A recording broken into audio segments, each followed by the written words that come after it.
Hey everyone, welcome to the part 2 of Node.js full course. Now in this video, we are going to cover some of the intermediate to advanced level of Node.js concept. And also I'm pretty sure that many of you actually waited for this video so long, and also I am pretty much sure that this will be one of the best video that you can find on Node.js. So I've given a lot of effort while creating this video. So if you like this video, please give a like, comment down, and please share with your friends. The target for the like for this particular video is 15,000. So let's see what are the things that we are going to cover. So first we'll start with our first section, which will be our Node.js concepts. So here we are going to cover event loop, buffers, streams, readable, writable, duplex, and transform, and then we are going to create a simple project like encrypt file using stream. Then we'll move to the second section. Now from this section it will be very important, and you should not skip anything from here. So here we are going to learn how you can implement custom middleware, error handling, concept of async handler, global error middleware, how to implement rate limiting, API versioning strategies, and also how you can implement CORDs with advanced options. Then we will be having a complete dedicated sections on Redis. So you're going to learn what is Redis, how you can set up Redis locally, how you can connect to your Redis server, basic CRUD operations, atomic operations, data structures like strings, list, set, sorted sets, hashes, and then we are going to cover some of the concepts like pub/sub, transactions, pipelining, and also there will be a simple section on iRedis. Once we'll cover all of these, then we'll start our main project, which will be our microservices project. So let's see on overview that what are the things that we are going to cover as part of this project. So we will learn, or basically hands-on way, that we are going to learn how you can create a microservices architecture. We are going to implement Redis caching. We are going to implement Docker, VPS hosting on Hostinger. We are also going to implement CI/CD using GitHub Actions. For message queue, we are going to use RabbitMQ. For data storage, we are going to use MongoDB. We are going to use Express.js and Express rate limit, and also Express HTTP proxy. For API gateway, we are going to implement JWT authentication and also concepts like rate limiting. Now let's see what are the services that we'll be having. So first we'll be having the API gateway service. So we are going to first set up our Express.js, and also we are going to set up our proxy. We are going to implement routing to microservices. We also implement API versioning, and also we are going to set up CORDs and basic middleware. Then we'll move to our first service, which is our identity service. So here we are going to create a lot of things like MongoDB connection, our user schema, right? We are going to implement user registration and login, concept of refresh token. We are going to use Argon2 for password hashing. We are also going to implement rate limiting using Redis. Concept of like sliding window counter also you are going to learn. We are going to use helmet.js for secure HTTP header. We are also going to use IP-based rate limiting for sensitive endpoints. Okay, so these all the things we are going to cover as part of this identity service. Alright, so after this we'll move to our post service. So here we are going to create our schema, CRUD operations. We are going to implement pagination, and also we are going to implement Redis caching. Then we'll move to search service. So here we are going to implement full text search, and also we are going to implement Redis caching in these sections also. And after these we are going to learn another very interesting concept, and that is the concept of message queue. So for that one we are going to use RabbitMQ, and we will learn that how you can communicate with multiple services. Okay, then we'll move to media service. So here we are going to learn how you can upload image using multi-cloudinary, how you can implement RabbitMQ communication with post service, and also we're going to implement secure URL generation for our media access. Then we will move to next, which will be our VPS hosting and products and deployment, and this part will be one of the best, and I covered each and everything in details in this one. So we are going to create Docker file for each and every microservice. We are going to create Docker compose. We will learn how you can implement VPS hosting from scratch on Hostinger. We are also going to show you each and every step how you can implement CI/CD using GitHub Actions, and also I'm going to discuss some of the products and deployment strategies also. Now this is not the end. At the end, I will also give you some of the idea that what will be in the part 3. So in the part 3, I'm going to cover Postgres. We are also going to cover Nest.js in depth, like all the things we are going to learn. I'm also going to have a dedicated section on Docker. I'll also discuss how you can implement testing for your Node.js like in your microservice, and also you're going to implement or learn how you can work with like monitoring tools like Prometheus and Grafana, and also I'm going to planning to create a section on Kubernetes, and also we are going to create a complete dedicated sections on GraphQL. So these all the things we will be learning in the part 2, and all the topics that I mentioned, that will be in the part 3. Now that's all for this, all for the intro, and I'm pretty sure you will like it. And let's get started, and good luck. Alright everyone, so before we'll start our first section, let's discuss today's sponsor of this video, and that is Hostinger. Hostinger is the only brand in India. They're providing lot of affordable hosting with great features like unlimited SSL, free domain, email, and also features like VPS Hosting. So let's do one thing. Let's go to these hosting options, and I'm going to click on this VPS Hosting, and the reason is very simple, because the main project that we are going to create in this video, and that is the microservices project. So I'm going to show you that how you can host that project into your VPS in this Hostinger cPanel. So for that, we will be having a complete dedicated section once we'll complete the project, and then you are going to learn each and everything from completely scratch. Now coming to some of the other features, like recently Hostinger has a new data center in Mumbai, right? And with that you will be getting much more speed and also uptime. I have added a link in the description. If you click on that particular link, you will get an extra 10% flat discount. So let's see all the pricing plan in detail. So I'm going to click on this choose your plan, and you can see that you are having like most 4 sections.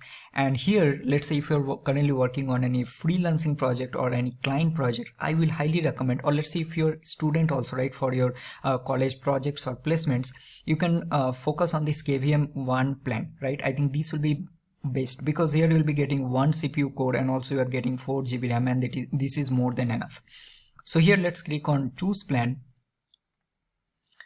and then it will go to the cart section, and here you will see that how much discount you will be getting. See, already you are getting almost 56% discount, and here you can target for 12 months plan, and I think that is best, right? So once you click here, it's like almost 5,500 rupees for 12 months, and you can also apply my coupon code that I've already added, and if you apply here, you'll be getting additional 10% off, and you are getting complete 12 months of VPS hosting only for 4,957 rupees, which is almost like 400 rupees per month, right? Also, another great thing is that they are offering 30 days money back guarantee, right? So you can also try out for their service with no worries, and also if you need any kind of help, they also have 24/7 customer support, which is also really great. And also now let me quickly show you that how this will look, right? So if I go to my cPanel, right, so if you see my VPS is already running, and if I go to my Postman, you can see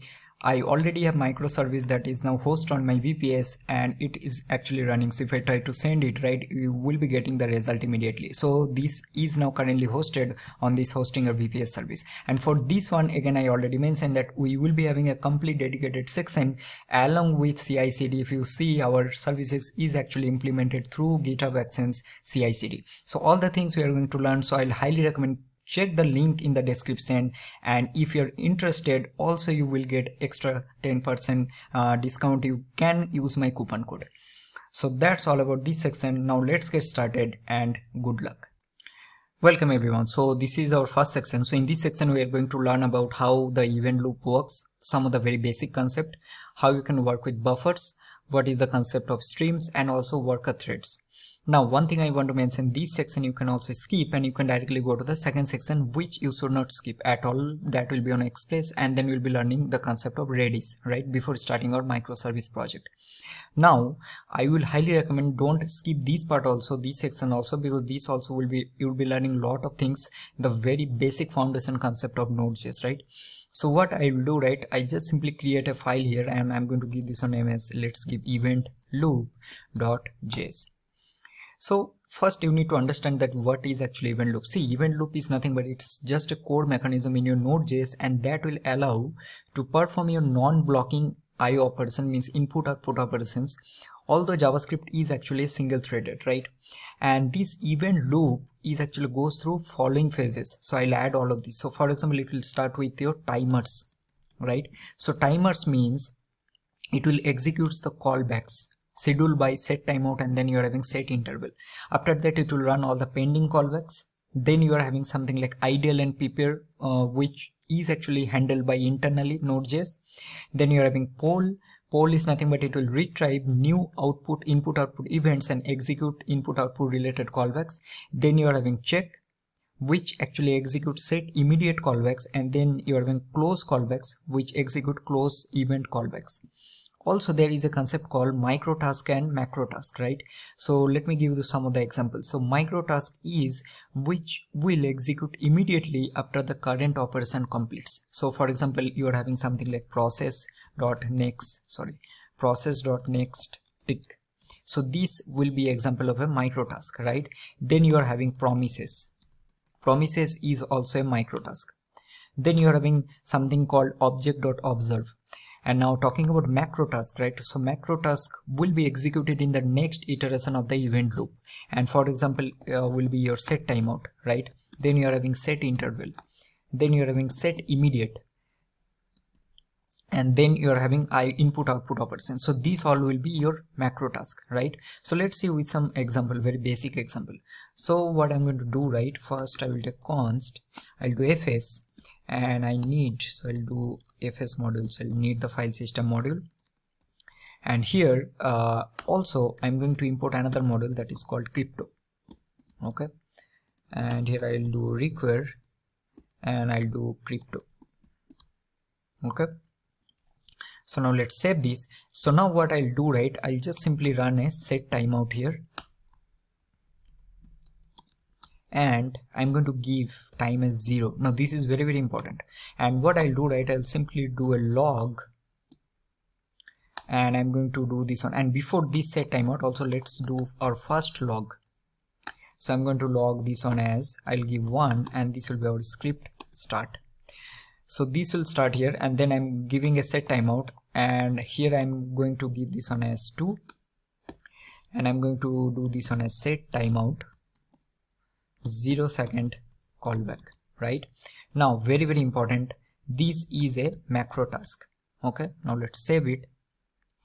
Next what I'm going to do, right, here I'm going to run, I'll copy this and then I'll paste the exact same thing, and I'm going to give this one as 3, and this is also set timeout 0 second callback, and this is also a macro task. Now what I'm going to do, right, here I'm going to take a set immediate.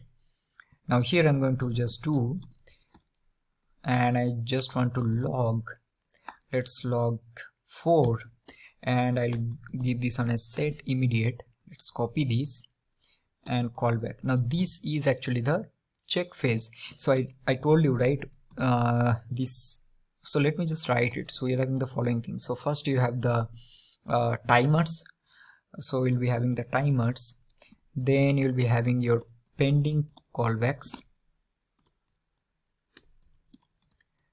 then there will be a idle, and then there will be prepare, which will be internally handled by the Node.js. Then you're going to have poll,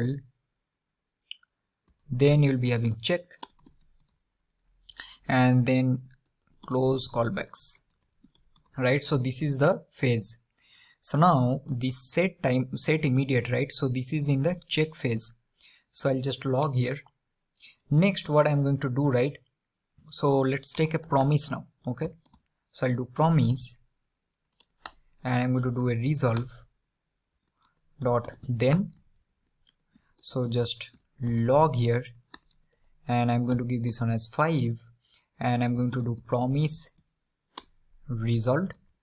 And now what will be example of this? Can you guess? So this I just told you, right? So this is a micro task. Now these concepts are very important, you know, where in interview, like I've given a lot of interviews, most of the times they will ask me what is the difference between micro task and macro task, right? So this is the example of a micro task. So this is done. So now I'm going to take a process dot next tick, and here what I'm going to do, right, so I'm going to just take another log, and let's give 6, and I'm going to do process dot next tick, and this is what, this is a callback, right? And here this is again a micro task, this is not a macro task, right? So let's save it. So after this what I'm going to do, right, so let's take one fs, and I'm going to do read file, and these concepts we have already discussed in my first part. I'm take the file name, and this will give me a callback, and here I'm going to just do a log, and let's give this one as 7, and I'm going to do file read operation, and this is what, this is a input output callback. This is a input and output callback. Okay, and now what I'll do right here, I also want to do some like intensive operations, right? CPU intensive, that will take much CPU uses. So for that I'm going to use this crypto module. So this crypto module, right, this will give you this method which is called this pbk2. So this will simply provide a asynchronous password based key derivation functions, right? So this is called, and here this will give you a lot of things. So first you need to pass a secret which will be your password, then it will take a salt, right? It will give you the iterations that you want to use, right? This will give you the keylen, the number, and then also this will give you the digest, which will be a string, and then the callback functions. So here I'm going to use, let's say I'll use a secret, and then I want to use a salt. I'll give this one as salt. I'll give iteration of, let's say 1000, or let's give this one as 10,000. I'm going to give the keylen as number, I'll give 64, and this will be my digest. So here I want to use these algorithms SHA512, and then I want to take a callback which will give me error, and this will give me the key. And here what I want to do, right, so if there are any error, just throw the error, or else what I'll do, I'll just do log, and I want to do here 8, and this will be my let's copy this. So this will be this operation completed, and this is a CPU intensive task. And at the end I'm going to just do a log, and let's do a log, and I'm going to do this one as 9, and this will be my script ends. Now we have done a lot of things and we have used most of the things here, right? And let's see in what order this is getting rendered here. Okay, so now I'll do simply node, let me first clear this, and I'll do node, let's do event loop.js, enter. All right, now this is interesting, right? The first, obviously this is the synchronous, so all the synchronous operation will start. So script start you are seeing, and immediately you are seeing the last one. Then although you are having the this macro task here, right, on this here set timeout, but what is happening, the micro tasks are getting rendered first. So you're having process.next, then you're having the promise, then it is rendering the macro task which is set timeout your 0th callback, the first one, and then second one is immediately getting printed. Then you are coming to the check phase, set immediate is getting rendered, and after this you are having the input output callback which is your read file, and at the end your CPU intensive task is getting completed. So with this will be the flow, right? The first thing what you will get most of the times in your interview, right, and I'm pretty sure how they will ask questions. So they will give you something like this example. Let's say they will give you this line, console.log first one, they will give you this line last one, and forget about these two things, right? And then what they will do, right, they will add a promise, multiple promises, and they will add set timeout and set interval, and they will ask you, tell me the output in which order these will come. That time you need to remember the concept of this micro task and macro task, what is the check process or the flow, and how this input output callback and in which order these will be getting run or handled by the Node.js. So once you'll be able to understand all of this, right, then you'll be able to do all of this. Now this section, this event loop, is mostly focused on this concept, and we don't have nothing much to discuss here, but again I'm repeating, you need to practice all of this. I'm pretty sure if you're giving any Node.js interview, right, you will be getting questions related to this part. With this, now let's move on to the next one. So let's understand some of the buffers concept, right? So let's start with that one. All right, so let's start with buffers concept, right? So I'll create one more. So let's give buffers demo.js. So first thing you need to understand that what actually buffers are, right? So buffers are nothing but, so those are objects, and that normally help you to handle your binary data. Okay, now if you worked with like for example image processing, right, I'm pretty sure you already know with this buffers term. Now here some of the things or key concepts will be, so these will help you to handle raw binary data. So that is first thing. Then second will be, see, buffers are fixed length, right? So once you'll create, the size you cannot change. The third one will be like efficiency, right? So it's more efficient for representing binary data than strings, normal strings. Some of the use cases I will give you. So see, first one will be like any file system operations. If you are doing, right, it will be very, very helpful. Then another thing, cryptography. It's really helpful or useful whenever you'll be dealing with any cryptography, right? Then image processing, definitely, because whenever you'll be doing an image processing and image uploading, so you need to work with binary data, right? Now let's see some of the very basic example that how we are going to create buffer, and also how you can create buffer from a string, those things.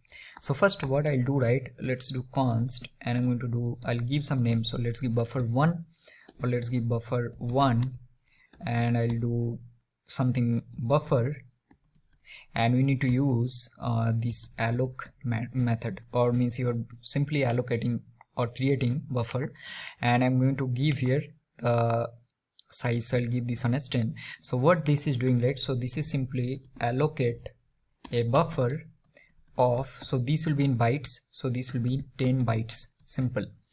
And now what will happen, right, this will initialize all with zeros, right? So if I try to just log this, let's say I'll do buffer1, save this, right, and let's say I'll run this. So I'll do node buffer demo.js, see what will happen. So you can see that you are getting 0, 0, 0, 4, 5, 6, 7 and 8, 10. Makes sense. So this will be simple way to create your buffer, right? Now let's see how you are going to create a buffer from a string. So let's, I'll do const, and I'll do buffer from string. So here you simply will do buffer dot from, so there will be a from method, and just pass the string, that's it. Okay, and now if you just log this, right, so this will create buffer based on the string that you have provided. Very, very simple. Save this and now run it, see what will happen. So this created a buffer. Okay, now let's say I'll give you one more example. So you can also create buffer from array of integers, right? So I'll just give const buffer from array of integers. So just simply do again buffer dot from, and just, oh sorry, this will be buffer dot from, and then pass the array, right, 1 2 3 4 5, and then just log this, save this, and this will create. Okay, you can also change this. Let's I'll give 0 here and see what will happen. See, it's updated. All right, so now I want to do something else, right? I want to also, we can write to buffers. So this, how we can create buffers, right? So now what I would need to do, right? So let's say I will write a string to a buffer, and to do that, what you can do, for example, I need to use this buffer, which one will use this buffer1. So I'll just do this buffer1, and you need to use this write method. Okay, and here what I need to pass, right? Okay, I'll pass Node.js. Now let's save this, right? And now what will happen, previously remember this buffer created these 10 bytes with filled with 0, but now if I just log this buffer1, and this time what I will do, right, simply I'll do buffer1, and I'll do to string, and here also let's give a comment. What I'll do, right, oh sorry, let's give this one comment here only. We'll do buffer1 after, or let's give something like this. We'll do after writing Node.js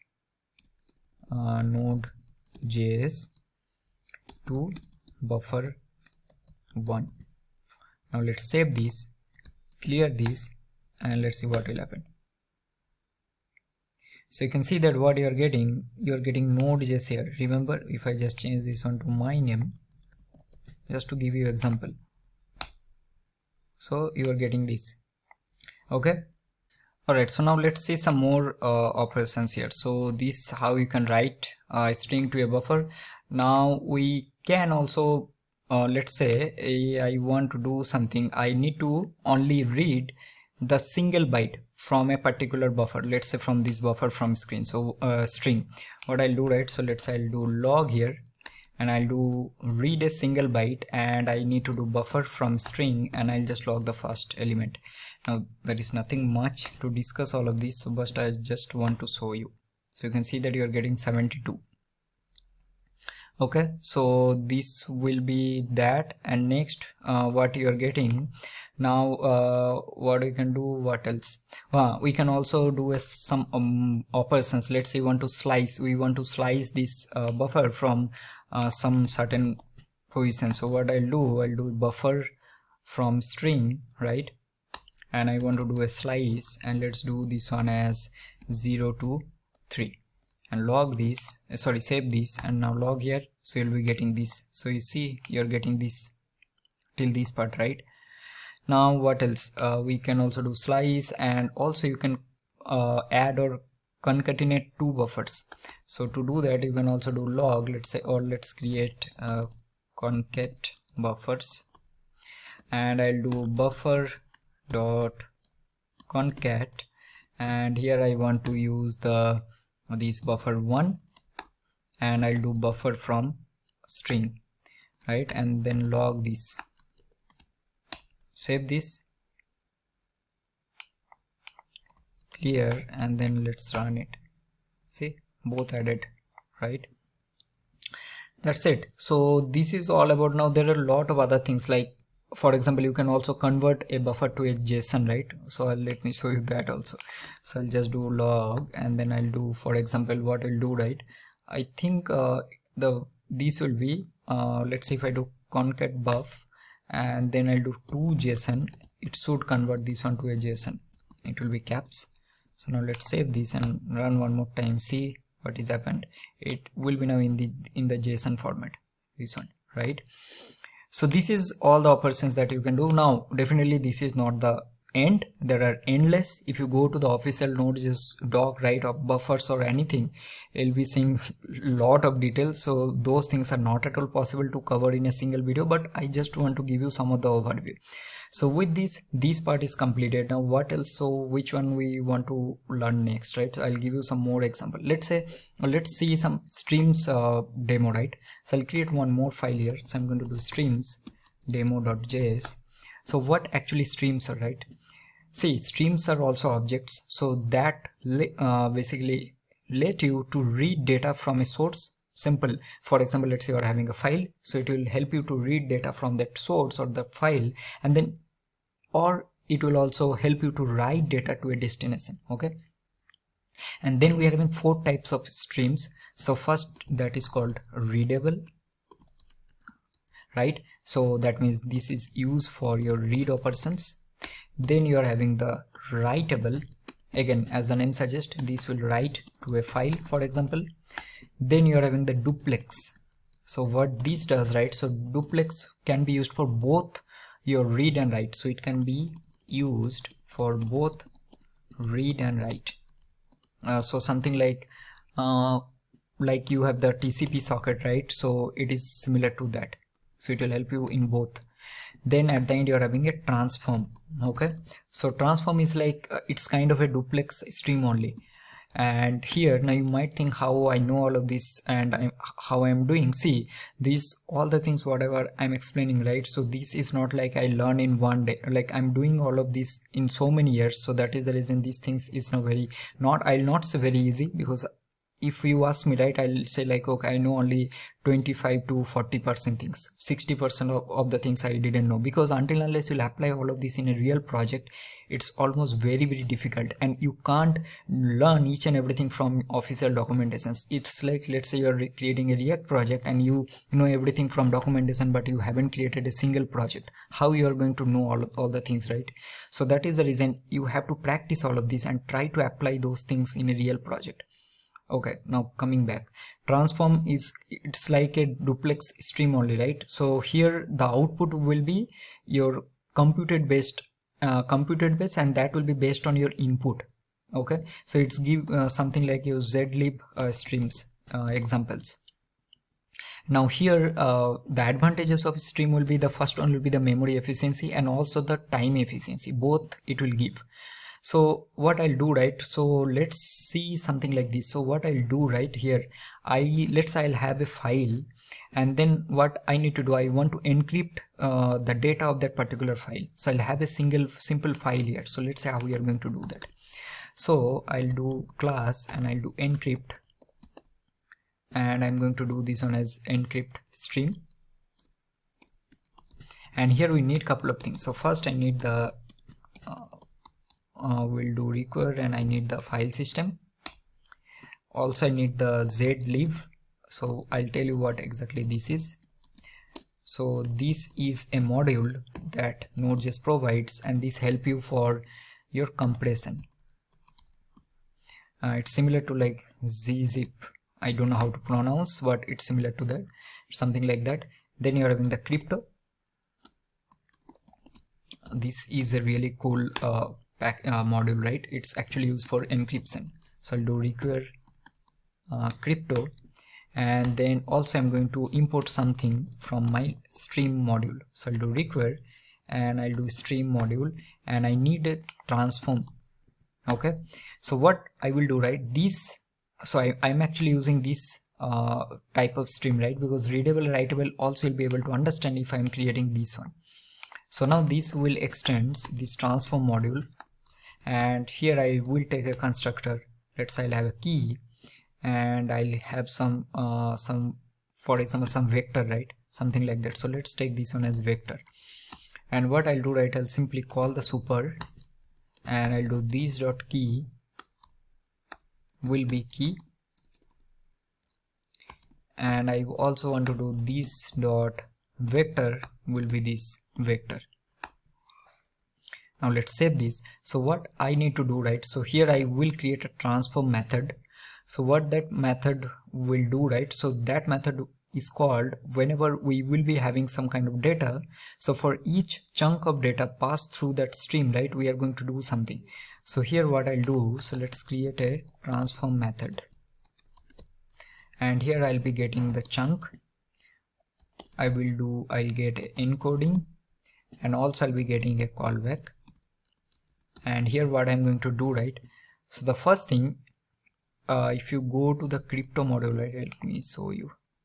So I'll do Node.js crypto,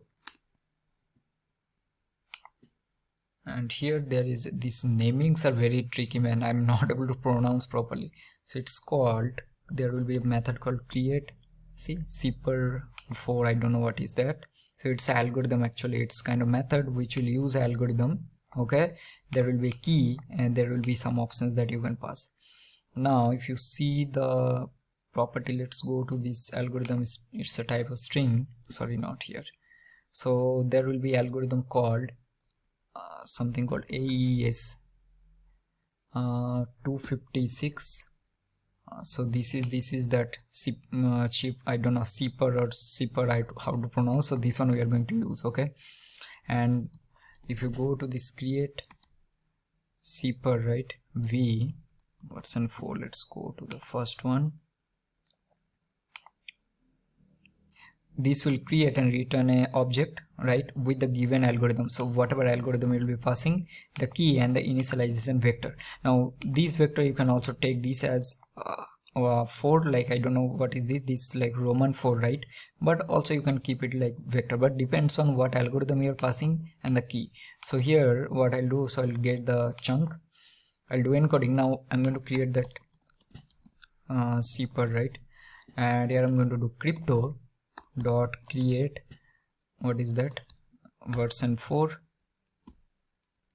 Okay, and here you are going to pass that AES 256, and it's called 256 CBC.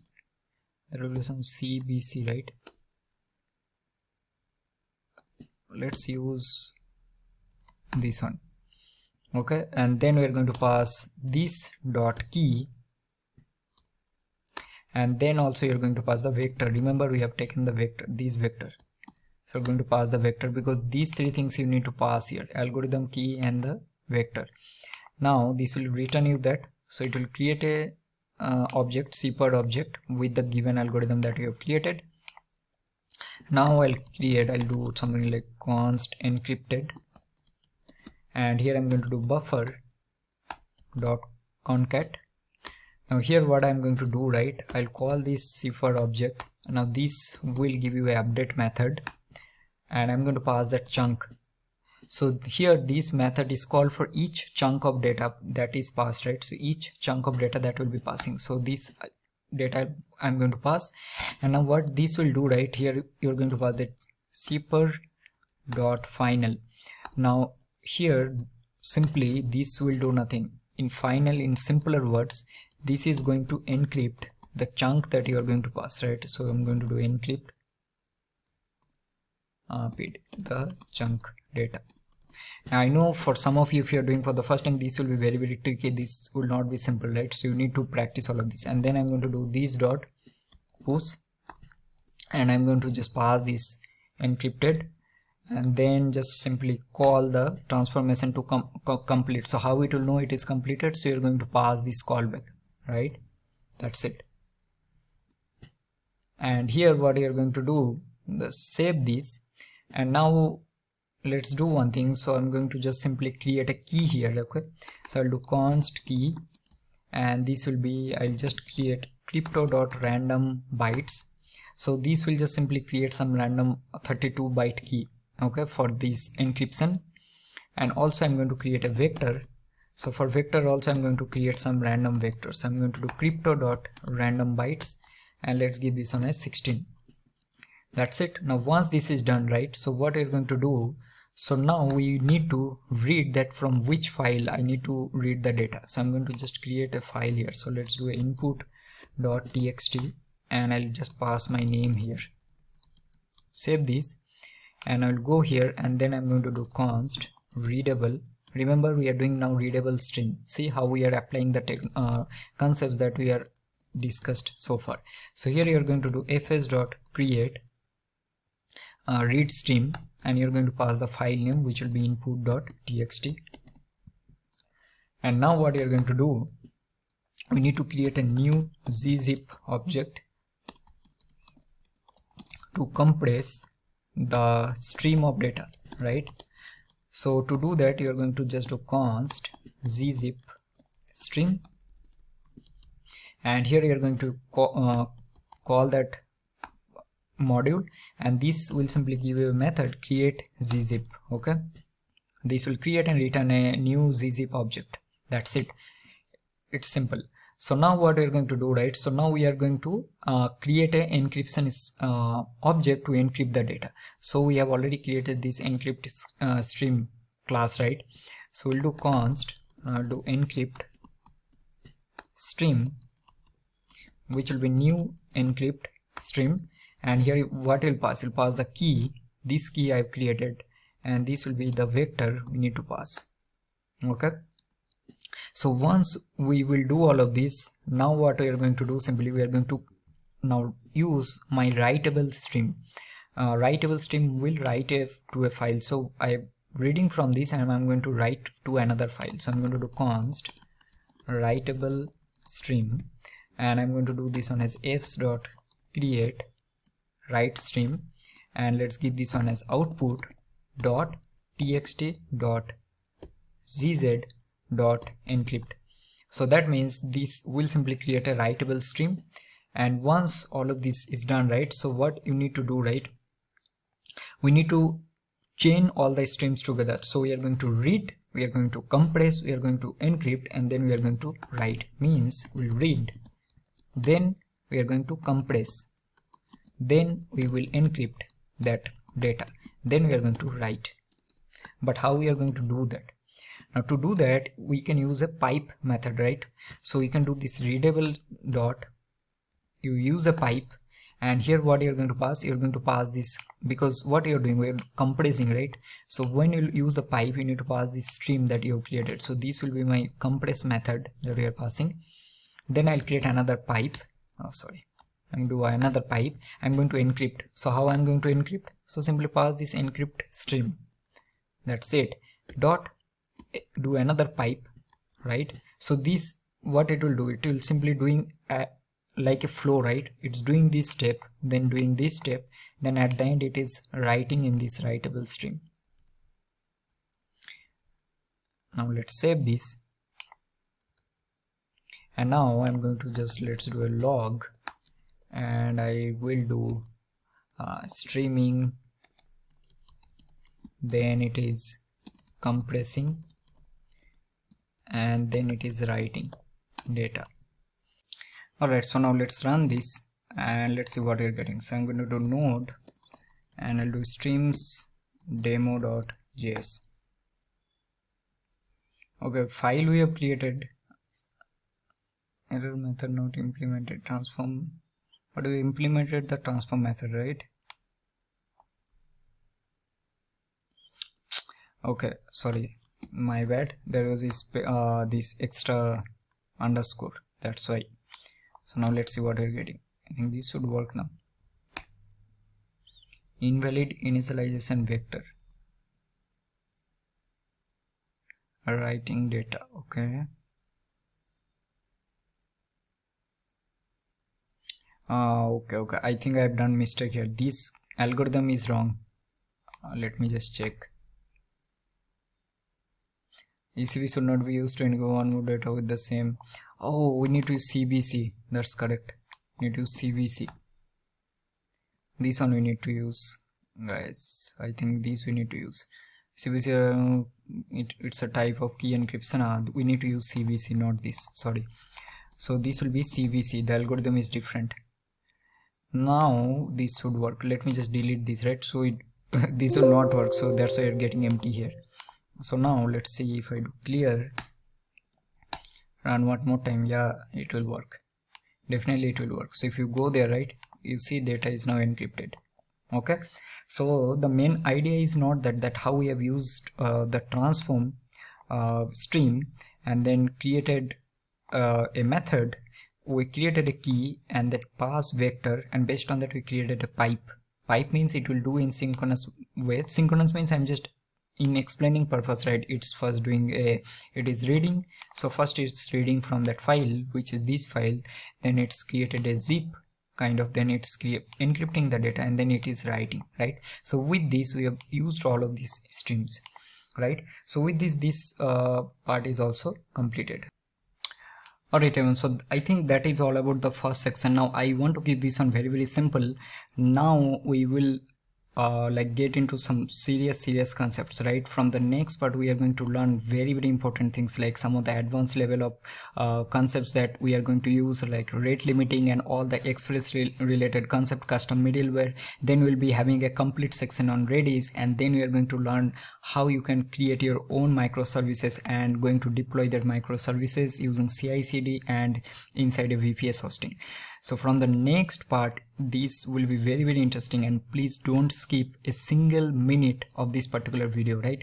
That's why I told you the first section you can also skip, but from the next part don't skip anything.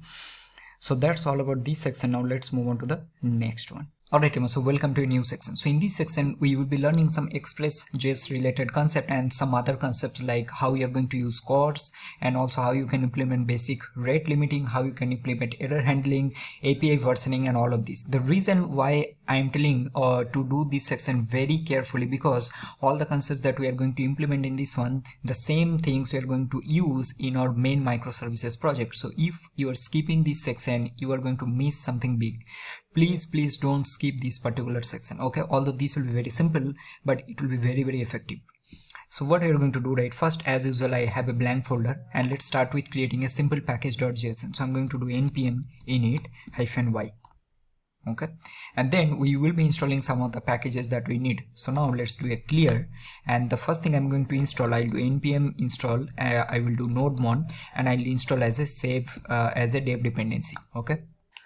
Alright, so this is done. So I created a server.js. Now let's go to our package.json, and then we'll start with our dev script, and I'm going to do this one as nodemon server.js. Let's add a start script which will be node server.js, and also I'm going to change this one here. That's it. So the first thing what we are going to learn, right, that how we are going to create advanced course config, right?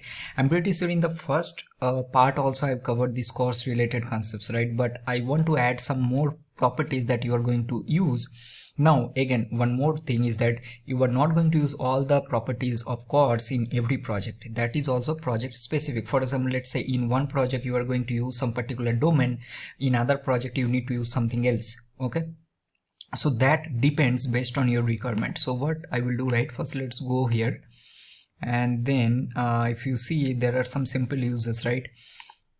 So simple uses, you just directly use the chords, but there are definitely a lot of things you can use here, right?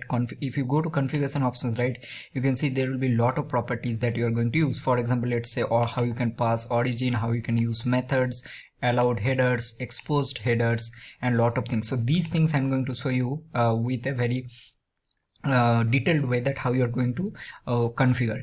So let's do one thing. First let's go to our server.js, and now let's create.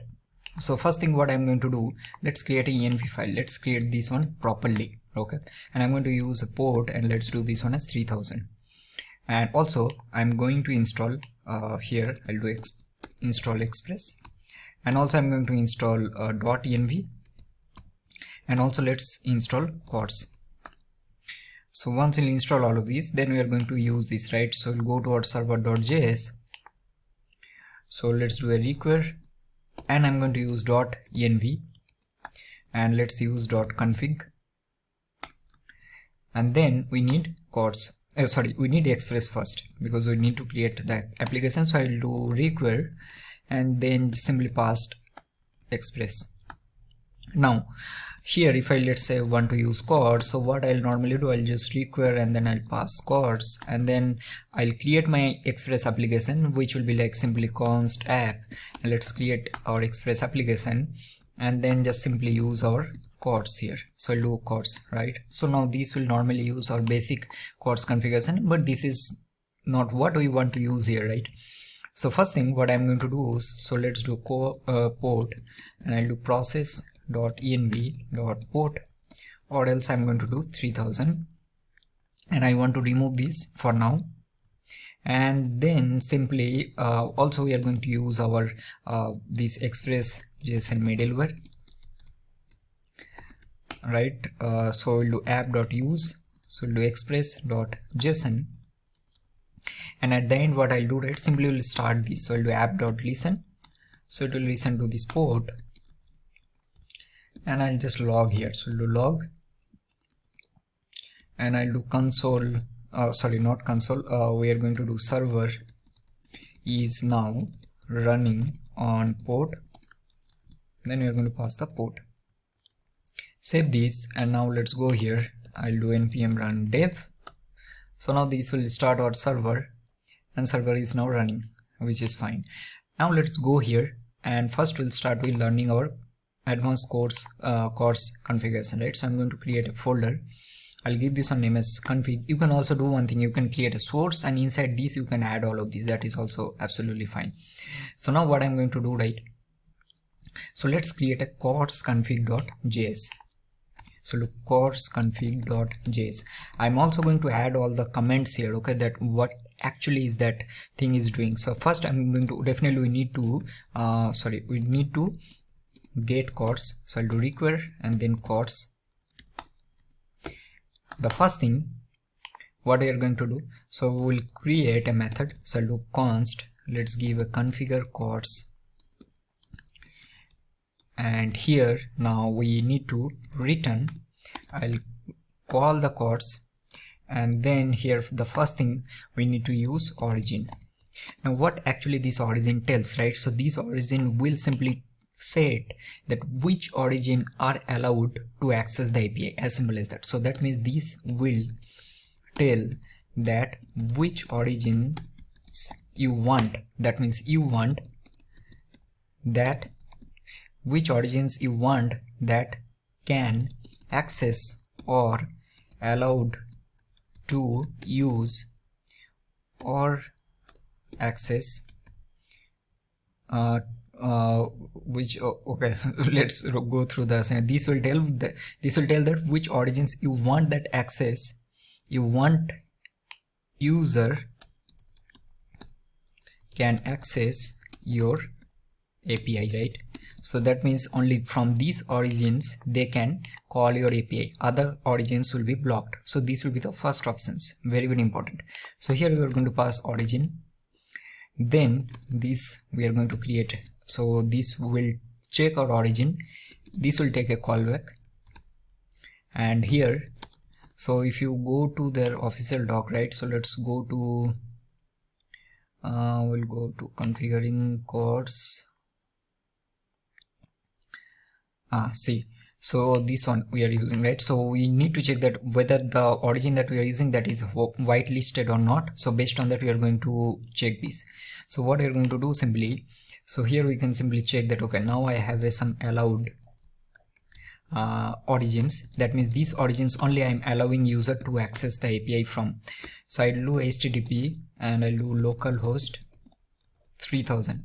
So these I'm allowing that from localhost 3000 user can, obviously you are going to pass some proper your URL, the production URL, so you need to configure all of these, and then also I will pass some custom domain. Let's say you are using some HTTPS and you have some your domain, so I'll do your sorry what I'm doing, so do your custom domain.com, right? So this is nothing but your production URL or your production domain.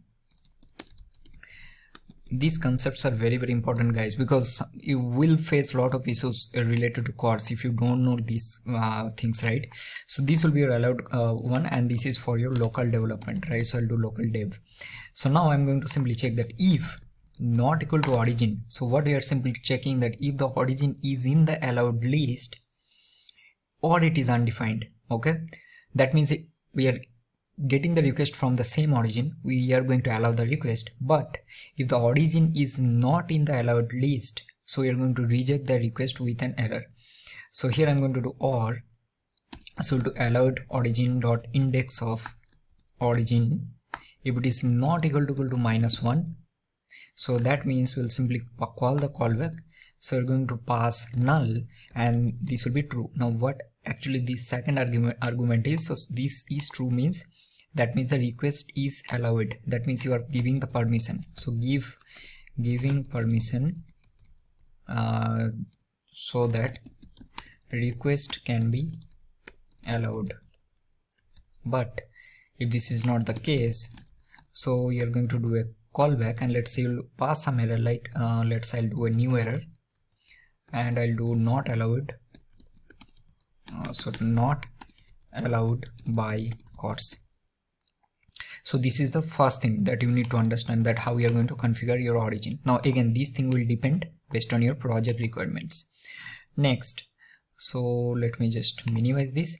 So after this we are going to do methods, right? So methods are pretty simple, that which HTTP methods you are actually allowing user to do the request. For example, your cross origin request. So here let's say I'm giving that I can give user to do get request, I can do post, I think this one you already know. Then I can do put request, I can allow user to delete, and also I can do some options request also, right? So let's remove this, just keep it like this. We'll do HTTP post, put, delete, and other options. So this just tell that which methods you are allowing. Next, you are having the allowed headers. Allowed headers is means which headers are allowed, right? So if you go there, so here you can see all the like access control allow headers, like whatever things you want to pass, for example content type, authorizations, and blah blah blah other things. So let's say I will give that okay, I want this to be allowed, so I'll do content type, I will give access to content type. Then I'll also give, let's say, authorization. I'm also going to give, let's say, some accept version, right? So there is accept version also, so we'll do accept, and then this will be caps version. So that means I'm telling that okay, these all many headers I'm actually allowing with these methods, and this is my origin. Next, what else we are having? Also we can do exposed headers. So this will tell that as the name suggests, right? So these will expose all the headers that can be exposed to the client in the request, in the response. So in the response you'll be able to see all these headers. For example, if you see there, right, so these will access control expose headers, and here if you don't specify anything, no custom headers are exposed. For example, let's say I want to add this content range or X content range, so you can add all of these. Let's say I also want to add something else, let's say X total count. So those things your client will be able to see, or that can be exposed to the client in the response, not request, in the response. So for example, let's say here I'll add something like I want to add a X total count or whatever, and then I also want to add this content range. So I'll just copy these and then I'll pass it here for now. So these all the will be exposed headers. Okay, next we are also having credentials. Now this is important. Okay, so this is very important. Now this one, I'm pretty sure you're going to use this one most of the times. Why? Because this actually enables support for cookies and authorization headers. Very important. So whenever you're going to use cookies, and let's say you're creating a full stack application with React or Node.js, whatever, it's up to you.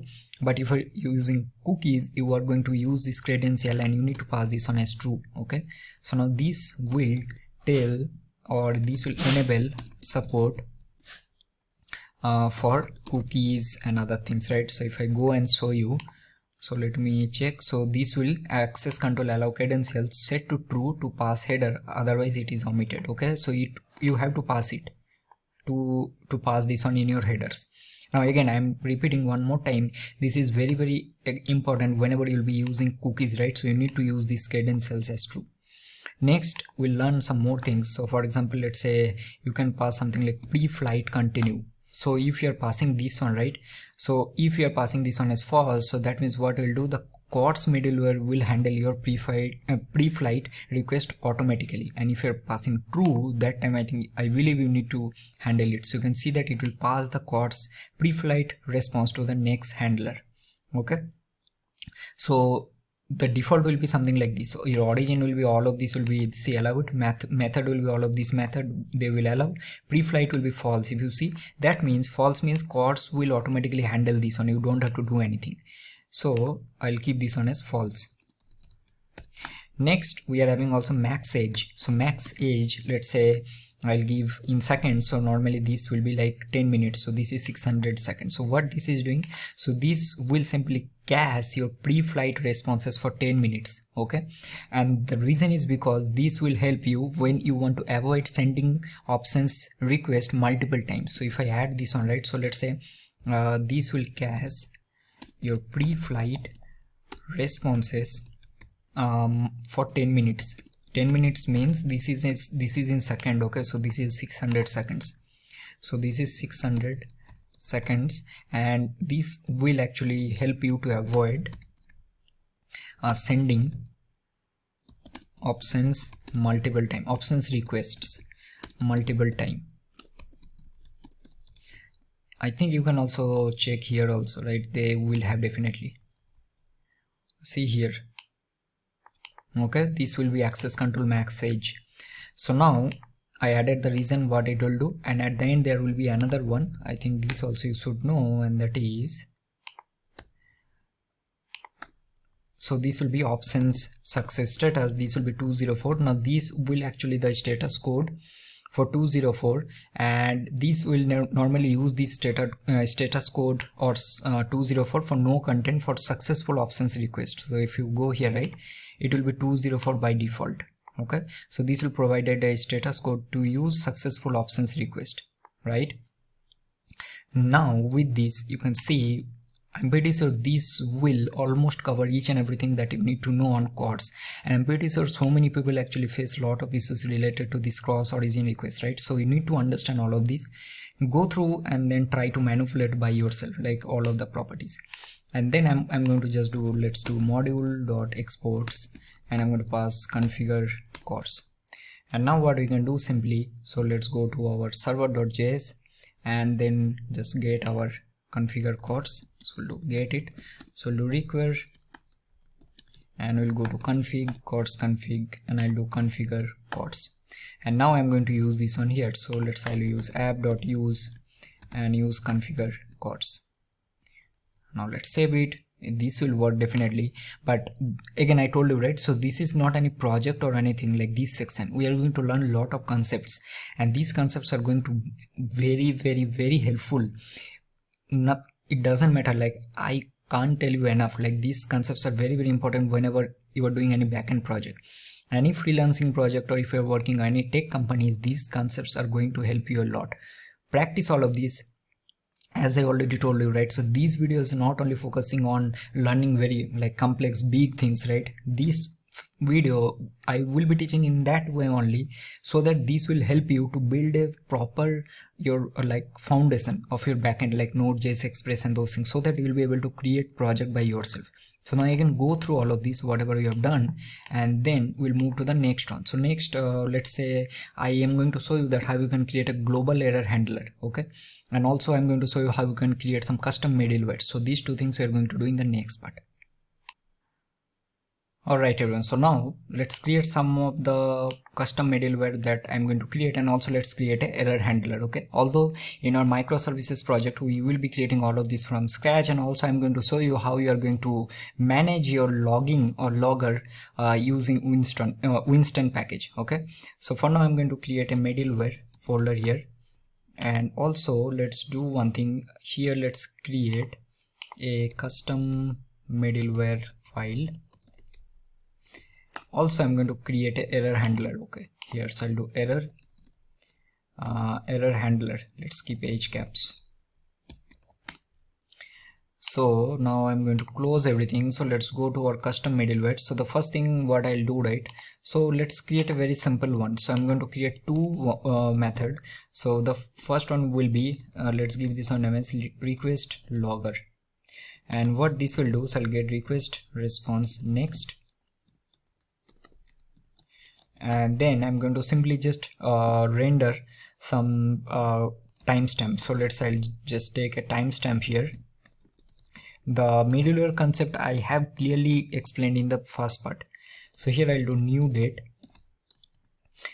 Let's do a 2ISO string, and also I want to render the method. So method I will be getting from request.method. Also I'll be getting the URL, so I'll do const URL, and this will be request.url. okay, there is some error, okay, this will be const. Then we are going to also, I'll add some user agent. So I'll do user agent, and I'll do request.get. So I'm going to get my user agent. Now what I'll do, right, so now here I just want to log all of this. So first, for now, I'll simply just log this, and I'll just do something like this. So here let's give the timestamp, and after this what I'm going to do, right, so let's give some space. So I'll do a method space, I'm going to render the URL, and then I'm going to give hyphen, I will render the user agent. And now will this work? Always whenever you are using this middleware, you need to call the next function, which will trigger the next in our stack. So it will trigger the next function in the stack, or else this will never work, right? So it will kind of stuck. So you need to always call the next function. So this is done. So now let's save this, and what I'm going to do, right, so simply just do module.exports, and then pass this request logger.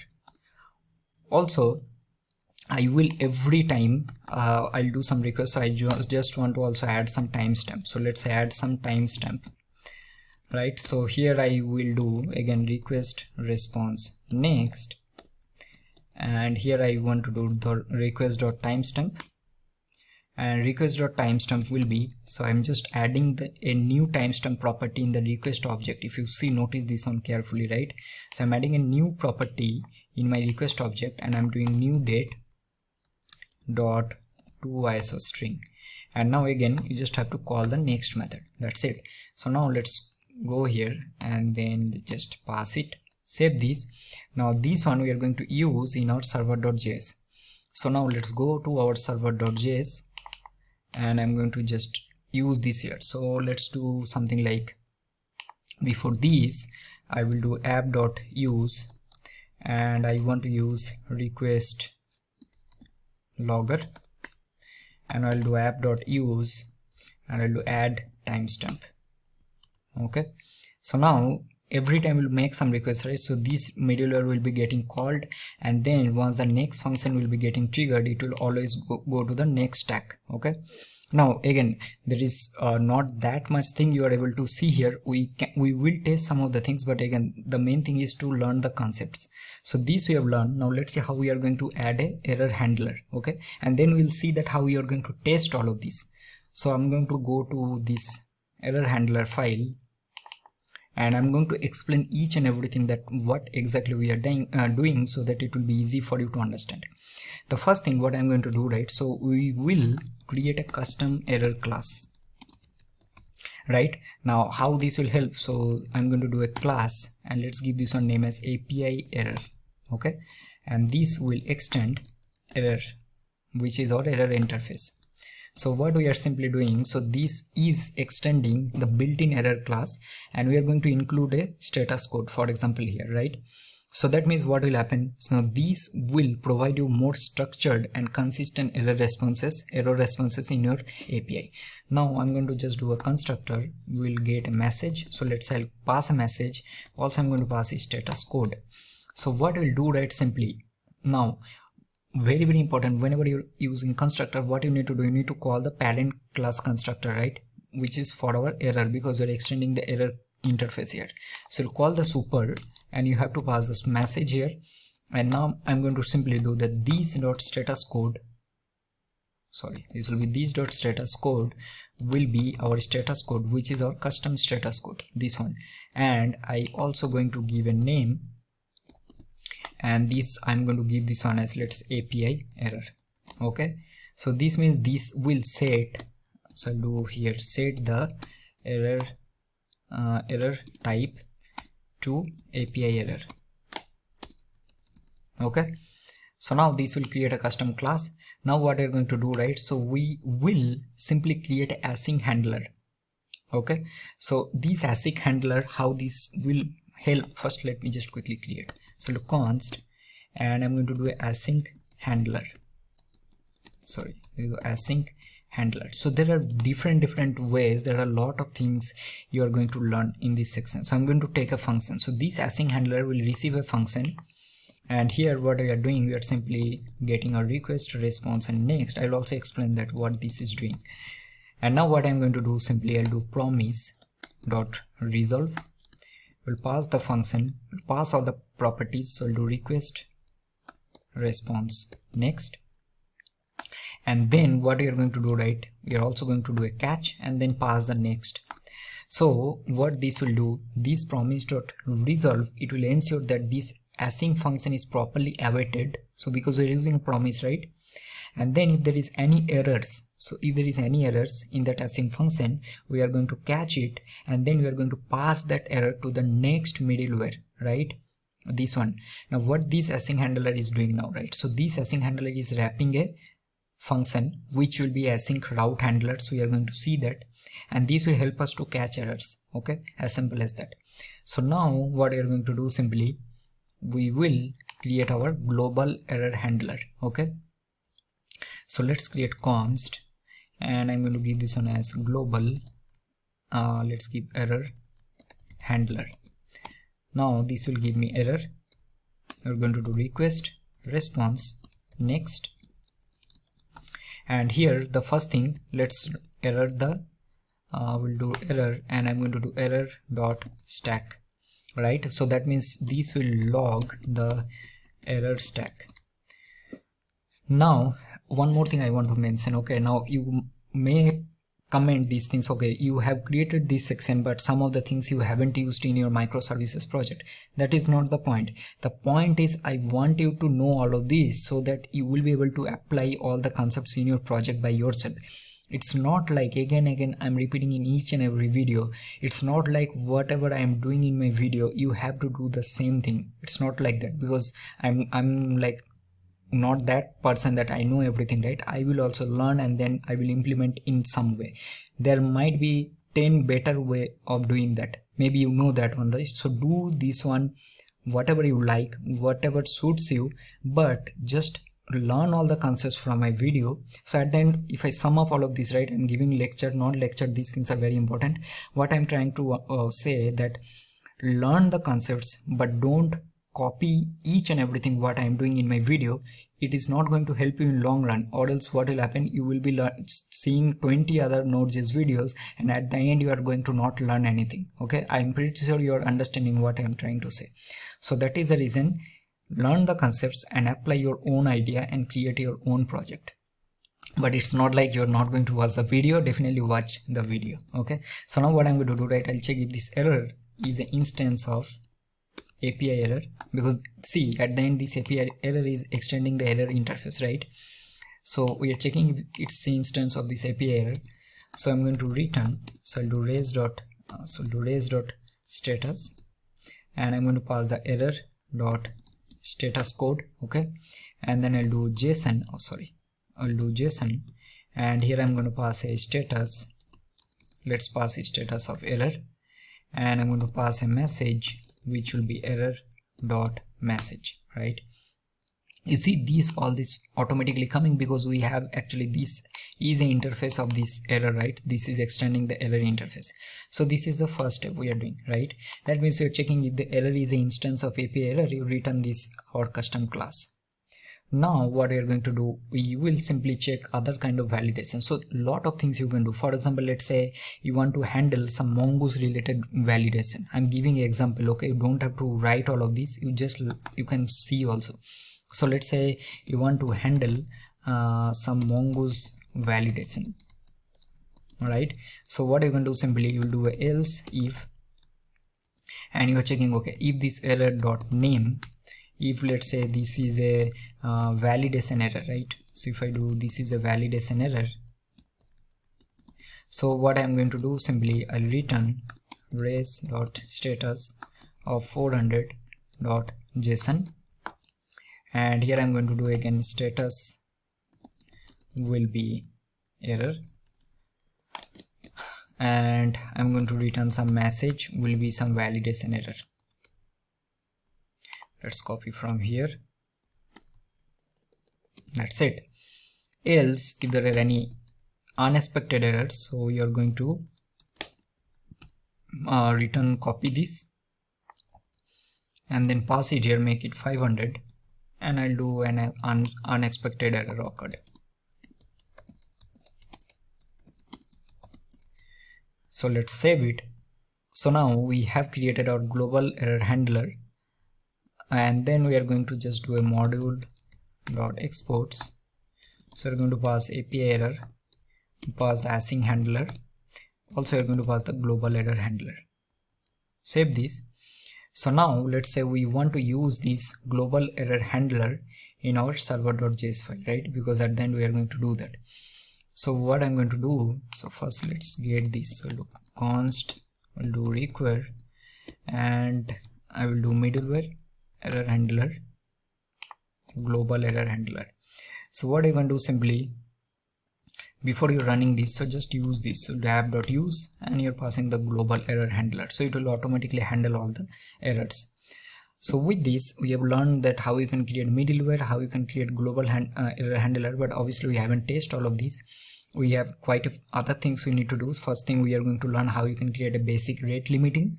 Also I'm going to explain the concept of URL API versioning, right? What actually versioning is, and then we're going to test some of the things, and then we'll move to the next section.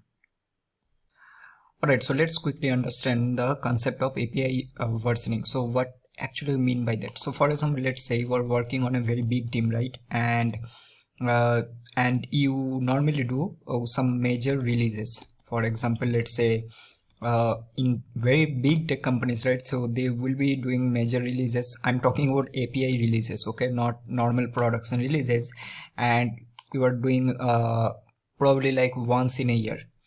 So what this API versioning will do, right? So this will help us to identify whether that particular API URL is actually starting with a particular version or not. For example, let's say version 1 or version 2.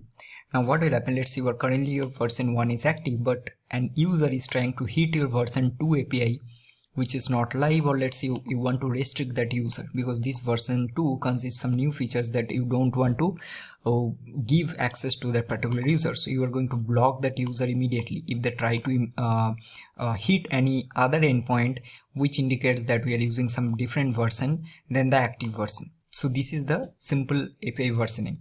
Oh, what I'm doing. So now what I'm going to do, right? So let's do one thing. So let's save this, and then I'm going to create another middleware, and I'm going to give this one as API versioning. I'm very bad at this spelling things. Okay, so what we'll do, right? So in this one, the first thing we are going to simply check.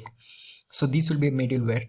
So I'm going to simply create a method, and I'm going to give this one. Let's give this one as URL versioning. So here first we need the version. Okay, and then we are going to take our request response, and we are going to get our next function. So here first we are going to check if the URL path is starting with a particular API version or not. So I'm going to check if this request.path.starts with, and here I'm going to do /API. So this will be our entry point, and then we are going to check our version, and this version will be this version that we are going to pass.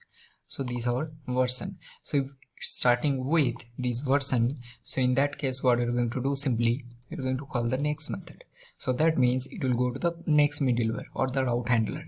Else we are going to do a res.status of 404, and I'm going to do a JSON. Let's make a success as false, and I'm going to do an error that, so you're going to display like API version is not supported. That's it. So now this will check the URL versioning, and now I'm going to create, and here you can also create another one, and that will be your header versioning. Let's say you want to check some particular header version, whether using your header, right? How you're going to do that. So for that you can create another middleware, and that will be your header based API versioning. So how we are going to check that? So I'll create one more here. So let's give this one as, now it's up to you how you're going to implement that. Means what I'm trying to say, that there is multiple ways you can implement all of this. So we'll do header versioning, and I'm going to do the same thing. So I'm going to copy this from this part, paste it here, and then I'll simply do const, no, not const, we are going to check if the request dot get, and I'm going to do accept version. So this will be my headers. So in these headers I'm going to check if this version is equal to the version we are expecting. I hope you are getting. Means if the header contains this version, that means user is hitting a particular version which is correct. So if this is equal to this version, so that means we are going to call the next method, or else we are going to do the same thing, means the version is not supported. So this is another way of handling your versioning, and then I will show you another way, and that is you can also do this one using your content type. So see, normally you are having your middle, whenever you'll be doing any request, right? So you're going to normally pass your content type, and then you'll be passing application/JSON. So what you can do, right, instead of passing this as application/JSON, you can do like this. Instead of this, you can do like, let's say I'll do application, and I'll do something like some vnd.api dot version 1, means I'm telling that this is my version 1, and then I'm going to do plus JSON.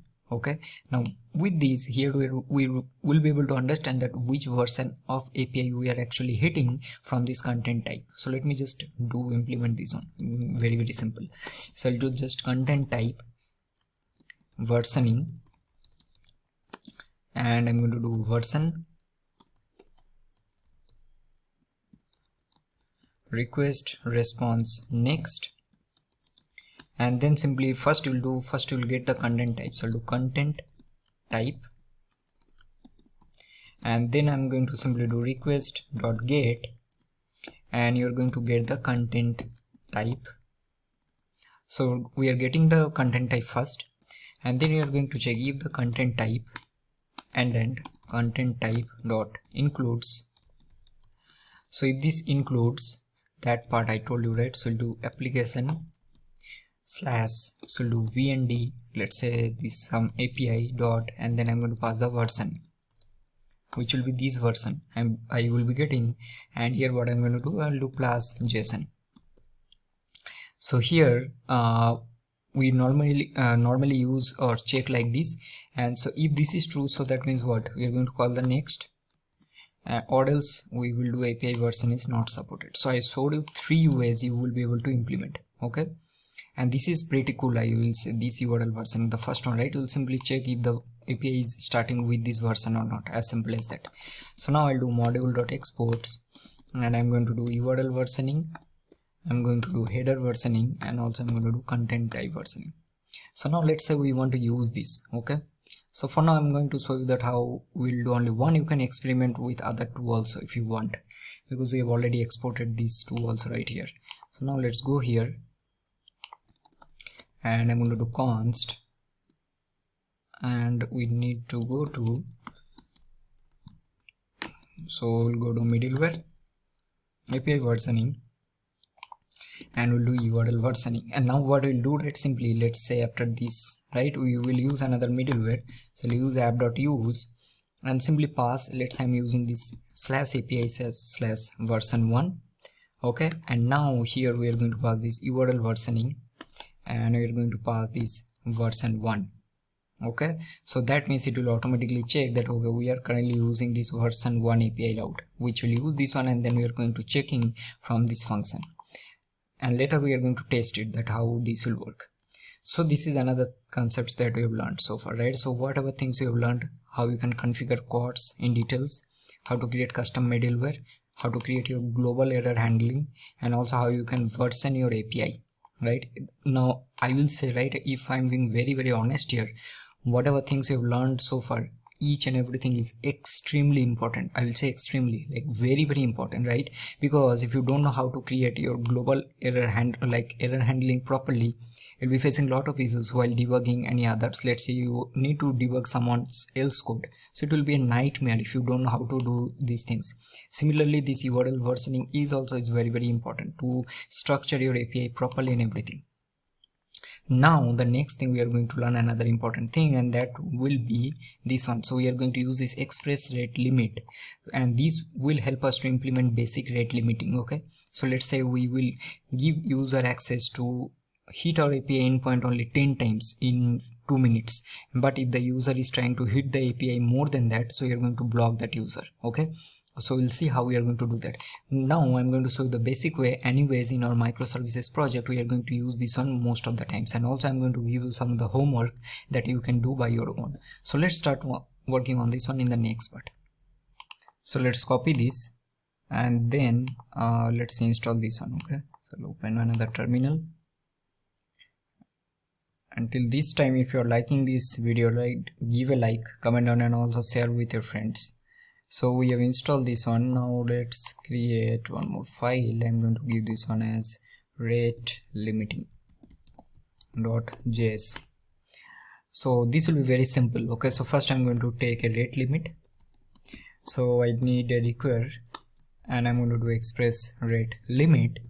The first thing you need to understand that what are the things that we are using, right? So I'm going to break it down properly. So to create rate limiter, so to create basic rate limiter, so here we are going to use max requests, right? That how many requests you want that user can make, and also you're going to give a time period.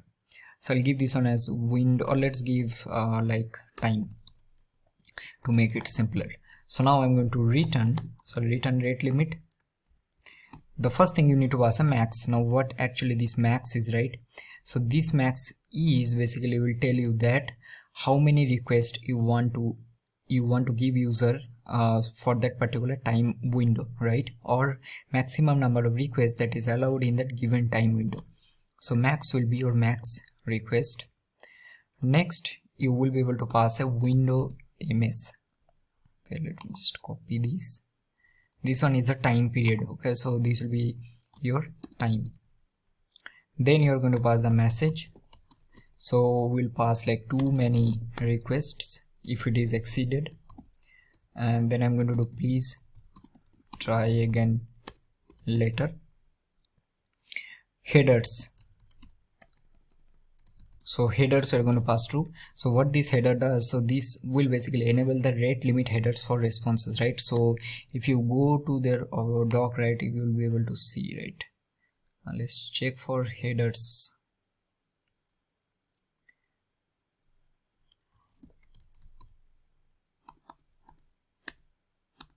I think these only you can do standard headers, right? These you can pass. And let's go here, let's see what is happening.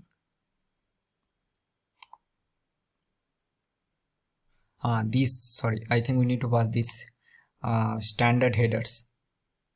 So let's pass this on as true, right? So we need to pass this on as true, and then we are having the legacy headers, so which will disable the legacy headers that we don't want. So you can make this one as false.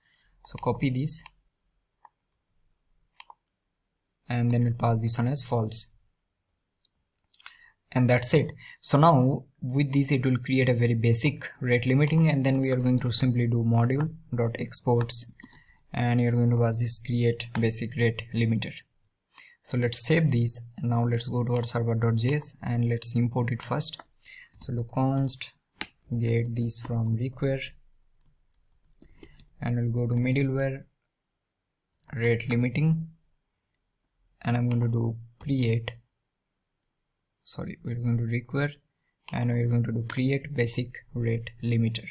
So just simply use this, right? So let's say I want to use this before this. So after this I'll do app.use, and then I'm going to pass, so do create rate limiter, which will receive the max request. Let's say I'm passing 100, and then I want to pass 15 into 60 into 1000, means we are simply telling that make 100 requests for per 15 minutes. Now we definitely going to change this to test it, but this is standard you can do, and you can change this one based on your project requirement. Okay, so now with this I think we have completed the most of the things, but we haven't tested anything yet, so we need to do that. So for this one, what I'm going to do, right, let's create a simple routes file here. Okay, so I'm going to go here and let's create a routes folder, not file, folder, and I'm going to create some item routes.js. So let's close everything else. So first thing I need Express, so I'll do require Express, and then first I'll create my router, so I'll do const express.router. Now I want to create some items, so I'll do const items, because we don't have any database or anything, and I also don't want to implement any database or anything here. That will be just time waste. So I'll do id1, and I'm going to do name will be item1. So let's copy and paste it 4 more times, 3, 4 and 5, and this will be 2. Let me quickly change all of these. 3, this will be 4, and this will be 5, and this will be 4. Now let's create some routes. So I'll do router.get, and then I'll give the endpoint, right? So I'll do items. So this means in this endpoint I want to get all the items. Makes sense. Now what we're going to do, right, remember we have created these. Let's go to which folder was that, custom middleware, not here. I think we have created error handler, right? See, this async handler we have created, remember? Now this async handler will receive a function, and then it is going to return and resolve your promise. If there is any catch, it will go to the next middleware and call the error stack. Remember, this async handler now we are going to use, and we are going to wrap that, and I'm going to show you that how we are going to use this. So what I'm going to do, right, first I will use, now this is a very good approach, you can implement this one in any project. Okay, let's say you create async handler, and you are going to wrap your controller inside this and pass this function and automatically handle your error based on the classes and everything that you have created. Now here what I'm going to do, simply I'll do require, and let's go to we need to go to middleware error handler, and I need async handler. So here we'll simply call this async handler. So I'm going to create async. So this will be request response. So this will be async, this will be request response, and here what you're going to simply pass, we'll pass res.json, and I want to pass items here for now. Okay, that's it. So now what you're going to do, right, simply, so here we will do something like this. So I'm going to just, for now, let's do one thing. We'll do module.exports, and I'm going to pass the router. Let's save this, and now let's go to our server.js and let's import this. So do const item routes. So I'll do require, go to routes, item routes, and these item routes now we are going to use here. So I'll now go below this because we are handling this URL versioning. So I'm going to do api.use, and I'll do /API/version1, and then I'm going to pass the item routes. So what basically we're telling that when I'll go to /API/version1, then /items, I should be getting all the items, right? Alright, so now let's test this one, right? So what we can do, right? So let's go to our Postman and let's create a new blank collection, and I'm going to name this one as, let's do Express features test, and I'm going to do a add request. I'm going to do get all, or let's do fetch all items,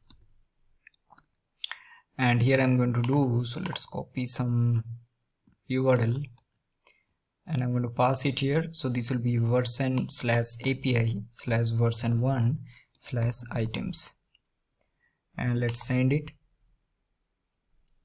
Okay, we are getting false. API version is not supported, but why is that?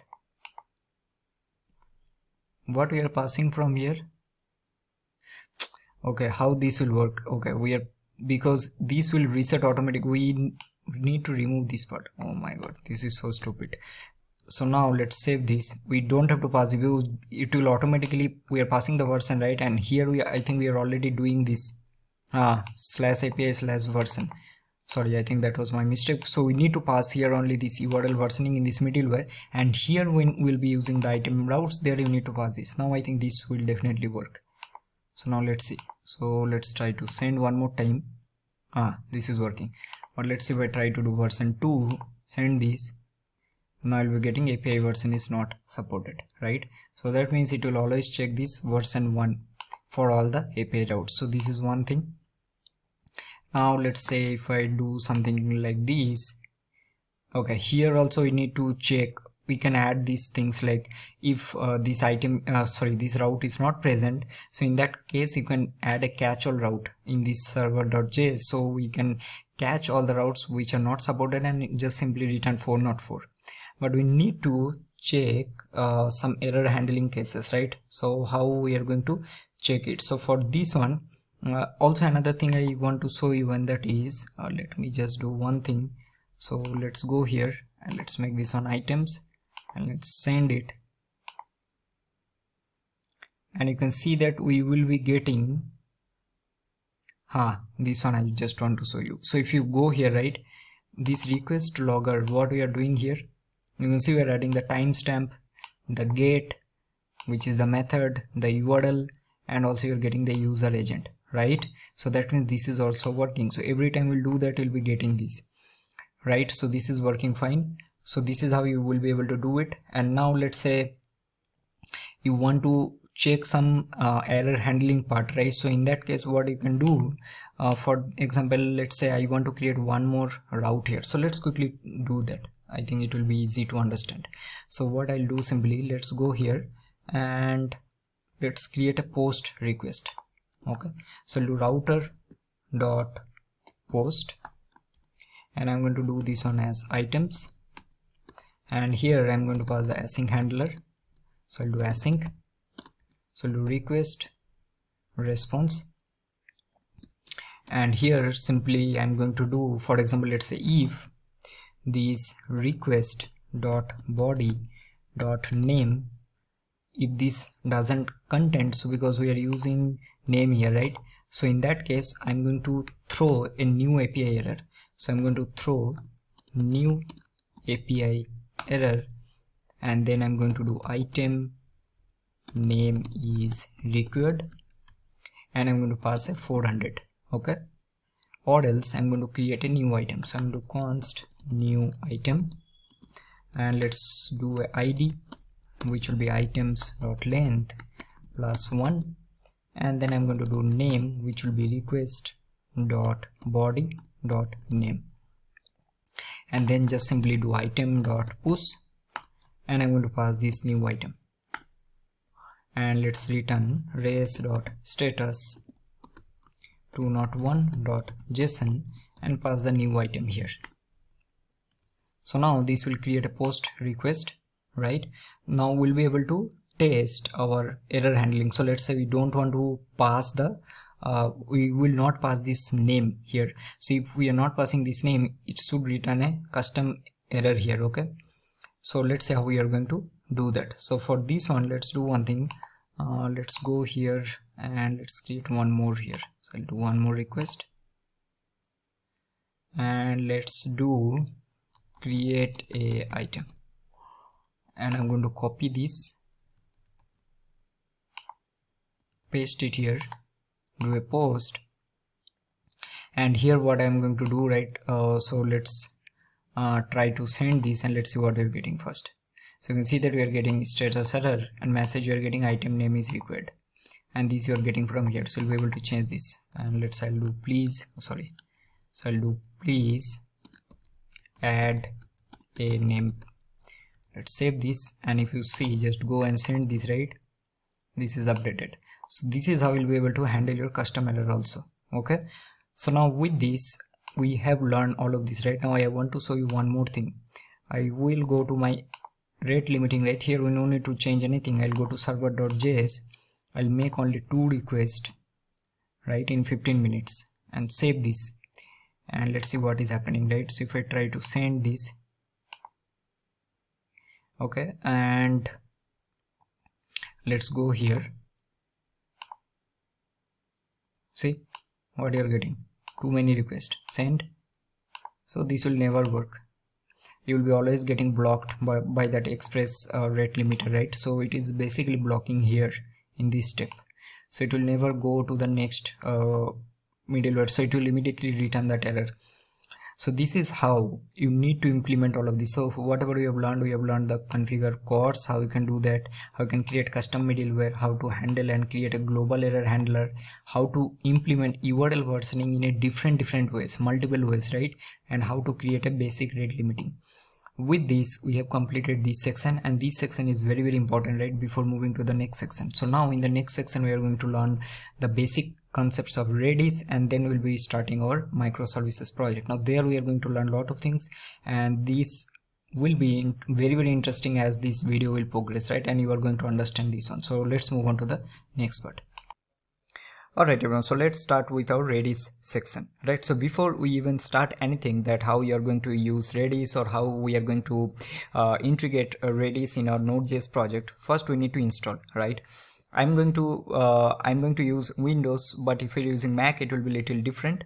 But if you are using Windows, so this will be the steps. So first just in Google search for Redis Windows git install. Now definitely give this git keyword here, and then the first link you need to click. So this is the latest releases you will get, and here you will be getting the MSI file and also the zip. You can definitely download the zip, but I will highly recommend you can just download from this MSI version. Now here nothing like difficult or anything, because it's just like normal software you will install. You need to follow the steps and it will be automatically installed. Because I've already installed, so I'm going to show you the next step, that how you are going to do that.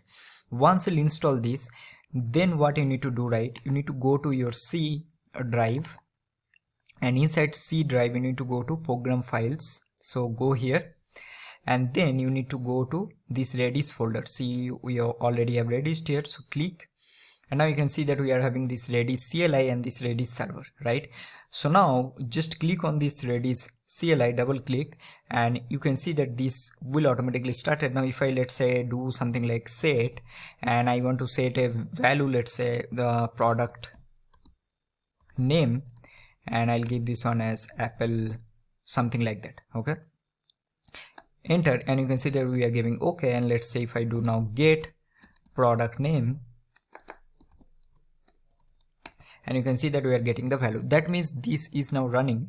The only problem we will face that this you are directly running from your C drive, and you are going to this Redis CLI, then you are running this, right? But when if you are doing for the first time, and if you are trying to run, let's say if you go to command line and search for Redis server, you'll say that you'll be getting an error that that Windows can't find this Redis server, it's an external command or something like that. So the reason is because we need to add this Redis path in our environment variables. So for this one, what you're going to do, right, you just copy this path from here, C program files Redis, just remember this path and search for control panel. And once you'll go to control panel, go to user accounts. So click here, and again you need to go to user accounts, click once again, and now you will be getting on the left side change my environment variables, right? I'm showing very slow, step by step. Click here, and now you can see that there will be a path variable, right?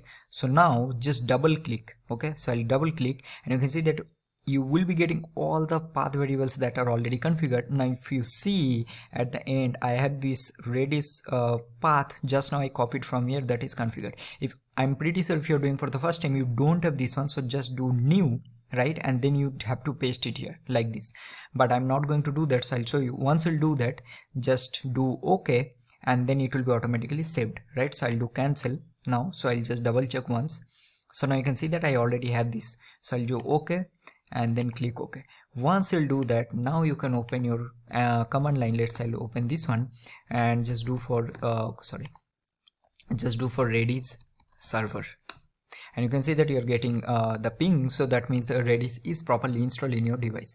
Once you'll do that, now we can definitely learn all these like data structures and every basic concepts of Redis through our terminal also, but I will highly recommend not to do that. So what we are going to do, right, because this project is related to Node.js, so we are going to only see that how you are going to integrate your Redis with your Node project, right? Because if you go to their official documentation, right, so Redis you can definitely use with various technologies, right? It's not like you can only use this one with Node, right? You can use with some other like Python and those others technologies that that we are having. So now what I will do, right, now next 1 hour or like whatever times it will take, I'm not sure, will be very, very important. I will highly suggest don't skip anything in these concepts. These concepts are very, very important. Although this seems very simple, but this is going to help you when you will be integrating Redis with a very large complex application, let's say in your company. So these are going to help you. So what are the things you are going to learn? First, how you can create a Redis connection, like basic connection, right? So that we are going to do. Next will be some of the very basic concepts of Redis, right? And then some of the basic operations like set, get, then delete, those things. Then we are going to learn the Redis data structures, very, very important. After that, we are going to learn pub sub, and also after that I'm going to show you some of the real examples that we are going to use in the later part of our main project. And also I'm going to show you another very, very awesome package that we are going to use in our project, that is called iRedis. So that is another package. If you search in Google, you'll be getting a lot of details. So the basic concept that we need, so that also we are going to cover, because in our social media project, whatever things we are going to learn or whatever things we are going to implement or apply, those concepts only we are going to learn in this particular section. So this section is very, very, very important. Okay, so don't skip. So let's start with the very basic one from the next part. So just create a simple folder, open your VS Code, and then we'll be getting started.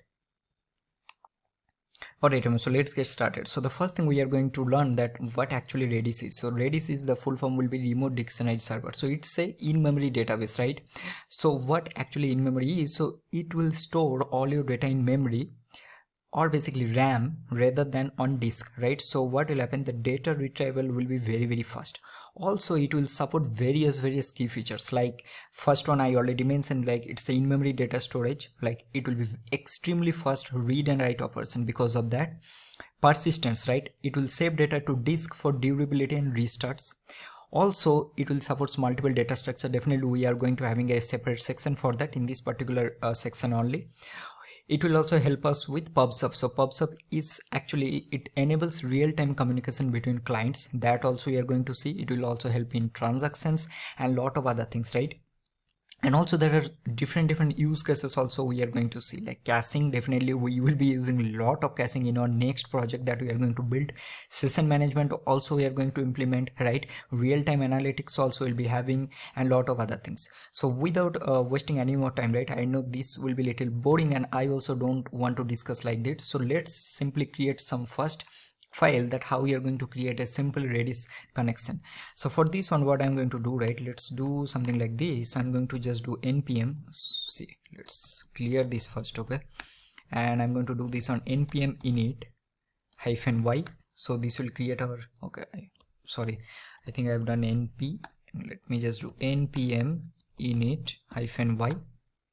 So this will create our package.json. So for now what we are going to do, right, let's just install.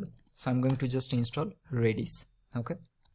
So you can also just search in their Google and you'll be getting this. So this is Redis and this is that Redis I was talking about, right? So it's actually give you all the full features for Node.js. See, it's only Redis client for Node.js, right? So this one we are going to use later, but first let's understand some of the very basic things. So now if you go there, right, so let's see, so we have Redis installed. Awesome. So the first thing what we'll do, so main we have index.js, let's make this one as server.js, and I am going to add a start script here. We don't need this node mon for now. I think this will be fine because we are only going to do npm start. And now let's create our server.js, okay. So the first thing what we are going to learn, that how you can create a Redis connection, right? So let me just close this, okay. So I will be closing this left section throughout this particular video, as you have already seen in the first section also, so that I'll get extra space. All right, first we need to import Redis, right? Everything I'm going to do step by step, because I know for some people this will be like they're doing for the first time and it will be little difficult to understand, because this video will not be very simple, right? It's a part 2. So if you are completely beginner, I will highly suggest go for the part 1, because we are not going to cover a lot of Express Node.js related concepts. Like this is not the place for that, or else this video will be very long. So first what I'm going to do, right, I'll simply do const Redis and let's simply do require, and I'm going to just import Redis, okay. So this is the first step. Now what we are going to do, right, we need to create a client. So to create a client, what we are going to do, simply we'll just give this a name as client, and this Redis will give you a create client method, right? So this client, how it will help, right? So this client will be used to interact with the Redis server, okay. So now here I'm going to give my host. So here I'll give this one as localhost, okay. For now we are using localhost. Now here this means very important, all the points I'm mentioning, it's very important, okay. So this means the Redis server is now hosted on localhost, okay. This is the local machine. Then we are going to give the port. Now remember, while installing you'll be getting the port as 6379 while installing, right? So we are going to use the same port because that's the default port that Redis server will use. So I'm going to also use the same. If you want to change it, you can definitely change this. So I'm going to do 6379. Now this will create a client using our redis.create client. So now what we're going to do, right, we will simply just add some error handler or event listener here. So I'm going to add an event listener, and that is for error events that will be emitted by the Redis client, right? If there are any errors, so it will simply just log to the console. So I'm just going to do here client.on, and I'm going to just give this one as error, okay. And here what we're going to do, right, simply I'll do error and just simply log this, and I'm going to just give this one name as, let's say, Redis client error occurred, okay, and then just log the error. That's it. Save this.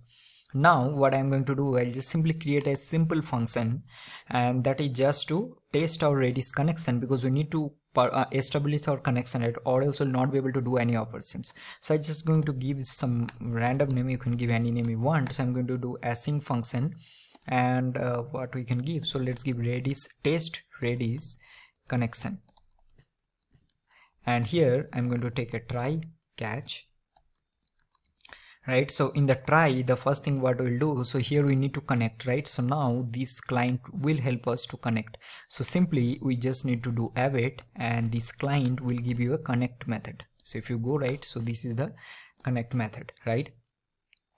Now once we'll connect this one, now let's simply will log this, and let's give something like connected to Redis. So now the connection to the server will be, Redis server will be established. In the console, in the catch, just log this error, right? So I'm going to take an error, and I will just simply log this error. And finally what we're going to do, so finally I'll just quit. So I'll do client, this client will give you a quit method, right? Now here, why this is important, so this is important to avoid leaving open connections, right? So there can be sometimes open connections, so this will actually make sure that there is no open connections, right? So now let's save it. So what we're going to do, simply call this method, as simple as that. And now let's save, and now I'll just open this terminal and I'll run npm start, hit enter, and let's see what is happening. So now we easily got that connected to Redis. Now Redis connection is now established. So till now what I have learned so far is that simply we can create a Redis client using create client method. Why I'm repeating all of this, you might think, okay, this guy told me like this is a advanced level project, like advanced level video, but these are very simple things. It's not, these things are not simple. When you'll be implementing any microservice project or very complex project, let's say you are working in a tech company and then you are debugging some others code, these things will be very, very important, right?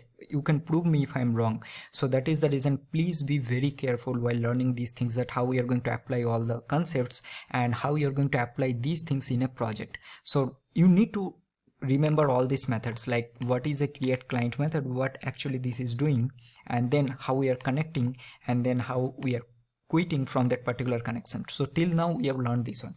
Now let's do one thing. So I'm still we haven't discussed any method for now, but I just want to show you something.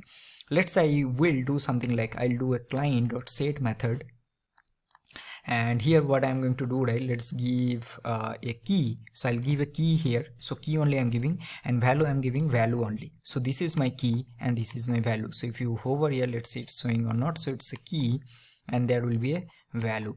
Okay, so now what I'm going to do, right, simply I'll do const extract value, and I'll do await client dot get, and here I need that key, right? So this will give me what, it should give me what, value, right?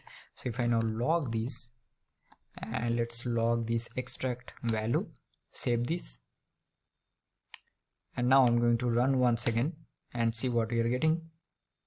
So we're getting value. So I'll just simply change this one to my name, and now run once again.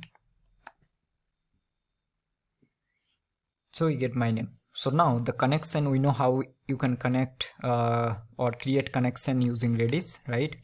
And also how you can say, this part we are going to discuss in the later, and then also how you can catch error, and then finally we are going to quitting, that if there is any open connection, so it will quit from that particular connection. So now let's move on to the next part. Alright, so now you already know that how we are going to set a key with a value, and then how we are going to extract using get. So now let's learn some 2-3 more operations that we are going to use most of the times, and then we will be moving to data structures section. So here we can also do a delete operation, right? So let's say I want to delete this particular key. So how we are going to do that? So for that one, so let's say I'll just do a const delete, and I'll give this one as count. So we are going to use client.del method. So del stands for delete. So here it will basically take the key that we want to delete as the input, and then it will return the number of keys that were removed. So for example, here what I want to do, right? So let's say I will simply do client.del, and here you need to give the key or keys. Okay, so here I'll give this key.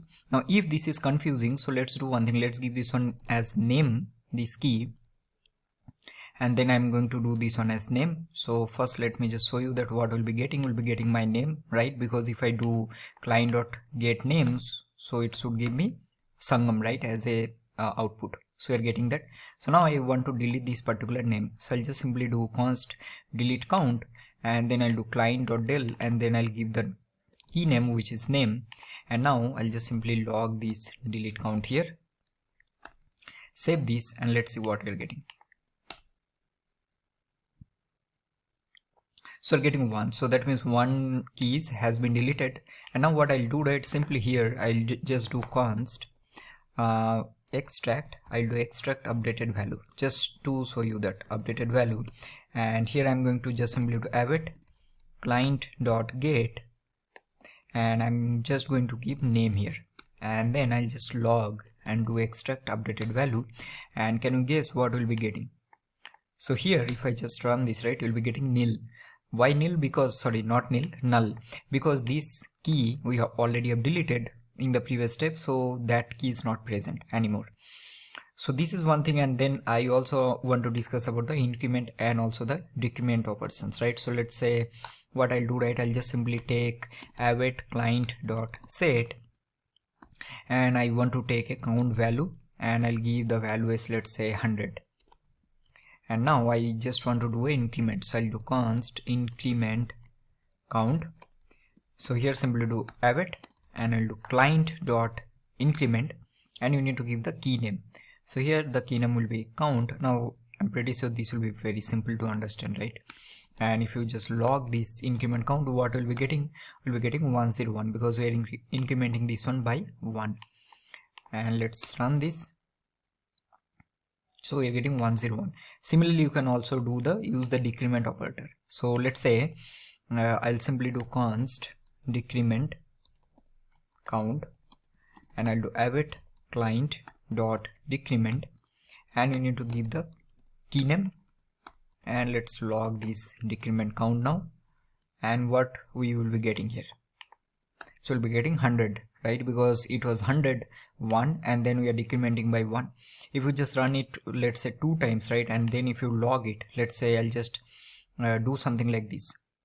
I'll just copy this line, and then I'll copy this line from here, the decrement line, and I'll just paste it 1 2 3 4 5 times, and I'll just take a log and I'll paste it here, and instead of this I'm going to do get.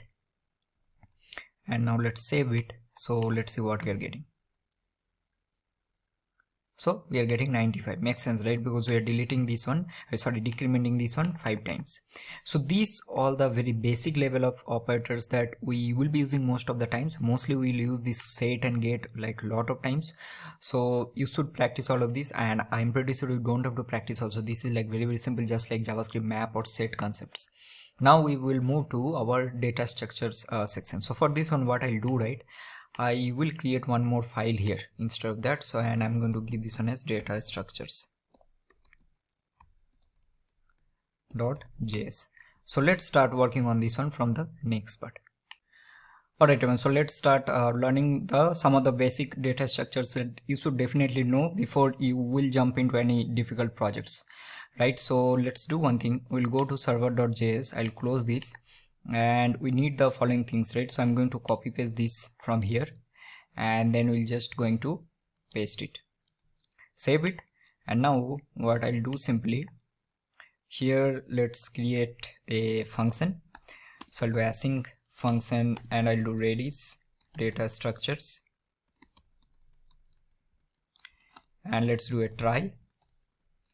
So in the catch, I'll just simply log the error, and then finally I think we already know that we are going to do client.quit. Now the first thing we need to know about the strings, right? So I'll give comments. I'll give this one as strings. So for strings, what are the things we are going to learn? So I'll give all the things in details. Okay, this part will be important. So we are going to know what is set, that we already I think know that set is actually 2. I'm also going to give you the definition that what actually each and everything does. So set is to store a string value with a key that we've already seen. Then get to extract that value. Then we have a m set. So m set, as the name suggests, this m stands for multiple. So you can set multiple key value pairs at once with this m set. These keywords are very, very important. And to get it, you need to do m get. So we have set, get, m set, m get. Okay. So now let's do one thing. So I'll just give await and I'll do client dot set. Now I just want to set a user with name, so which is my username, and I'll give my name here. Okay, and then just simply we will do const name, and this we have already seen, right? So that is the reason I'm doing little fast. So I'll do dot get, and we are going to do what? We need to do user dot name, and we can log this. So we'll be getting the name. I'm not doing that one because we already know, or let's do that. So we'll do log and then we'll do name. Now what I need to do, so I need to use, so this we've already seen. So I want to use set multiple keys with key value pairs, and then I want to get or extract those. So how we are going to do that, right? So simply just do await and I'll do client dot mset, right? And here you need to give the arguments. So I want to give, let's say I'll give this one as array, and I'll give user, remember, so you'll give user.email. Then after this, so this is my key, and now you need to give the corresponding value. So here I'll give my email. So this is my key, this is my value. Then again, let's say you want to add one more key, and I'll give, let's say, user age is, let's say, 60, right? Although my age is not 60, but okay, sorry, we need to do like this. So this is user of age, and this is 60. So this is the key name, and this is the corresponding value. I'll give user dot country, and I'm going to give, sorry, and I'm going to give this one as India. Okay, so now this will set multiple key value pairs. So we have one key value, second key value, third key, and the value. Okay, and now I'm going to just log here, but here how we are going to do log, right? So for that, sorry, I was doing like this, but we need to destructure. So how we are going to destructure, right? So simply, let's say I want to get my email or this value, I want to get the age value, so I'll take age here. I want to get my country also, so I'll take a country. So how we are going to get it? So which method I told you that we need to use mget. So here simply just do await and you do client.mget, and now you need to give the keys. Now these keys is like, this is a value, right? This is how you're going to get the value. This is not the keys. Your keys is these keys you need to use. So you need to pass here. So means I'm extracting the user.email value in this email. Then you'll be taking what? You need to give, sorry, you need to do user.age, and you need to do user.country, and now just log this, right? So now I'm going to log the email, age, and country. Save this. All right, so now let's run this. So I'm going to do node, and we are going to do data structures, right? .js. Okay, so you're not getting anything. Why is that? Oh, okay, we need to run this method. So let's do Redis data structures. Now if you want, you can also invoke wrap this one inside the async if function. That will also work. And so let's see if it is correct or not. So you're calling this client. Oh, we need to also do client dot connect. We haven't done that. So now let's save this. So now I think this should work. So let's see what we are getting. So you can see that we are getting my name, which is the first one, I believe, this log, and then I'm getting all three. So my user email, user age, and the country, right? So this is how you need to do mset and mget to set multiple key value pairs and to extract corresponding values from the keys. So this is all about the string data types, right? So now let's move on to the next one, which will be list. So I can give a comment here. So I'll give list, So for list, we are going to learn the following things. So first will be lpush. So what lpush does, so this will insert an element at the beginning of the list, right? Same, next will be rpush. So rpush will be that this will insert an element at the end of the list. Next we are having lrange. So this lrange will retrieve elements from a specific range in the list. Next we are going to learn lpop. So as the name suggests, pop will be remove. It will remove and then return the first element of the list, left side. Okay, so first element. Then we are going to learn rpop. So this will remove and return the last element of the list, which will be on the right side. If you worked with, or if you have some idea on array methods in JavaScript, right, so it's exactly same, like almost similar. So we are going to learn lpush, rpush, lrange, lpop and rpop. Okay, so let's do start. So first I'm going to do, also I'll highly recommend you should definitely do hands-on of this. Like don't watch this video just like you are watching and then not writing. You can also make a note, that is also very good. You can do a note in your like in your copy or like in your laptop, wherever you want, but I'll highly suggest it will be better if you just code it and then you can also comment it or make a note inside your code only. So I usually do like that. Okay, so I'll add a comment in my code only so that later I can do for revision. Like this can be helpful for your interview also, right, these things. Alright, so let's start with the first one, right? So let's do await and then I'll do client, and let's say I want to push some elements, right? So I'll do l push. You need to give the key name. Let's say I want to add some nodes, so I'll do nodes and I'll add let's do 3 nodes. So I'll do node 1 comma node 2 and then node 3. Alright, and now I need to get all the nodes. Now remember I told you, right, for the lrange is actually work when we want to retrieve elements from a specific range in the list. But now I want to get all the nodes, not from a specific position, right? How we are going to do that? Now I'll do const and let's do extract all nodes, and now I will simply do await, and now you need to use client.lrange. Now to get all the nodes you need to do key, which will be my nodes, and then you need to give starting position as 0 and -1. So whenever you'll be giving 0 and -1, so that means it will always return all the nodes. So I'll just simply give a nodes and I'll do 0 and I'll do -1 and just log this extract all nodes, right? So now let's save it and now let's see what we're getting. So let's run this. So we're getting 3 nodes. Okay, now what I need to do, let's say I want to perform this lpop. So lpop will remove and return the first element. So let's do this one also. So I'll do const and I'll do let's first task and I'll do await client.lpop and I'll simply do tasks, because sorry, not task, this will be node. So these will be my nodes. Now here I'll just simply log this and I'll do first node, save this, and then I will simply run this. See what you're getting.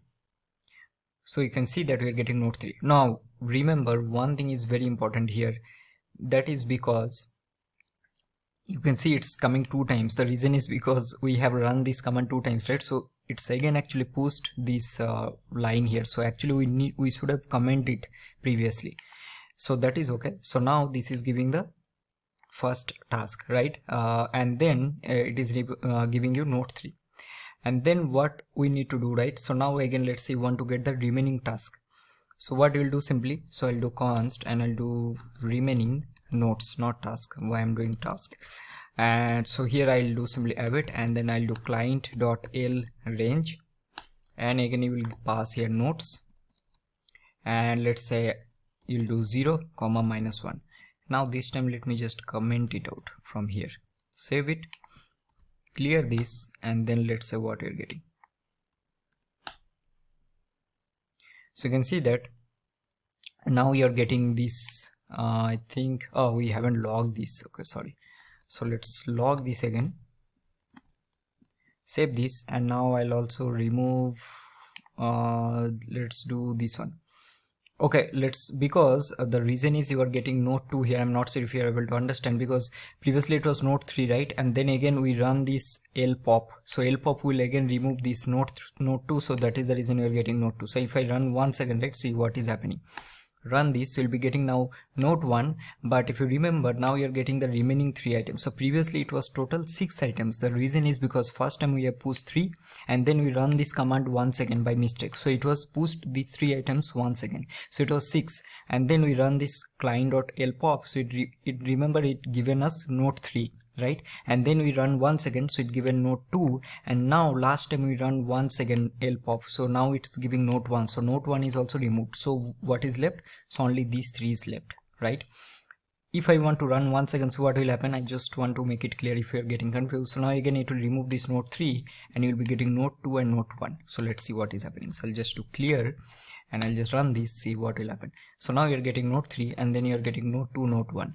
And if you run once again, I'll be getting node 2 and only node 1 is left.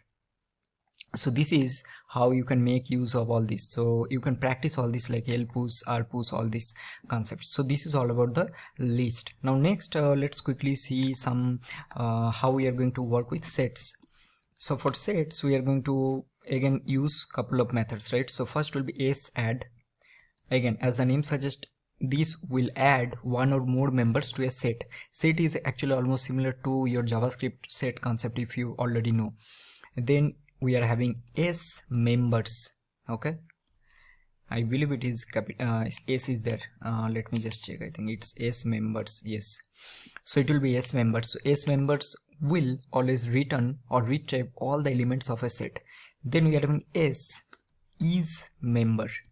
So s is member will check if any particular member is exist in a particular set or not. Okay, and then we are going to also run which is srem. So this will remove one or more items from the set. So first we are having s set, which will add one or more items. Then we are having s members, which return or retrieve all the members from a set. Then we are having s is member. So is member will check if any particular member is exist in a set, and then this is to remove one or more members from set. So let's see with some example, and for I will do right, I'll just comment out this part from now because this is getting logged multiple times. Also let's comment out this one and this from here. So now let's start with set. Alright, so let's see this one with the example. So let's do one thing, right? So I think we already have this this user. We are having the email, age, and also the country. So let's do one thing. So let's say I want to add some unique nickname for that particular user. Okay, so I'll just do await and I'll do client.sadd and I'll do user, and here you need to give let's give this one as nickname, and here I want to add, let's say John, some random value. Okay, what else? I'm not able to get name. I'll do some name and some xyz. Now what I need to do is I need to get all this, right? So I'll do const extract user nicknames, and this will be await. So you need to use client.sMembers, and here you'll pass this. So just copy this and then just log it here. So I'll do extract user nicknames and then run it. So see what you're getting. So you're getting all 3 values, which is okay. And now I need to do something.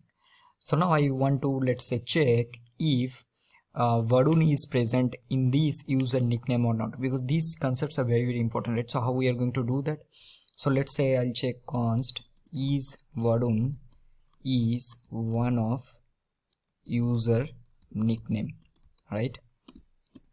And I'll do await, I'll do client.sMember, sorry, I think it will be is member, and here what you need to pass, the key, and then you need to check which member is present or not. So key will be what? Key will be this user.nickname.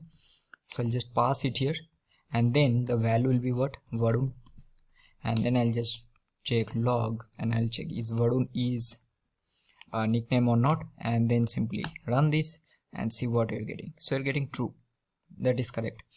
And now I need to do something. I want to remove this XYZ from this user nickname, and then I want to get the updated result. So what I'll do, simply we'll do avid, and I'll do client.s, and what is the method called rem. So this will remove one or more keys, right? So here let's say I need to do, or let me just copy this. So I'll do user.nickname, and I want to delete XYZ, and then I'll do const get updated user nicknames, and this will be avid client.s members, and here we'll pass user, and then I'll do nickname, okay, and then just log this get updated user nicknames. Just clear this, and then we are going to run it. So we're getting Varun and John, so XYZ is not present. Awesome. So with this we have covered the, I'll not say basic, but I'll say like it's almost covered most of the important things, right? So these all the things you are going to use most of the times. Alright, so this is done. Now let's do one thing. I will also going to discuss two more things. So first one will be how we are going to work with sorted sets, which is actually almost similar to sets, but actually the only difference is that each element in that sorted set has a score associated with it, and we are going to see that one with the example. And then also I'm going to discuss with how you can work with hashes, right? So these two things we will complete, and after that we'll move to the next section. So first let's complete these two things. Alright, so now let's learn two more data structures that we will be discussing. So sets we have already discussed, right? So let me just copy this one from here, and I told you, right? So we are going to learn the sorted sets. So here the only difference from the sorted sets and normal sets, right? So it's actually almost similar, but for sorted sets there will be like whatever elements you are having, so each element in that sorted set has a score associated with that. So what I mean by that, so what Redis actually do, right? So Redis will maintain the order of that elements based on the score, okay, and that will make them ideal for things like, let's say you want to create some kind of leaderboards or priority queue, and that score will be very, very helpful. So here we are going to learn the couple of operations. So the first one is called zadd. So these will add elements with score to that sorted set. We are going to see that. Then we will be learning zrange. So this range, as the name suggests, so this will help you to retrieve the range of elements. Then you will be having zrank. So this will get the rank of a particular element, or basically it will give you the position in that sorted set. And then you will be having zrem. So as the name suggests, this will remove one or more elements. So now what I'm going to do, right? So let's do one thing. So in this client, right? So I'll add some, let's say I'll do avid. Let's do client dot add. Now here not add, we need to do zadd. And here I'll give some name. Let's say let's give this one as what I will do, cart. So you're creating some cart items just for example, right? And here what I need to do, right? So I'll give an array, and this will be array of objects, and now each and every element will have a score. So you can see that. So this score, let's say each and every cart elements have some price. So I'll give this one as 100, and then I'll give this one as value, and this will be cart 1. So that means now this value, or for this cart 1, this score is actually associated for this particular cart 1. Now let's copy this, and I'm going to paste it. Let's paste 2 more times, and I'm going to give this one as 150, and let's do this on cart 2, and let's do this one as 10, and this will be cart 3. So as simple as that. So now using this is now a sorted list where each and every element will have a score value. Score is nothing but the value that associated with that particular item. So now let's say what I need to do, right? So I need to get the top cart items from the sorted list, and then I want to do something like this. I want to order by score in the descending order. That means highest will come first. And to do that, as I already mentioned it, so we are going to use this zrange property. So I'll simply just do get const get top cart items. Now you might think these concepts are very simple, but these will be very helpful whenever you'll be creating any project. Let's say you are creating an e-commerce project or something else, and you can apply these properties, and then you can do like you can implement caching or some other things, whatever you want to do. So but the main thing what you need to understand that which property or which method to apply in which scenario. I hope you're getting what I'm trying to say. That means let's say you're creating a project, so in which part you need to apply sorted set, in which part you need to only apply set, in which place you need to use hash. Those things you need to understand by yourself. All right, so here now what I'll do, right, so let's do await, and I'm going to do client, and let's do z range. Now what are you going to pass? We're going to pass the cart, and here we are going to pass 0 to -1. Now I think this part we already discussed, right? And 0 to -1 we have also used previously, that whenever we'll be doing 0 to -1, it will return all the items that we want to get. So now let's just log this, and I'm going to make this one get cart items, and let's do this one and then save this, and I'm going to do node data structures .js.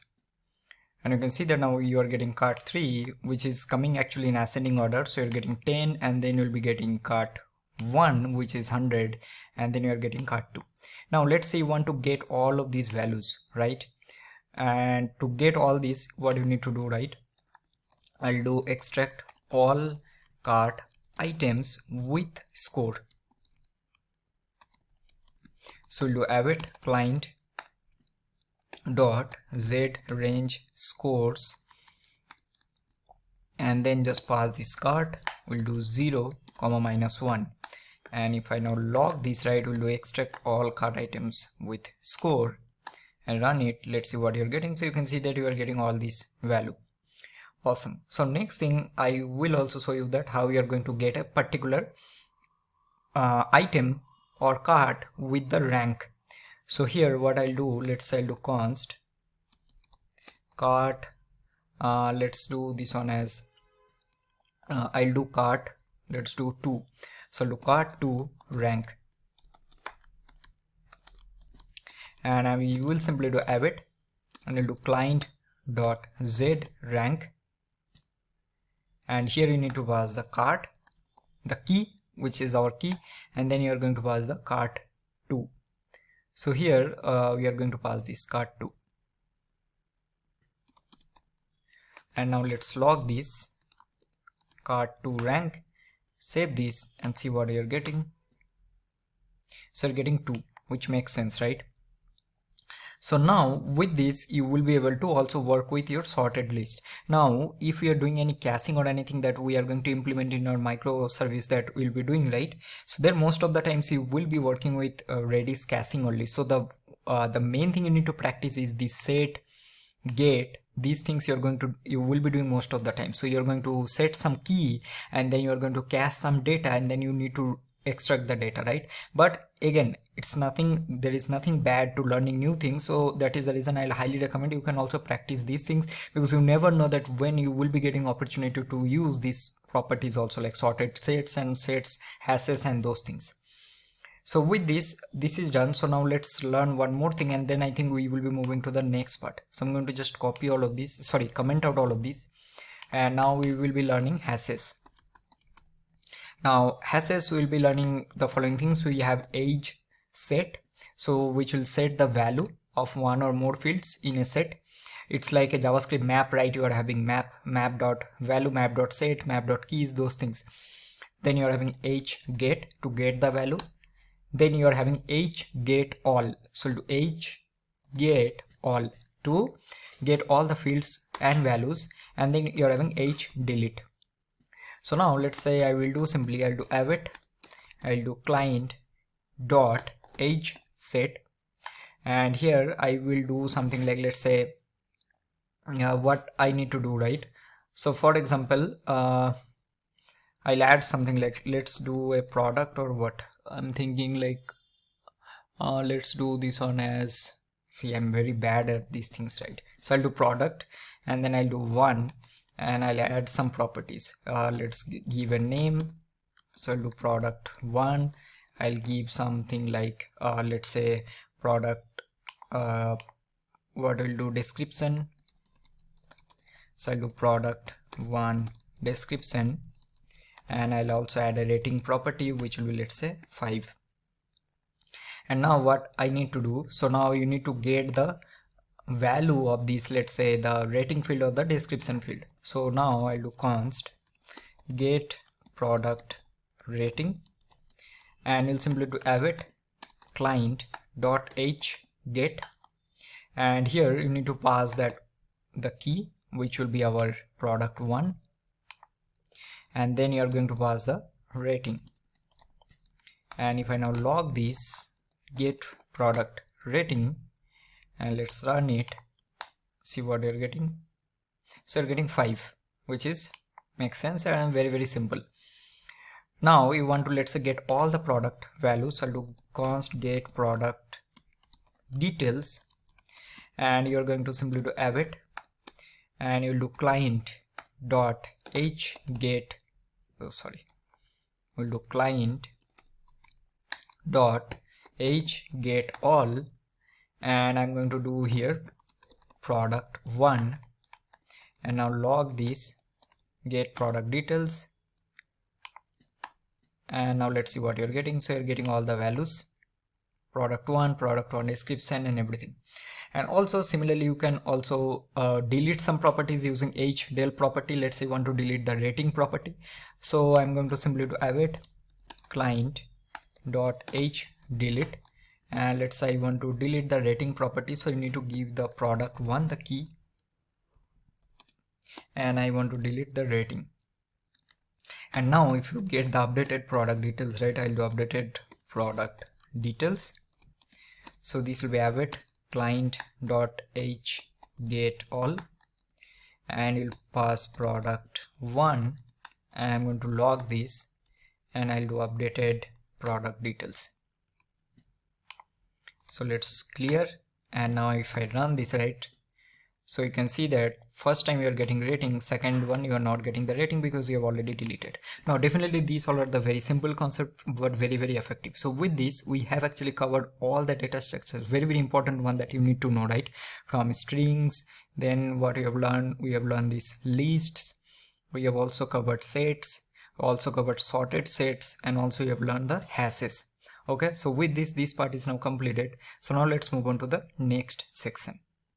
Alright everyone, so moving to the next part, right, so let's understand some of the very basic things of PubSub, how we are going to implement. Anyway, we will be also using in our microservices, right, so we are going to use message queue, RabbitMQ will be using, so there we are going to learn each and everything in details, but still it's always better to understand the basic things, right. So I'm going to create one more, and let's give this one as .js. So what actually the concept of PubSub, right, I'm pretty sure if you work with socket also it's like almost similar.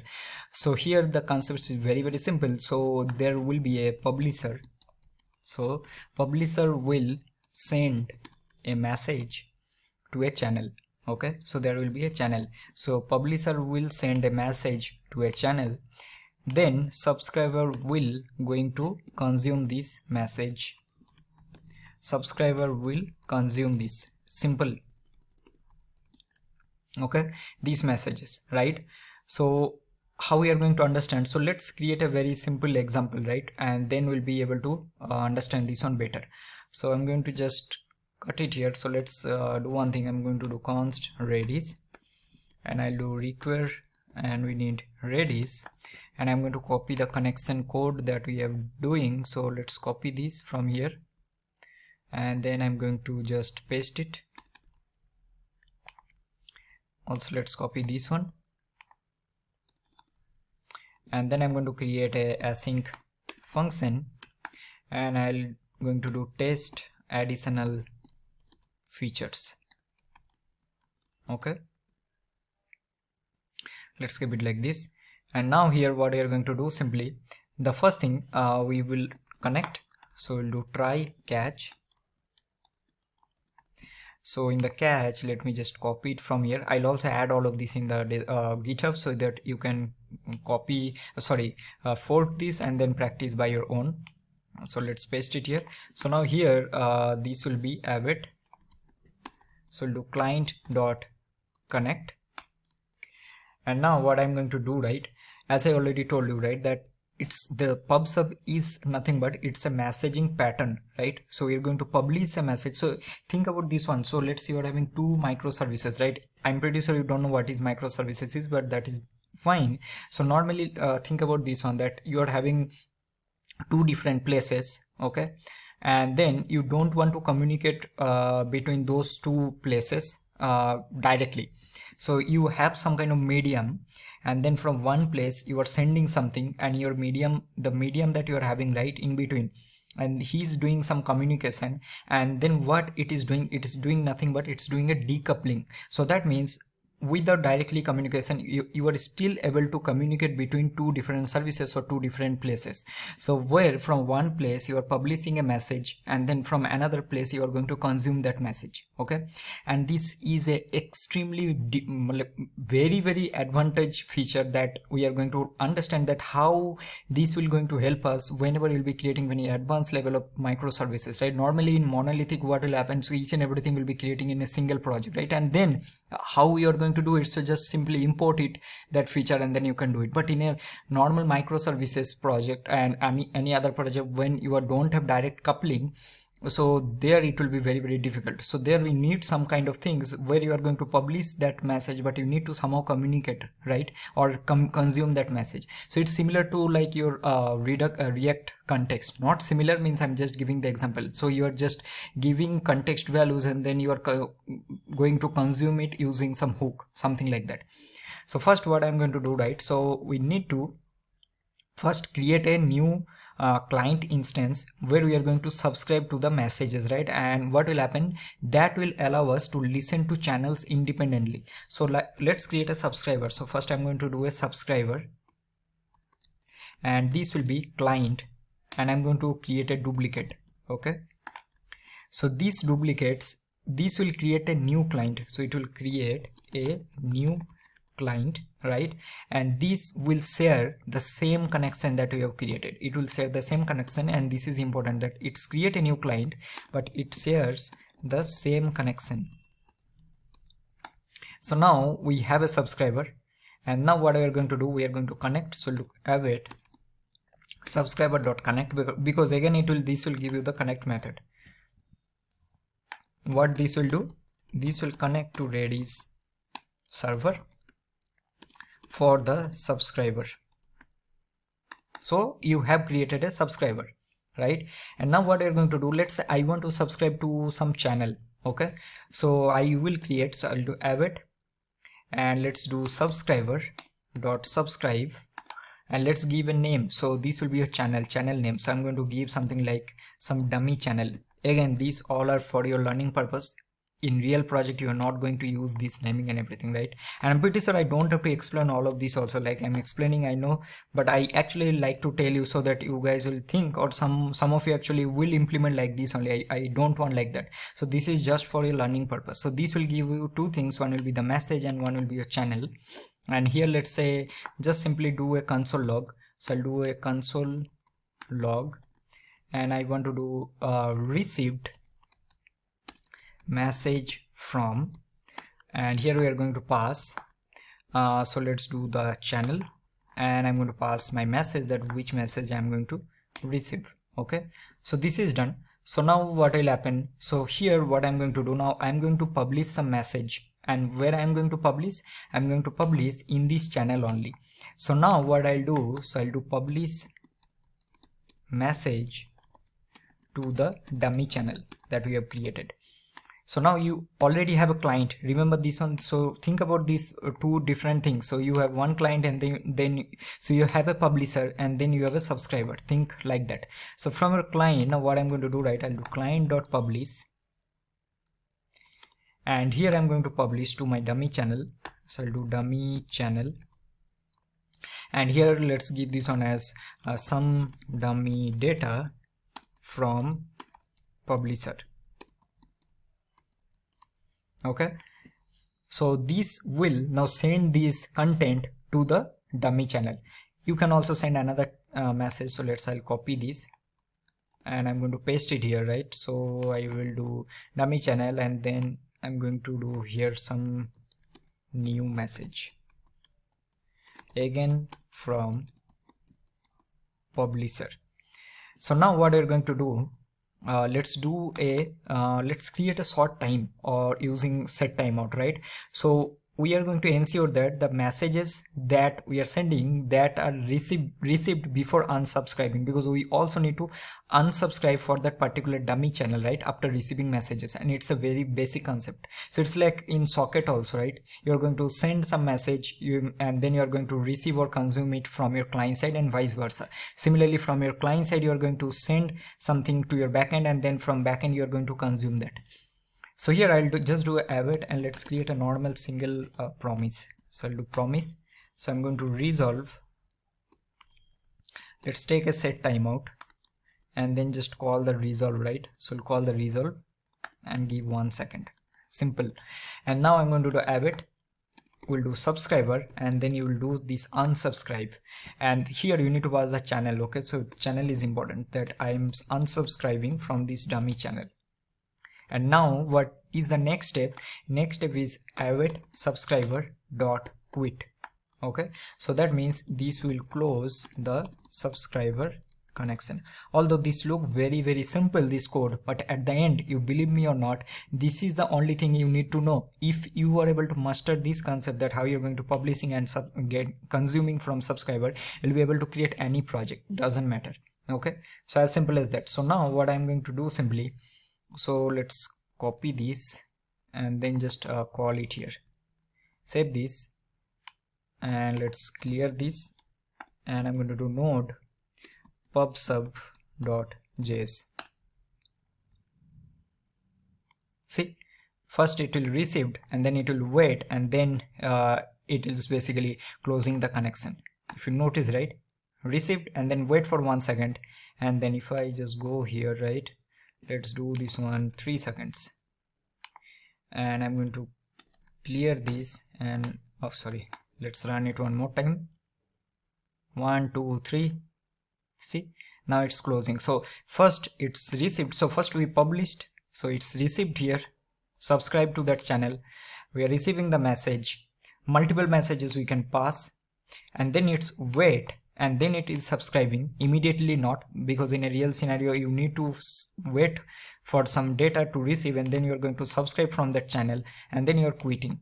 So this is a very basic level of pub sub concept, right? So how you're going to publish, and then subscriber is going to consume it. Now let's move on to the next one. Alright, so now we are going to understand two more concepts in Redis, and that is called pipelining and also transactions, right? So I will explain with some very basic example, and I'm hoping that you will be able to understand. So the first one, I'm going to give some comment here. Okay, so let's give here pipelining and transactions. Okay, so here the basic difference between both, right? So first we need to understand what is pipelining. So pipelining in Redis is, you can understand like a technique of sending multiple commands to the Redis server in a batch. Okay, now what you need to do, right? So whenever you have some requirements, I'm also give you some real scenarios. So you don't want to simply wait for each other commands reply, and you want to send multiple commands to the Redis server in a batch. Okay, so then you can use pipelining. And transactions in Redis actually allow multiple commands to be executed, okay, as a single unit.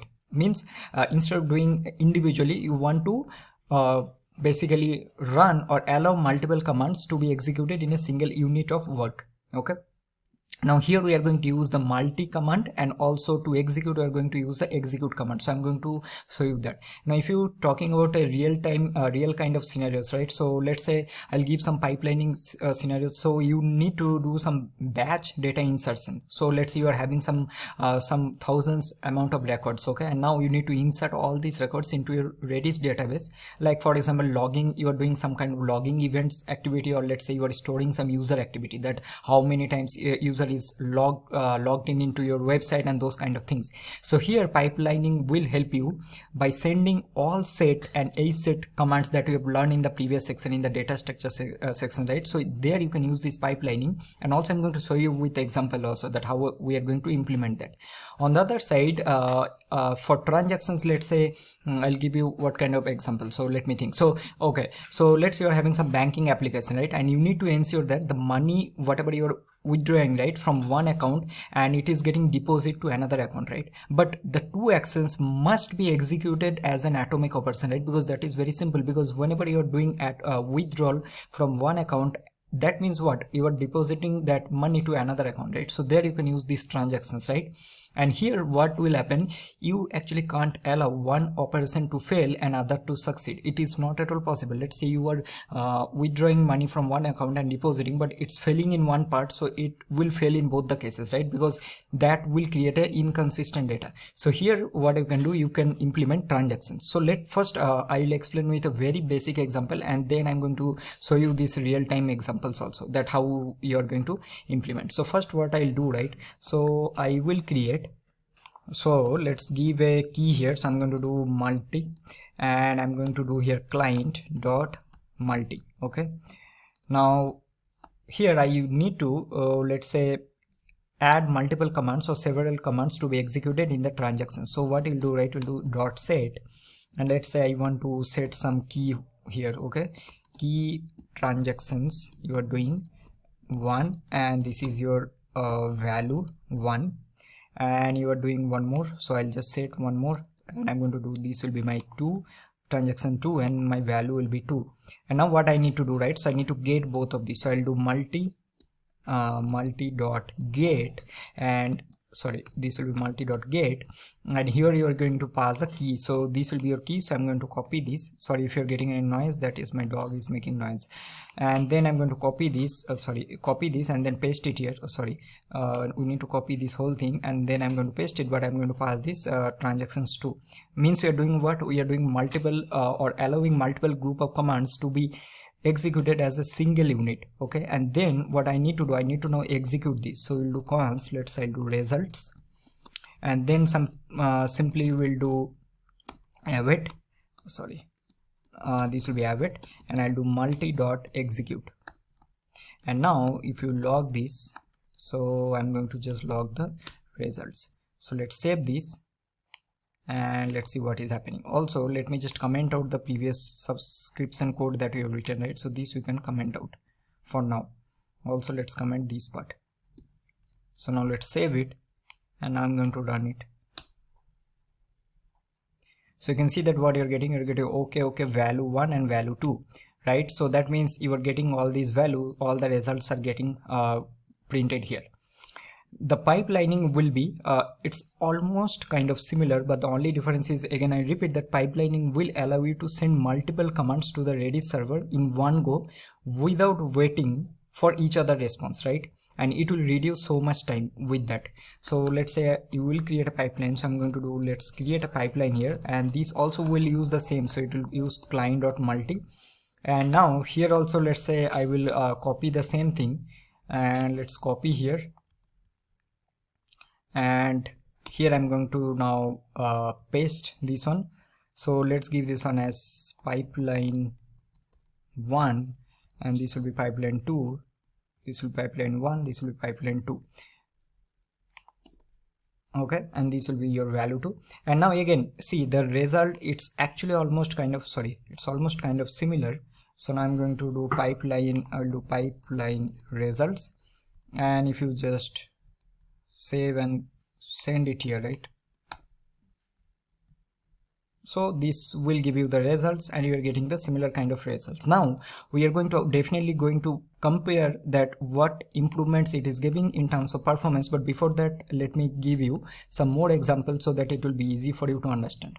So let's say you want to do some batch data operation, right? So I'm going to do a batch data operations, and here what you need to do, right, so let's say you will create a pipeline. So I'm going to do pipeline 1 just to give you example, and then again you'll do client.multi, and here what I'll do, right, so I'll do for, and I'll do let I equal to 0, and let's say I need to insert 1000 records, and I'll do I++, and what you'll do, right, so let's say I'll do pipeline.set, and here you are going to add something like, let's say user and you're going to pass this I, which is the current user, and this will be your action. So user is doing this action and you're printing the action value here, which will be your action value, and you're passing the value.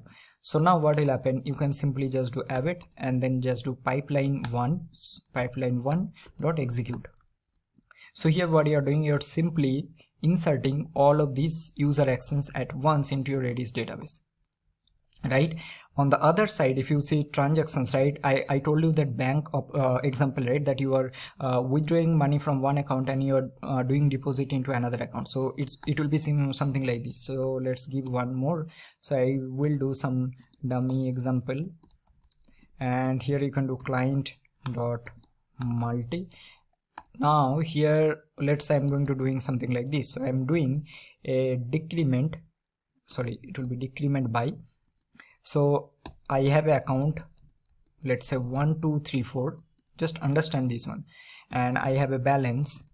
So I am decrementing the balance from this account 100 rupees and I'm adding this one in another account. So here you need to do increment by, and this will be, let's say let's give some 0000, and you're increasing this one by 100. And now we are going to do const, let's do final results, and you're going to simply do await multi dot execute, right? So that means here what you are doing, that why transactions are suitable here, because you are doing a atomicity here, right? So that means if either the decrement or increment commands fail, your both will fail, right? And in that way your data will remain consistent. So that means it's very important that consistency is important whenever you'll be doing similar kind of things, that you need to do some kind of transactions. Now here you can also do something like this, right? I'll give you one more example. Let's say doing think about a e-commerce application, that shopping cart. So let's say user is adding items to your shopping cart, right? So you want to update both the cart item as well as your cart price, and that update must be what? It will be together, right? Ensure that you are increasing the price and also you are increasing the quantity. For example, if one item is 100 rupees and you are increasing this one by 2, so you also need to increase 1 from 2, and similarly you need to increase this also, right? So here you are doing some kind of transaction. So what you can do, that means I'll give you these examples also. Let's say cart example, right? Now these all are for your learning purpose, okay? Don't do all of this in a project. Again, I'm repeating, create a client dot multi, and here I'm going to do multi dot, I'll do h increment by, and I'm going to do cart, let's say cart ID 1234, and I'm going to doing here item count, and I'm going to doing by 1. Similarly, what I need to do, so I'll copy this, I'll paste it here. So this will be h increment by. You are doing the same thing, but here now instead of count, what you're doing the total price, means you are increasing the total price also. So you're increasing the total price. Let's say the price was 10 rupees for each and every item, so you're doing this one increasing by 10 rupees. So every time you're incrementing this by 1, you are also increasing the total price by 10, right? And then what you need to do, so you just need to do await multi dot execute, right? So these will be the very basic things that how you are going to implement pipelining and transactions. So now what I'm going to do, right, I'll just show you another example here. Let me just comment out all of these. Now let's save it. So now what I'll do, right, I'll give you some of the performance example here, that how this pipelining will help you, right? So let's go here. I will give a console, sorry, I'll give a console.log, and I'll do performance test, and let's do console.time, and I'm going to do without pipelining. So let's do one thing, right? So I'm going to do for let I equal to 0, I less than 1000, I plus plus. I'm going to do await. I'll do client dot set. So I want to set some key, right? So let's add something like user, and let's give here I, and this will be my user value. So I'll do user value, and I'm going to pass the I. And now what I'm going to do, simply I will do here console dot time end, and here we are going to do without without pipelining. That's it. Now I will add one more. I will do console.log, and I'm going to do with pipelining, not log man, we need to do time, and copy this and paste it here. So this will be time end. So here what I will do simply, so we'll create a, I'll give this one as big pipeline, and I'm going to do here what we need to create, we need to do client.multi, and then here I'm going to just copy this, paste it here. Now this is fine. So here I'm going to do this big pipeline dot this will be big pipeline dot set, and here we will give let's give this one as user pipeline key, and I'll do user pipeline value. That's it. So now here, okay, we don't need await here, and then at the end what you will do simply, now we'll do await pipeline big pipeline dot execute. That's it, right? So now let's save this and let's see what is happening here. So I'm going to clear this. All right, so let's run this and let's see what we're getting. Okay, so we're getting no such label without pub. I think maybe we are doing something wrong here. Without pipelining, without, oh, this has to be case sensitive, right? So let's save this, and now let's see what is happening. Enter. You see this will be, it is this with pipelining is first, right? Now if you do next time, right, let's see what is happening. You see the difference here, it's a huge difference, right? So without pipelining is 172 ms, with pipelining it is only 24 ms, right? And it will be much less every time. So with this, based on your requirement, you'll be able to implement your pipelining also, right? So whenever you need to do some batch operations with like so many data, you can use this logic. So with this, I think we have almost learned most of the things.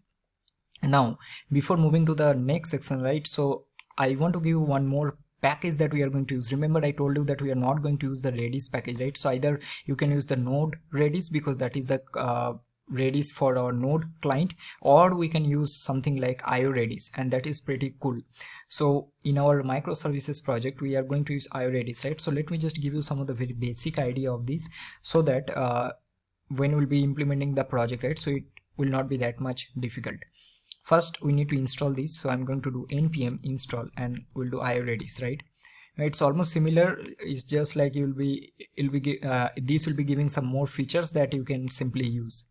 So here I'll just simply do const redis, and let's do require, and I'm going to import IO Redis, and here this is nothing but it's just a Redis client library, right? So it's a Redis client library for your Node.js, right? And here this will give you so many advantages over Node Redis, right? So this will give you automatic pipelining, which is pretty cool.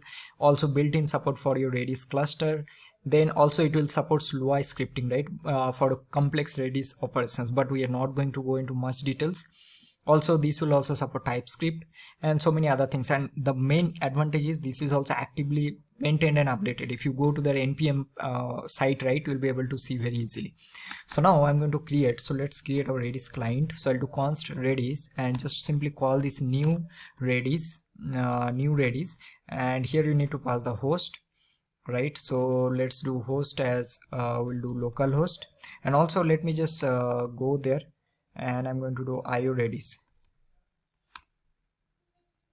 and let's see, I'll show you quickly. You see the downloads and everything, it's very, very popular.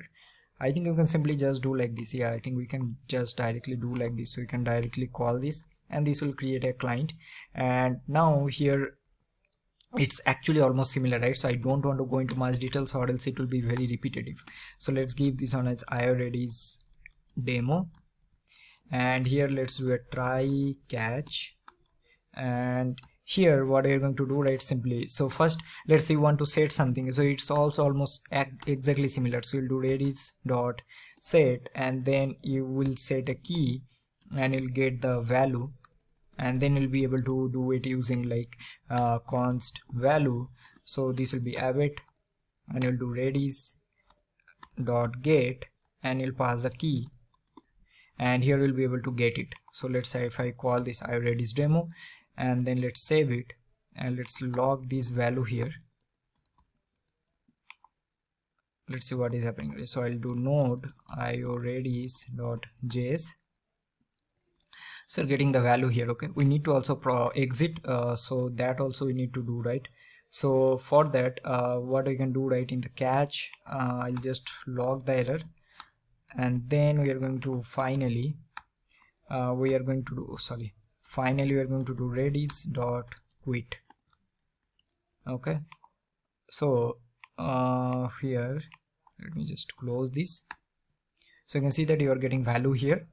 Now it's almost similar, like the only some of the advantages that here you'll be getting, right, as I already told you, that these will give you automatic pipeline, so you can simply directly use redis.pipeline. And now coming to the methods, right, that methods that you've learned in our data structure, like get, then you are having get all, then get, all of this, it's almost exactly similar. Now you might think that why then I started this. See, I just want to mention that I'll be using iRedis, but there is nothing new that I'm going to explain here, because it's almost exactly similar. If you go to the documentation also, it will be similar whatever we have covered in this data structure and this pub sub section, right? So the concept will be same. Just one thing I want to mention, that in our microservices project we are going to use iRedis instead of the official Redis package. Now here nothing more to discuss. If you go to their official doc, you'll be able to see all of this, right, that how it is working. Most of the things will be almost same. String, hashes, list, set, sorted list, everything we have covered, and it's almost similar. If you go to their strings, let me just quickly show you some of the things, right? You'll also be getting the you'll be able to do get, mset, then mget. These also you've done, right? Delete, and then whatever you want to delete, if any keys exist or not using exist, so you will be able to experiment by yourself only. So now without further wasting any more time, let's move on to the next one. So with this, I'm pretty sure you know how you can install Redis, how to create Redis server or means connection, how to create the basic, or how to work with basic data structures, what is pub sub, how to implement pipelining, transactions, and also the basic introduction of this iRedis package. With this, we have covered this one. Now whatever things you have learned so far, right, we'll try to implement those things in our microservices project. Although I'm pretty sure will not be able to apply each and everything, it is not at all possible, but I'll try my best to implement some of the caching concept so that you will get some idea, and based on that you will be able to do in your project also. So now let's move on to the next section. Alright everyone, so now it's time to start our journey on this microservices project that we are going to build. So in the previous section we have discussed in details, right, that why we need microservices, what are the advantages, and what is the difference between monolithic and microservices architecture. Also we have discussed that what will be the architecture for this particular social media application that we are going to create. But before I will start implementing, I just want to say a couple of things, right? The first one, you have to be very careful when you will be doing this section. If you are doing microservices project for the first time, right, you don't have any background, I'm pretty sure that you will be getting a lot of errors while implementing this project, because this will not be a simple application. I want to say this one upfront, okay? What I want that each and everything do hands-on and don't skip any part. Now if you are facing any issues, ping me on Insta, but you will not get immediate response. Like I'll get a lot of messages. Once I'll get some time, I'm going to definitely reply you back, okay? But what you need to do, right, first you ping me on Instagram, and then instead of telling me the problem, first you have to tell me the details, what is the problem that you're facing, and then you need to email me the code that currently you are having without the node modules, okay? Don't include the node modules, and then send me the code. Once I'll get some time, I'll just debug and then I'll reply you back on Insta, okay? So this will be the process. I think it is very important to mention all of this. Now coming to the second point, because this is advanced level of project, also I tried that I will not make this one too complex so that beginners, it will be difficult for beginners to understand, right? So that is the reason we'll try to keep this one to medium level. So I already discussed in the previous part, right? So if I want, I can make like 15 services for this particular project, but I decided I'll only keep 5 to 6, right? And the reason is again very simple, because you will understand, like once this video will progress, right, this will become really tricky and very complex. So that is the reason, be very careful, like give attention and then try to do hands-on instead of doing. And now coming to third point, the last point, that whatever packages and everything we are going to use, I will not discuss each and everything in details. For example, let's say what is JSON web token, what is Mongoose, what is Redis, or what is Redis, because those things we have already discussed either in this previous section or in my part 1 video. So if you don't have any idea, I'll highly recommend go to the first part, just search in Google, get some idea, and then you come back to this particular project. Okay, now first thing what we will start, so we have already discussed it, that we are going to implement an API gateway, right, and then we will be having our different services. So first we'll start implementing the very basic structure or skeleton of API gateway, and then we will be starting our first service, which will be our identity service. So I will give this one name as identity or user service. It's up to you. You can also name this one as auth service.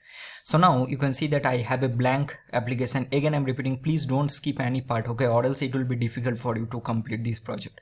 So here I'm going to let's create a folder, okay, and I'll give this one name as, now the reason is I can create separate folder and then I can create multiple like windows for this VS Code, but I think it will be really tricky. So that is the reason what I'll do, right, in this particular window only I'll be creating multiple folders. So each and every folder will consist of our services. For example, let's say we are having user service, search service, post service, media service, analytics service, something like that. And then it will be easy for us to see that what things are happening. So let's give the first name, and this I'll give this one as API gateway. Okay, so this will be our first folder. This will be our main entry point, which will handle all our services. And then I'm going to create one more folder, and let's give this one name as user service. I'm giving this one name as user service. You can give any other name you want, or let's do one thing, let's give this one name as identity service, right? It looks cool. So this will be our identity service, and this will be our API gateway. Let's do it in this zoom level. The first, let's open both in our terminal. I'll close this. Each and everything do step by step, okay, or else it will be tricky, I'm telling you. Okay, open this one in terminal. In both, first let's start implementing our package.json. So I'll do npm init -y. So this I'm doing in API gateway because we need to install a couple of packages that we need, and the same thing I'm going to do in my this one. So I'll do npm init -y. Alright, now let's start with our first this. Let's go here. So this is our API gateway. I'm thinking to increase the zoom, or this is looking good. I think this is fine. Let's keep it like this. Let's do clear. So what are the things that we need in our API gateway, right? So I'll explain all of this in top level. So first we need chords. Then we are going to have .env, right, to manage our environment variables. Then we'll be having Express. We are going to also use Express HTTP proxy, right? And then we are going to use Helmet. Then we'll be using Redis, JSON web token. Then we are going to also use Winston for our logger. So for now, let's install all of these step by step. So first I'll install Node 1 because that is the first thing we need. And I'm going to do save as a dev dependency. So let's do install. Alright, so this is done. Now what I'll do, right, I'll go inside my API gateway folder, create a folder, source. Now this will be the same structure that we are going to follow in each and every services. And inside source, I'm going to create server.js. See, I'm doing very slow so that it will not be very complex. Once you'll create server.js, go to package.json of this API gateway, and then change this main to, so we are going to do what? So it will be source, and then we need to go to server.js, right? So this will be our entry. Sorry, we need to give slash. Now we'll go here, and then I'll give a start command. So I'll do node, then we'll do source, and then I'll do slash server.js, and then we will create one dev, and this will be our node 1, and this will be our source slash server.js, right? So this will be our server.js, which will be the entry file for our API gateway. Alright, so now let's install all the packages that we need. So I'll install, then as the course progress, right, or video progress, we're going to incrementally add more packages. So we'll do npm install, I'll do chords, then we definitely need .env, then we are going to install Express. I'll express HTTP proxy, Then we are going to use helmet. Then we will be using Redis. We are also going to use JSON web token. We also will use Winston. So let's install all of these.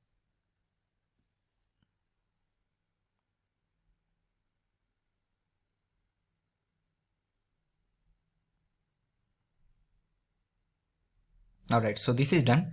Let's do a clear here, and then we'll move to our identity service. So first we are going to complete the basic structure, because we need to learn how two services will interact, or one service. First we'll start with this one service, that how your service will interact with your API gateway, right? Once you'll learn the basics, or your foundation will be clear, right, then it will be very easy for you, so you'll be able to create more services by yourself. So here now I'll go to identity service. So let's go here, and I think we already have created this. So let's do a clear, and again I'll do npm install nodemon, save as a dev dependency, install this, and then we are going to do a couple of things, right? So here first again we'll do npm install cores. We are going to use argon2 because, oh sorry, I think I've given enter. That's okay. So we will use argon2, which is actually alternative of bcrypt, and it's pretty good for hashing your passwords and everything, right? And also we are going to use .env definitely. We will also use Express. We are going to use Express rate limit. We are going to use helmet. We will use Redis also here. We are going to use joy. So this is for your validation, schema validation. We are going to use JSON web token. We'll use mongoose. And what else? We are also going to use rate limit Redis, and also we're going to use Winston. So these are all the packages that we need. Enter. And if you see, I already opened most of the things like here, right? I know that I also need to check that what are the things that we are going to use. So what you can do, right, just go to the npm. I'm pretty sure some of the things you already know, that what actually that package is doing, but if you don't have any idea, then again I'll highly recommend don't directly start this project. You first go back and then learn some of the basic things. I also have discussed most of the things in my part 1 video, and then you can come back here. Okay, so let's see if it's done or not. So it's completed. Now let's go to identity service. I'll create now my source, and then inside this I'm going to create server.js. Now let's go to package.json, and then we are going to do the same thing here. Okay, so this will be our source server.js. Then we are going to create a start script, which will be node source/server.js, and also I'm going to create a dev script, which will be nodemon source/server.js. So till this part, the basic installation is completed, and then we also have installed our node modules, all the packages and everything. So now we will go here, right, and let's create our env file. Let's do step by step. So I'm going to create an env file here, and also here what I'll do, right, for now we'll keep it like this because I don't want to add this git ignore and those things now. We'll do those things later. So here first we need couple of things, right? So what are the things we need in our env file?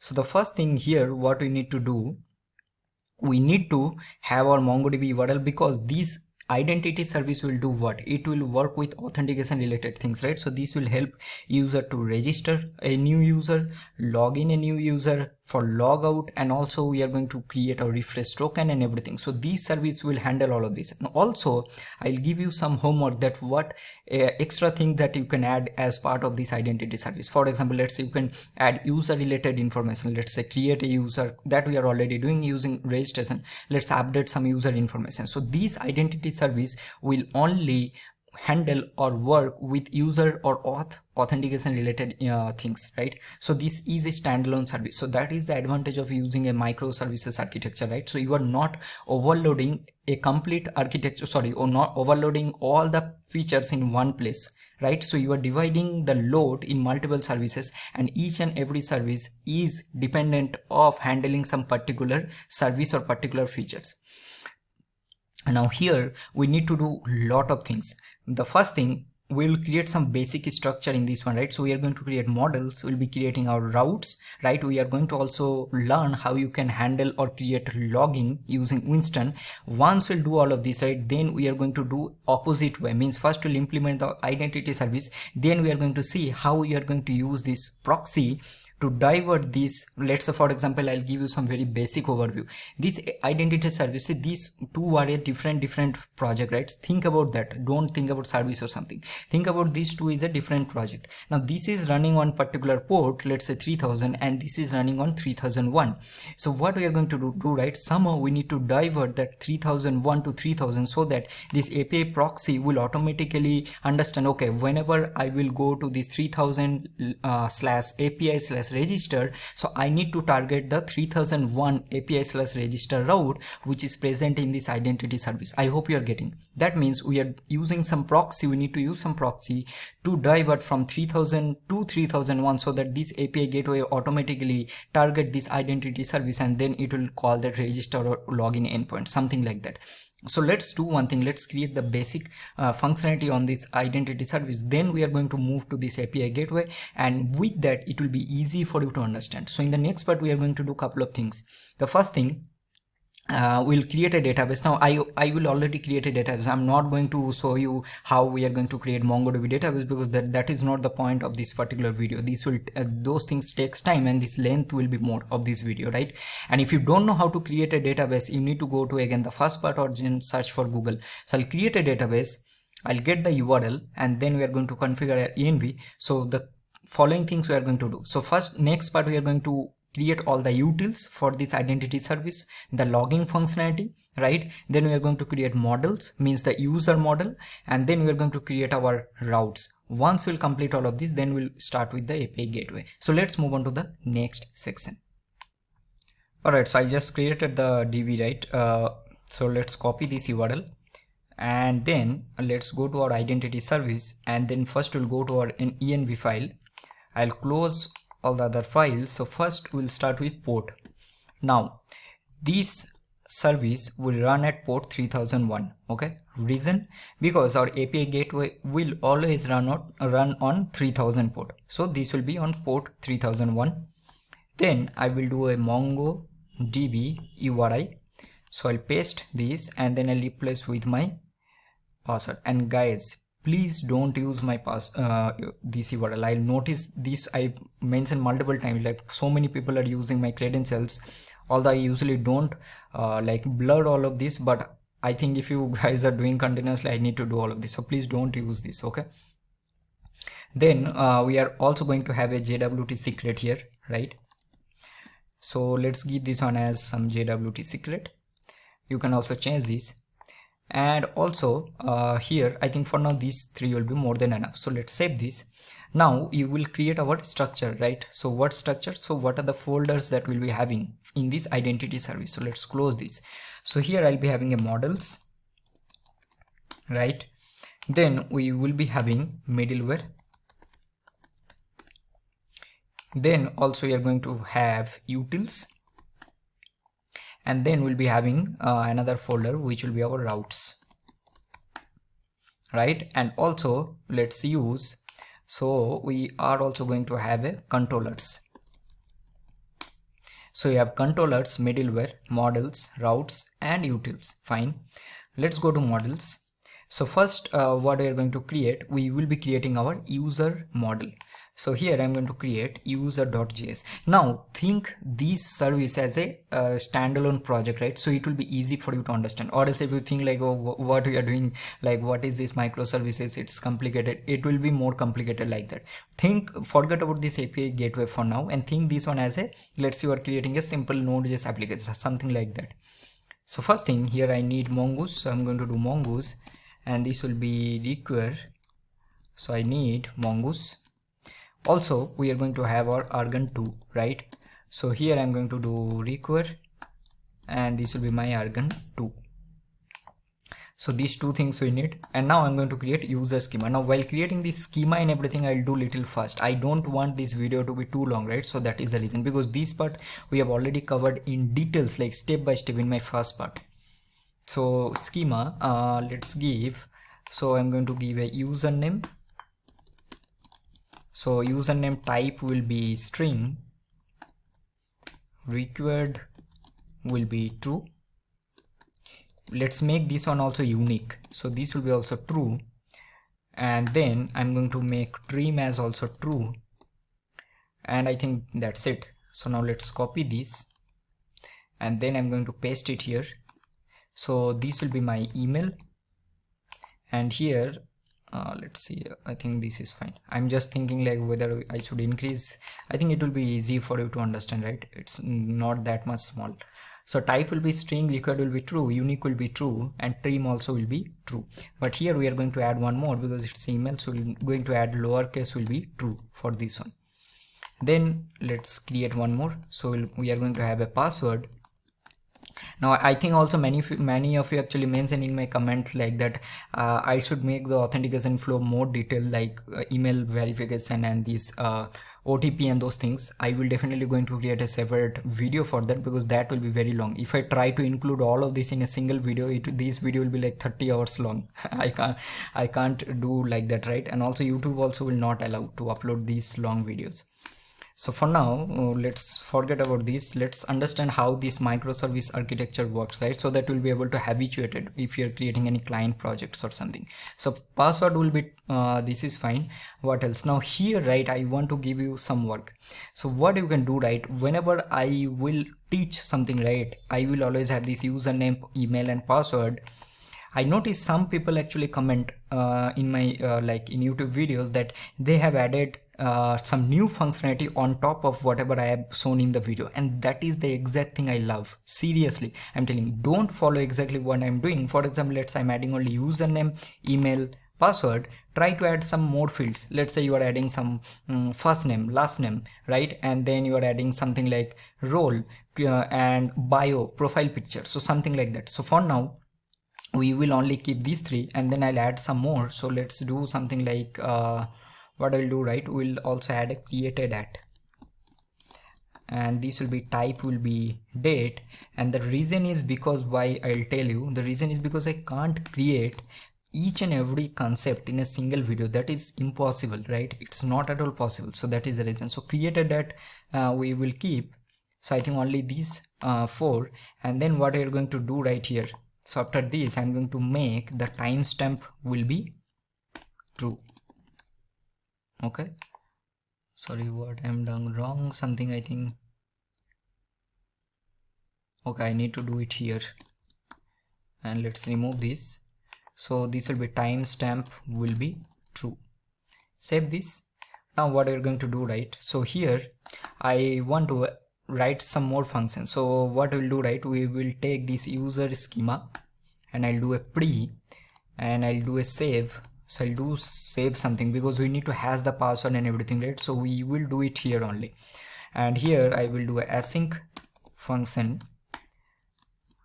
and we'll take next.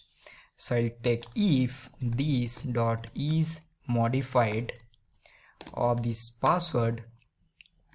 So we'll take a try, right, and in catch, so this will give us an error. So just simply call the next and pass this error. And in the try, what we are going to do, right, we'll do this dot password will be what?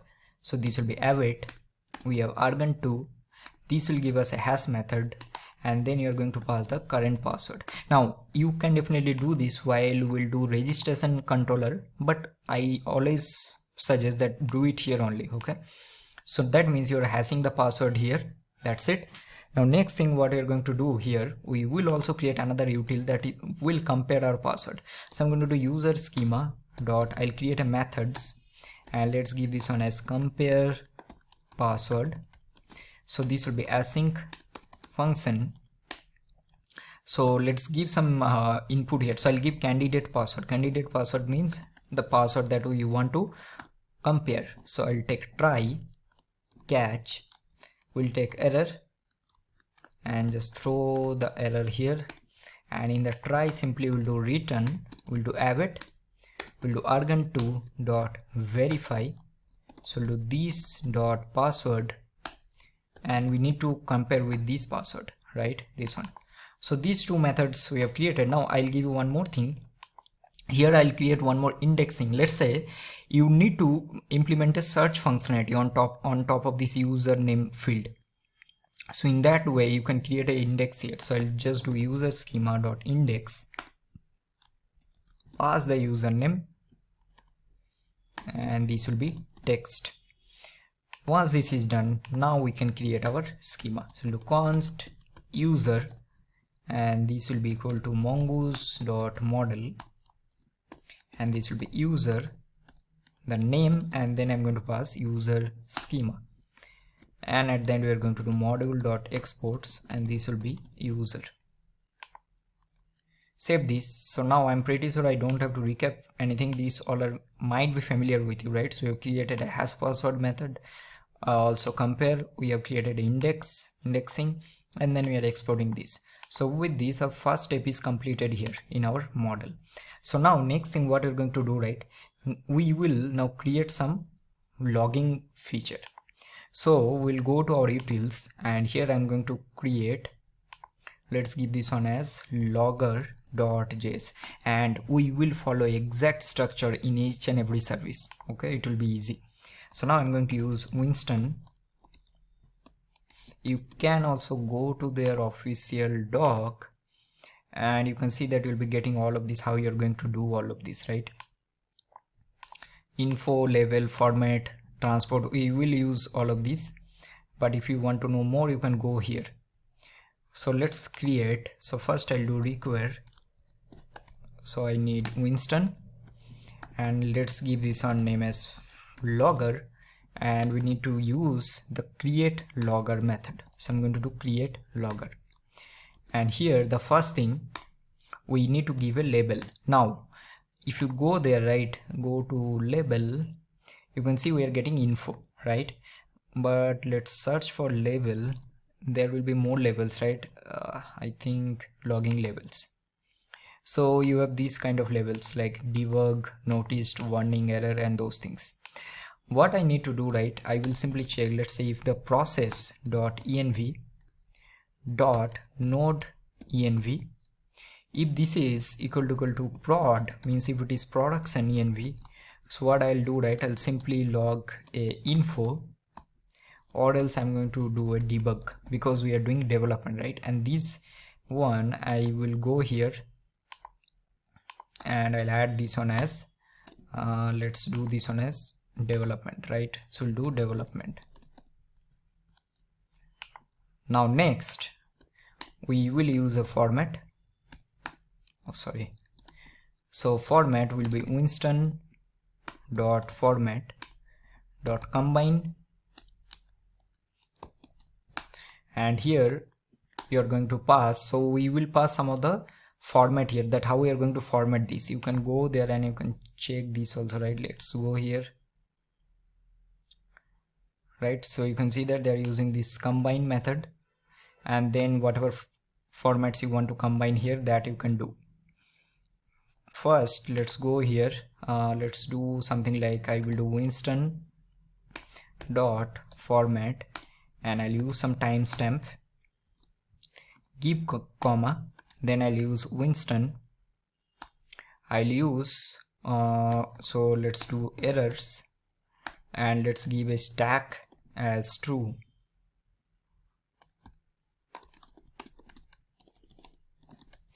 give comma, then we are going to use Winston dot format dot splat. Now let's search this one here. See here it is string interpolation, that log method provided using this is must be enabled with this format dot splat. So if you go to the next, here we are using this format dot splat, right? And what else we are going to use, we will also do this one as JSON. So we'll do Winston dot format dot JSON. So this will create the format. Next we are going to use some default matter. So this I'll give this one as, we need to give service, right? And I'm going to give this one as what service? This is the identity service, right? So we'll do identity service. So we'll be getting the logger based on this. Then we're going to use a transports. So this will be new Winston dot transport.console, and here you can pass the format. So here again I will do winston.format.combine, and let's do winston.format.colorize, and I'm also going to use winston.format.simple. Now let's save this. After this, what we're going to do here, I will also add, so I'll do new Winston, do transport.file, and I'll create two files, right? So one will be to, if there is any error, which will log that errors in that particular file, and then I'm going to also create another file which will be combined log. So here let's give this one as, so I'm going to give a file name here, and I'll do error.log, and but you need to pass a label here that what kind of things that you want to log. So I want to log a error here. Then let's copy this and then I'll paste it here. So this will be combined log. So I'll give this one as combined.log. That's it. So these all the things we have done, and now at the end you're going to do module.exports, and this will be logger. Save this. Alright, so now with this I think this is done. So let's go through one by one, right? Because if for some of you it might be difficult that what exactly we are doing here, right? First we have taken this using require. So first we are checking that we are setting the logging level based on the env variable, right? So if it's a production, the level will be type of info, or else it will be debug. Next we are defining how we are going to format the messages, correct? So first we are adding that add timestamp every time whenever you are logging any log in our files. The second thing what we are doing here, that we are including the stack trace in the log entry if there is any error. So stack is true and then format errors. Next we are doing what? The splat will basically enable support for message templating, right?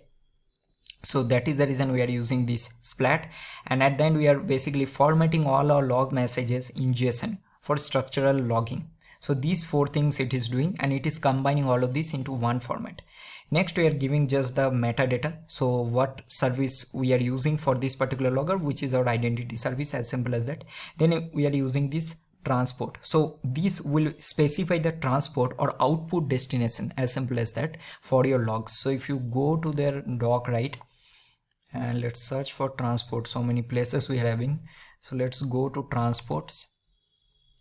So you can see that there are several code transport which level built-in networking and file input output offered by Node.js core, and whatever, I don't know, this is not, the definition is not there properly, but I will explain. So this transport is normally telling that it specify, I already mentioned, right, the output destination for your logs. So here what you're simply doing, that first we are doing that, okay, whatever logs we are having, we want to get that logs in our console. So that is the reason we are using this. That's windows.transport.console means it will a console transport, means log will be appear in the terminal whenever you get some logs, right? And this will be the format that we want to give some better readability. For better readability we are giving colorize and make this one simple. Next, as I already mentioned, that we are having two files. So one will log the level of error in this file, which is error.log, and then there will be another file which will be combined log. I hope now it will be clear that what we are doing. The reason because I want to explain all of this in details, because the same structure we are going to follow in other services also, and this is pretty detailed, and you are going to see that how this will work, right? So whenever we'll be doing any operations, you will be seeing automatically a file will be created here, and you are going to see all the loggers. So now we have created the loggers, we have created the model. Next thing what we are going to do will be creating our controllers and routes. So let's move on to the next part. Alright, so now next what we are going to do will be creating, so let's go to our middleware, right, and let's create our error handler here, because that is going to help us in so many ways if there is any error. So I'm going to create an error handler. Let's give h as caps.js. And this will be very simple. So first thing we need to get the logger. Now you'll see this logger will be helpful in so many ways, right? So we're going to do require, and let's go to our utils, and then let's get our logger. Okay, and then I'm going to create an error handler. So I'll do error handler. So here I'm going to just get our error. So I'll do request response next, and here I'm going to do logger dot error, and here I'm going to do error dot stack. So this will log that if there is any error. Okay, then I'll do res dot status. So I'll do if error dot status is available, so render that, or else it will be 500. And then I'm going to do dot json.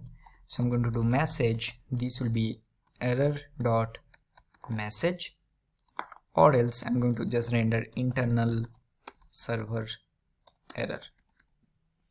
And then we will do module dot exports error handler. Save this. So this is done. Next thing, as I already told you, that we have created our logger errors. So now let's start working on our controllers, right? So that is the second thing we are going to use. So let's do one thing. Let's go to our controllers, and here I'm going to give this a name as, let's give identity controller only. So the identity controller dot js. So now here we need couple of things, right? So first we need user registration, we need user login, and also we are going to implement our refresh token also here. So we'll do refresh token. All right, and then we are also going to implement our logout. So these four things we need here. So now let's save this. Let's start working on the user registration. But before that, we need to do one very interesting thing, and that is we need to create our model for refresh token. Because what we are going to do, right, every time user will register or log in, we are going to create a refresh token, right? Let's say we are going to save that token for 7 days, and then the reason is because that refresh token will be required. So whenever we are going to do a logout, so we need to delete that particular refresh token from our database also. Now there are many ways of implementing this functionality, but let's do this one in this way. So what I'll do, right, first let's go to our models, and then let's create one more here. So I'm going to do a refresh token. So I'm going to do refresh token dot js. So here the first thing what we'll do, we'll get our mongoose, which will be require, and we need mongoose. Then we are going to do const, we'll do refresh, sorry, this will be const refresh token schema. This will be new mongoose dot schema, and here we are going to create a token, and this will be, so we'll give a type string required true, and unique will be true. Next we'll be having the user. So for user we'll take a type which will be mongoose dot schema dot types dot object id, and then we are going to use the ref. So ref will be our user schema, so which is name is user, and here this will be required will be true. Next we need to give expires at, so when this will expire, right? So here I'm going to do a type which will be date, and required I'm going to do as true. So for now these three things we need, and then we are going to do timestamps will be true. So this will be my refresh token schema, and now I'm going to simply do, so here let's create one more index. So I'll do refresh token index, refresh token schema dot index, and here I'm going to use this expires at 1, and then we are going to, we need to give comma, and this will be expires after seconds. I think we are doing expires after seconds, this will be 0. sorry, I think we are doing, oh, okay, that is the reason. Let me remove this. So this will be, so here this will be expires at, so this will be 1, and then this will be expire after seconds will be 0. Because of that bracket it was coming like that. So now we are going to create our schema. So we'll do const refresh token, let's give, and then we are going to do mongoose dot model, and here I'm going to do this one as refresh token, and we're going to pass this refresh token schema, and then let's do module dot exports refresh token. So let's save this. So this is done. So now we will go to our controller, and then we'll start implementing our first controller, which will be our register logic, right? So let's do one thing. Let's create, we'll do const, and I'm going to give this one as register user. This will be async request response. So here we are going to simply take a try catch. Now the first thing we need, also let's make some space here. So first we need our logger, because that is very important. Whenever you will be working on a very like high level project, right, you need to log everything, right? In production also, these logs are very important when you will get some production level issues and you need to debug, right? Now this is not only for any Node.js project, this is for any project, like React Native. For React Native also it's like very tricky to log the logs, right? So that is the reason logging is very important. So let's go to we need to go to utils, and then we'll go to logger, and here what I'm going to simply do, so I'll do logger.info, and I will do something like registration endpoint hit. Now again, I'm not giving any professional level of messages here. You can change this. I'm just giving that this is how you are going to do all of this. Okay, this is just to give you idea, and now it's up to you how you are going to implement, right? Now here, once we'll do this, what we need to do, we need to validate. So we need to validate the schema. The validate the schema means here we need to validate if we are getting correct information here or not, username, email and everything. So for that one, what we are going to do, right, let's create one more utility in our utils folder, and I'm going to give this one name as validation. Again, the naming you can change based on your choice. And here I'm going to do const joy, and this will be require, and we have already installed joy. And here I'm going to do const, I'll do validate registration, probably you can also give sign up, it's up to you. So here we are going to get the data, and I'm going to simply do const schema, and this will be joy. Let's give this one as caps. So I'll do, sorry, so I'll do joy dot, so here it will be object, and let's give our username because that is what we are having. So I'll do joy dot string. Let's give a mean of 3 and max of, let's say, 50, and this will be a required property. Okay, next we are having the email, correct? So email will be again, so let's copy this still part, and then I'm going to do dot email, and this also will be required. Next we are having the password, so this will be, let's copy this till this part, mean I'm going to do, let's 5 or let's do 6, and this will be also required. Now what you need to do, right, once you create the schema, you need to validate this data based on this schema, that if the data is valid or not. So what you will do, simply return, so we're going to return the schema. This will give us a validate method, I believe, this one, and then pass this data. So it will automatically validate this data based on this schema. So if you give any less, let's say 5 password, so it will fail here automatically. And then just simply do module.exports and pass this validate registration. Save this. So this is done. Now let's go back to our identity controller. So here what you are going to do, right, simply, so the first thing we need to validate if there is any error or not. So I'll do const, and then we are going to do validate registration. We need to import it, so do const something from, so we'll do require, and then we'll go to utils, and then we'll go to validation, and this will be our validation registration, validate registration. And here what you need to pass, can you guess?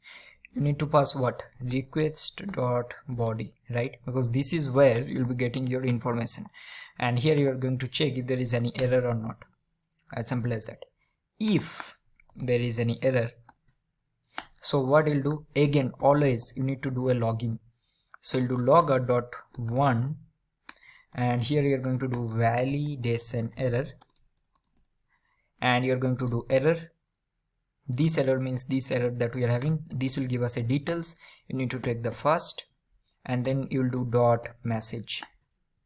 And now don't forget to return, so you need to immediately return from here, and this will be res.status of 400.json, and here you're going to do, let's say success will be false, and then you're going to pass a message which will be error. This one let's copy it, I don't want to write, so let's copy and paste it here. Now here, okay, what you have done wrong, man? Okay, we need to take some, that's okay. Now if you notice one thing, right, whenever you're creating any backend, let's say you're working any company or anything, you need to always think this one from client perspective also. Client perspective, I means the client side, let's say how the client side is going to interact with your backend. See, at the end you are going to pass all of this in client side, right? As simple as that. There is no project where we'll be having only backend, right? It's not possible. So some client interaction will be there, so there you need to be very like, you have to be very, what I can say, like you need to keep the same structure, as simple as that. Like let's say you are passing only message here and success, and in some other response you are only returning message but you're not returning success, right? So you have to maintain similar structure everywhere. So this is done. So after this, what you're going to do, right, I'll simply just take const. So I need three things. From where? From our request.body. So I need email, I need password. I'll do little first this part, and username, and then I'm going to do let user, and this will be avid, and then I'm going to do user, right? So this user will be from our model, so we have already imported user, and then I'm going to check find one. Why? Because we need to check that if this user is already registered or not. So I'll take a or operator here. Now or operator will tell you can check with multiple, so I'm going to check with this email that we are having, right? You need to give after this only, okay? So this is individual. Here you don't have to give comma inside this, you have to go outside, give comma, and then I'm also going to check based on this username that either this, if this username and email, either of this is already present, so we are not allowing the user is already present, right? So we are increasing the security. So here you are going to do if user is present, again important, copy this, so you're going to log this, right? These logs will be getting in your log file. So here I'm going to do like user already exists. Now you may think, okay, now I'm returning all of this in my client side also, then what is the point? Now see, this is very important for not only for your, let's say debugging purpose in backend side, but it also will help you to know all of these messages. Let's say you already deployed in production and you need to know something, right? So these logs will be like lifesaver for you in some scenarios, believe me, very important. So here you are going to give what we have given, I forgot. So we have given user already exists, and then I think this is fine. So here let's remove this. So after this, again I'm going to return this, so copy this, paste it here, so success to be false, and then I'm going to return this message that user already exists. Okay, so if the user is present, if not, then we are going to do user will be what? New user, which is our model, and here you're going to pass username, right? You're going to pass email, right? And you're going to pass password, right? And then you'll do avid, then you'll do user dot what? Save. So this will save, correct? So now user is saved, and then again copy this, See, I'll do like this only in this whole video. I want to show you that how you're going to create a perfect backend, right? So that by yourself you'll be able to apply those theories, and you can create much better project than me actually. Like whatever I'm creating, right, you'll be able to create much better if your concepts are clear. So I'm going to do user.id. User.id is this ID that we'll be getting from our MongoDB return. Once this is done, so now we will create a util methods. Okay, so I'll do const. So let's do one thing. We will do something like this. So let's go to our utils and then let's create generate token.js. So here I'm going to create const generate tokens. So here what you're going to do, right, this will be async and this will be user, and here what you're going to return. So I'll create access token first. So I'll do access token, and this will be, so we need JSON web token. I think we have already installed, right? So we'll do const jwt, and this will be require, and we need JSON web token. So this will be jwt.sign. I'm pretty sure you already know this. And here what you're going to pass, you're going to pass a user ID, and this user ID will be this user that you'll be getting .id, and this ID you're getting from your MongoDB, right? And then also let's save the username also. So this will be user.username. So these two things. Next, what you need to pass, you need to pass a token, right, which will be process.env dot, and then let's see what is the name we have given, jwt secret dot jwt secret. And after this we are going to do expires in, and I'm going to do this on max in. See, here I'm doing 60 minutes, okay, but in real scenario don't make it more than 10 or 15 minutes. I think 15 minutes also very high. So what you can do, right, let's say you're creating a full stack for client application and you have given 15 minutes expires for your token, but you see there is no movement in the cursor in your client whenever they are doing something. So whenever there is no movement, right, so what you can do in your client side, you wait for 5 minutes and you will show some pop-up that there is no user activity. Do you want to continue? That time if the user, let's say, move the cursor, so you will hide that model. That means you'll understand, okay, user is now active. But you see still there is no activity from the user side or from the client side. You will immediately log out that user. I hope you are getting what I'm trying to say. Okay, so this will create our access token. Now I'm going to create a refresh token. So I'll do const, I'll do refresh token, and here I need the crypto, so I'm going to get the crypto, and this will be require, so I'll get crypto. So here I'm going to do crypto, so this will give you this random bytes you can use. Let's give this one as 40, and then I'm going to do a toString, and then I'll pass a hex here. Okay, so this will create a very very hard, I'll say, or very complex token.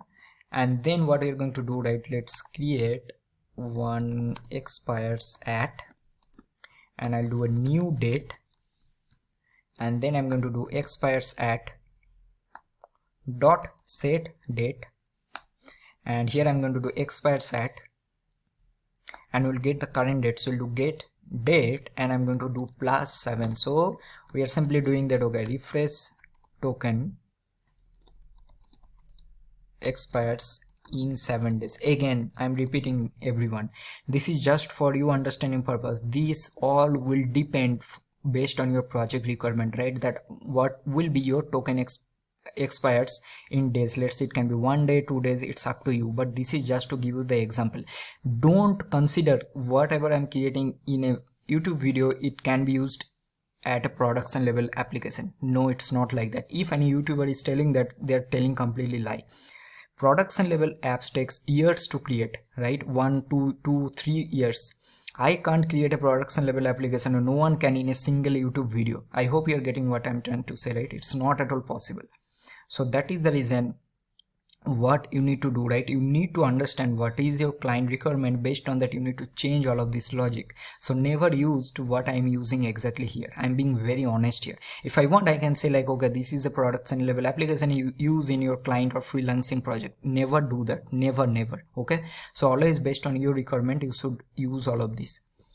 And then what I will do, right? So let's do await, and I'll do refresh token, and here I'm going to do dot create, and here I'm going to do, so I'll do token, so I will do a refresh token, which is this token that I have created. Then we are going to pass the user, so this user will be user.id, so this user I'll be passing here, and also we need to pass the expired set, so we'll do expired set, which will be this one, right? And now what I'm going to do, simply I'll return, so let's return the access token, and then I'm going to do the refresh token. Okay, so both the things I'm returning. Also, I think this is fine, so let's do one thing. Now I'll do module dot exports, and I'm going to do these generate tokens. Okay, so now let's save this. I'm sure that you are getting what we have done here, so returning the access and the refresh token back. So now once we'll register, what we are going to do, right? Simply, so we are doing this save successfully, and then I'll do generate token, and here you need to pass the user, right? This user will be this user here, so here we'll be passing this user, and you need to make this one as await. And now what you'll be getting, you'll be getting the access token, and you'll be getting the refresh token. And now once this is done, you'll do raise.status of 201.json, so we'll do success as true, and we'll do a message will be user registered successfully, right? And then I'm going to return the access token, and also I'm going to return the refresh token. So this is done. In the catch, now what you're going to do, logger.error, so I'm going to do a registration error occurred, and then we are going to pass the error here, and I'll do raise.status of 500. I'm doing little first, so I'll do success as false, and message I'll return some internal server error. So let's save it. So now we have created our first controller. Now let's do module dot exports, and I'll pass this register user here. Awesome. So now we have created our first controller. So now what will be next step? We need to go to routes. Now see, still this part we haven't touched this API gateway that we are going to do in a minute, but here I'm going to create identity service.js. First we need Express, so I'll do Express, and this will be require Express, this will be require, and we need to do Express. So now I'm going to create router, so I'll do router, and this will be Express dot router, and now we will create our route. So first we'll do router dot post, and this will be register and then we are going to get that controller that we have created. So we'll go to our controller, and then we are going to get our register user, and this we are going to pass here. So we'll do register user. That's it. And now we need to do module dot exports, and this will be router. All right, so this part we have completed our first thing. So now what will be our next step? So the next step will be, now we have created all of this, we need to start working on the server.js. Now here we need to do quite a few things, and after that we are going to do what? We are going to test it that okay, individually our identity service is working or not, because at the end we are going to not run this service, right? We need to run our API gateway which will point this identity service. Remember, we have discussed this part, right? So that we are going to do. First, let's implement the server.js of this identity service, and then we'll move to this API gateway implementation. Alright, so now we will start working on the server.js for the main identity service, the main entry point, right? So let's close everything else. So here we are going to do quite a few things. The first thing, we need to connect to a database. Now here, what you can do, right? I'll suggest that you can create your own file, like create another folder database and then create, but I just don't want to do that. So I'll just quickly do it here only. And remember, don't forget to add your MongoDB URL here. Let's make this one URI. So first we need, so first I'll do this. So I'll do require and then I'll get dot, so I'll do require, then I'll do dot env dot config. Then I'm going to take my mongoose. Okay, so I'll do require and then I need mongoose, and I'll just simply do here mongoose dot connect. So I'm going to do process dot env dot, so let's copy the MongoDB URI, and then what we're going to do, simply then we'll do dot then, and then just simply log like okay, also let's do like const logger. So we'll do require, so we'll do logger, we need to go to utils and then we need to go to logger, and I'm going to do logger dot info, and I'm going to do connected to MongoDB, okay, dot catch, and then just log this, right? So we'll do logger dot error, we'll do logger dot error and just log like Mongo connection error, comma, pass this error. So the MongoDB connection is successful. Now we need to do quite a few things, right? So the first thing, we need to use all our middleware here. So what are the middlewares that we are going to use here? So the first thing, see what I'm doing, I'm just log this is not required.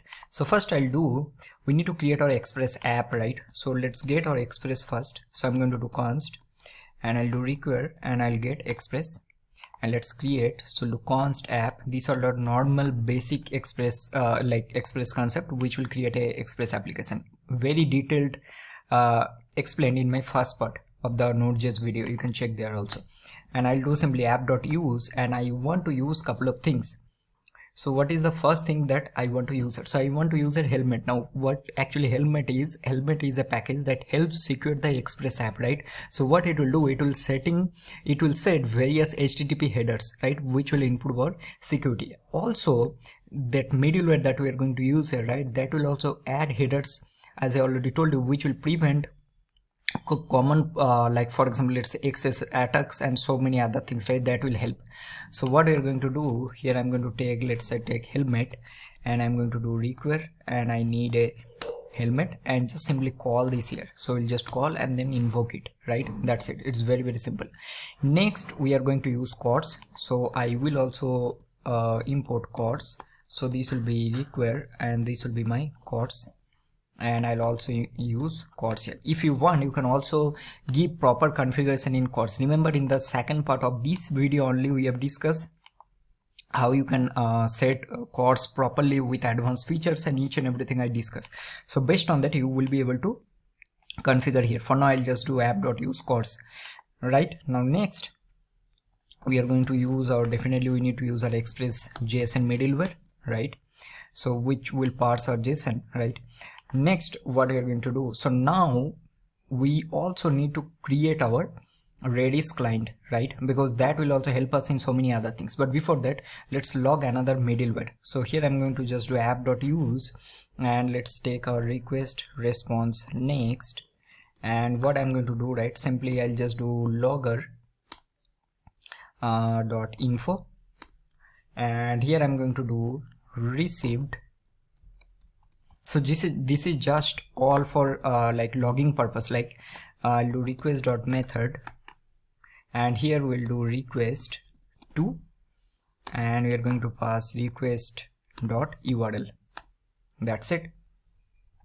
Now we'll copy this, or let's do one thing, copy this, and then I'm going to enter here, and I'm going to do request body. So let's do a request body, and here I'm going to give comma, and I'm going to pass this request dot body.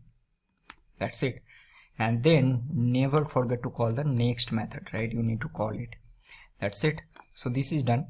Now next thing what we're going to do, right? So now we will learn how you can do this basic rate limiting and that is called DDoS protection, right? So for this one we are going to use this package which is called rate limiter flexible. So let me just show you where I opened, I think, rate limiter flexible. So this one, right? So this package, node rate limiter flexible, which will help you basically it will count and limit the number of actions by key, and it will protect from DDoS and brute force attacks. It will work with any like MongoDB or Prisma, Postgres, anything you are using, right? Also with Redis. So this we are going to use, and also I'll explain that what exactly all the code that we are writing here. Okay, so first let's do one thing. We will do something like this. First let's install this. I think we have already installed, or I think no, probably. Let me just check. Rate limiter flexible we haven't. So I'll just copy this, and then we will go to identity service terminal, and then we will install this one.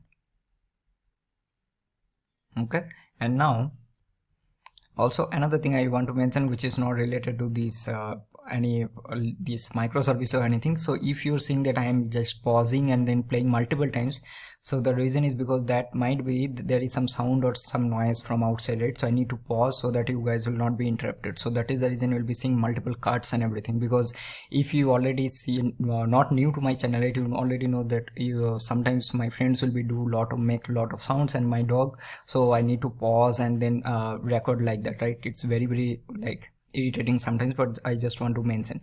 All right, so now we have installed this one. So we'll go to server.js, and here first thing we are going to import it. So I'll do const get it from where. So I'll do just require, and I'll do rate limiting flexible, and here I'm going to use rate limiter Redis.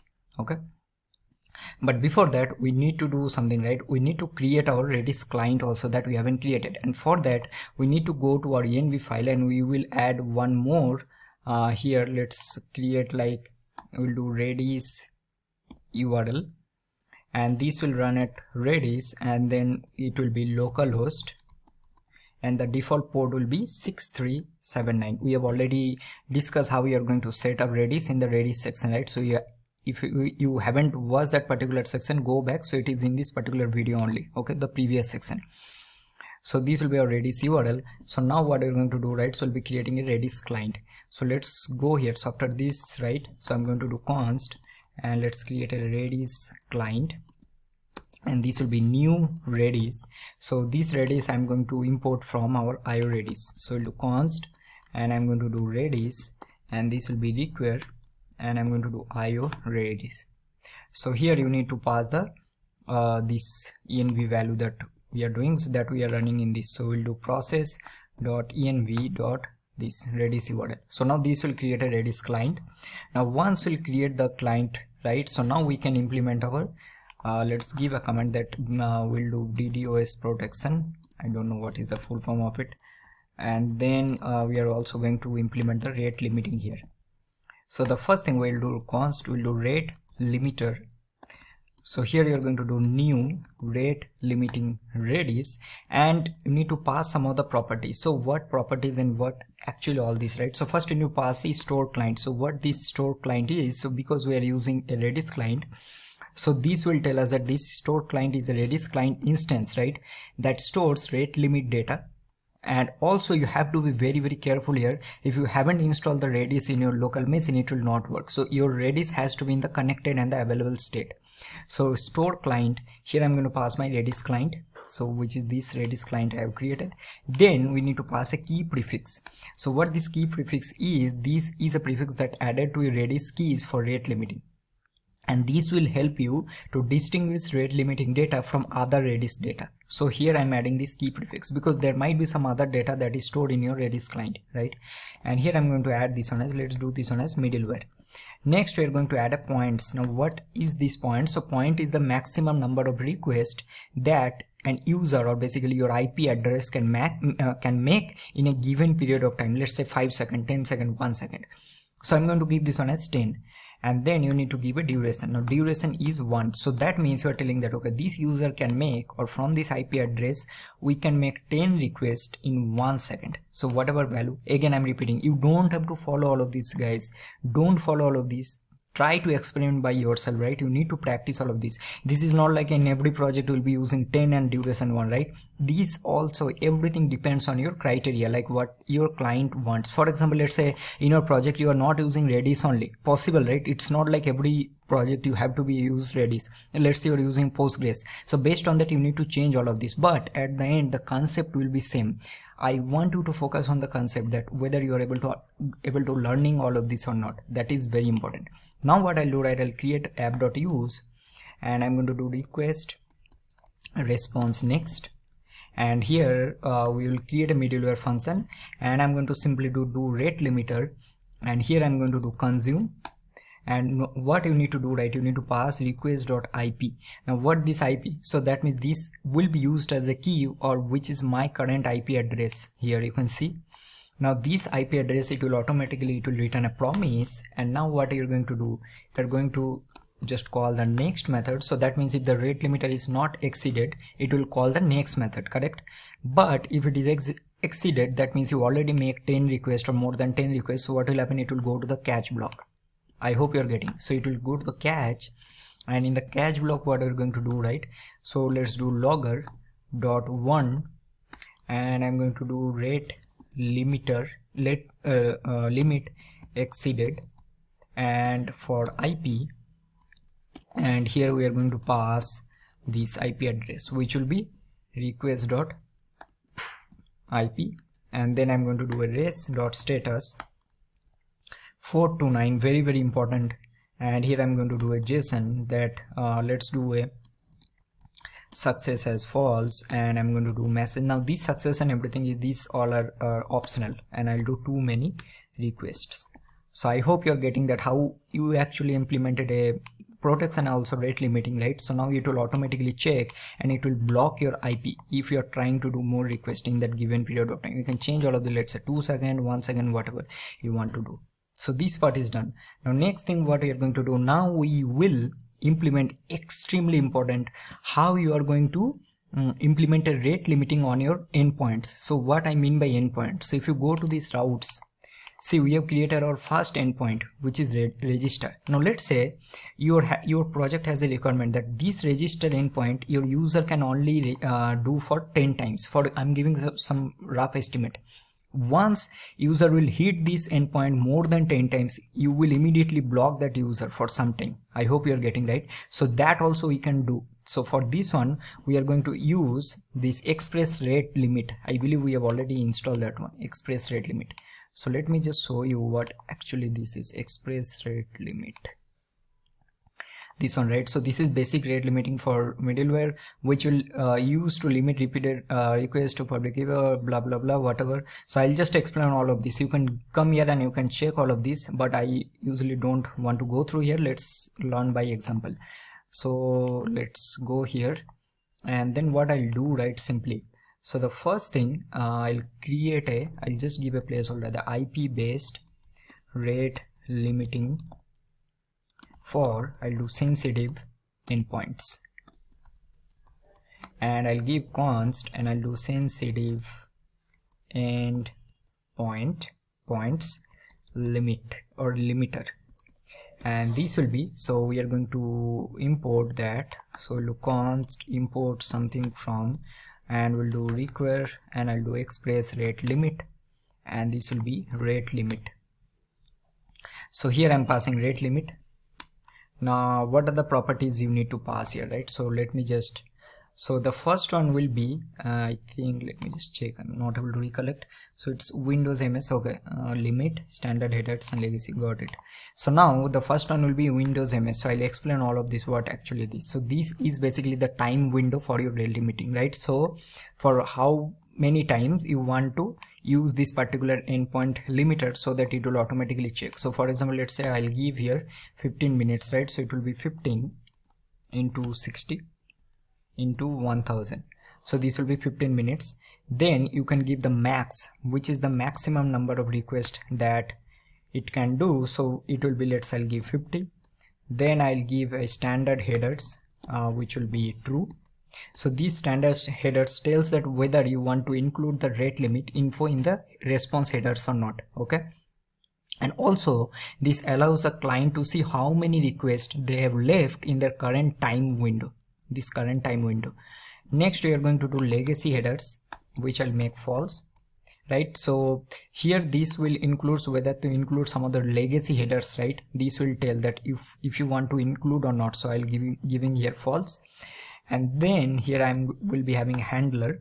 So this will be a method, and I'll do request response, and simply I'll do logger dot one, and I'm going to just do here sensitive endpoint rate limit exceeded for IP, and then we'll do request dot IP.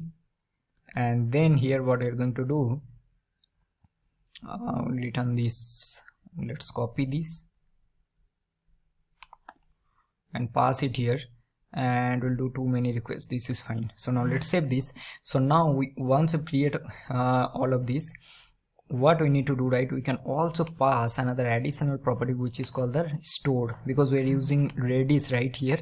So we need to pass that property also. So I'm going to do store, and here what I'm going to do, right, so I'll do new Redis store. So this Redis store we are going to use, there is another package that we need to use. Let me see, we have rate limit Redis. See, so if you go here, right, let's search for rate limit Redis. So this is the Redis store for that express rate limit that we are using here. Okay, see here, this one we need to use Redis store configuration. So we will do, first I'll import this. So I'll do const, and I'll do require, and I'll do rate limit Redis, and here we need to import Redis store. And now what we're going to do, right, so let's go here, and I'll do new Redis store, and here you need to pass that send command, and then just simply call this Redis client that we have created and call with all the arguments here. That's it. So now this endpoint limiter is implemented. So now what we're going to do, right, we need to use this, right, because we have created our register endpoint, login endpoint will be creating later, but for now we have created the register endpoint. So we need to use all of this. So how we are going to use, that is very, very important. So that means here now we need to apply these sensitive endpoints limiter to our routes. So we are going to do app.use. Now from these onwards, this will become very interesting, and you need to learn all of this properly. So here if you notice, I'm giving API /auth/register. Now this will be very, very interesting. So this part you need to understand from this onwards what we are doing. I'm repeating once again. And now here what you need to pass, that we are telling that, okay, for this register endpoint I am actually using the sensitive endpoint limiter. So that means whenever I'll be trying to access this on multiple times, it will automatically check and block that request, right, if you're doing multiple requests. And now at the end we are simply doing here we are using our main routes. So this is the routes that we'll be using, right? So we need to do app.use, and here what we are going to do, simply we'll do /API/auth, and now we need to use the routes. So we are going to import routes. So we'll do, let's do routes, and we'll do require, and we need to go to routes/identity service. So that means these routes that we are using. So that means now we'll tell you that okay, when I'll go to /API/auth, I'm going to use my routes here. Alright, so now this is done. Next we are going to use our error handler also. So we have also created error handler. See how all of these are connected, right? So if you go to middleware, we have an error handler here. So this we are going to use. Let's go here. So we'll do app.use and I'm going to do error handler, and then at the end what we are going to do, simply we'll start our server. So now I'll do app.listen. So we'll pass the port, and here we are going to do logger.1, sorry, not one, this will be logger.info, and this will be now identity service running on port, and then we are going to pass our port, right? So I think we haven't used the port, I think so. Port, I think we are using 123. I think we need to use the port someplace. So let's do here. So do const port. So this will be process.env.port, or else this will be 3001. Remember, this will run on port 3000. So now we are listening to this, and also we are going to create another unhandled promise rejection handler. So here simply you can do like process, which is our Node.js process.on, and here we are going to do unhandled rejection. So this will give you a reason, and also it will give you a reject. Sorry, not reject, this will give you a promise. It will give you a promise, correct? Yes. So now what we are going to do simply, so I'm going to do logger.error, and I log this unhandled rejection at, okay, and let's pass the promise, and then we're going to pass a reason, and we'll pass this reason. Now with this we have completed our server.js of identity service. Now a lot of things we have done, we haven't started anything yet. Now it's time to start. First thing, forget about this API gateway. First we need to check if this service is working or not, or if there is any error. So now I'll open this and let's see npm run dev, and if everything goes correct, it should work, or else we'll be getting error. That's it. Awesome. No error. I'm pretty sure there you guys might face some errors. So I'm always very happy whenever there is no error, but I will definitely face. I need to, it's not like I'm not getting any error. So identity service is now running.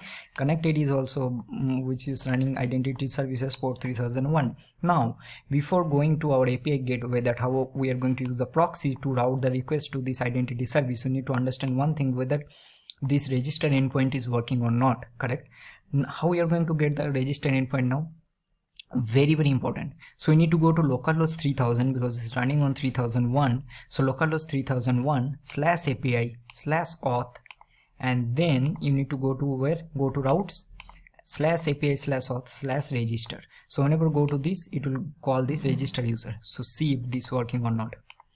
So I'm going to create a new okay, I think we need to create here, right, or here. So I'm going to create a blank collection, and I'm going to give this one name as social app microservices, and let's create a request, and I'll do register an user. So this will be a post. Now what we need to do, right, so let's go to any other I'll just copy this. So copy this one. Now if you see, right, we need to go to localhost 3001, remember? So go to 3001 / and now you need to go to /API/auth and then /register. So we'll go to /API/auth/register. Now you need to go to your headers. So here you need to pass the content type, and this will be application/JSON. Go to body, go to raw, and now you need to pass your username. So I'll pass my name here, let's pass a email. I'll do sangam@gmail.com, and I'll pass a password. I'll pass 1 2 3 4 5 6. If everything goes correct, this should be saved. Let's send it and see. Success to message, user registered successfully, access token you got, refresh token also you got. Awesome job. If you're getting any issue, try to see if it's not working, but if you try to, let's say I'll send once again, see what is happening. User already exists. Even if you give a unique email, right, and try to send again, user already exists, because this username also has to be unique.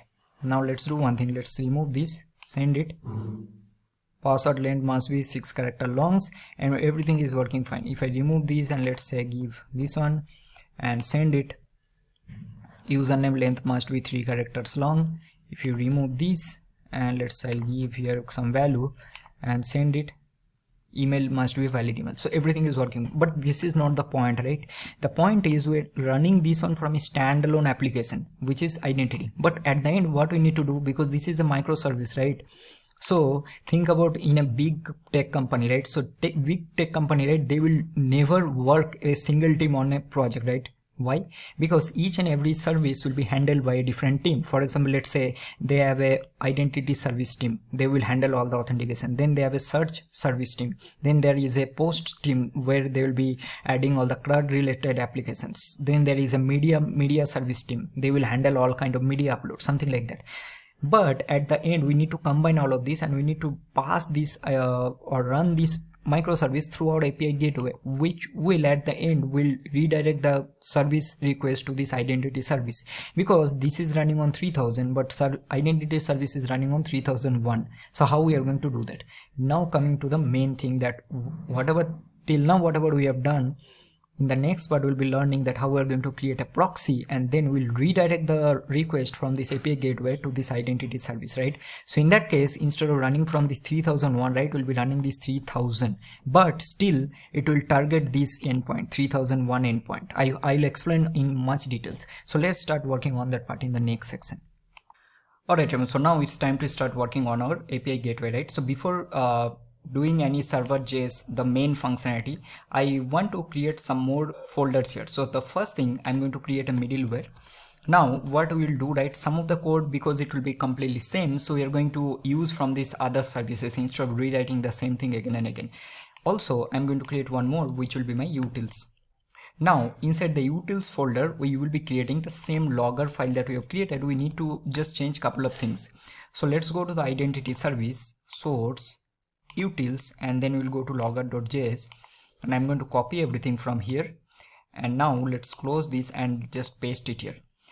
Now what are the things we need to change here? So the first thing will be, we need to change the name. I think we are using, let me just minimize this one a little bit, so like this. So here instead of this, we are going to now do this one. Let's give this one as API gateway. Now again, this name you can change it based on whatever you like, but let's see if we are having Winston installed or not here. I believe we have. Okay, so this is done. So now this will be exactly same. Now what else we are going to do right here? Next thing, inside our middleware, so we will be creating a error handler, right? The same one that we have created. So let's create a error handler. So I'm going to give this one as caps.js. Let's go here and then go to middleware error handler, and I'm going to copy this and we'll paste it here, the same thing. And I think these we already have the logger. All right, so these two things we need. Now next, what we are going to do, right, now we will be start working on the server.js, but before we need to also create a env folder here, env file here. Now this env file is now will be very, very important now, because why? Because from this API gateway we need to target, or we need to create a proxy, so that we will be running this API gateway, but it will target individual proxy. And from that proxy, we are going to target individual services. So what I mean by that, so let's say I'll give a port of 3000. Okay, so that means my API gateway is running on port 3000. My identity service is running on port 3001, and my post service is running on 3002. but we are managing everything from this API gateway. So what we're going to do, right, whenever this API gateway will target this identity service, it will create a proxy and it will divert that port from 3000 to 3001. When it will target the post service, it will target, instead of 3000, it will route or create a proxy to 3002 port. I hope you're getting right.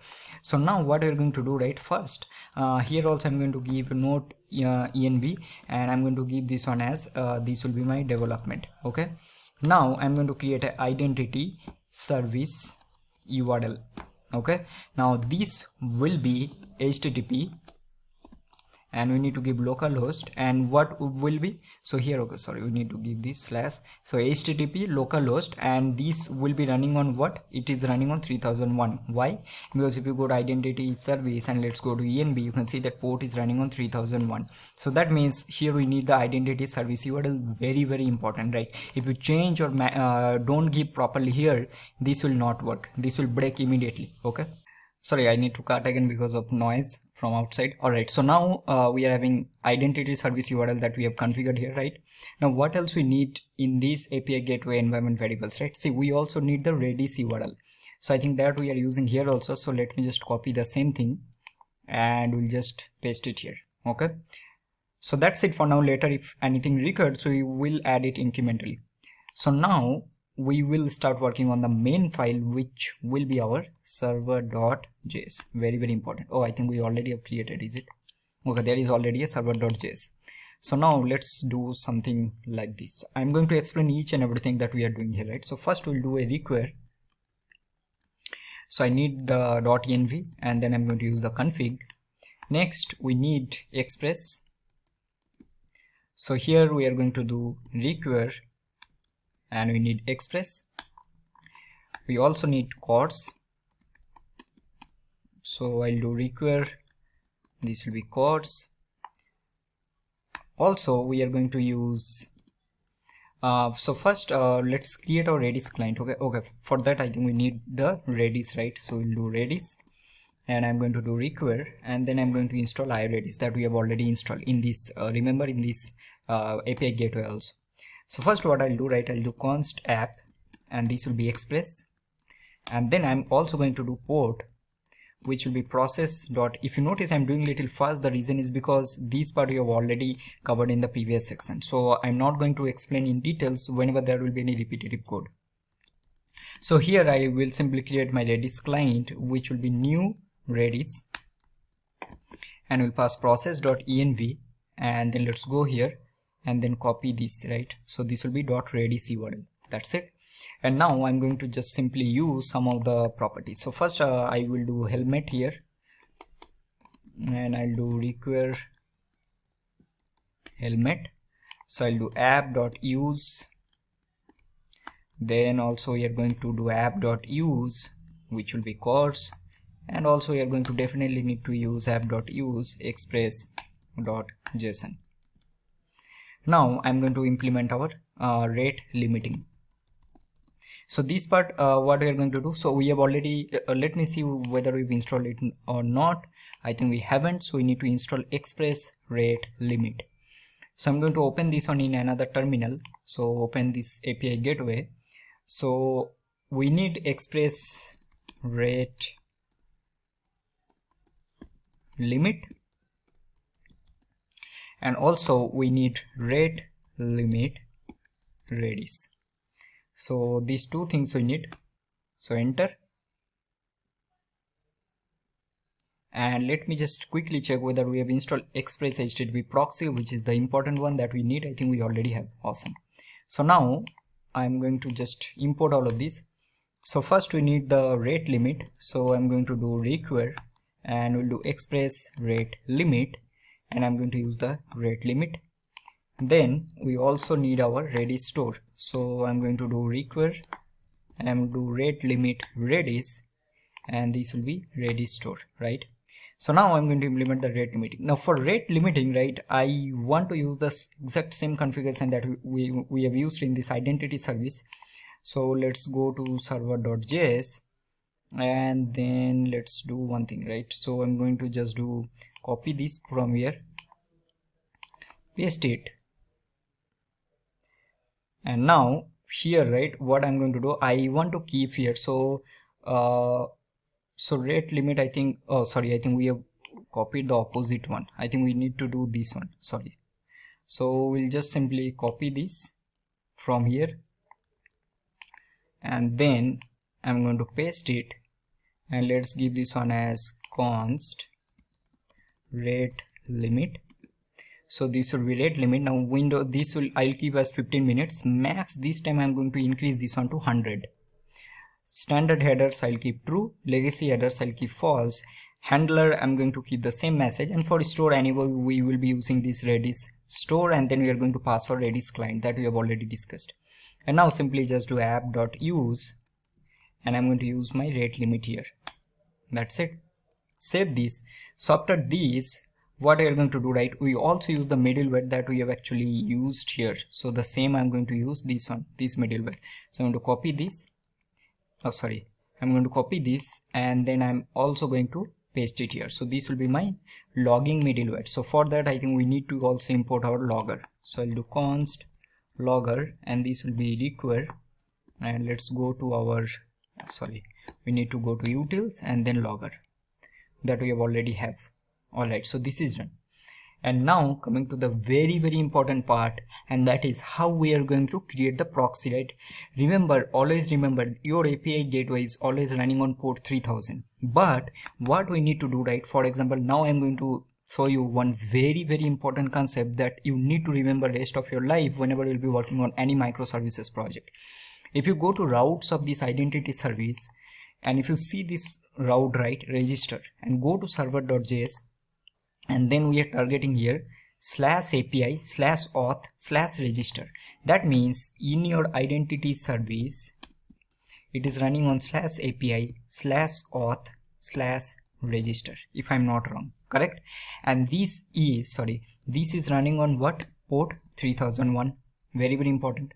But your API gateway somehow is running on port 3000. Somehow we need to do something so that these 3000 will redirect to this 3001, think like that, and then it will target this API endpoint. So what we are going to do right here, so we will replace this API part. Let's say I'm targeting this endpoint, that /version1. So version 1 is nothing but that you have learned in the previous section, right, in the Express section, that this is versioning. So you, in your project, whenever you will be creating very complex project, you can have multiple API versions, right? Let's say this year you are working on version 1, and then there is update and you have created version 2. So this indicates that we are using version 1 API / and here what you are going to do, I'm going to target /auth/register, but these I'm targeting from this 3000 port. So what I need to do, somehow whenever I'll be running localhost 3000 /version1 /auth/register, this should target localhost 3001 /API/auth/register. I hope you are getting. That means from this 3000, this API URL, I'm redirecting using proxy, and then I'm targeting the 3001 service, which is my identity service, which is running on port 3001. So the final result will be like this. So if it is localhost 3000 /version1 /auth/register, so this is targeting localhost 3001 /API/auth/register. And this is applicable for each and every service you are going to create. I hope this is clear. That means with this version 1, we are targeting API service, auth service, and then we are targeting the register endpoint, which is targeting localhost 3001 port, because our identity service is running on localhost 3001. Then we are going to /API, not /API, /API, because this is, we are using the same, we are running on /API/auth. So it will be /auth and /register. So this is what exactly we need to do. So for that we need some kind of proxy service so that we are going to achieve this, right? So that is the reason we need the proxy. So I'm going to get a proxy, and for this we need, this is a really awesome package, this Express HTTP proxy. There is other like HTTP proxy middleware or only HTTP proxy, but you can use that, but I'll highly suggest using this one. This is really good. So now we are going to create our proxy. So let's say how we are going to create the proxy, and I'm also going to explain that what we are doing. So now I'm going to just we'll keep it like this. Okay, later I'll remove this so that we can explain. So I'll do const and I'm create a proxy options, and here the first thing what we are going to do, right, we need to create a, so let me just open this. I'm not able to recollect some of the things, so let's open this one. So I believe there is a proxy request resolver or something like that. Sorry, proxy request path resolver. Let me just search this. This one. So this we need. Okay, so this will be a function, and we are going to tell that which path we need to replace. So I'm going to copy this, and then I'll go to proxy service. I'll paste it here. So this will give us a request, and here I'm going to tell that, okay, return me request dot original. I think it is original URL or something. I think it will be original URL. Original URL dot replace. So you're replacing the original URL, and then here what you're going to do, right, we need to use this regex. So we are simply telling that, okay, replace my version 1 with this API. So what we are doing simply here, okay, anything we are doing wrong here?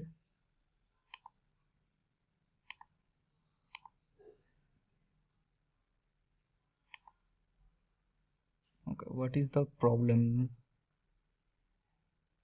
Slash. Oh, okay, we need to give this, sorry.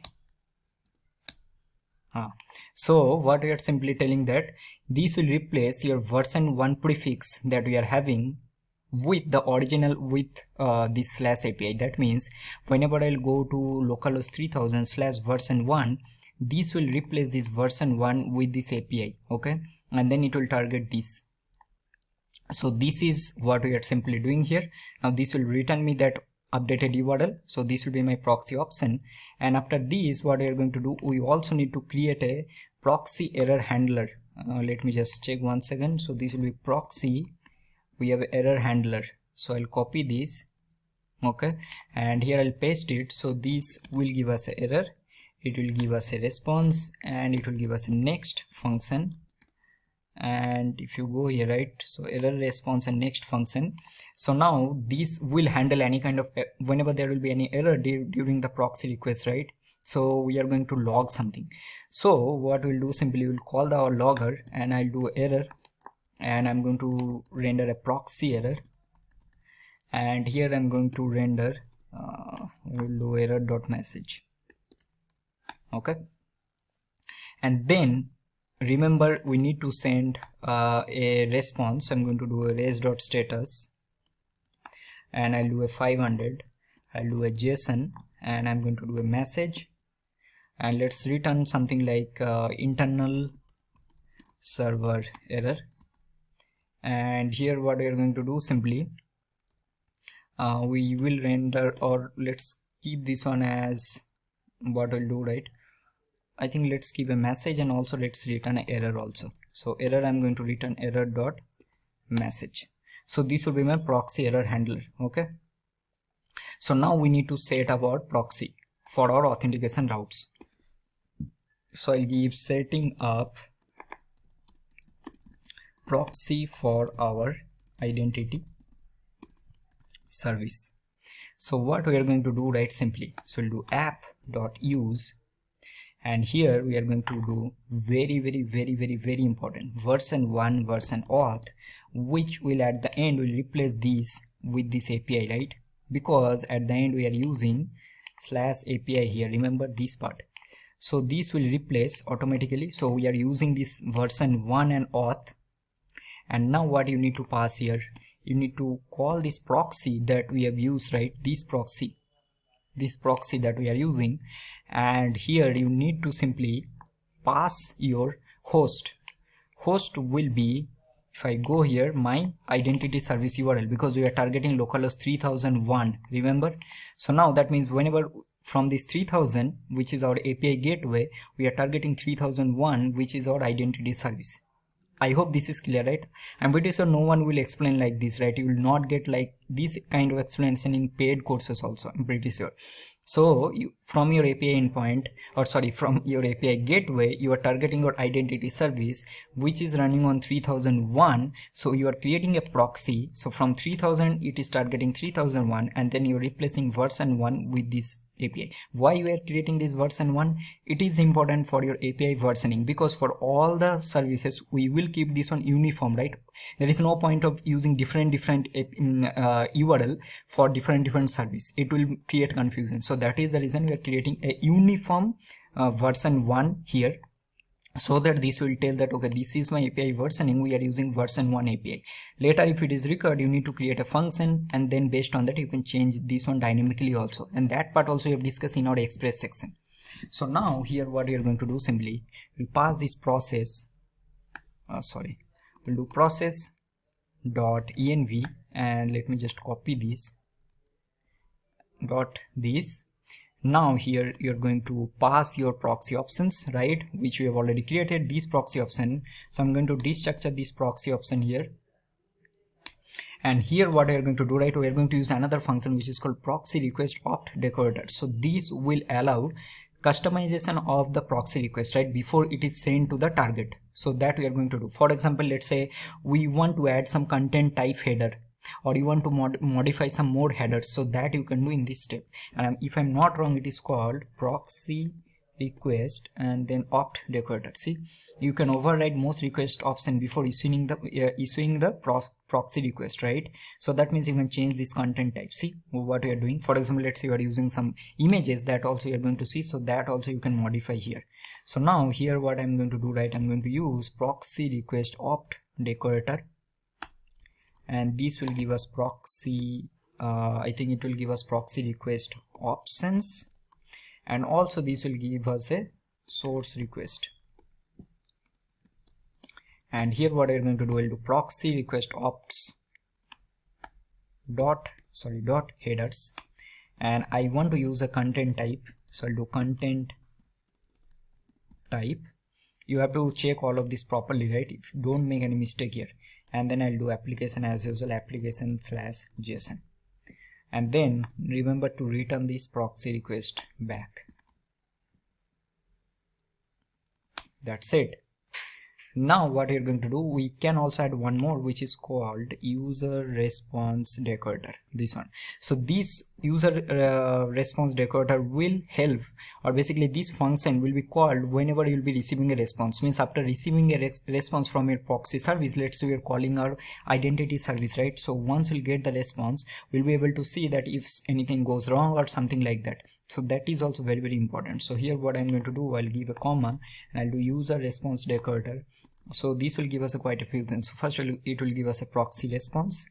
So I'll do proxy response. It will give us the proxy response data. See if you see, right, proxy response data. It will give us the user request. You can check the official documentation also. I've done multiple times, so that is the reason I'm able to do. But if you're new, you need to check over the official doc or this one. I will be checking these things only, like most of the times in this documentation, right? Because this is how I learn.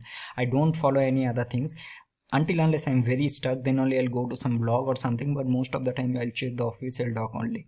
And in this user response decorator, I'll simply log, right? Here we'll log logger.info, and let's I'll give that response, we'll do response received from identity service, because we are targeting the identity service, and I'm going to log this service here. So I'll do proxy response dot status code, and return, we need to return proxy response data. And with this part is completed, right? So the reason why I have explained each and everything first time, because we are doing this one for the first time. Later whenever we'll be adding more services, right, that time I'm not going to explain all of this. So now you understand how you're proxying from 3000 to 3001, right? So now let's remove this, save this. So next thing what we are going to do, right? So now after this we'll be adding all the other proxy requests, but for now this will be our first one. At the end, the next will be, let's do one thing. We are also going to use our error handler that we have created. So I'm going to log the error handler, and let's see if we are doing from the, oh sorry, I think we haven't done from here, is it? No, we already have the error handler here also, right? So I'll do from here only. So I'll go to middleware and error handler. Why we need to use from other service? That is not correct. So once we'll do all of this, and then I'm going to simply do app.listen. So it will listen to the port, and also here I'm going to do logger.info, and I'm going to do API gateway is running on port, and I'm going to pass the port here. Okay. Also we need to log more things here. That is, we'll copy this, and I'll do logger. I do identity service is running. Identity service is running on port, and this will be process. Sorry, this will be process.env. Identity service URL. That's it. Let's copy this one more time, paste it here, and I'm going to do Redis URL, and I'm going to pass here Redis URL. Alright, so now let's save all of these and see. Now come to the point if this is working or not, right? Because that is the what we need to check. So now let's go below. I'll do clear API gateway, and then I'm going to do npm run dev. Let's see what is happening. Alright, so API gateway is now running on port 3000, which is awesome. Identity service is running on port 3001, and Redis URL is also running. And you can see one more interesting thing, and that is, if you go to the combine log, right, you can see the logs are also coming correct, right? Logs are, it's logging here, API gateway and everything. Same is happening for this identity service also. If you go here, right, you can see all the logs. And for now we don't have any error log. If there is any error log, it will come here. So now coming to the main part, we need to check if it is working or not. So now we'll go here, right? Now see what will happen. If I, instead of doing this 3000, I'll target 3000. I remove this version 1 because that is what we need to target. This will be auth register, because from 3000 we are proxying to 3001, and I'll create a new user. So let's give John. I'll do john@gmail.com, and I'll do 1 2 3 4 5 6, and let's try to send a request, and let's see what is happening. If there is any error, sometime there can be problem, so that part we need to check. And you can see that it's taking some time, so that means there might be some problem with the proxy, so that part we need to check. Okay, we already got some error, and that is we are getting express rate limit instance would be created on app and not when the responding to request. Express rate limit. Okay, something we have done wrong here for sure. Okay, let's see. So we are using we are not using the proxy. Oh my god, we are not using these proxy options. Okay, so this is what we need to pass here, and also we are not using the rate limit. Oh my god. Okay, we are using this rate limit, so we need to change this on to rate limit options. Okay, so now let's save this. So let's see what is happening, right? So now we'll go here and try to send one more time. Awesome, cool. Now what is happening? So from 3000 version 1 auth register, you are targeting 3001 API auth register. Means from your API gateway, you are targeting what? You are targeting identity service. See, response received from identity service. Awesome, right? That means what you are doing from your identity service, you see user saved successfully. So in both the places you are getting the perfect log, and your API gateway connection is established with your identity service. Sorry if you're getting any noise, I can't pause every time. So now you understand the whole process, right? That how these microservices will communicate with each another. Like from your API gateway, you are targeting your identity service, you are getting the response back. Go to your log and you'll be seeing the response also. See here you are getting, right, all the things. And even if you try to send one more time, see what will happen. User already exists. So each and everything whatever functionality you have implemented in your identity service, you will be able to target from your API gateway.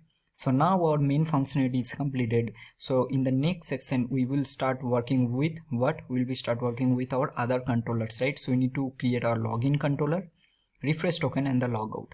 So let's start working on this one. So now in your identity controller, in this service, right, we are not going to do any request. So each and every request now it will go through this API gateway.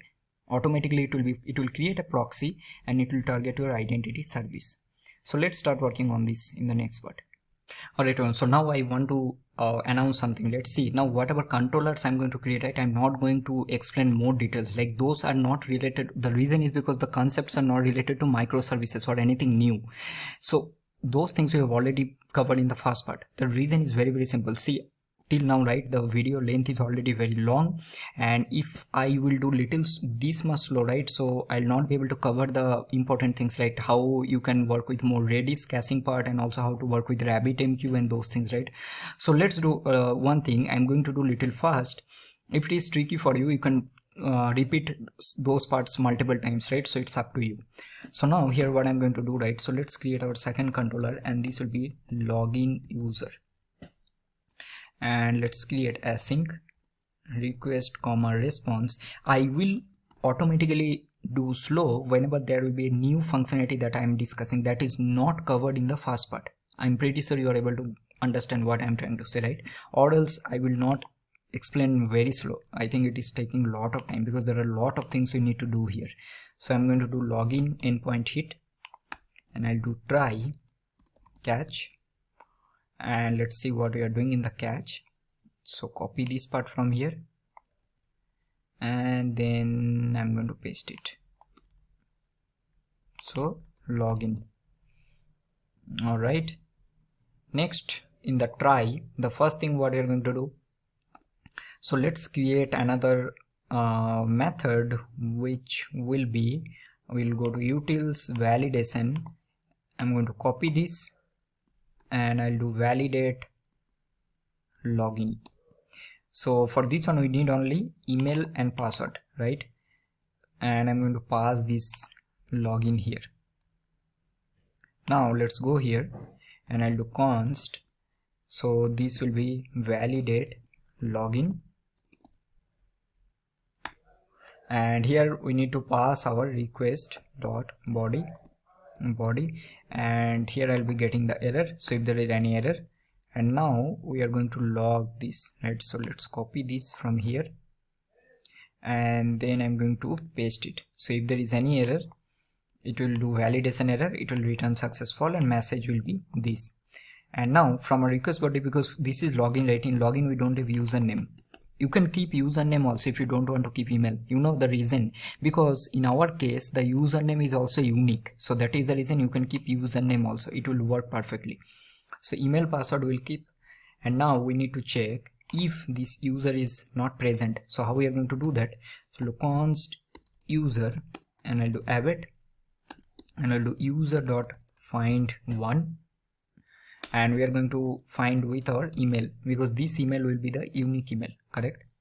And here what we're going to do, so we'll check if this user is not present. So in that case we'll do logger dot one, and I'm going to do invalid user, something like that.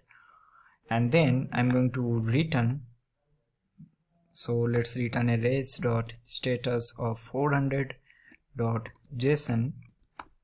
So success will be false, and here I'm going to do message, I'm going to do invalid credentials,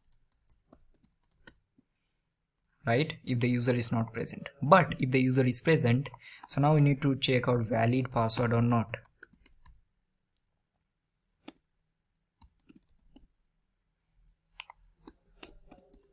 Okay, so I'm going to simply check const is valid password, and this will be abbot. Remember we created a method in our model which is called compare password. Sorry, this will be user dot compare password. What is the name? Let me just check. Not able to recollect. So we have compare password. Okay, and here we need to pass this password. So this password will be the password that I'm sending here. So this is the password, that's it. And now what I'm going to do, simply here, if this is a not valid password, so I'm going to pass again invalid credential. So I will paste it here and I'll check if is not a valid password, so I'll do invalid password, and I'm also going to log invalid password here, that's it, and return. And now again I'm going to create our access token and this. So I'm going to do generate token, and I'm going to pass the user, so I'll be getting the access token, and also I'm going to get the refresh token, and then just simply pass it. So I'll do res.json, so I'll pass the access token, we'll pass the refresh token, also I'm going to pass the user ID, which will be my user.id. Now this ID will be getting from our MongoDB, right? And with this part is completed. So the login is simple, and the reason why I'm doing little fast, because this part I'm pretty sure we already have done in the first part also, but we haven't done till these details, but we have done it. So now login user we have passed from our controller, so we'll go to our routes, correct, and I'll get login user, and now I'm going to create one more here, so copy and paste it. So just do login, and here you need to pass login user. Let's save it. So now let's see what is happening. So we'll go here, so it is saved, identity service is now running. Now I'll go here, I'll create one more request, see what will happen. We don't have to do anything else, just do login and user. So now I'm going to just copy this, but remember we are calling this through our API gateway, right? So we're using 3000. Remember this one, never run from 3001. You can check it, but run always from 3000. And now I'll do login, and headers I'll pass content type as application/JSON, and in our body what we can do, we can just create this, right? So I can copy this and go to login and user, go to raw, pass it, and I'll remove this username, right, because we have email and password, and see what is happening. Let's try to send. Okay, we are getting not found. This is interesting. So we have version 1 and then /login, right? Say everyone how this will work. I will do this kind of silly mistake. This will be post request, so that is the reason. So now let's send it. So we got our access token, we got our refresh token, and also the user ID, and this is working perfectly fine, right? I was checking what the hell was happening, but because this is a post request, right? So that means now your login is also working. So what will be our next step? So let's create a refresh token endpoint also, because that is also important, right? Because we are keeping the refresh token for 7 days, but we need to also create one more endpoint so that we can create a refresh token by hitting that particular endpoint. Although this is optional, if you want you can create these features, but I'll highly recommend you do it. Go to identity controller and let's quickly create the refresh token here also. So I'm going to do const, I'll do refresh token, and I think we have some, okay, this is fine. So let's use async request response. Let's copy some of the things. We'll do try catch, or let's copy the catch from here also. So I'm going to copy this, paste it here, and this will be our refresh token endpoint hit. Copy this, that's it. So in the try, the first thing what we are going to do, so we need to get our refresh token, correct? So I'll get our refresh token, so I'll do request.body, and I will be getting my refresh token. And here if this refresh token is missing,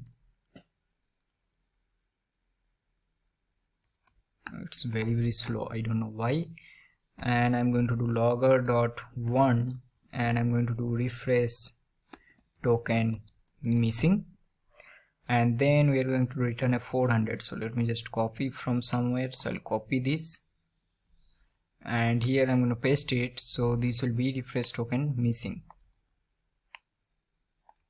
Okay, after this, first we need to get our stored token, right?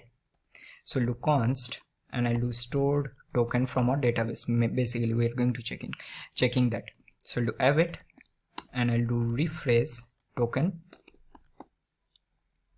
import. We are going to do dot find one and we are going to pass our token. Remember, we have a token property that we are storing, right, which will be this refresh token that we'll be getting. Also let's make this on refresh token, what we'll do, controller, let's give some different name or else it will be like little user refresh token or login refresh token user. Let's give refresh token user, although this will look little weird, but that's fine, or else it will conflict. Here I'm going to pass the refresh token. Now this refresh token is this one that I'm getting. Okay, so this is fine. So now this will find the stored token, and now I need to check one very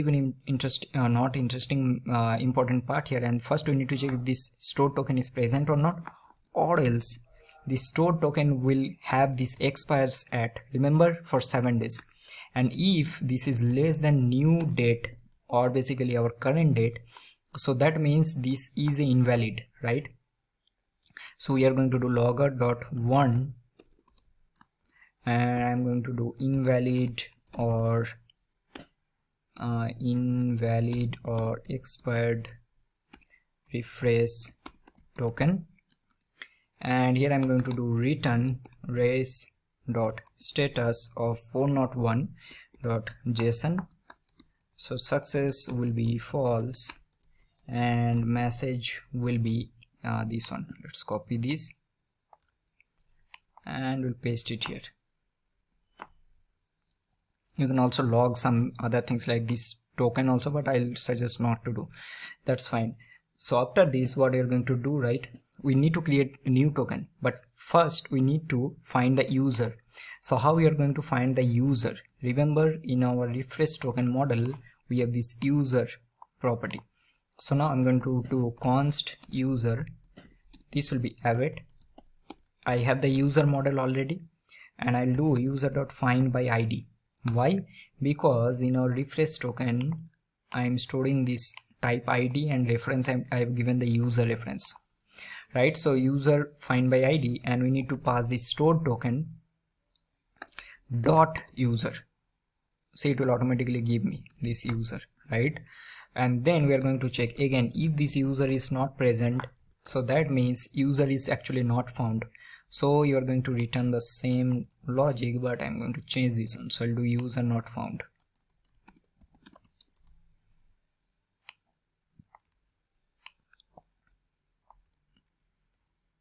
Now I'm going to create a new token. So I'll generate a new token. So I'll do const, and here I'm going to do await, and I'm going to do generate tokens that we have created the methods, right? And here we need to pass the user. Just now we have taken the user, and we'll get our access token, and let's give this one as new access token.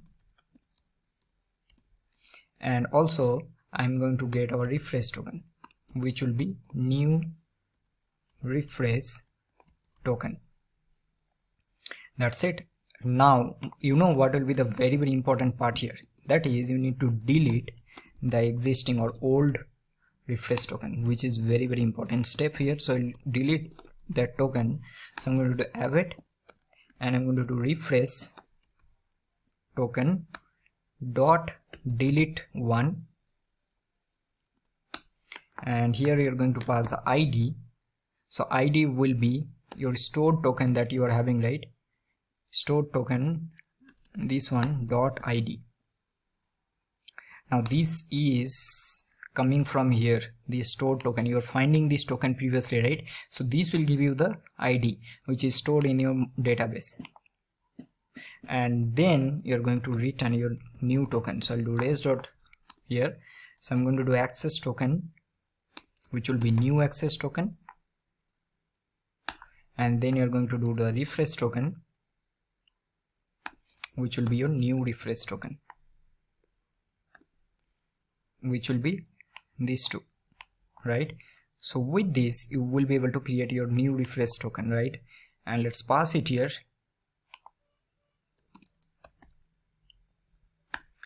That's it. Now another thing we need to do, and that is the logout. So let's quickly do that. So logout also will be pretty simple. So I'm going to do logout user, and I'll do async request.response, and here I'm going to do again the log. So I'll do logout endpoint hit, I'll do try catch, and let's return this. So I'll do error while logging out. So the first thing here, when we'll do logout, right, see, whenever we log out, you need to delete the refresh token from our database. That is important. So what we are going to do first, whenever we'll be logging out, we will call this endpoint and we need to pass our refresh token that we have stored here. Okay, so first we'll do const and we need to get the refresh token. So I'll do request.body and we need to get our refresh token. Then we are going to check if this refresh token is not present. So I'm going to just call it here, copy it from here and paste it. So we're going to warn that refresh token is missing and return a 400, and then we are going to delete this. So we'll do refresh token dot delete one, and we are going to pass token, and this token will be our refresh token.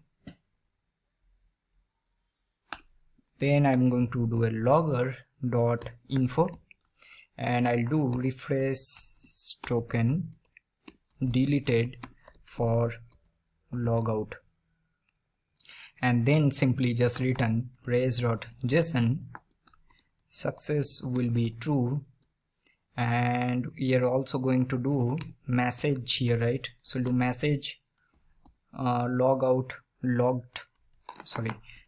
out successfully.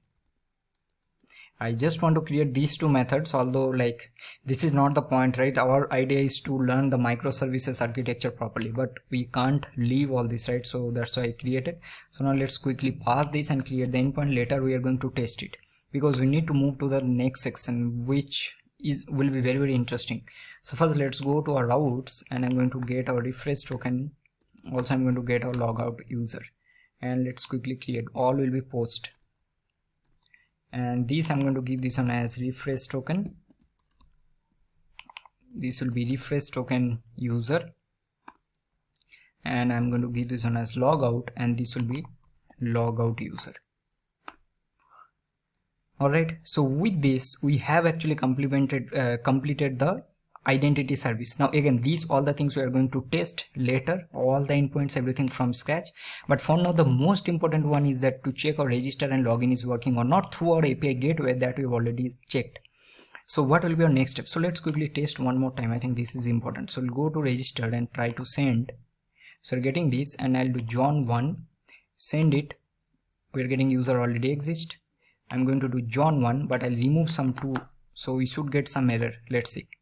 See, if you notice, right, everything in your identity service is giving proper result, but you are calling from your API gateway, which is pretty cool. So now I'll give proper unique username, so this should be successful. Let's see what is happening. See, user registered successfully.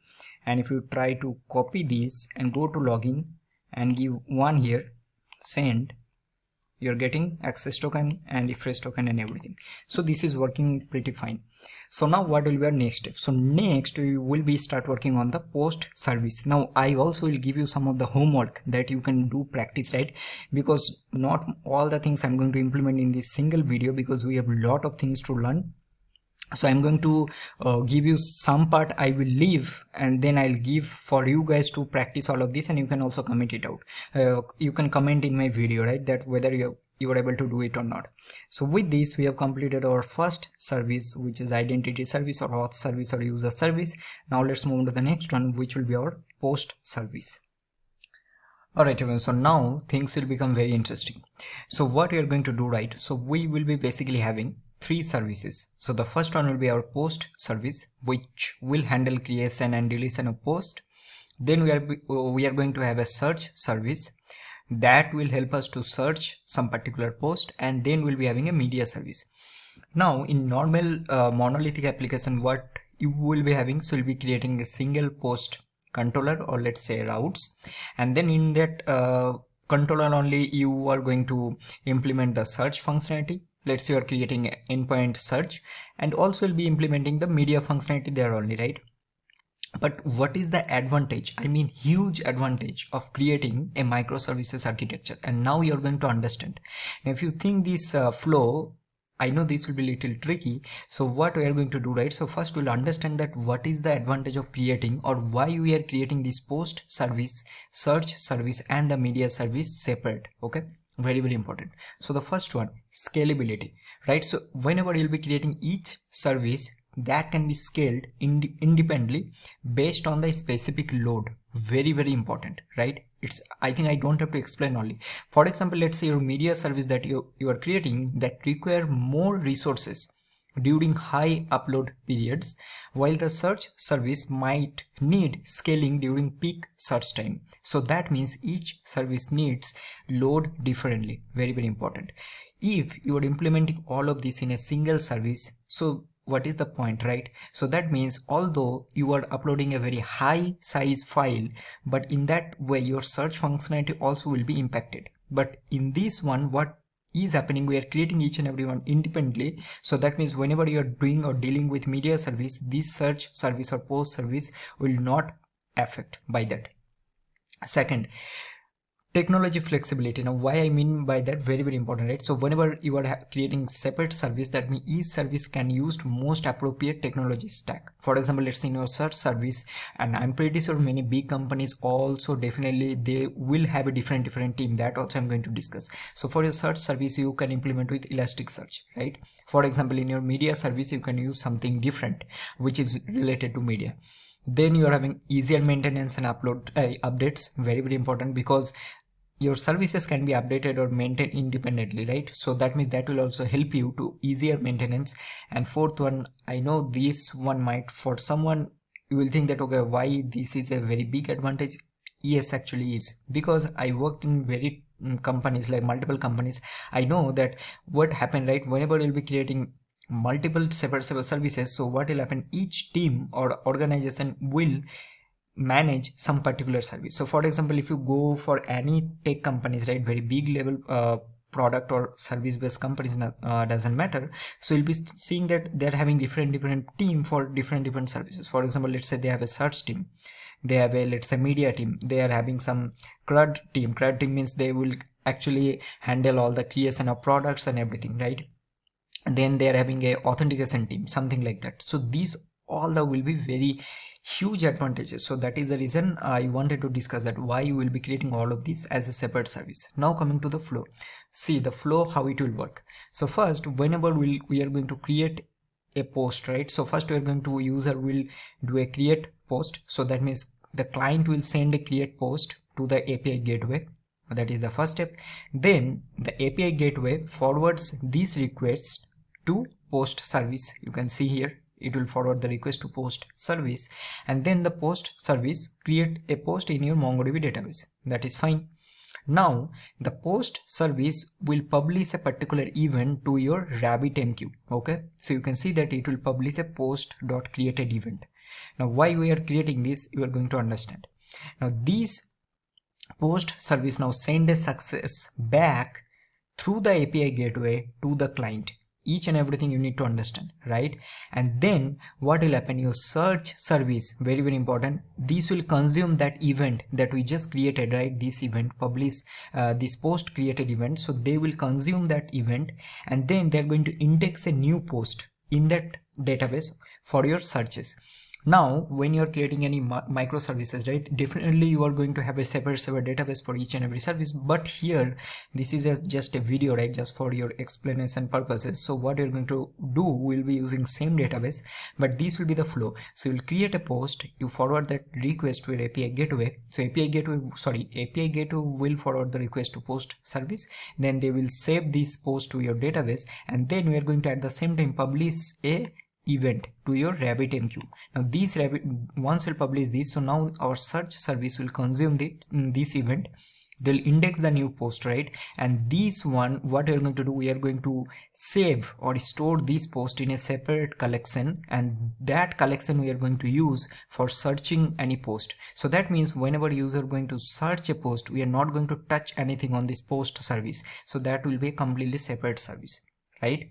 Now when the post will contains media, right? So what we're going to do, this whenever the post will be created, the media service also consume that post created event, right? We are having this media service, and then it will process any media that whatever we are uploading. Now how the search flow will work?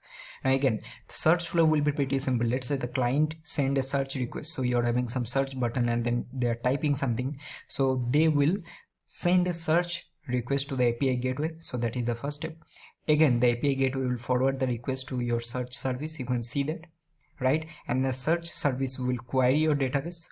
For example, we are using MongoDB, and then it will return back the result to the API gateway, and then we'll be able to see that in our UI.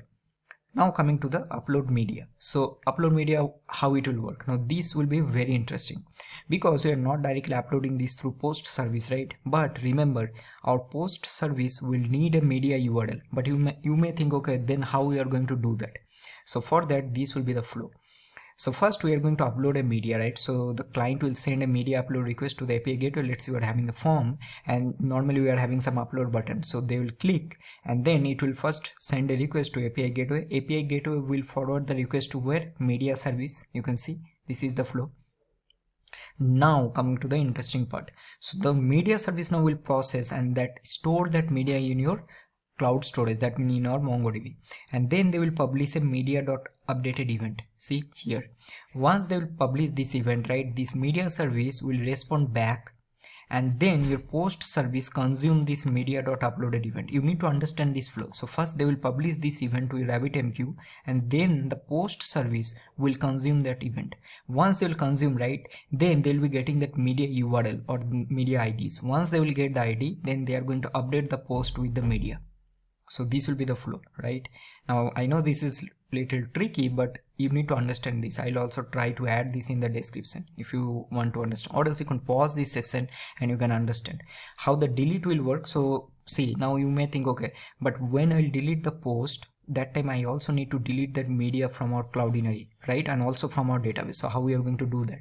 So when the post will be deleted, right? Let's say the post we have deleted, the post service will publish another event, and that will be post deleted event. Okay, once they will publish that event, then the search service again consume this event, and then they are going to remove the post from the search service. That is first step. And then media service also consume that, and then they are going to delete any associated media from your cloud storage, which will be your Cloudinary, and also from your database. Don't skip this part. I know this part will be very, very tricky because you need to first understand this flow. That means what we are going to do, we will be creating 3 more services: post service, search service, and the media service, and we need to work together, or else this will not work. So I want you to be very careful from this section, because we need to interact a lot of things. Now we need to interact with post, search, and media all together. Now let's go to our code, and I'm going to create, let's create our post service. I'm also going to create a search service. Also I'm going to create a media service. So we are having 3 services. So the first step, what we're going to do, right, as usual, will be first creating our package.json. So let me open all of this in a terminal. Then I'm going to open this and also the media service.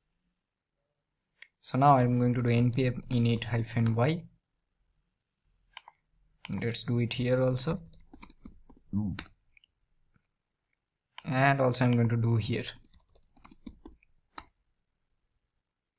Right. So now this will create in all 3.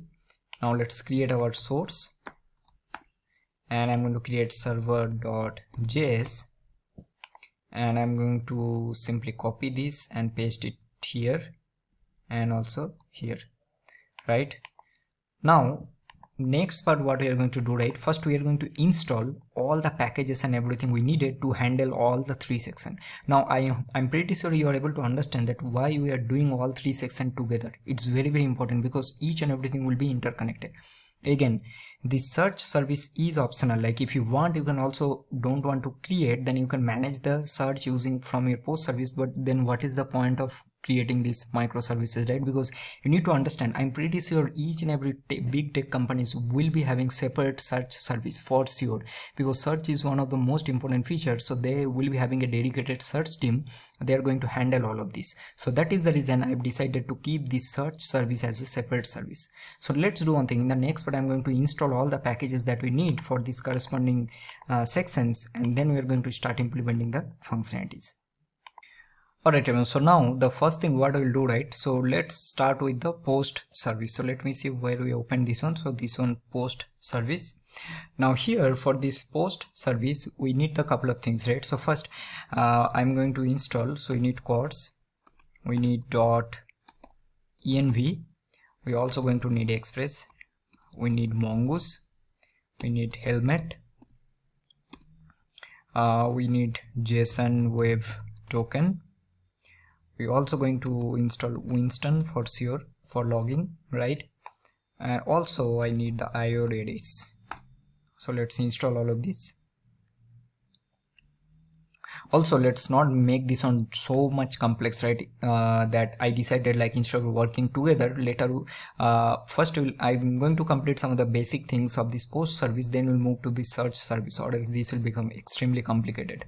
So let's make this clear, and I'm also going to install nodemon, and I'll do as a save as a dev dependency.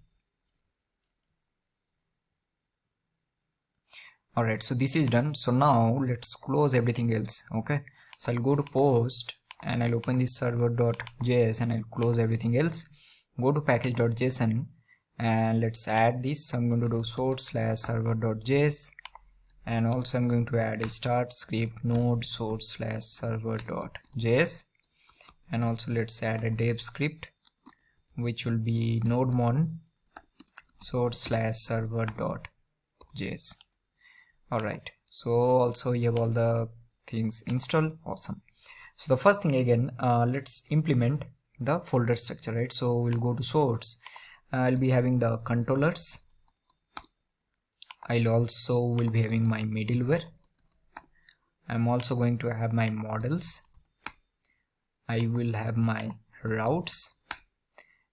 Also I'm going to have my utils. Now what I'll do right quickly, now although we haven't started this one, but I think it will be better if I just copy all of this, right, and then I'll paste it in that search and media service so that we don't have to create later. So I'll paste all of this here, and the same I'll do in the search service also, because we are going to follow the same structure. So I'll paste it here. Now let's go to post service. So the first thing, as usual, we will start with our logger. Now for logger, again, I don't want to write all of this, right? We'll create the same logic. So I'm going to create logger.js, and let's go to our identity service, go to source, go to utils, go to logger, and let's copy this. Okay, and then I'll paste it. The only thing I'm going to change this one, this will be my post service. Save. That's it. And then, so utils, we are having the loggers. Next thing, I will start working on the models. Okay, so let's go to models and let's create post.js. Oh, sorry, I think I have created as a folder, I believe. So I'll do post.js. Alright, so first thing we need mongoose. So I'm going to do require mongoose. So I'll create const, let's do post schema. So I'll do new mongoose.schema, and the first thing I'll be having the user, very important. So I'm going to do type. So this will be my mongoose.types.schema.types.object_id. Ref, I'm going to do user, and I will also be doing required, which will be true. So this will be my user information that I need. Next, I'll be having some content. Again, everyone, please try to understand. Here I am going to keep this schema simple so that it will be easy for all the people understand, like they will be able to understand this one easily. If you want to make this complex, feel free to add more, as like whatever fields you want to, like you can add it, just like your Facebook like a feed post, right? Like comments, like, dislike, whatever you want to do. For now I'm going to do content, so where we'll be able to add content. So I'm going to make this one type as string. I'm going to do required as true, and let's give a max length of 5, or let's remove this. Later we can do using our joy, we can create schema. Then we are going to do media URLs, and here I'm going to make this an array, and I'll do type as string. So this will be my media URLs. Okay, now here what we can do, right, you can also pass as media IDs, or media URLs is also fine, because I want to keep it like this so that I want to give some homework to all of you, and that will be very, very interesting, that later you are going to understand. But remember, we are going to do some homework here. Okay, so I'll keep this one as media URLs, and also definitely I'm going to take a created at, which is important. So I'm going to take a type as date, and I'm going to pass a default as date.now. so this more than enough, and then I'm going to take a timestamp as true. Right, now I'm going to create a index. Now this is our database indexing that we are creating, right? So we'll do post schema.index. So we want to create an index on content. So content will be type of text, so that if I want to search, we can search using this content on this content. Now again, one thing I want to mention, because we will be having a different service, right, for search, so you can also skip this part. So I just want to mention, but again I'm adding all of this so that if some of you actually decided not to have the search service as a separate service, so in that case this will be helpful. Okay, so you can create the index, there is nothing wrong to keep it here, so it will not make any harm or anything, right? So I'll just remove this and I'll keep it like this. And now let's create const, and see, no one will explain like this, right? So this is what I want, so all of you, so that you will not fall into this tutorial trap that all YouTubers are doing, right? So they want you to watch as many videos as you want, and you will not learn anything. So that is the reason you should learn the basics and then apply your own idea and create awesome projects. And this is what I usually do. I'll never watch 10 videos for a particular topic. And then I'll do module.exports, and then I'm going to do here posts. Let's save it, and I think this will be fine, right? We don't need anything else here. That's it. So now next step, what we are going to do, so as usual we will be creating our controllers. So let's go to our controllers and let's create our post controller. So now we'll go to post. So here I'm going to create post controller.js. All right, so the first thing what we are going to do, so first I'll take my logger, which we need. So I'll do require, and then we'll go to utils, and then go to logger. Now what we are going to do first, so I'll do const, and I'll do create post, and this will be async request response, and I'm going to take a try catch, and here again we are going to logger.error. So I'm going to do error creating post, and then I'm going to pass error here. That's it. And then I'm going to do arrays.status of 500.json. So I'll do success as false, and message, I'm going to do the same message here. Now let's save it. So now we are also going to have get all posts. So I'll do get all posts, and we'll do error fetching posts. Let's paste it here. We are going to have a single post, get post. Okay, and then also we will be having our delete post.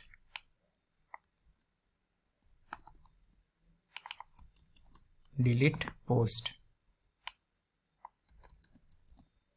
right? And this will be error deleting post. That's it. So now let's start with our create post, right? So if you go to our post, so we need the content and also we need the media URLs, right? These two things. So I'm going to get these two things from request.body. So I'll be getting this content, and also we will be getting media URLs or media IDs you can also give here. Let's give this one as media. I'll do media IDs. Let's do media IDs, right? Media IDs is fine, because if you have the ID, you will be able to fetch from your database, media database also, and also you'll be able to fetch it from Cloudinary storage also. This will be helpful. URL is also fine, but this ID is also going to help you in so many other ways. So I'm going to keep this on as media IDs. Now I'll just copy this and then I'm going to pass it here. So this will be my media IDs. So now what I'll do, right, simply create a new post. So I'll do const new post, or let's do newly created post. I always give name like that. And then I'll do new post. So we need to import post, and then here we are going to pass the user. Now you will think, okay, from where I'm getting this user. Now the things will become very interesting here. So I'll do request.user.user ID, but you might think, okay, from where this guy is getting this user ID, and I'm going to explain in details that how you're going to do that. Now if you think about this, right, see when what is that? See, when you're creating a post, this post request, who can create this post? The first thing you need to understand this one. When the user will be logged in, they will be able to create a post, right? Let's say you are logging in your Facebook, then only you will be able to create a post, right? So that means creating post, searching post, and also uploading media, all of these services for authentication or authenticated user only will be able to access all of these, right? Or else no other user who haven't logged in yet, they can't access all of these. That means somehow we need to get the user ID. But you might think, okay, now the problem will occur, because my identity service is a completely separate service, my post service is a separate, media service is a separate, and search service is a separate service. How I'm going to get the authentication user information from this service? I can't directly import it like from here, right? It will not like that. So we need to do some way, we need to create some middleware, and we need to pass some user ID in our headers or some other way, so that we'll be able to get this user information here. And I'm going to show you how you're going to get it. So here I'm going to do request.user.user ID. Just remember this part. Then I'm going to pass the content, which will be this content, and then I'm going to just do media IDs, which will be if this media IDs present, right, or else this will be empty. This empty array. That's it. So now this will create our newly created post, and now I'm just going to simply do await, and I'll do newly created post dot save. Now here we need to do a lot of things. We need to implement caching also, that we haven't done yet, but we are going to do in a bit. Now I'm going to simply do res.status of 201.json, and success will be true, and message will be post created successfully. Also you can log here, right? You can also log this. So let's log also. So I'll do logger.info, and I'm going to do this post created successfully. You can also pass this post information. Okay, so now this is done. But now coming to the point that how we are going to get the authentication user from this, right? Because we need to pass it. So now we need to go back to first go to our routes, and then I'm going to create post routes.js first step, and then I'm going to do something like this. So first we need our express. So I'll do require express, And also we also need to export it. I always forget these things, so I'll do module.exports, and we are going to do create post for now. Later we are going to export all the other things. So create post is exported, and I'm going to just do require, and let's go to controllers, and let's go to post controller, and I'm going to do create post. Now here we need to create a middleware, so we need to get the information from middleware, and this will tell if the user is an auth user or not. But there is also another trick that we are going to see. First thing, we will do something like this. So first we are going to get it. So let's do one thing. We already have the middleware, right? So we will create an auth middleware here. So I'm going to create auth middleware.js, and here first we'll get our logger. So I'll do logger, and this will be require. We'll go to logger. No, we need to go to utils. Then we have logger, and I'm going to do const authentication, or let's do authenticated. Let's do authenticate request, not authenticated. Right, so we'll do request response, and I'm going to do next. And now how I'm going to get the user ID, right? This will be interesting. You'll understand later how these things are related. So first I'll do request dot headers. So we'll be getting from headers, and here I'm going to pass something, and this is called X user ID. Now you might thinking from where the hell this will be getting. So this we are going to get from this API gateway, and you're going to understand this one very easily. So this I will get the user ID from my headers, and now what I'm going to do, right, simply I'll check if this user ID is not present. This is very important. You need to always do all of this. So I'll do logger.warn. So I'm going to warn like access attempt. Oh, sorry, what I'm doing. So I'll do access attempted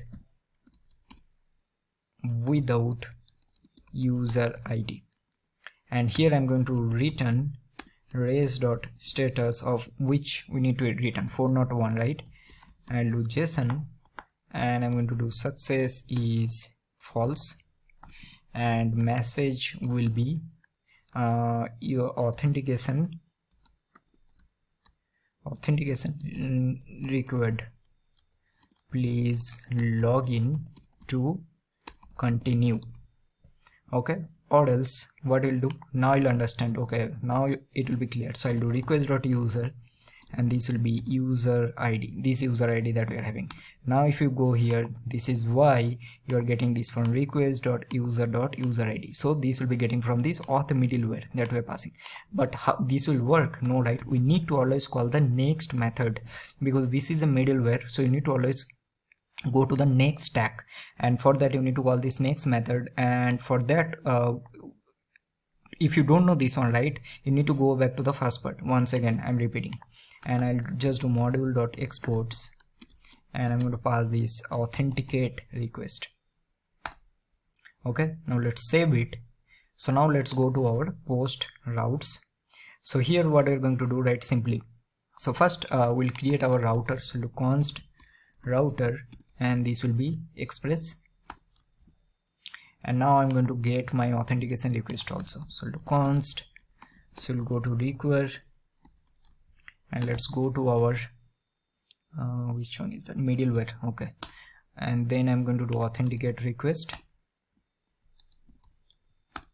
and here I'm going to just do, so first what we need to do, so we need to use this authenticate request for all the routes that we will be creating. All the routes means for not only for create post, we need to do for get all post, we need to do for get post, we need to do for delete post. Now if you don't want to do it for this get post or some other post, so you need to just don't pass it like this generally. You need to specifically pass that for those requests only. I hope you're getting what I'm trying to say. But because here this post controller will have all the authenticated related routes, so only authenticated user only can access this post. So what I'm going to do, right, I'll simply do router.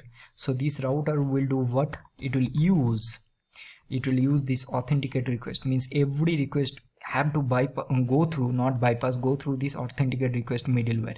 So we're going to see if the user is authenticated, and for that we are going to get this user ID from our headers, and these also we are going to get from our API gateway. So that I'm going to show you. So now this is done, and then you're going to write your route. So I'll do router.post, and let's do this one as create. Okay, let's do create post, and I'm going to pass this create post, and then you'll do module.export, and this will be router, right? So we have router, this router. All right, so with this is done, but this is not yet completed, right? We have a lot of things left. The first thing, we need to go to our post service and we need to create a env file. Very important. Now what this env file will contains, so first it will contains the port. Now if you remember, this port will be which port? It will be 3002. Why? Because your identity service is already running on port 3001. Also, let's go to identity service env, and we need to get this let's copy all this, right? Let's copy this, paste it here. Now some of the things might be not required, but you can remove, but we need Mongo URI, Node environment, Redis URL, all of this. So let's keep it like this, no harm with that. So this is fine. So now we need to start working on the server.js of this post service. So let's go to server.js. I'm going to close everything else. Okay, so first let's do require, and I'm going to do .env, and I'll do .config. Then we're going to go and get Express, and this will be require Express. All right, so after this we also going to need mongoose, so we'll do require mongoose. Then we also going to need our Redis, so I'll do require, we'll do IO Redis. We also need course, so many things we need actually. So you can also copy from the identity service also, because we have already covered all of these, the same thing, right, in the previous part. We also going to need helmet, so I'm going to do require, and let's do helmet. Also we need our post routes, so I'm going to do post routes, and I'll do require, and let's go to routes, and then post routes. Also we are going to need our error handler, so I'll do require, we need to go to middleware, and then not middleware, I think we haven't created yet, we don't have, I think. Let me just copy from this. So let's copy this, and I'm going to paste it inside this post service and then middleware. Okay, so now we will be having this, so we'll go to middleware and then error handler. Also we need our logger, so we'll do require, go to utils and then logger. Awesome. So for now this will be enough. Now we are going to do const app, so we're going to use Express.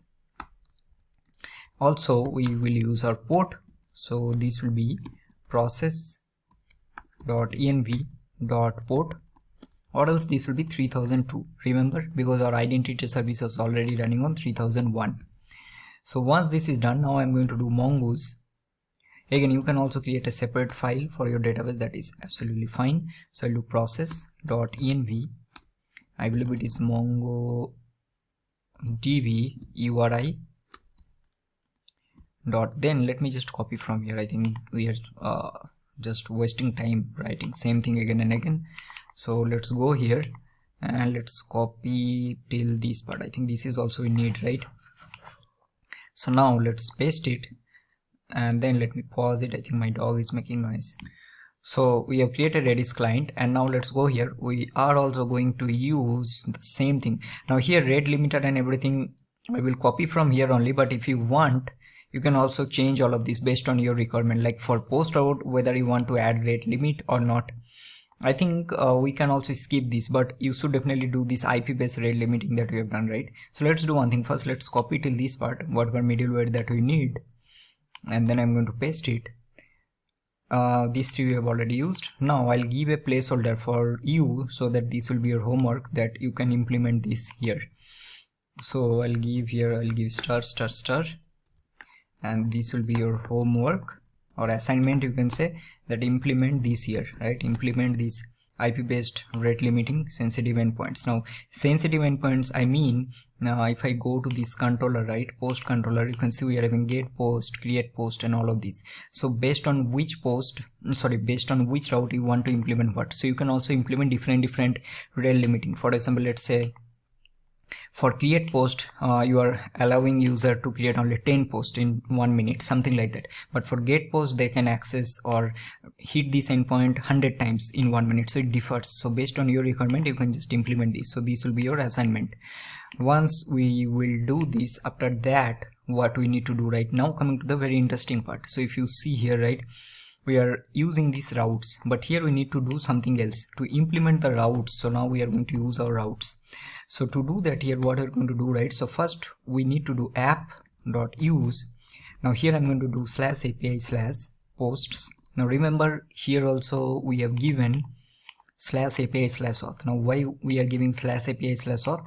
Because if you go to our API gateway, then so server.js, we are doing this, right, we are replacing this version 1 and then replacing with API. So this is the reason this is important. So giving API/API/post, but important part here, you need to also pass your Redis client here, because this Redis client we are going to use in our controller. So we need to pass this Redis client to routes. So how we are going to do that? So this will give us what? This will give us request, response, and next, right? And simply you can do what? Request dot, let's give a name like Redis client, and this Redis client will be your Redis client that you have created here. So let's copy this and then pass it here, and then don't forget to call the next. Now once you will do all of this, after this what you need to pass? You need to pass the post routes, because this is the routes that at the end we are going to use, these post routes. Alright, so this is done. So now we are going to also do app.use, and then I'm going to pass the error handler, and at the end we'll simply do app.listen, and let's copy it from here only, this part. So we need these two things, and then we'll paste it here. So with this we have completed this part, right? We are connecting to the database, we have created a Redis client, we are using all the middlewares. This is your homework. You can implement based on different endpoints. You can implement the rate limiting that we have done here. We pass our Redis client to our request, and then passing the post routes. So everything is done, but will this work? So to check this, the first thing what we need to do, right, let's see our environment. I think we are passing everything. So first I'm going to run this post service and see if we are getting an error or not, and after that we need to move to API gateway. Why? Because at the end in our API gateway, what you need to check, so if you go here, right, we are setting our proxy for our identity service. So similar way we need to set our proxy for post service, but for post service there will be a trick, and the trick is, if you go to the post controller, right, let's go to post controller. Remember, we are passing this request.user.user_id, and this we are getting from our request.header.xUser_id. but how we are going to get it? So this also we need to check. But before, let's run it. So I'm going to run npm run dev, and let's see if we are getting an error or not.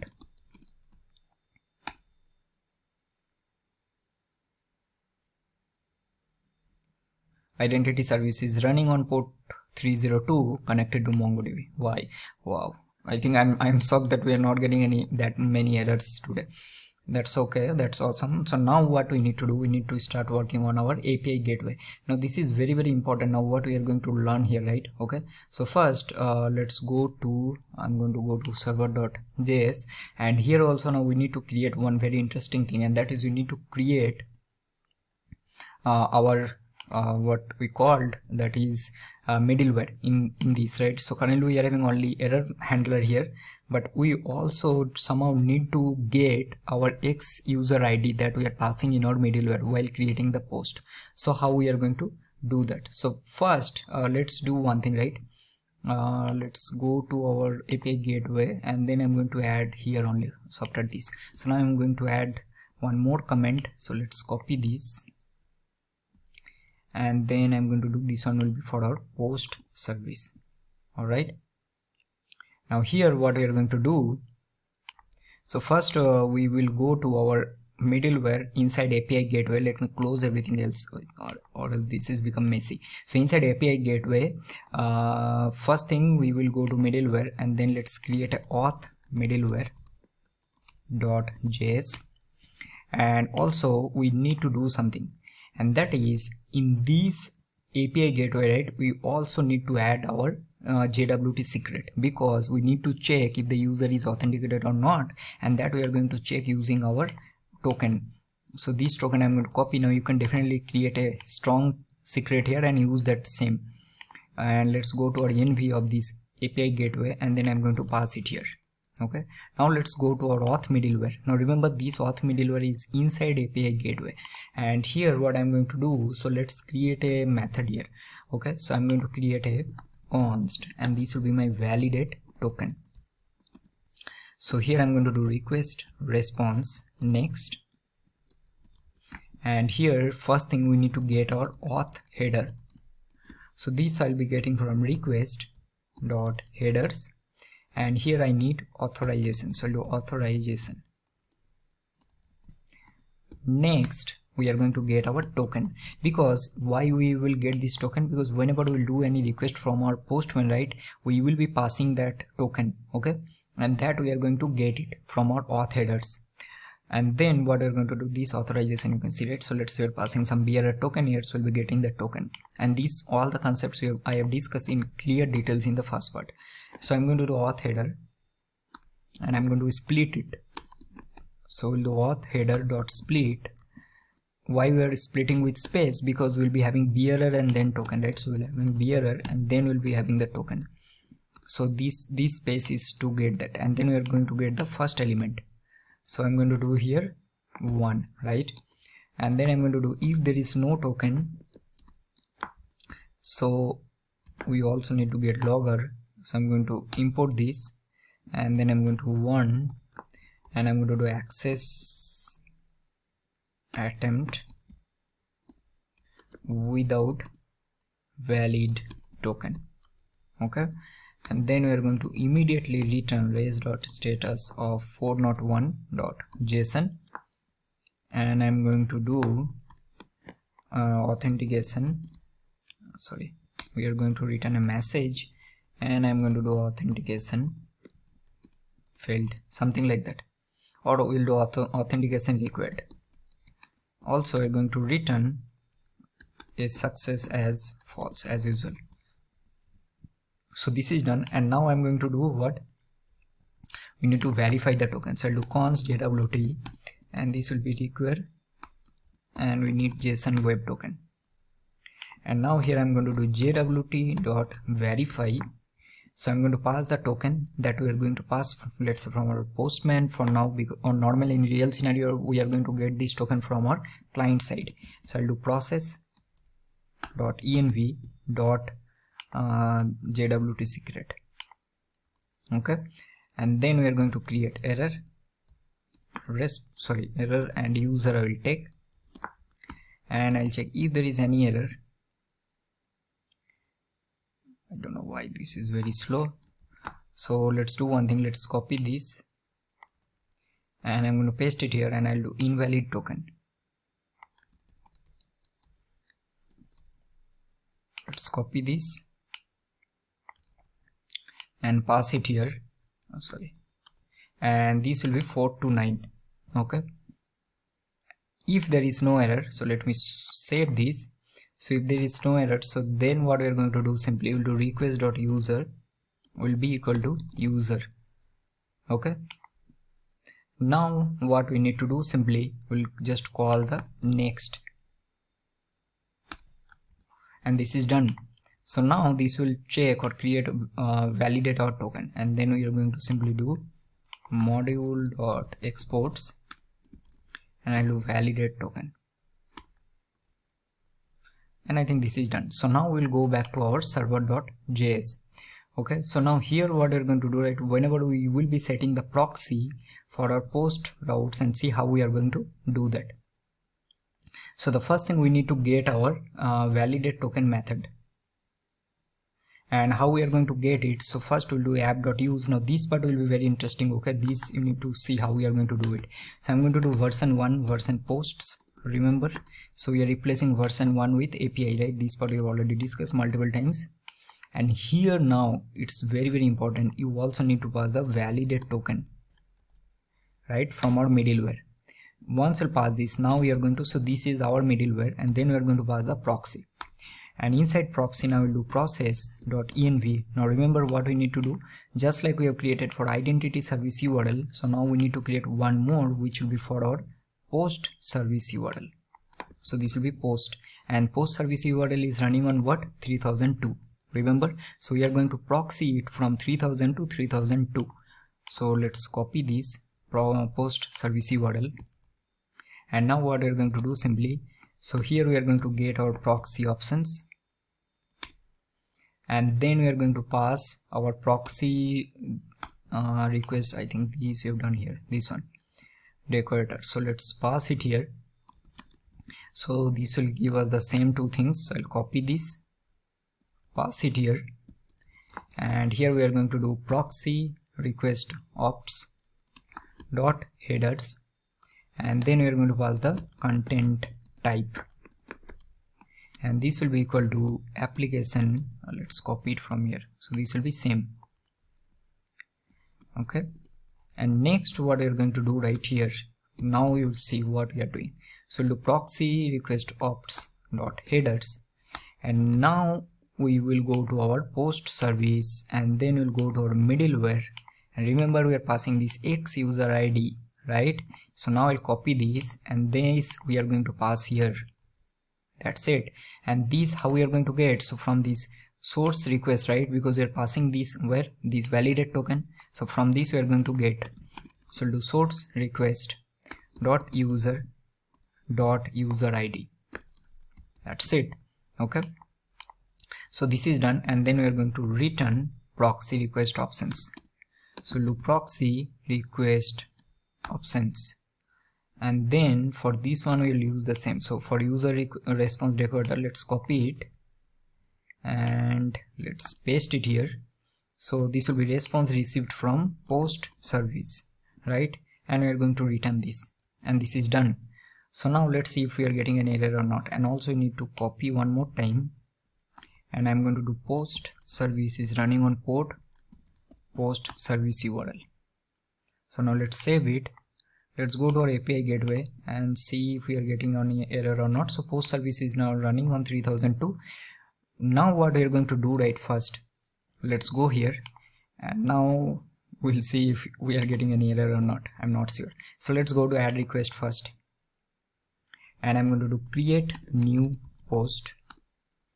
So we'll go here and let's copy this, and then we are going to do what? API slash, what we need to do here, slash posts, right? Then we are going to do what is the name, let me check. So we are using slash post, and then we need to go to routes, and we are using create post. So we are going to use this one. So we'll do slash create post. Okay, so this will be a post, and here content type we are going to pass. So we'll do content type,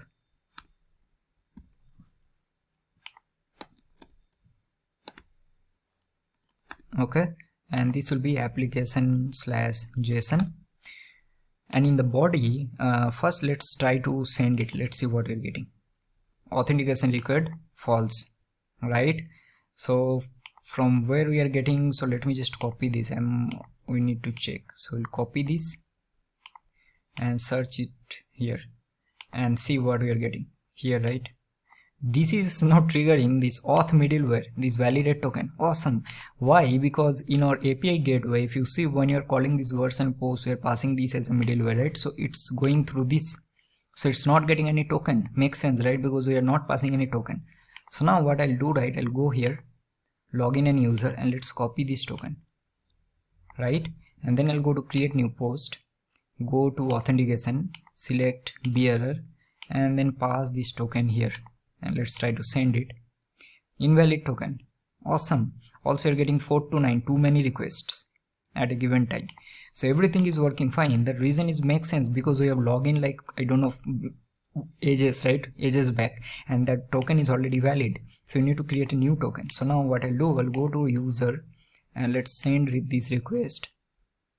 Get a new token, copy this, create new post, and then I'm going to just send it here. Let's send it. Let's see what is happening.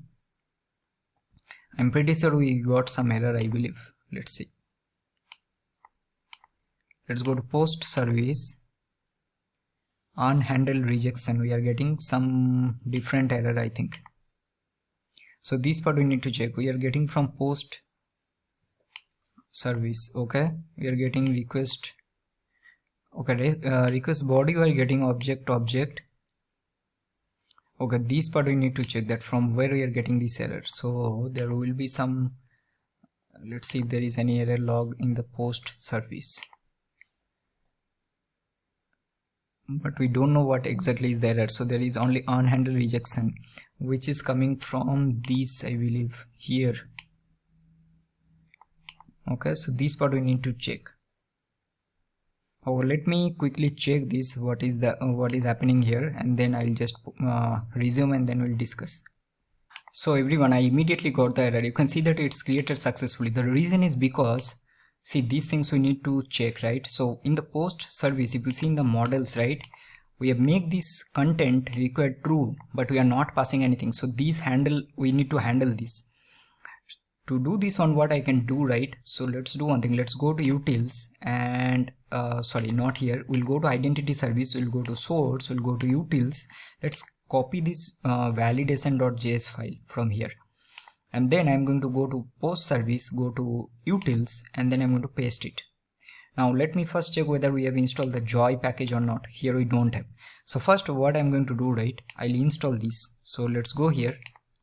And then I'm going to clear this. And I'll do npm install joy. So once this is installed, then we are going to change the logic. So we'll go to post service. So here we are going to check that if content has to be it's a mandatory property, right? So we'll remove all of this and I'll do validate post validate create post. So max I'll give 5000, minimum will be 3, and these we are going to pass here. So let's remove this and I'm going to pass this validate create post. Okay, so I think Joy we have already installed here. That's okay. Now we will go to our post service controllers, post controller, and also let's open our identity service source controller, identity controller. And here we have already used this one, so we can reuse the same thing. So let's do one thing. So we'll go here and then let's copy till this part, right? Validate the schema, this we need. So now we'll go here. So first I'll do logger.info and I'll do create post endpoint hit, and then I'm going to just paste it here. Now we need to definitely change some of the things. So I'll do validate create post and I'm going to do request.body, and here we are returning if there is any validation error, so we need to return that error and I'm going to return the message here, right? So now let's save it and then I'm going to run the post service again. So I'm going to do npm run dev. So it's running, connected to MongoDB, API gateway is also running. Okay, and now what I'm going to do, let's go here and now I'm going to try to don't pass anything and let's send request. Let's see what is happening. Content is required. Awesome. So now we got it, right? So now you can see, let's say if I pass a content that a new post created, but we are not passing any media IDs, that is optional. So I'm going to send this post created successfully, and this is working fine. Now if you notice that what will happen if I try to, let's say, modify this token and then send it, invalid token, you are getting this. Let's go to login user and copy once again. Let's go to create new post and change this, send it once again, post created successfully. So that means this is working fine. Now with this, what you have learned, that although our identity service is a completely separate service, still we are able to see that whether the user is authenticated or not, right? So what we are doing, we are simply passing this, and now this will automatically get the what is that name we are passing? Let me check. X user ID, X user ID we are passing, right? And from that we are simply checking that if the user is authenticated or not using this, and this is working perfectly fine. So with this we have completed our base structure for the post service. So in the next part, what we're going to do, right, we will be implementing all this. So first we'll start with the get all post, single post, and then we are going to implement the delete post. Now for this get all post and get post, we need to also implement the caching. So for that one, we already are passing this Redis client, right? So using that, we are going to learn that how we can cache a single post and also how we can cache all the posts. Also, we need to implement invalidate cache. What I mean by that, so let's say whenever I'm adding a new post, right, so that time I need to invalidate the cache. So that also we are going to see. So let's do that in the next part. Alright everyone, so now we'll start with this get all post, get post, and the delete post, right? So let's quickly do all of this. I'm pretty sure most of the things that we'll be doing, right, you already know. So the new things that we are going to learn, that how you can cache using our Redis client, and also we are going to invalidate the cache every time we are going to create or delete any post. So now I'm going to do simply const. Let's take, we are implementing paginess, and also this part also I have discussed in the previous part, right? I'm explaining all of this again and again. Why? Because I just don't want to discuss all of these the same thing, right? This what I mean, like this video length will be very huge, and that is my only worry, because in YouTube also, while we'll try to upload video length more than 12 hours, right, I'll face a lot of issues. So that is the reason I'm doing little fast some of the things. So I'll do one here first. If I check if there is any page number you're passing, or else we'll take by default 1. Then I'm going to do limit so I'll do %. So we'll do request dot query dot limit, or else I am going to do 10, and then I'm going to do the start index. So I'll do start index. So this will be simply our page -1 into limit. So that means if it's 1, so it will 1 minus 1 0 into limit, which will be 0. If it is 2, 2 minus 1 1 into 10, it will start from 10, something like that, because our limit is 10, right? It will change like that. So it will be 0 to 9, something like that, then 10 to more 10 elements, like that. Normal simple concept of paginess. And then we are going to create a cache key. Now here it is important, so I'm going to do const, I'll do cache key, and let's give some unique name. So I'm going to do posts, right? And here I'm going to pass this page, the current page. Let's say it's 1 only. It's 1 only. And then what I'm going to do, I'll give a colon, and I'm going to do pass the limit. So now this will create a key here, right? Once we'll create the key, now we will try to get this from our cache. So I'm going to do cache keys, and then I'm going to do await. Now if you go to server.js, see we are passing what? Request.redis client, which is our Redis client. So I'm going to do await request.redis client, and here we need to do what? We need to do get, and this will be our this cache key, right? So if there is any post that are already present in cache, so it will return from the cache. So now I'm going to do simply if these cached keys are present. No, sorry, why I'm given keys here? I should give posts. So if the cached posts are present, so I'm going to return immediately. So I'll do res.json, and here let's do json.parts, right? And I'm going to return the cache post. That's it. Or else if it's not present, so we're going to simply do const posts, and this will be await post, which is our schema dot find. Okay, and then we'll give, means we're getting all of this. We are going to do sort. So here apply sort, and I'm going to pass the created at. Remember, we have a created at property. If you forgot, I'll just quickly show you. So you have a created at here, right? So look, created at. So this will be we are going to do -1 dot, we will skip our start index, and then we are going to do dot limit, and we are going to pass our limit, which will be this. That's it. So now let's save it. So now this will give us the post, and also let's take our total. So I'm going to do total, and total will be simply, we'll do post, sorry, avid post dot count documents. So this will give you total number of posts. And now we'll simply create a result, and this will be posts, this post. We are going to pass the current page, which will be my page. I think we have this page here. Then we are going to pass the total pages, right? These all will be helpful for what? For your client side. Whenever you will be creating, you need to pass all of these, right, to implement the pagination. So do math.cell. So we are having the total. So we'll do total number of posts. So we'll do total number of posts divided by limit, and then we are going to pass the total posts will be total number of posts. So this will be my result. And now can you guess what you need to do? Very, very important, because when you are getting it from your cache, if you are not getting, means what? First time you need to first save this one in cache, right? So you need to save your posts in Redis cache.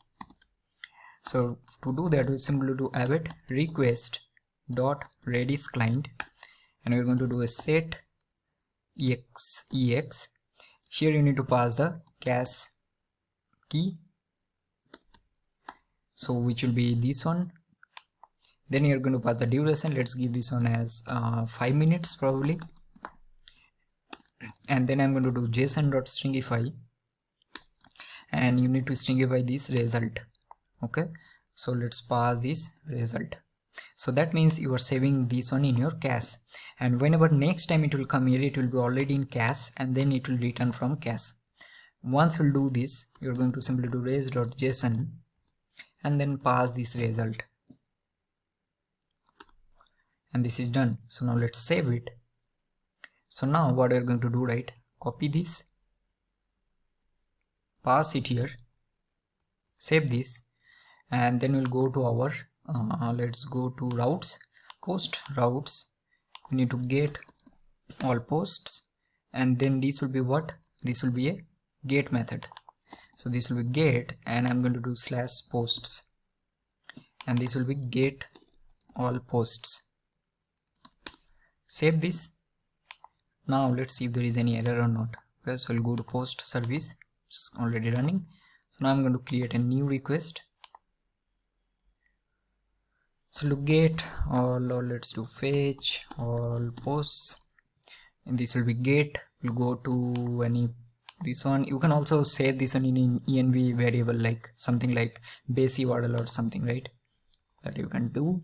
So I'm going to do /posts, and what is the name that we have given? I think we have given posts only. I think this is doesn't make sense. So we'll do all posts. Save this. So we'll do /all posts,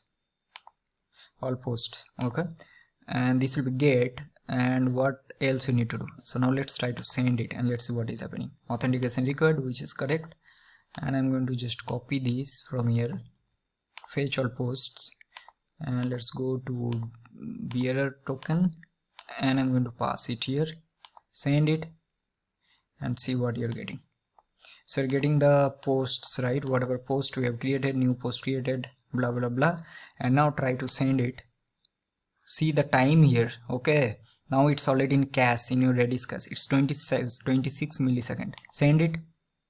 23, 21. It's coming from the cache, right? It's not immediately, it's not doing it. If you see that, it's already, if you see, the waiting time is also very less, the download time, all of this you can check. So it's coming, it's working, it's already like returning from the cache, which is awesome. So that means our Redis functionality is also working here, this part. So it's coming here and then it's returning from based on your cache key. But as I already told you, we need to do something. When we'll be creating a new post, right, what you need to do, you need to invalidate the cache, right? Or else if you always get from the cache, let's say you're added 100 posts, you'll be getting 5 posts all the time, because you have all of this you're getting from your cache only. So that means you need to invalidate the cache. So let's create a util function, right? I'm going to create here only, you can move it to another file, that is fine. So I'm going to simply do let's do async function, and I'm going to do invalidate post cache. So this will be my request, and let's give this one something like, so let's give here, so we'll give something like let's give input. So now here first I will check, so I'll do const keys.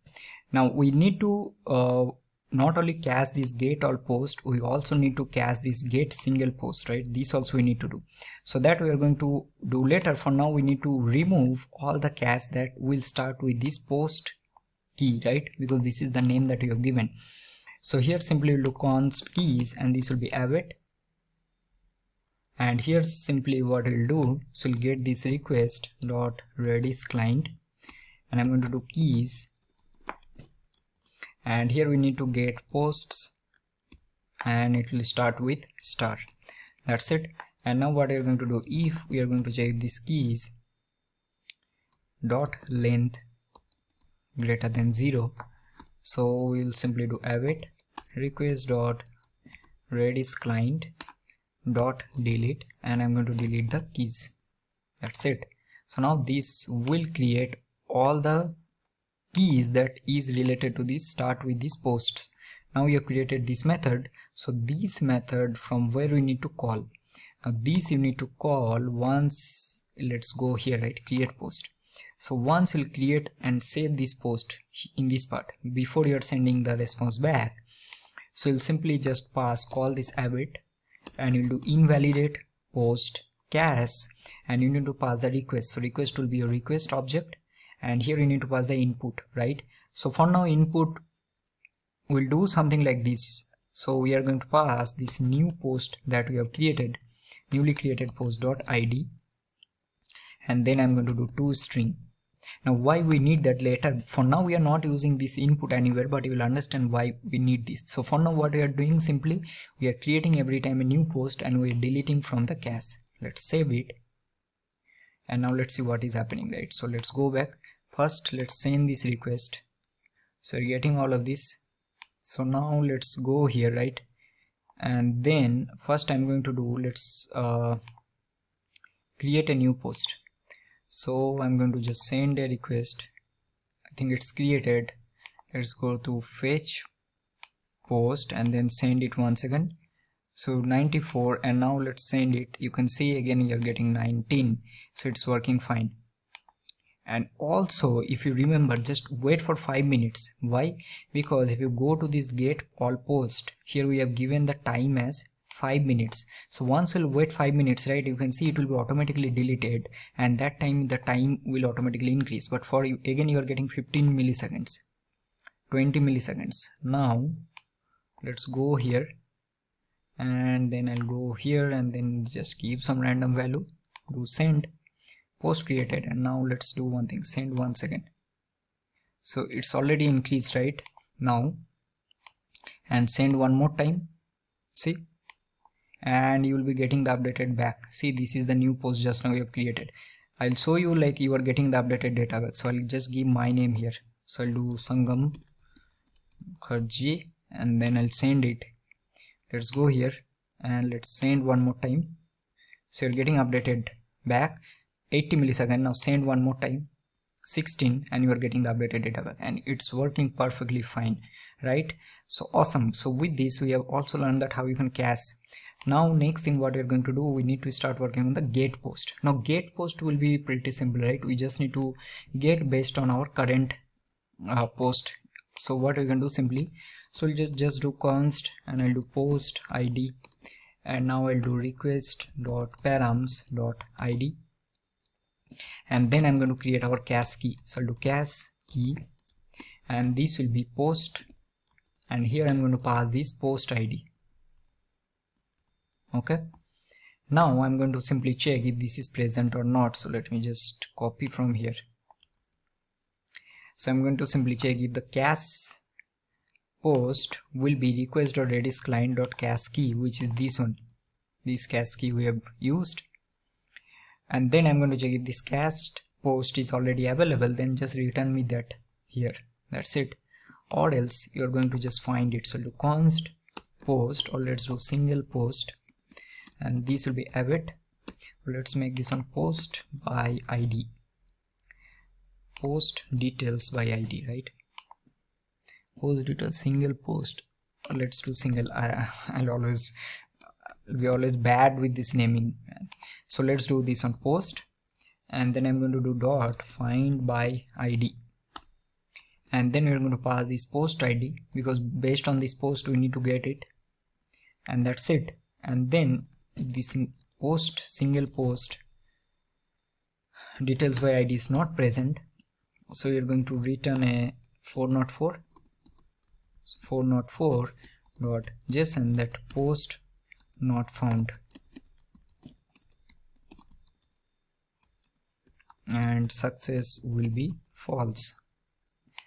And then we are going to do await request dot redis client dot set ex.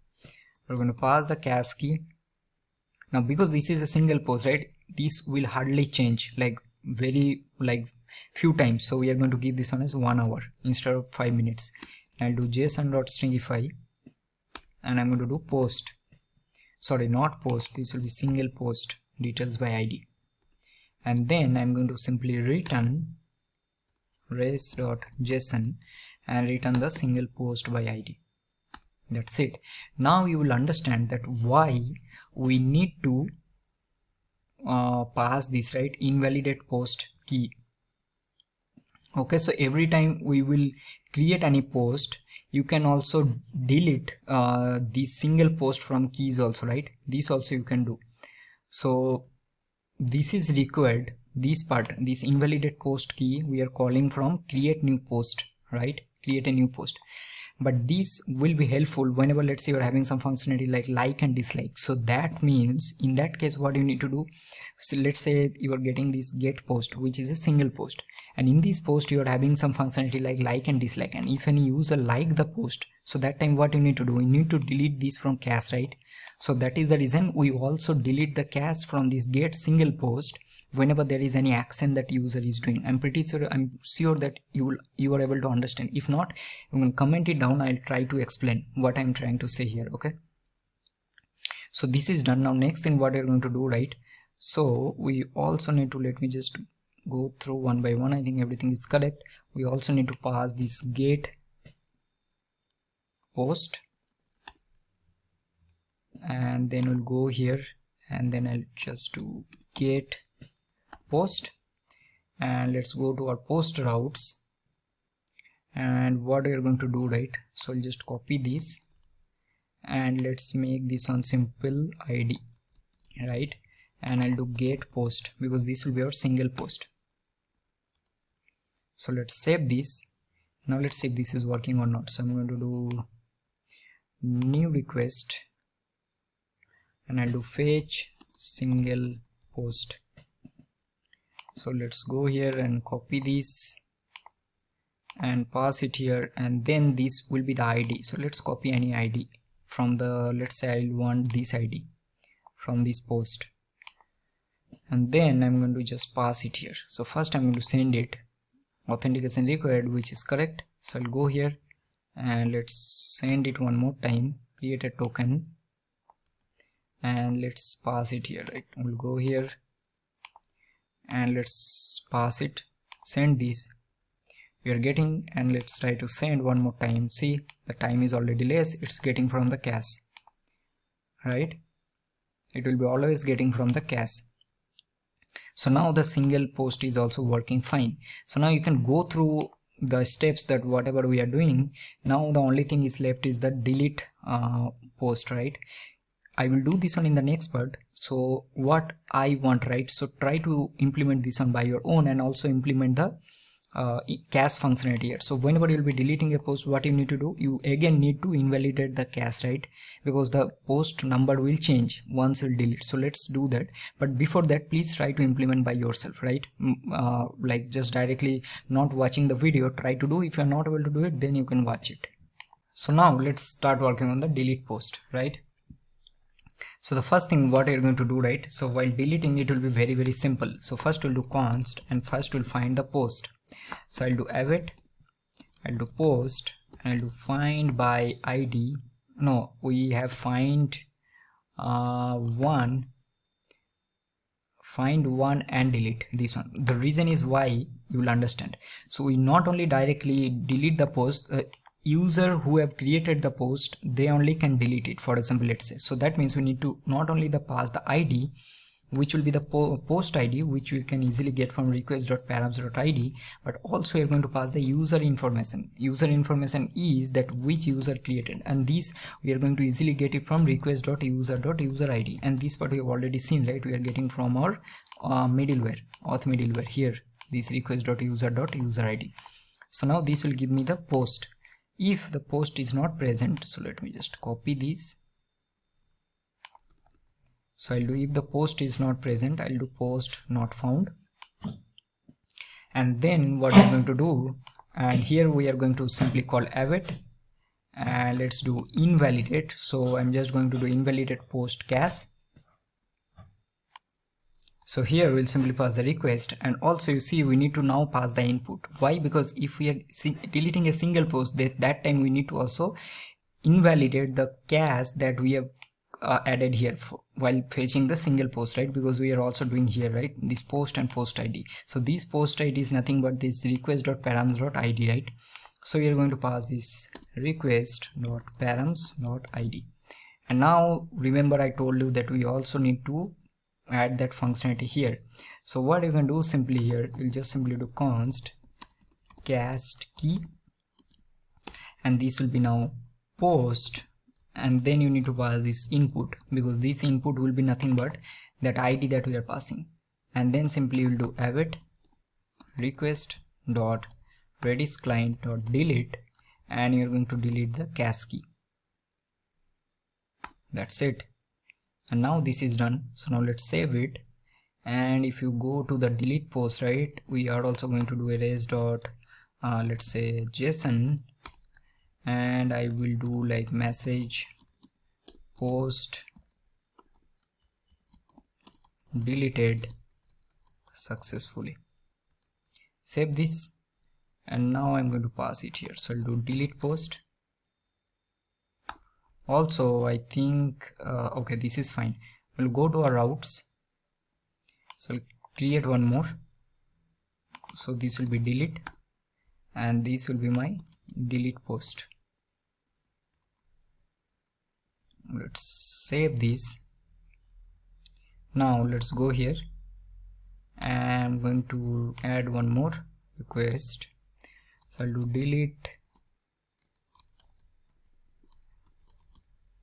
single post, and I'm going to do a delete. So let's copy this one only, right? Copy this, pass it here, and let's try to do send. So we're getting this, which is correct. So I'm going to now copy this. Let's go here, send this, and let's see what is happening, right? So let's send, post deleted successfully. Now if I go to fetch all post, right, let's try to send. See, you are not getting that. And also if you see, it's not getting from the cache, right? It's already invalidated, and you are getting now 6 result. So if you go here, right, let's try to send it. Post not found. Awesome. So that means now it's not in cache, it's already deleted. So that is the reason this is the post just now we have deleted it. So you're getting 404. Now if you go to fetch all post and try to send it, it's getting from the cache. See, it's working perfectly fine. So now the time is less. see the timing, notice the time. But now if I go to create new post, I'll do new post created, send it.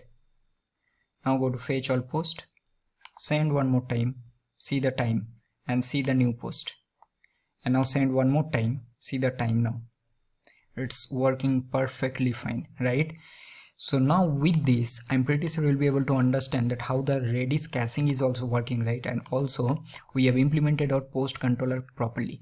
Now you might think that I told you that we will be working with both this post service and the search and media service together.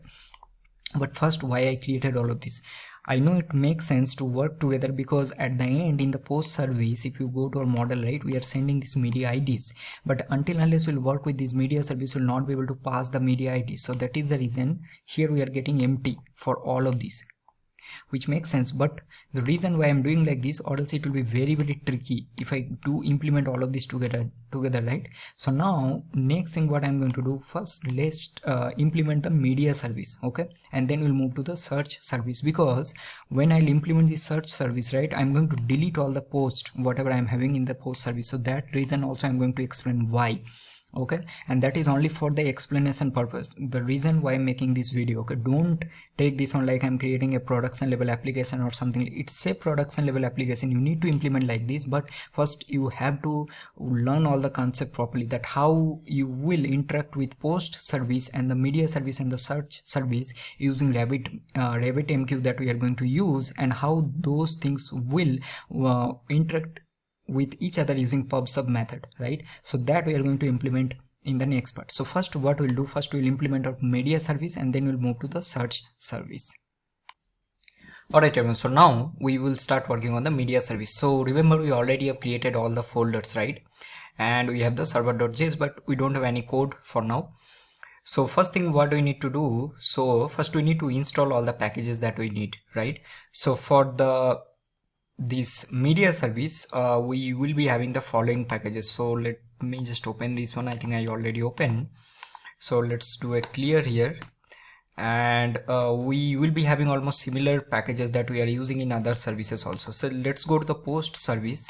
We'll go to the package.json, and I'm going to copy this part from here, and let's go to the package.json of media service, and then let's paste it here. Now let's save it, and then I'm going to do npm install. Now with this, we also need 2 more packages that we need to install. I think let's wait for some time. Once this is done, then we are going to install Cloudinary, and also we need to install Multer, because we will be working with media like media upload and those things, right? So I'm going to do npm install Cloudinary, and also I need to install Multer, both. Now here you can also use S3, AWS S3, it's up to you, but at the end the concept will be almost similar. So both are done. So now let's do a clear, and now I'm going to minimize this, and let's go to our main. So this will be source/server.js, and then I'm going to add a start script. This will be node source/server.js, and also let's add a dev script, which will be node-mon source/server.js. So this is done. Now as usual, we are going to use couple of reusable code that we are using in other services also. The first one will be our utils. So let's go to utils, and let's copy the logger.js. So we are not going to write the same thing, and we'll go to our media service utils, and then I'm going to paste it here. So this is the first step that we need. And now here I'm going to change this one from post service to media service. That's it. Alright, so now next thing, we also going to use the same middleware that we are using here. So we need the auth middleware. The concept will be same. So we are going to send the AX user ID in our headers to authenticate the user, and also we need the error handler. Both will be same. So let's copy both files, and then I'm going to close this, and let's go to media service. Then I'm going to go to middleware, and then I'm going to paste it. So now we have reused the common files. Now let's do one thing. Let's go to our routes. Sorry, not routes. We need to go to models, and I'm going to create my model here. So I'm going to do media.js. Alright, so the first thing, let's close everything else. So I'm going to do const mongoose, and I'm going to do require and we need mongoose. Now I'm going to do const media schema, and this will be new mongoose.schema. So the first thing, we need a public ID. Now what actually public ID is, if you have watched my first part, right? So whenever we are going to upload any media to Cloudinary, so they are going to give a unique public ID, and based on that public ID, we'll be able to identify the image, and that or this public ID also going to help us in so many other scenarios. Let's say you want to fetch that asset from your Cloudinary and you want to delete it. So this public ID will be very helpful. So I'm going to save this public ID. So I'm going to do public ID, and this will be type of string, and required will be true. Next, we are going to pass the original name of the file. So I'm going to do original name, and this also will be same. So let's copy this and paste it here. Next, I'm also going to save our MIME type of that image or the file, and this will be type of string, and required will be true. That's it. Next, I also going to pass the URL. Definitely we need the URL, so which will be the again same. Next, we will be having the user ID, and the type for this one will be mongoose dot schema dot types dot object ID. Reference will be user, and for this one also required will be true. And then also we are going to pass our timestamps, and this will be true. So this will be our schema that we need. Now here let's create const media, and this will be mongoose dot model, and I'm going to pass here media. You can, if you want, you can also give some different name, it's up to you. And I'm going to pass the media schema, and then do module dot exports, and I'm going to do media. So this is the second step that we need, right? Now what will be the next step, right? So see, in our controllers, right? So the first thing, we need to upload this image not only on database, we need to upload it first our cloud storage. We have already discussed the architecture, right, in the previous section. Now first we need to upload that to the Cloudinary. First step, we'll get the data back from Cloudinary. That data we are going to store in our database. Once we'll do that, so after that, what we are going to do, we are going to publish a media uploaded event, right? Because once the publish event is successful, so your post service will be able to capture that, or wherever you want to use that. So for that one, we are going to use RabbitMQ, and we are going to see that how this pubs up method or functionality will work. But before that, we need to create some of the utils method, and that is important, right? So what are the utils that we need to create? So first we are going to create a Cloudinary util functions, right? So let's go to the utils, and I'm going to create a let's give this one name as Cloudinary.js. So first we need, so I'm going to do const Cloudinary, and this will be require, and this will be Cloudinary dot version 2, sorry, dot version 2, and then we are going to do const logger. So I'm going to do require, and then we need to go to logger, and now we need to use the config. So I'm going to do Cloudinary dot config, and here what are the things we need to pass? First we need to pass the cloud name, then we are going to pass the API key, and then we are going to pass the API secret, right? So all of these will be getting from our environment variables. So what I'll do, right, I'll just simply go to my Cloudinary console, and then I'll just go to this view API keys, and then I'll copy all of these here. So let's copy my cloud name. Don't use mine, okay? Just create yours. Be able to easily create it. So I'll go to .env, and I'm going to do like let's go here. I close this. So I'm going to copy this from here. Let's copy these three things here, and then I'll paste it here. So this will be my cloud name, this will be my API key, okay, and next we'll be having the API secret, and this will be my API secret, okay. And then I'm going to just copy this one from here. So to view API key, copy this, and then I'm going to paste it here, and then I'm going to use process.env dot, so what is the name that we have given? Let me just check. Cloud name. So this will be cloud name. Let's copy this, paste it here. So this will be API key, and this will be API secret. So this will be your Cloudinary config that we need. Once we'll do that, we are going to create first method, which will be upload media to Cloudinary. Okay, and here we are going to get our file as an input, that which file we are uploading here.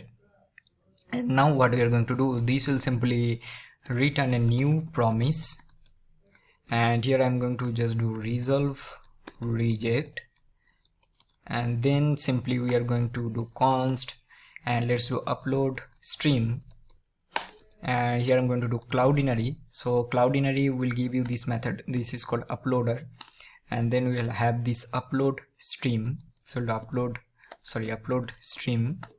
Okay, and here you are going to pass the following things. So first you'll pass a resource type, which will be auto, which will automatically detect that if it's a image or it's a video, and after this return, there will be a callback or call result, and here we'll be getting the error, and also you'll be getting the result. Now, so we are going to check if the error occurred, right? So if there is any error, so we'll simply just do logger, and then I'm going to do error, and then I'll do upload error. We'll do error while uploading media to Cloudinary, and then I'm going to pass this error here, and then we are going to just remember we need to reject this, right? So I'm going to do reject and pass this error, else that means this is successful, so I'm going to call the resolve, and I'm going to pass the result in our promise. That's it. So this is done. So now what we're going to do, so we are doing here. Okay, so after this we need to do upload stream dot end, and you're going to pass the file dot buffer. Okay, so now this will upload your media to Cloudinary. We also need to do a delete, but that we are going to do later. And now I'm going to simply do module dot exports, and then pass this upload to Cloudinary, upload media to Cloudinary. So this will be your configuration that we need for our Cloudinary. So this is done. So now what will be the next step? So we've created the model, we have created our utils, we need to create our controllers. So now let's go here, and I'm going to do media controller.js. So now here the first thing we are going to do, so let's create a method. I'll do const, and I'll do upload media. So this will be async. We'll do request response, and then we are going to first get our logger. So I'll do const logger, and I'll do require, so it will go to utils, and then it will go to logger, and I'm going to do logger dot info, and I'm going to do starting media upload. Now the first thing what we'll do, we'll take a try as usual. We're going to take a catch. So in the try, the first thing what you need to check, very important, so you need to check if the request.file, the file we are sending, right, if that is present or not. If the file is not present, so it will immediately, we are going to block that request from there, right? So we're going to do if the request.file, if this is not present, so I'm going to do logger.error, and let's do no file present. Okay, or let's do no file found. Please try adding a file, and please add a file and try again. Alright, and then we are going to simply do return race.status of 400.json. So we'll do success will be false, and message will be the same message. So we'll just copy this, and we'll paste it here. So this if the file is not present. Now if the file is present, so we are going to get couple of things from our file. So I'll do request.file. So what are the things we need to get from the file, right? So the first thing, you need to get the original name of that file. We are going to get the type. We'll also get the buffer, and that's it. And now we also need to get our user ID. So user ID, we have already discussed the concept, right? So we'll be getting from request.user.user ID. Why? Because in our middleware and authentication middleware, remember, we are already passing this request.user.user ID, which we are handling from our API gateway, and this we have discussed multiple times. So now this will give us the user ID, right? And now you can also log this here. So I'll do logger.info, and let's do something like file details, right? So we can check it if this is working or not. And I'll do name, which will be our original name. Sorry, this will be original name. Then we'll be having the type, which will be type, and that's it. Now let's save it. And now I'm going to add one more log here, logger.info, and now I'll do uploading to Cloudinary starting. Once we'll do that, now I'm going to do Cloudinary result. So I'll do const Cloudinary upload result, and I'll do await. So we have created that method, right? So we'll do upload media to Cloudinary, and you're going to pass the request.file, because that is what we are passing here, right? We are passing the file, and that file only we are going to see here. We are using this buffer, right, of that particular file. That's it. So now this will give us the result back.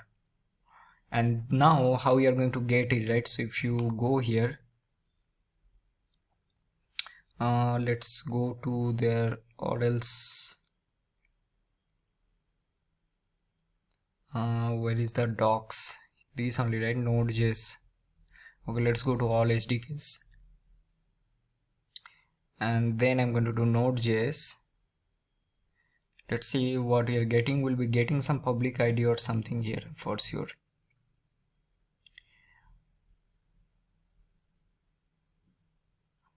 Where they have that?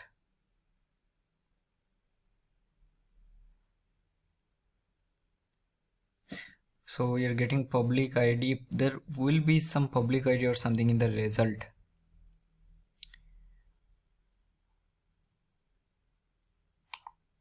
Image transformations. Search for this public ID. There will be some public ID.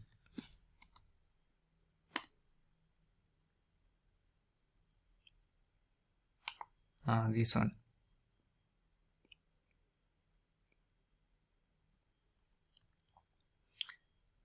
Public ID, this one. See, this is the unique identifier of the asset, right? So this is actually we need.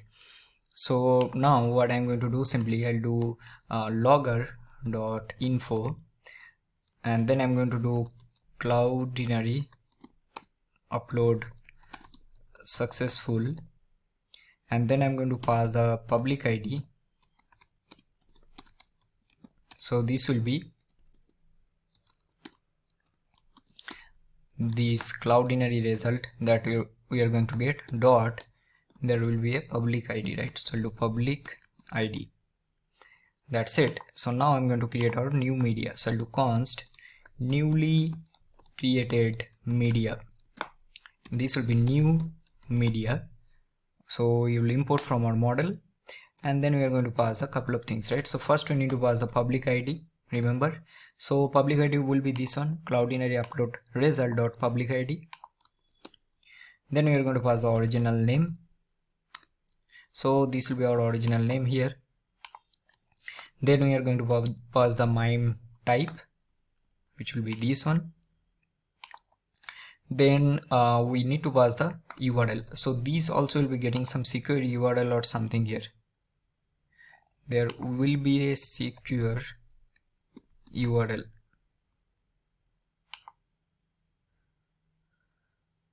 So if you see, right, there will be a secure URL or something. This we need. This one I was checking. So public ID and all the things, right? URL and then secure URL. This part we need. So we'll copy this. So URL will be this Cloudinary upload result dot secure URL, and don't forget to pass the user ID, which will be our user ID. This user ID. So now with this buffer, I think we are not using, right? So I think you can just ignore this, or let's keep it like this. There is no harm, okay, keeping that. So now once we'll do that, so let's do await, and I'll do newly created media dot save.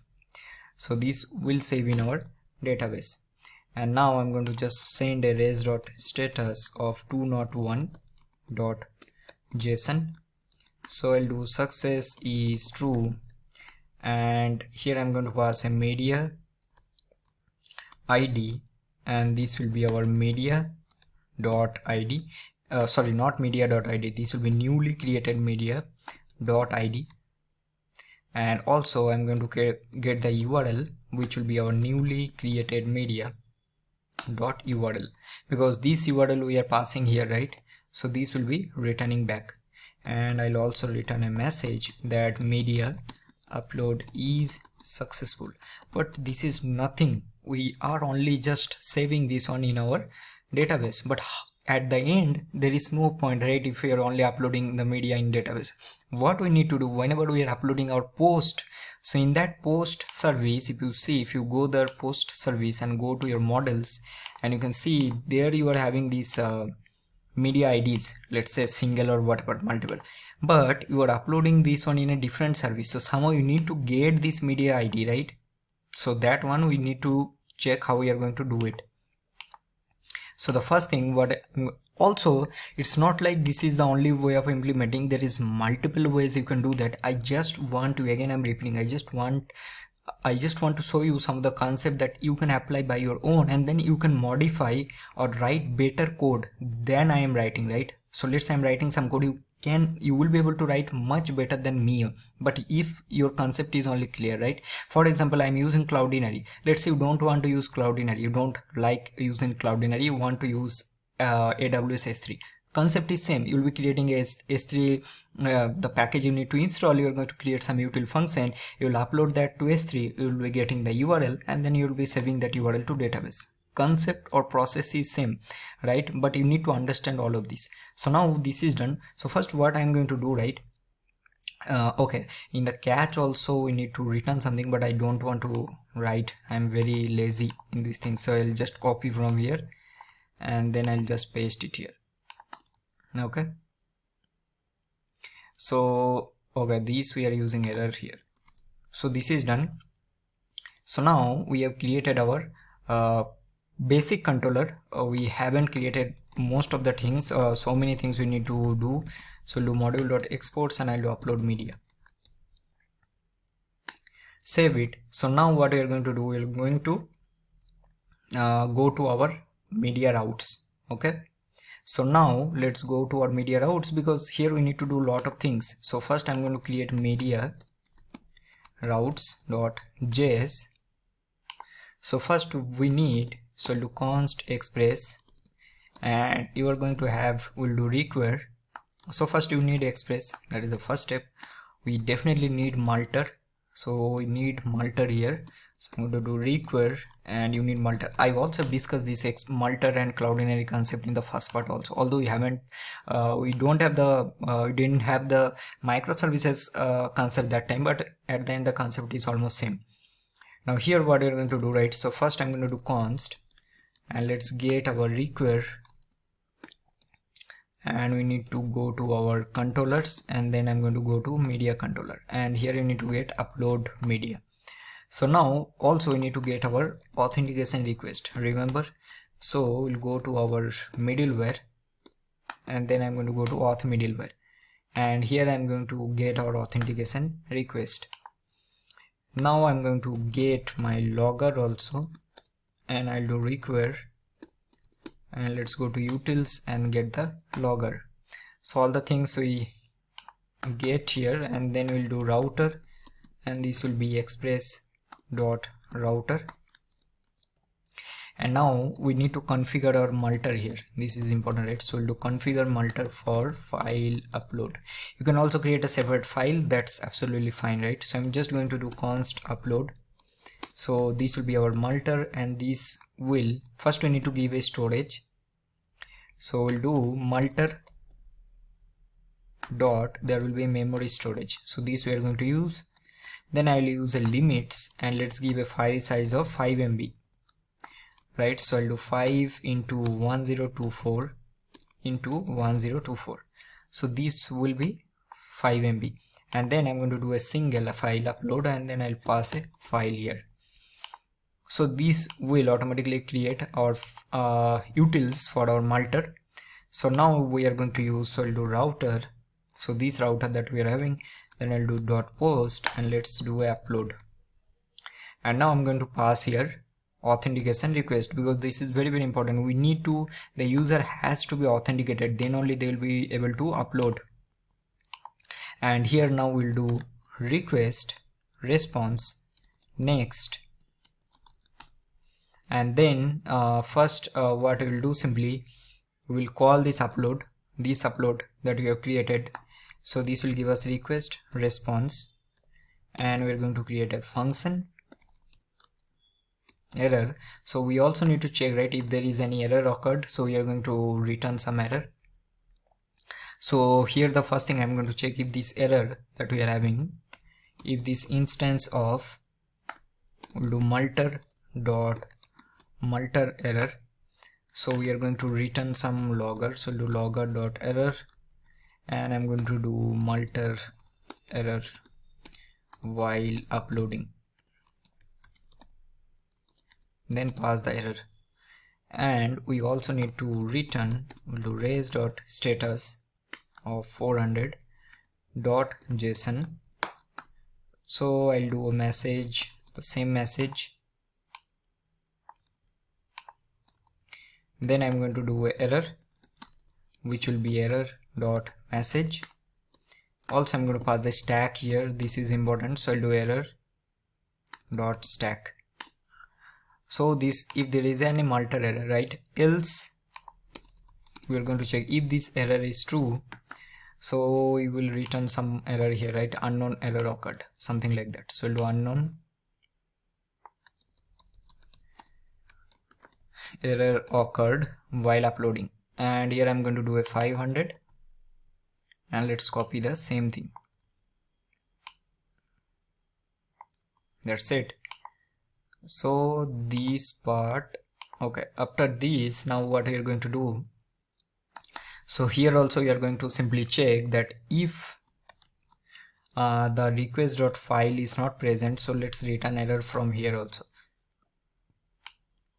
So I'll copy this 400, and let's do no file,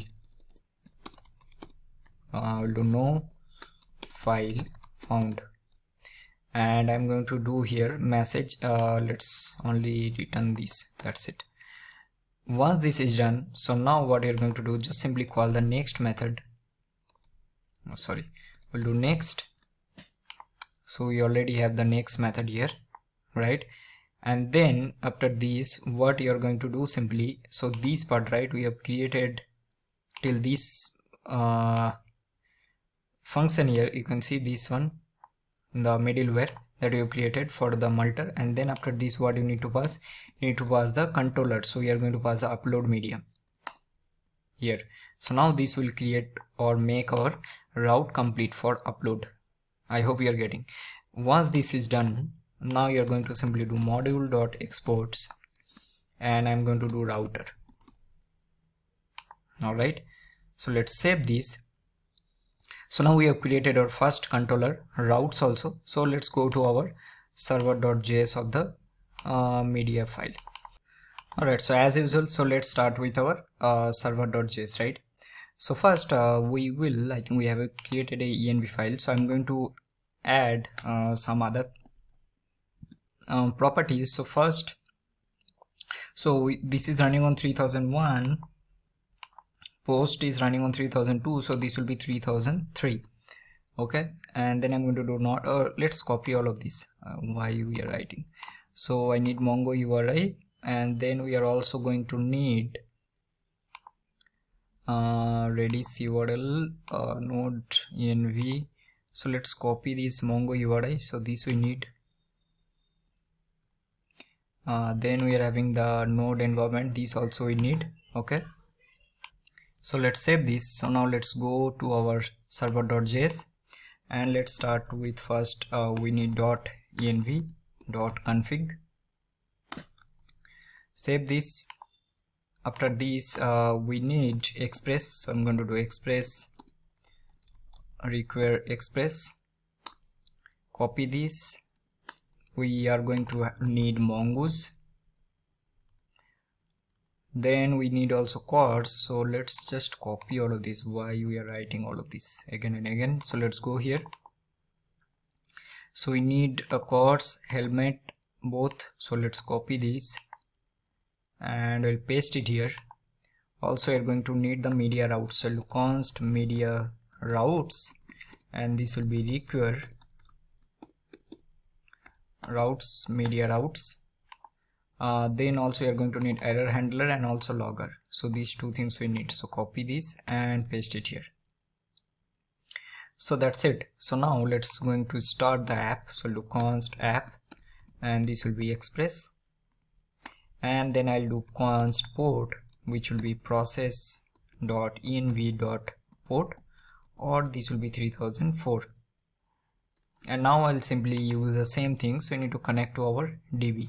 So I'll do copy this and then paste it here.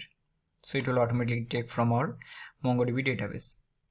Now we are going to use couple of middleware. So I'll do app.use. See, it is the same thing, right? Again and again. App.use, use helmet, and also I'm going to do app.use, and I'll do express.json.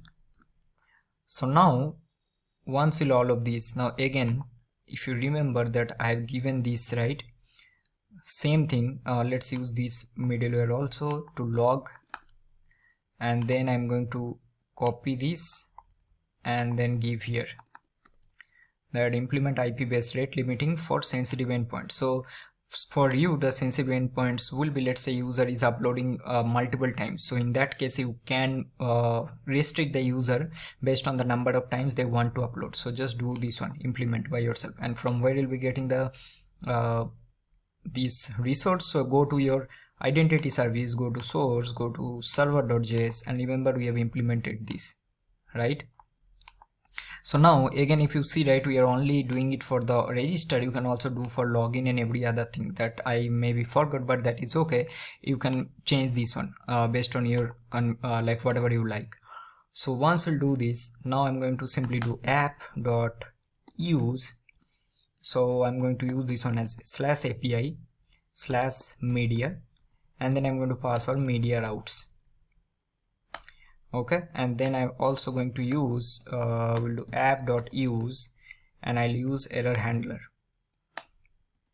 That's it. And now let's do let's start our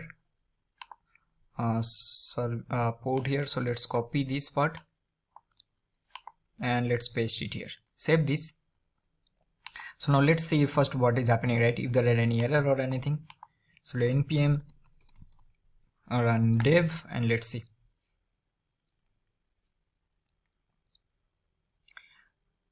Awesome. Oh, it's running on 3003, right? I made this on 3004. Sorry, this will be 3003.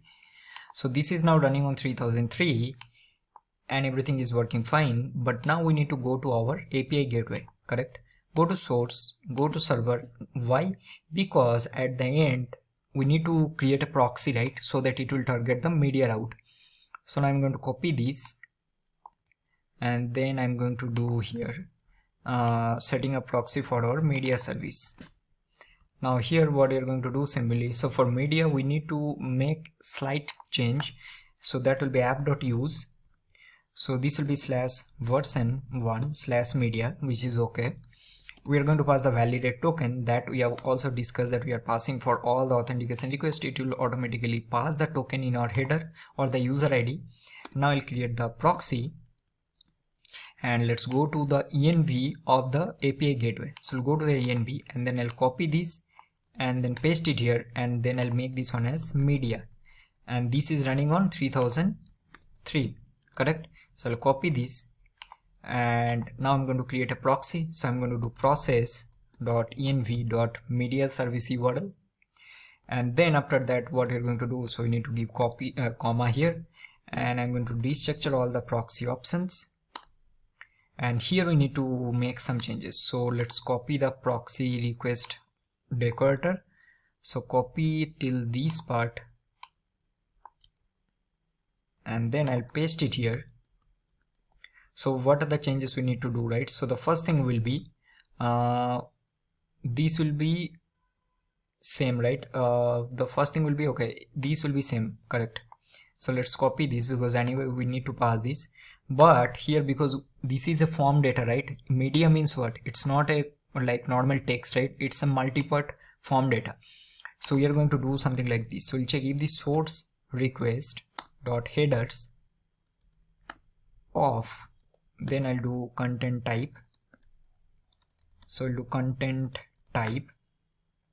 So here we are going to do if this is not starts with, so I'll do starts with, and I'm going to do this one as multi-part / form data.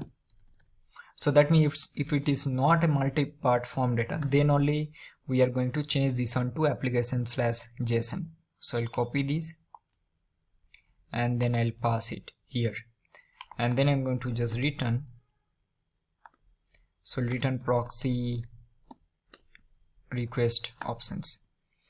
So that's it. And now what we're going to do, simply for user this one, so let's copy this one.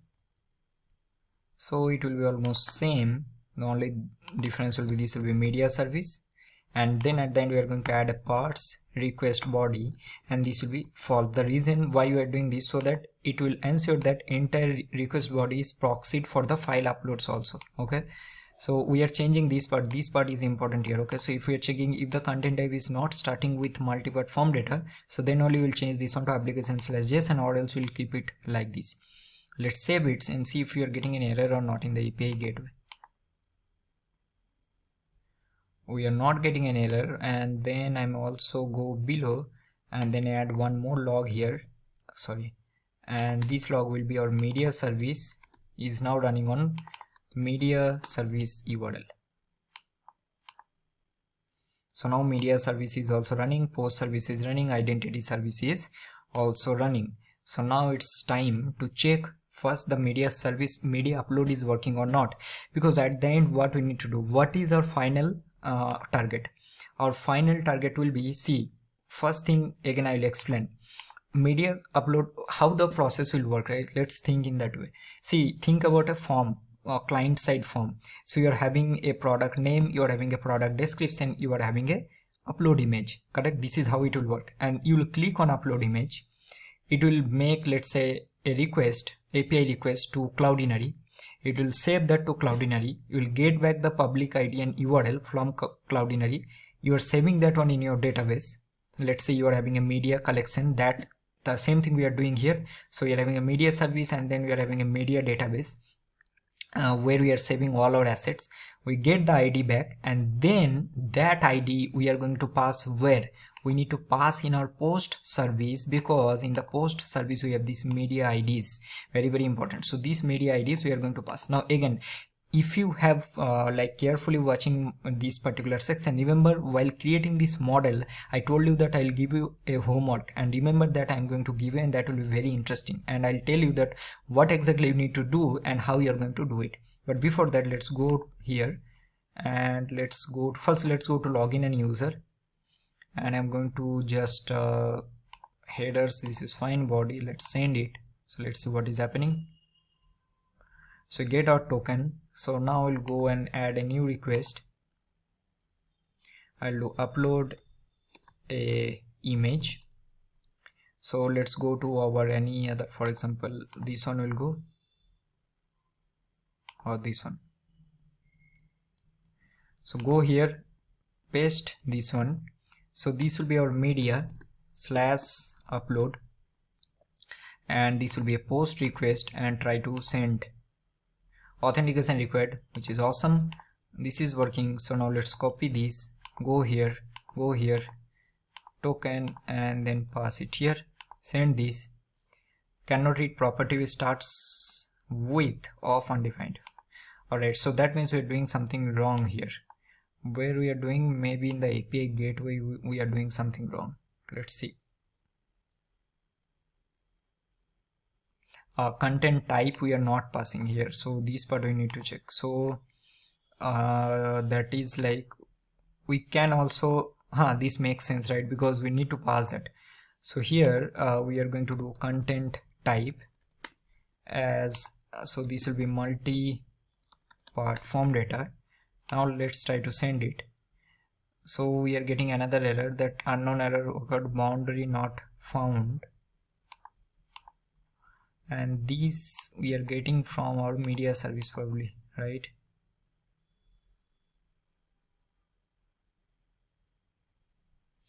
Okay, so we need to check. Let's see what is happening. If I go keep this on like this, and let's go to our body, let's go to form data, let's add a key which will be file, and this will be my file, and let's select any file. So I'm going to select, let's say this one, and let's try to send this. Let's see what is happening. Maybe we haven't selected this on error creating post. Error creating post, I think we have copied something, right? So that's why. Oh, let's see, maybe because of that we are getting this media value original name is required. See, there is a schema validation problem. So go to our media service, let's go to media service. We need to go to controllers for sure, and here I think we are doing error creating post. This will be error creating media. This is the first step, right? But here we are doing original name, and let's go to our model. We are doing original name, which is okay, but what is the problem here? These details should be there. Let's see what log we are getting here. Name is undefined, type is undefined. Okay, both we are not getting. This is interesting, but why is that? So that means we are not getting this request.file here actually, so that is the problem. But in that case this should give error, right? Okay, let's do one thing. Let's log this here first. Let's do a simple log. Okay, and I'm going to do request.file, and I'll just give some unique comment, and then I'll just log it here. Okay, why this is coming? Identity service is running on this, or this also need to check. But before that, let me just send it one more time.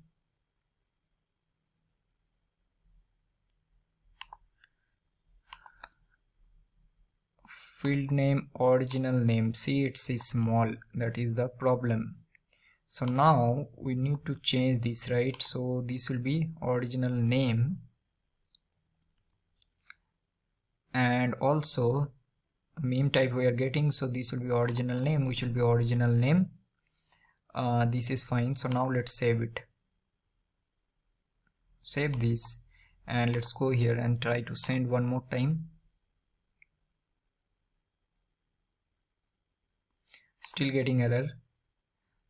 Meme type is required. I think this is also, again we are logging some mistake. See, it's T is small.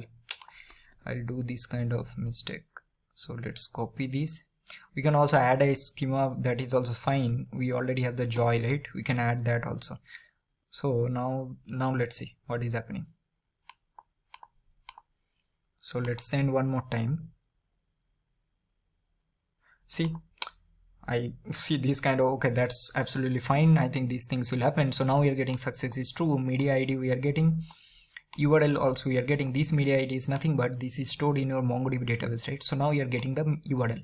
Now the homework is, remember this point, what I'm going to do. Remember in our post model, if you go to our post model, right? If you hear, I don't know why it's sounding bad, post model, but post model, here we are passing media IDs. Now this media ID, now we can easily get from this media ID. Think about a client perspective, right? Let's say you're having a React application. So first we'll make this post request, right? Once we'll make the post request, you'll get the media ID, and this media ID we're going to pass whenever you'll be creating a post. Let's say you're having a submit button, right? And on click of that button, now you are going to pass that media ID very easily. So you are going to get it from here. This is your media ID, right? Now your homework will be what you need to do, right? If you see in our post, we are not directly adding the URL that you can easily do. So I actually intentionally added this media ID, not this URL. Why? Because I want you to implement. So what you need to do, right? We are going to save the media ID, but in your UI, you can't display media ID, right? You need to display the image, and for that image you need to get the URL, right? So what you need to do, from this media ID you need to fetch this URL from your media database, and then you are going to render in your UI. So that will be your homework. I'm also going to give more details on this, but before that we need to do quite a few things. So first thing is our creation is successful. Okay, so now if you go to your create new post, right? Let's say I'm going to copy this media ID now, create new post, and then I go to body, and then here you need to pass the media IDs. Remember, this is in array. So for now I'm going to do media IDs, and I'm going to pass this ID. So this ID just now we have uploaded. I hope you are understanding the flow. So this ID, now we can save it, send it. So I think you'll be getting some error, invalid token, which makes sense. So now I'm going to copy this, go to create new post, go here, and then just change this. Also I'll go to body, and I'm going to do new post created with image. Now let's send it. Media IDs is not allowed. Okay, this is interesting. Media IDs is not allowed. Let's see what is the problem. Go here.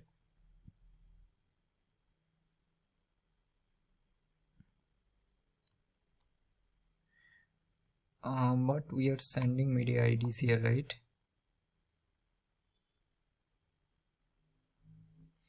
Okay, let me just check here. I think we are not adding here. So this will be my media ID. So you need to add here. So this will be joy dot this will be array.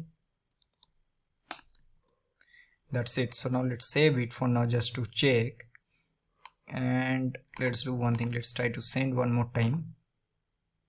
See, now post created successfully. So that we need to add here. This is optional, so that is the reason I haven't added the record property. But if I go to now fetch all post, right, we need to pass the token here also.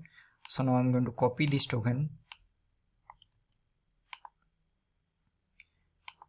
and let's go here and then send it, and I'm going to send this. So now you're getting new post created with image, and also you're getting the media ID. Also you can see this is also coming from the cache. Now the task is, I will discuss again later, from this media IDs you need to get the media URL, and that media URL will be getting from your media database. But now till this part we have done a lot of things. We have uploaded image in a different service, we are getting that ID, and then we are creating a new post, which is okay. But now what we need to do right here, very important, when we are going to delete this post, now let's say I want to delete this particular post. So whenever I'll be deleting this post, that means this media ID will be deleted, but not only from this place, right? If this media is getting deleted, you have to delete it from two places, which is very tricky. Now you might think, okay, my services are both different, so how I'm going to do that? When you're going to delete this post, not only you need to delete this media from your media database, but also you need to delete it from your Cloudinary. So if you go here, right, let's go to my Cloudinary media library.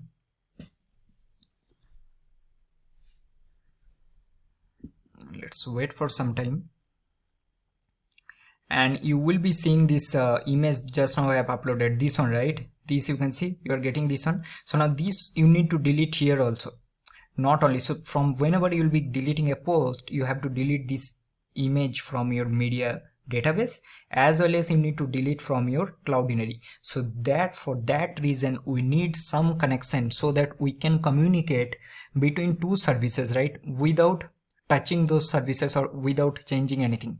So how we are going to do that? Now here this RabbitMQ will comes into picture, right? We are going to learn what actually this is, how this will work to handle or to these will be very helpful, right, for decoupling services like multiple services. So when you're having multiple services and you want to communicate from one service to another service, this is a lifesaver. So this one we are going to start from the next part, and you are going to learn some very interesting and important concept that is going to help you in your Node.js journey. This is a very important thing. I'm again repeating again and again, and I'm going to explain this one in very easily so that you'll be able to do it very simply. So don't skip the next section. Alright, so as I already told you, right, so now we have a problem, right? So now we need to solve the problem. So the problem is, whenever we are going to now delete any post, we not only have to delete that post from database, we also need to delete that media from our media database, as well as we need to delete from our cloud storage, that is Cloudinary or AWS S3, whatever you are using, doesn't matter. So but in that case, the problem is we have a post service and media service. We are deleting from the post service, but we don't have a direct connection to media service to delete that. So for that we need some kind of connection. Now here this very interesting thing that we are going to learn, and that is called the RabbitMQ. So what actually RabbitMQ is, definitely I'm not going to go into much definition and everything. We are going to learn all of this how with a practical example, right? So I'll give you some very basic idea. So it's actually a message broker software, right? So what it will help you to communicate between different components of application, mostly in microservices, right, by using message queues, right? So what it will implement, so this is called MQP. So it's called, I don't know how to pronounce that. The full form is Advanced Message Queuing Protocol, right, which is standard for message oriented middleware. Now some of the key features are asynchronous messaging, then you have decoupling. I mentioned in the previous part, right? Decoupling is where you are having different services and you want to send from one service and then you want to receive from another service where the messages are decoupled, right? That means the main advantage will be this will allow to change or scale your components or services independently, and that is what exactly we are doing. So for example, let's say we are uploading our media to a different service, right? And so that means we are not overloading our post service, right? But at the end we are saving that media from our post service only, because at the end you need to save the post and you need to display the post only in the in your user client side, but you are handling all of this in a different service. Also this will help you in routing and scalability that I've already discussed. So now the first thing what we are going to do, right, we need to understand how you can install this. You need to install RabbitMQ in your machine, or else this will not work. And then I'm going to show you that we are going to use this MQP live, I don't know how to pronounce this one. So this is the library and client that is actually dedicated for Node.js. So this one we are going to use. Okay, so the first thing you need to install this Erlang. So this is mandatory. So go to this erlang.org/downloads. This is the URL, and whatever machine that you're having, let's say Windows, or I'm using Windows, so I'm in this Windows installer, so you need to download the latest version. So just click here and then simply install it, just like other software. You don't have to do any configuration or anything here. Once you'll do this, so this is actually mandatory, so this is prerequisite. Once you'll do this one, right, then you need to go to this RabbitMQ and search for install RabbitMQ Windows if you are using Windows.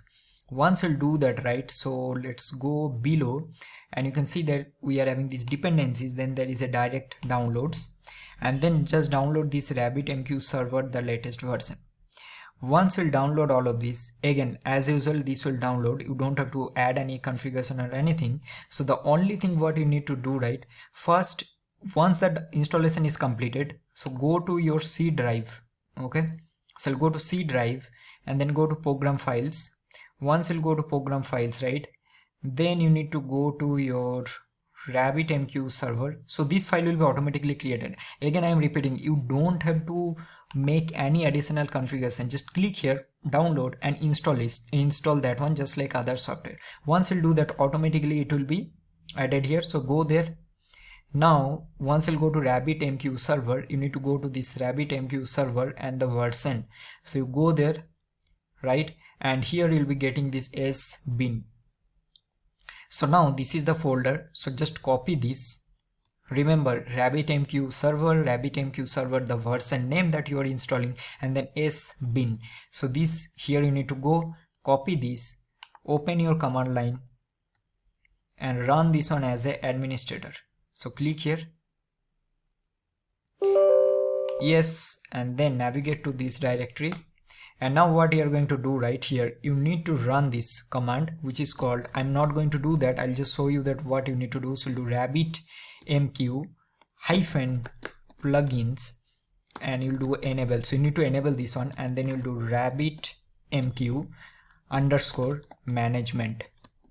So you need to use RabbitMQ hyphen plugins enable RabbitMQ underscore management.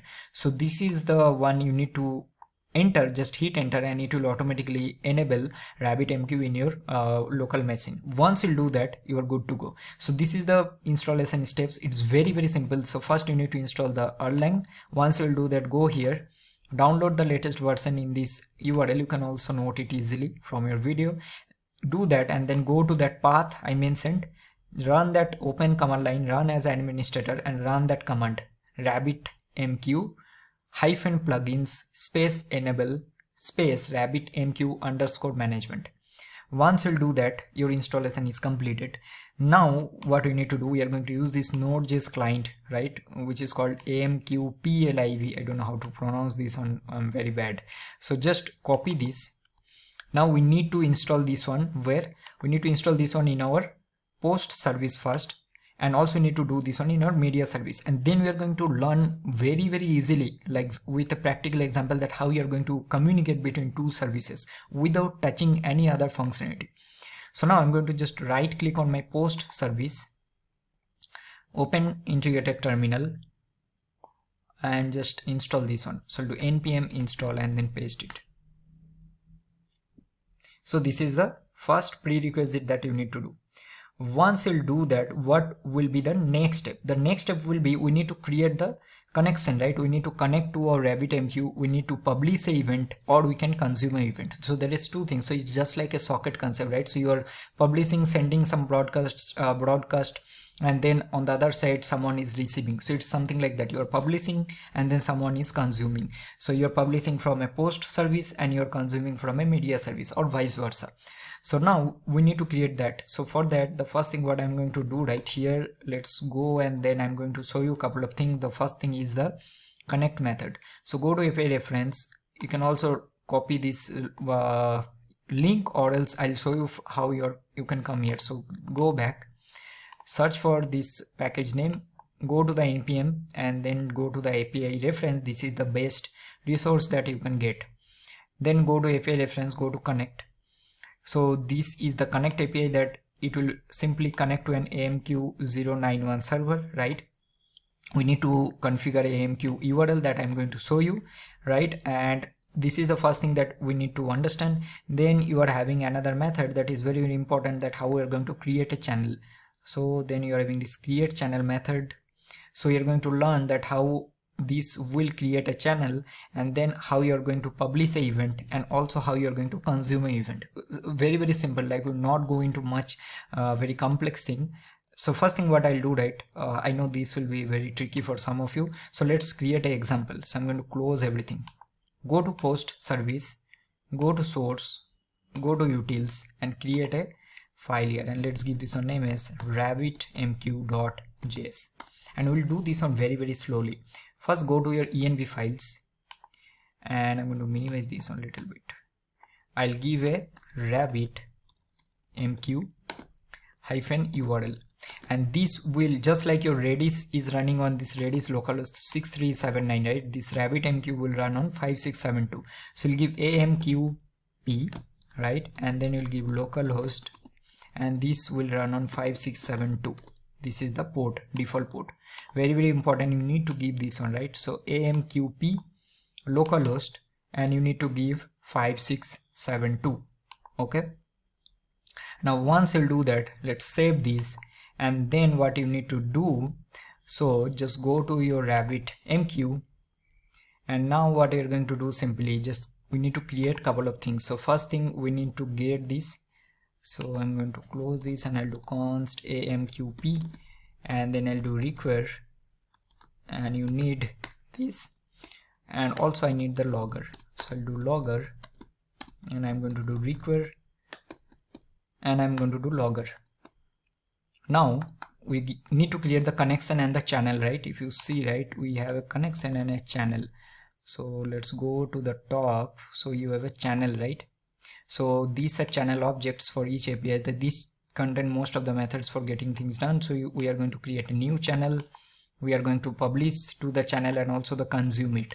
So first I'm going to do a connection. So I'll take a connection as null because we don't have any connection, and I'm going to make the channel as also null.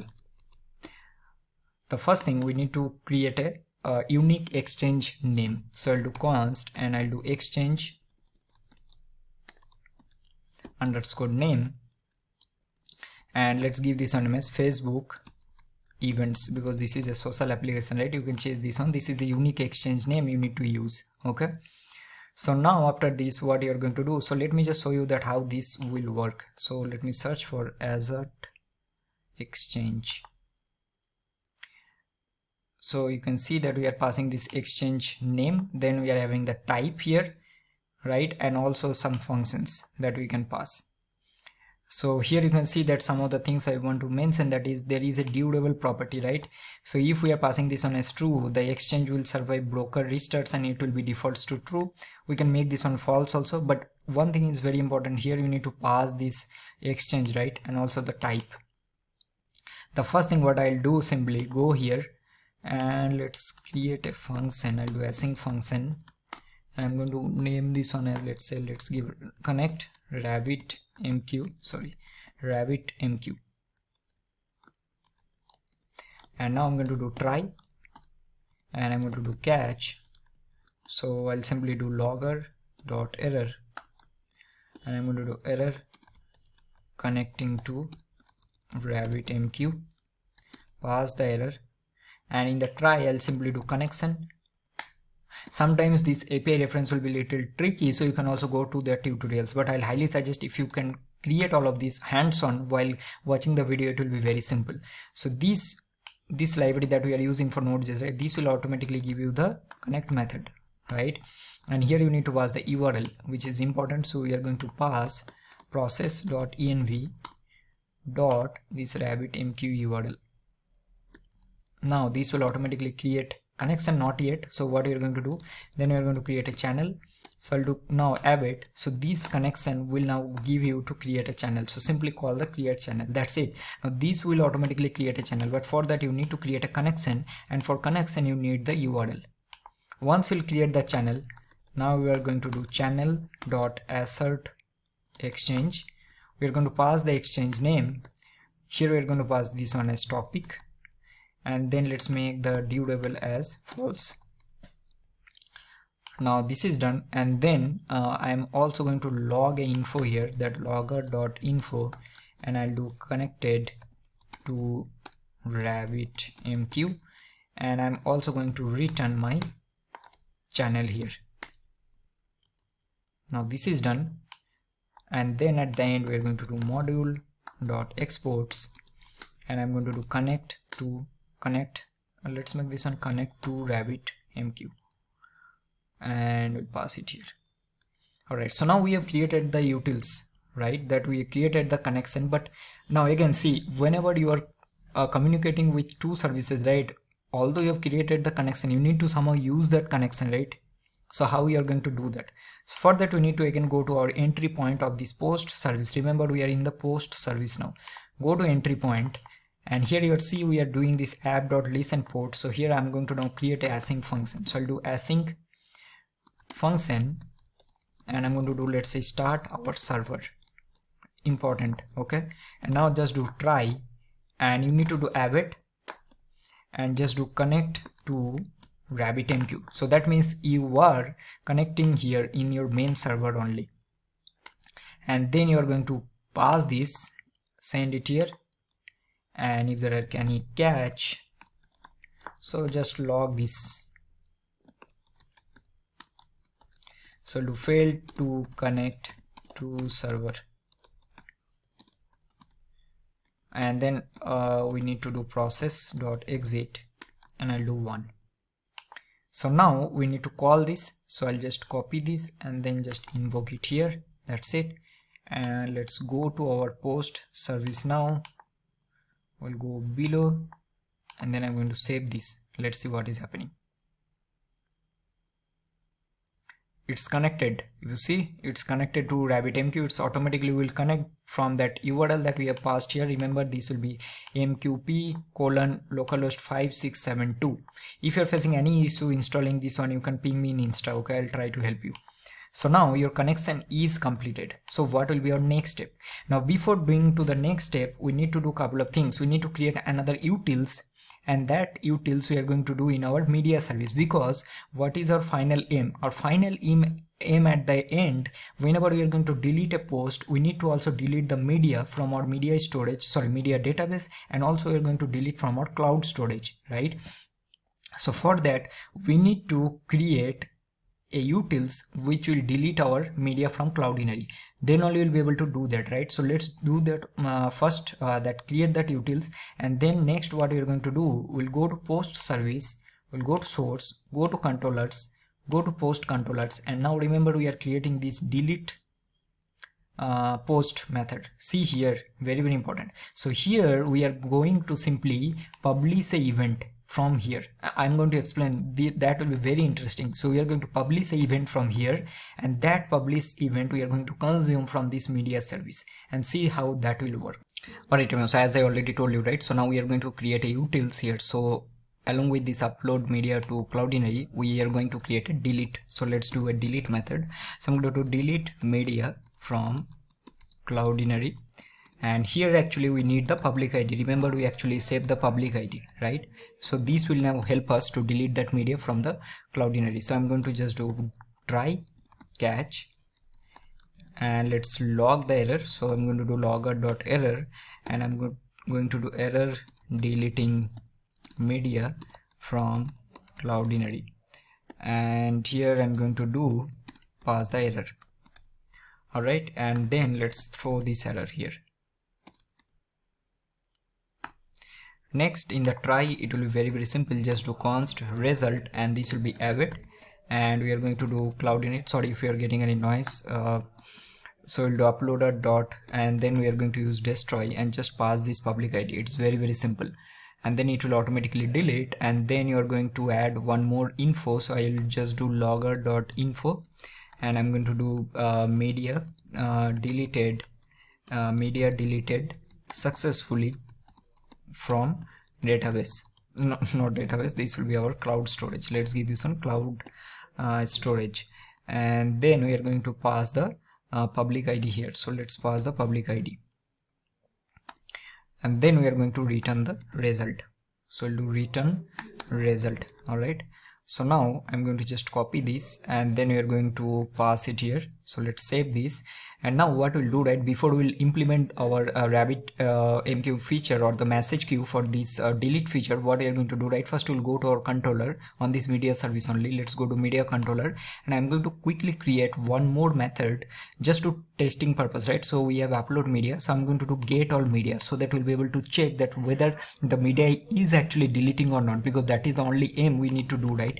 So I'm going to do const, and I'm going to do get all medias. Now this is actually optional, and if you want you can do it or else not. So I'm going to do request response, and here I'm going to do a try catch, and let's simply just render this. So I'll just copy this, and then I'll do error fetching medias, and I'm going to log the same thing here. Okay, and now what you're going to do, simply we'll do const or result, something like that, and I'm going to just do avid, and we are going to use this media, and this will be dot find. So what we need all the medias that whatever we have saved. So now what we are going to do, simply, so just let's simply return this, right? So I'm going to just do res.result, and I'm going to return the results. That's it for now. So now let's save it. So let's go and then pass it here. I just want to test this one first, and go to routes, and then I'm going to first get this one. So I'll do get all medias, and then I'm going to create one more, which will be router dot get, and this will be /get, and now we are going to pass our authentication request here, And also we can do one thing, right? We can just simply do or else fine, I think let's use it here, authentication request, and then we are going to pass get all media. So everyone, you will not believe me, like I'm just pausing almost 500 times like during creation of this video. Now you can understand my pain, right? So because of noises. All right, so now after this, so what I'll do, right? So let's go, and then I think our media service is already running, right? So now we'll go here and let's create one more token here. First I want to create, so let's send it. So we should be getting a new token. Now I'll just create a new request here, and I'm going to do this on get only. Let's copy this, and then let's go here and I'll do fetching all medias, paste it. So this will be media slash get, and we need to pass the token, because if I send this, right, this will give us error, the authentication is required. And then now let's copy this, go here, go to authorization, bearer token, and then send it. Cannot read property of undefined. Okay, this is interesting. I think that we are doing something wrong, right? Okay, let's go to the API gateway. I think here we are doing something wrong while setting that. Okay, but no, nothing wrong we are doing. We need to pass the content type. That's correct. So we'll do content type, and this will be application slash JSON. So now let's send this one, and you can see that we are getting the result, which is perfectly fine. And because we already have only one image, so now let's go to our login and let's copy this token one more time, go to upload an image and go here, change this token, and then let's go to body, and I'm going to add a new image. Let's do another one. So I'll do, let's say, this one, and then let's send it this.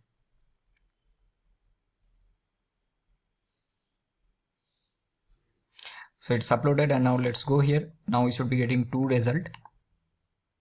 So now you're getting two result, which is fine. Now the idea of this creating this endpoint, right, just to show that our delete functionality is working. Now if you notice, see normally how social media application will work. So let's say you're having a Facebook account, you're uploading an image, correct? So Facebook is not going to delete that media, right, until unless you yourself is going to delete from your profile. I hope you're getting. That means when you'll be creating a post, when you'll be deleting the post, so after delete, that time only we are going to delete this from our media storage, correct? So that is what we are going to do. So now everything, whatever setup is required, now everything is done. Now we are going to implement our message queue. So now let's go to our very important thing we are going to do now. Go to post service, go to post controllers. Now I'm going to close everything else, and now also I'm going to open our RabbitMQ config file that we have created. Now here what we are going to do, right? So first thing, the connection we already created. So now we need to create two more methods. Now for now we are going to only create the publish method, because we need to publish an event, right? And that publish event we are going to do when we will be deleting a post. So now I'll go here, and then let's create here. So I'm going to do async function, and I'm going to do publish event. So here we need to pass a key. So I'm going to pass a routing key. Also we need to pass a message, and I'm going to first check that if the channel is not present, that just now we have created, right? So this is our channel. So if the channel is not present, so you're going to connect. So we need to connect to our RabbitMQ, which is important. So connect, and after this we are going to do a publish method. So I'm going to do channel, very important, right? So this will give us a publish method. So we'll do publish. Here you need to pass the exchange name, which is the Facebook events, right? And after this you are going to pass the key. So that also I'm going to discuss what actually this key will be doing. And then I'm going to just do buffer from, and I'm going to pass JSON dot stringify, and I'm going to pass the message, this message that will be passing. That's it. And now what I'll do, simply I'll do logger.info, and I'm going to do here like event published, and then we are going to pass the key here.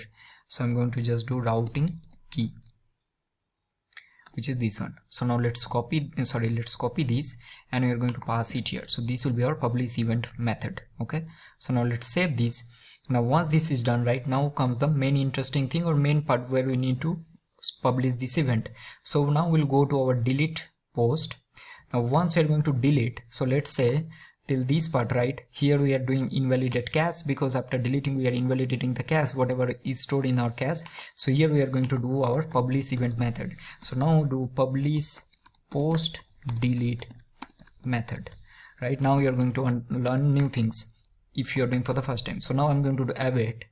I'll do publish event, and what you need to pass, you need to pass a routing key. Key is the nothing but think this key as an identifier, like a unique identifier, and I'm going to give this one as post dot deleted. So that means I'm telling that this is my event name or the key, and I'm doing a action here. So what action I'm doing, I'm just deleting a post. So this depends what naming you are giving. Okay, this is important. And now I'm going to pass my message, which will be all the parameters. So first thing what I'm going to pass, I'm going to pass the current post ID, means which post I'm deleting. For example, let's say if I go to any fetching all posts, right, so let's say I want to delete this post, so I need the ID here, this ID. So now I need that ID, so I'm going to just do from where we'll be getting from this post, right. So this post will give us an ID property, and this will be dot to string. I don't know, my this VS Code is running very slow, I don't know why. And then I'm going to pass the user ID, and this will be my request.user.user ID. And now I'm going to pass my media URLs. Why? Because we need to pass which. So let's go here. Sorry, not media URLs, media IDs. So let's say I'm deleting this post, so I need to get the media IDs, right, that how many medias I have added for this particular post. Currently we are having only one, but that doesn't matter, there can be 5 media IDs also. So I need to get the media IDs also. So I'm going to copy this, and then I'm going to pass it here. So from where we'll be getting this, we'll be getting from post dot, and if you do here media, you see that you are getting media IDs. So that means whenever I'm deleting, I'm publishing an event here. Now this publish event we are doing from which service? From post service. And then we are going to consume it from which service? We are going to consume this one from our media service. So that also I'm going to show you. So now let's save this. So your post publish method is completed, right? So from here you can see that it's already connected. Okay, that is fine. Now what will happen, right, if I try to delete a post, right, but before that I need to do something, or else it will be like we need to do multiple times. So now let's go to our media service first. Now what we are going to do, right, in this media service, we also need to create a RabbitMQ utils also. So for that, the first thing what I'm going to do, I'll go to post service, I'll go to env, and I'm going to copy this URL. And now let's go to the env of this file, and then I'm going to just paste it here in our media service. And now let's go to source utils, and I'm going to just do what, I'm going to copy this RabbitMQ whatever we have done here, and then I'll paste it inside my media service utils. Okay, and then we are going to change couple of things. So first thing, don't have to change that many things, right? We need to add some more methods here. So the first thing what we are going to do, exchange name, it will be same. So we're going to giving Facebook events, and then we're going to connect channel, and also I think we need to install this library in our media service also. I think we haven't done this one. So let's open this one in terminal, and then I'm going to just install this. I'll do npm install. So once this is done, let's go through. So we are creating the channel, and then we are connecting this, or else this is fine. Publish events also, let's keep it same. Now what we're going to do, right, we are going to create another event in this media service, and that will be not event function, that will be to consume the event, because from our post service we are publishing the event, right? So we need to consume this. So I'm going to do async function, and I'm going to do consume event.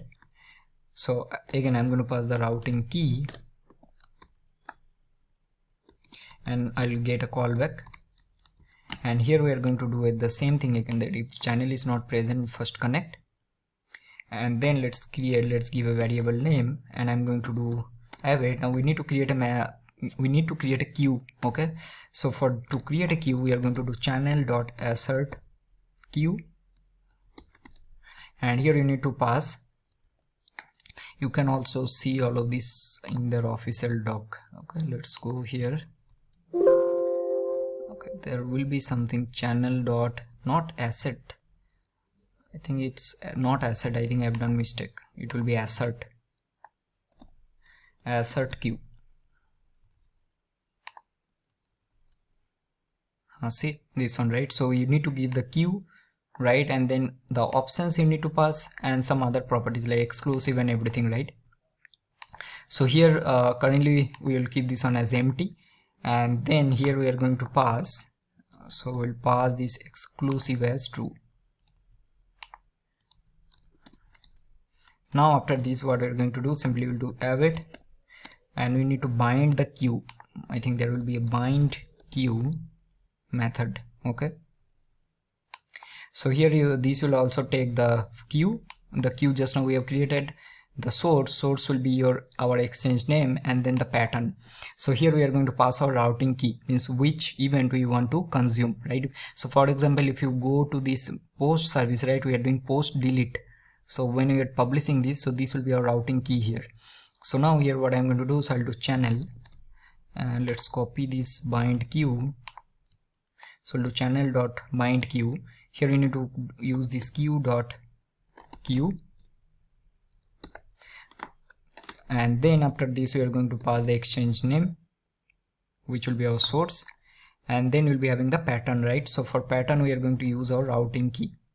So this will automatically understand that which event we want to consume, and then we are going to create. So we'll do channel dot consume, and here you need to pass queue, and then you're going to take the callback. So let's do a message here, and we are checking if this message is not equal to null. So we are going to create the content. So I'll do const content, and this will be json.parse, which is nothing but here we are doing the content, right? So we'll be passing all this information, correct? So we're going to do json.parse, and then I'm going to do here message.content.toString, and then what we're going to do, we'll just call the callback and pass this content. Sorry, we'll call the callback and pass the content here, this content. So now this is done, and then at the end you have to do we'll do channel.acknowledge. So let me just show you this one also. Let's see, I think it will be there, right? So you can see that it will acknowledge the given message or all the messages up and including the given message. So here simply what you are doing that, okay, just acknowledge this message, and that's it. The important part here is that whatever content you are receiving, you're just parsing that content you're getting from the current message.content.toString, and with this part is completed. So now what you're going to do, right, I'll just do logger.info. So here let's give like subscribed to event, and then we are going to pass this routing key. Alright, and then at the end we are going to pass this consume event, and we'll export it. That's it. So now we have created the consume event method also. Now we need to go to server.js of this media service. So first we need to start the server. So here we'll create another method. So I'll do async function, and let's give this one a start server, and I'll do try catch, right? And let's go to our post service server.js, and I'm going to just copy this thing, and then let's paste it here, and then I'm going to do start server. Now the first thing we need to import this one. So we are going to import from the utils of this service, and then we need to do this one as this is our media service, right? And also I believe we are doing this on post service. Let's go here, and we are doing this one. So this will be post service. This also I haven't noticed. So now media service is running on this port error, and now the main interesting thing here. So now we have connected to our queue here, message queue, using RabbitMQ. Now we need to consume the event. So now here you are going to consume all the events, right? So we'll do consume all the events. So what event we need to consume? So I'm going to do await, and I'll do consume event, and then you need to pass the routing key. Now what will be routing key? So if you go to your post service and go to post controller, so this is the routing key. So you are actually consuming this post dot deleted event. So now I'll go here and then I'll just pass it. So that means in your media service you are consuming this post, and now you need to create a handler. Okay, this is important. So now what I'm going to do, right, I'll just simply create another folder inside the source, and I'm going to name this one as event handlers, and let's give this one as what we'll do media event handlers. Okay, now in this event handlers we are going to do something, but for now first I'll just quickly create this method. So I'm going to do this one as, let's say, handle post deleted, right, because that is the event that we are handling here. So I'm going to do async, and we'll do just nothing here. Okay, and I'm going to just we'll get an event here because we are consuming to the event, and I'm just going to log this event. We'll do nothing, and you'll see what is happening first. So I'm going to log the event, and I'll give some unique log console, and then I'm going to do module.exports, and I'm going to pass this handle post deleted.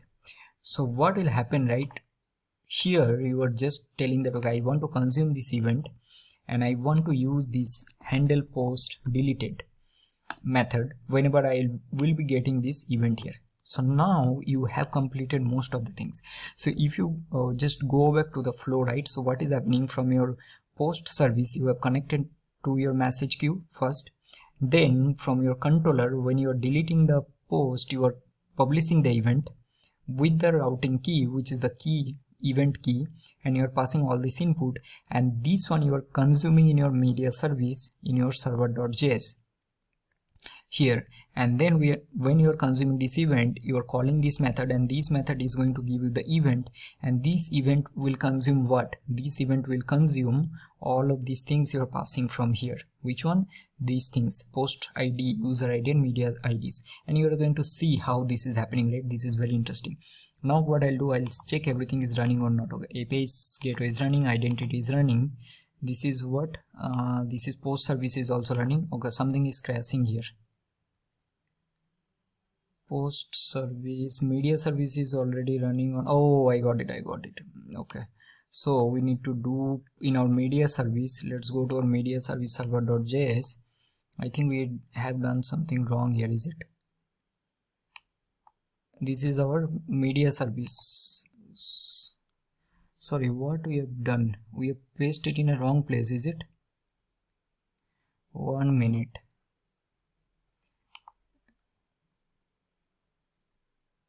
We have do this on 2 times. That is the reason we need to remove from here.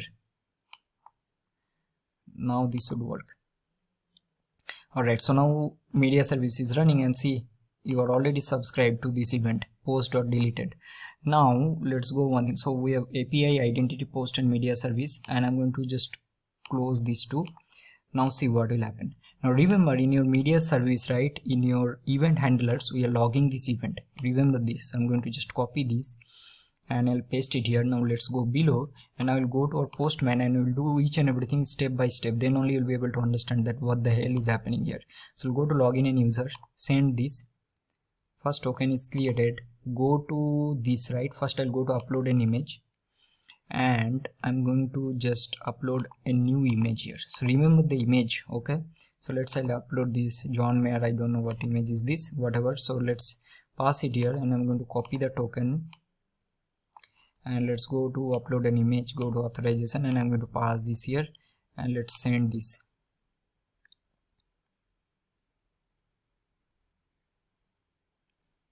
Alright, so this is done. Now I'll go to create a new post. So go to create new post, go to authorization and paste this token, and I'll go to body. Now in this body I'll do John Mayer concert. So now what I'm going to do, right, I'll go to upload an image. We'll get the media ID because this is the ID we need to get. We will go to create new post, and then I'm going to pass it here, and let's send this one. Okay, post created successfully.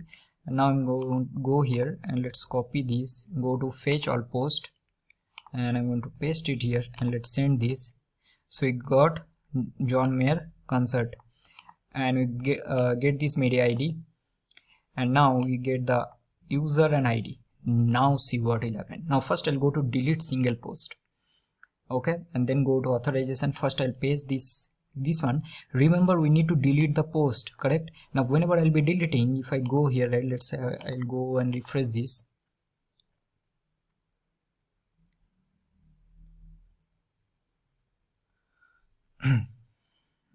We get this image, right? And then first thing we need to do this.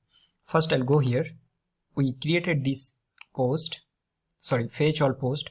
We get the ID of this post, which is this John Mayer concert, and now I want to delete this. So when I'll copy this, right, and also let's go to fetch all medias. So first let's go to this and I'll copy this token. We'll go to fetch all medias and then I'll paste or replace this token. So we'll be getting 3 images now we are getting, okay? So I'll go to this fetch all post and I'll copy the newly created post. Just now we have created the John Mayer concert, and I want to delete this. So first let's copy this token once again. I'll go to delete single post. I'll paste this token here. We'll go to fetch all post and then I'll copy this ID. So this post I want to delete, and now I'll go to delete single post and then pass this ID here and see what will happen. So I'll just send this one. Post deleted successfully, but now the interesting thing, right? See what will happen here. You're seeing event, and here what you're getting. So from your post service, you have deleted the asset from your post service, but in your media service, in your event handler, you are getting that which post you have deleted. It's awesome, right? It's really cool. So now you are not changing or manipulating any logic, but using message queue, you are simply publishing and consuming the event. So now it will be very simple. So now you will be getting the post ID, you're getting the user ID, and also you're getting the media IDs. So from these media IDs, what you can do, you will be able to get that which ID of this media is that. So let's say this ID, and then you can simply delete that media from this, as well as you will be able to delete that media from here. Why? You may ask me why. Because if you get that ID, right, ID of that media, you will get the public ID also, and if you get the public ID, then you will be able to delete this from your Cloudinary also. I hope this is clear.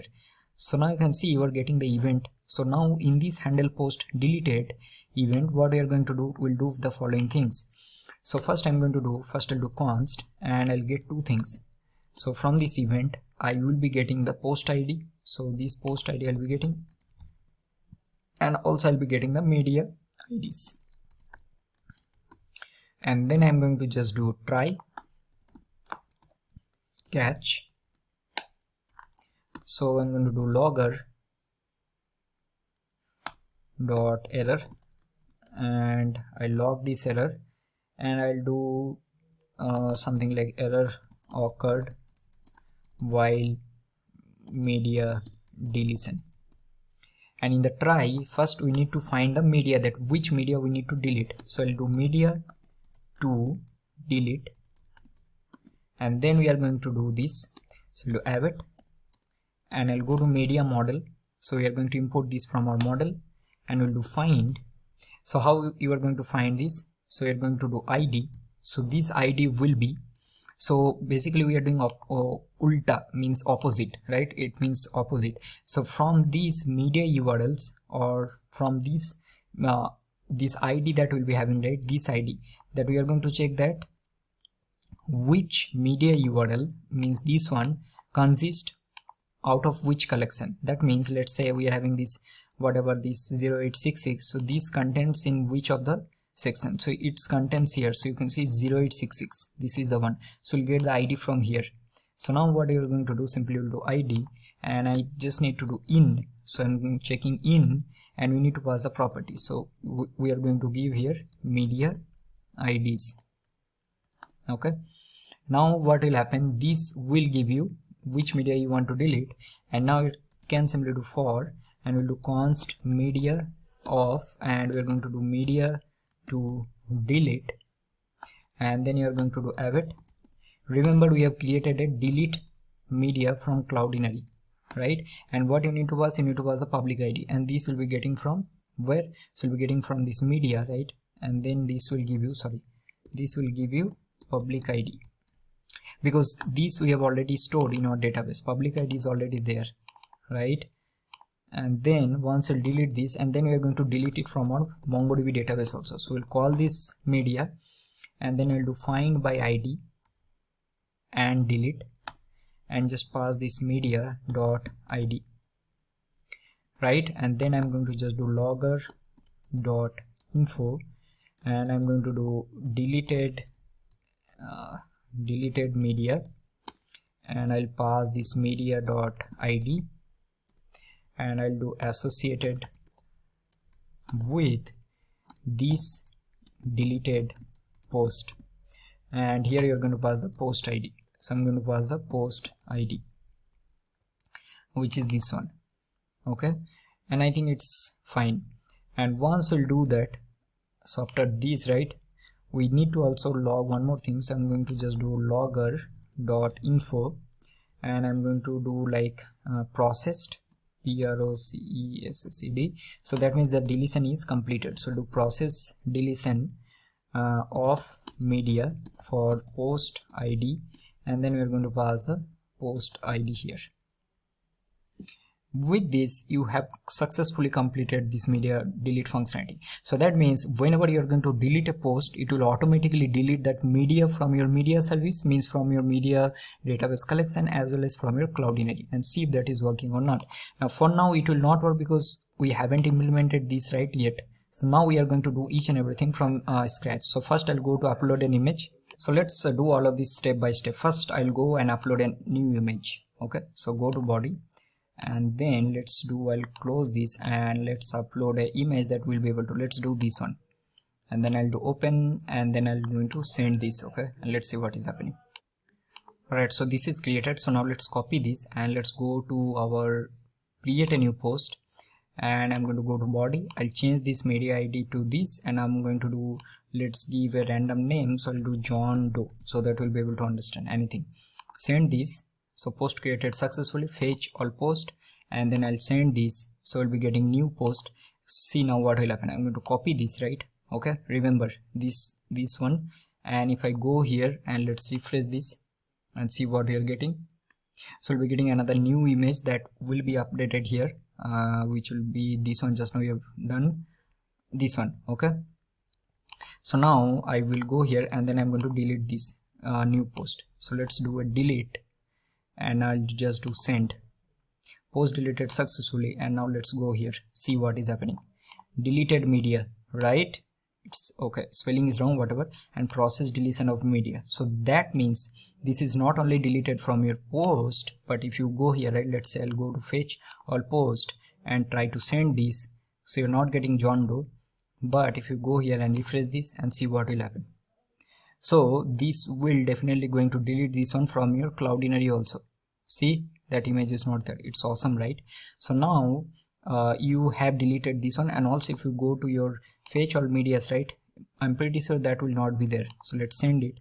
You see, it is not there, only 3 are there. Okay, so with this you have completed the message queue functionality. I'm pretty sure this will be simple, and at the end it is same for all the other things. Whatever complex project you are creating, it will be same. So you're going to publish the event and you're going to consume it. So that means we are deleting post from one service, and then we are deleting the media from another service, as well as we are deleting that asset from your storage.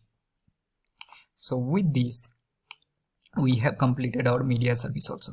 Now definitely there are 100 more features I can add here, but because of time I'll not be able to add all of this. If I want to create a part 3, I already have decided, so there I'll be adding some more advanced level of feature, but I think for now this will be more than enough. So you need to practice all of this. Once this is done, right, we have completed all of these. Now let's move on to our next service, which will be our search service. So let's start working on this one from the next part. Alright, so now we will start working on the search service. Now before that we need to understand in details that what exactly we are doing, right? As I already told you that all the advantages of creating this search service as a separate service, right? So the reason, and it's very simple, right? So what you're going to do, right, whenever a user will be creating a new post, so we are going to publish a new event, and then our search service will consume that event, and then we are going to store that post, the same post, in our search service. So that means whenever user will be doing or triggering the search service, we are not going to touch this post database at all, because sometimes for example, if you see any social media application or let's say YouTube, right, I'm pretty sure if you will be seeing like how they have implemented their services, especially the search one, because there will be so much load in some period of time in very popular websites. So that is the reason I've decided to keep this search service as a separate service, and I'm going to show you exactly how we are going to implement, and then on top of it, whatever you like you can add by your own. But before that, we need to set up a lot of things. Okay, first we'll go here and then let's go to search service, and then I'm going to first open this one in our terminal, and let's just do first let's go here, and then I'm going to copy some of the packages that we are using in our post service, right? So let's go here and then let's copy this. So I'm going to copy this one and then I will just paste it here. So let's paste this one here, and then I'm going to just do npm install, and then we are going to also change this as usual. So we're going to do source as /server.js, and let's add our dev script which will be nodemon source/server.js, and also I'm going to do a start script which will be node source/server.js. So this is done. Now as usual, we are going to copy some of the code that we are using in all the other services, right? So first we'll go to source, let's go to utils, and we are going to copy this logger first, and let's go to search service source, and then utils, and paste it here. Then we will go to our we need to go to middleware, and then I'm going to copy these both, auth middleware and error handler, copy this, and then we are going to paste it here.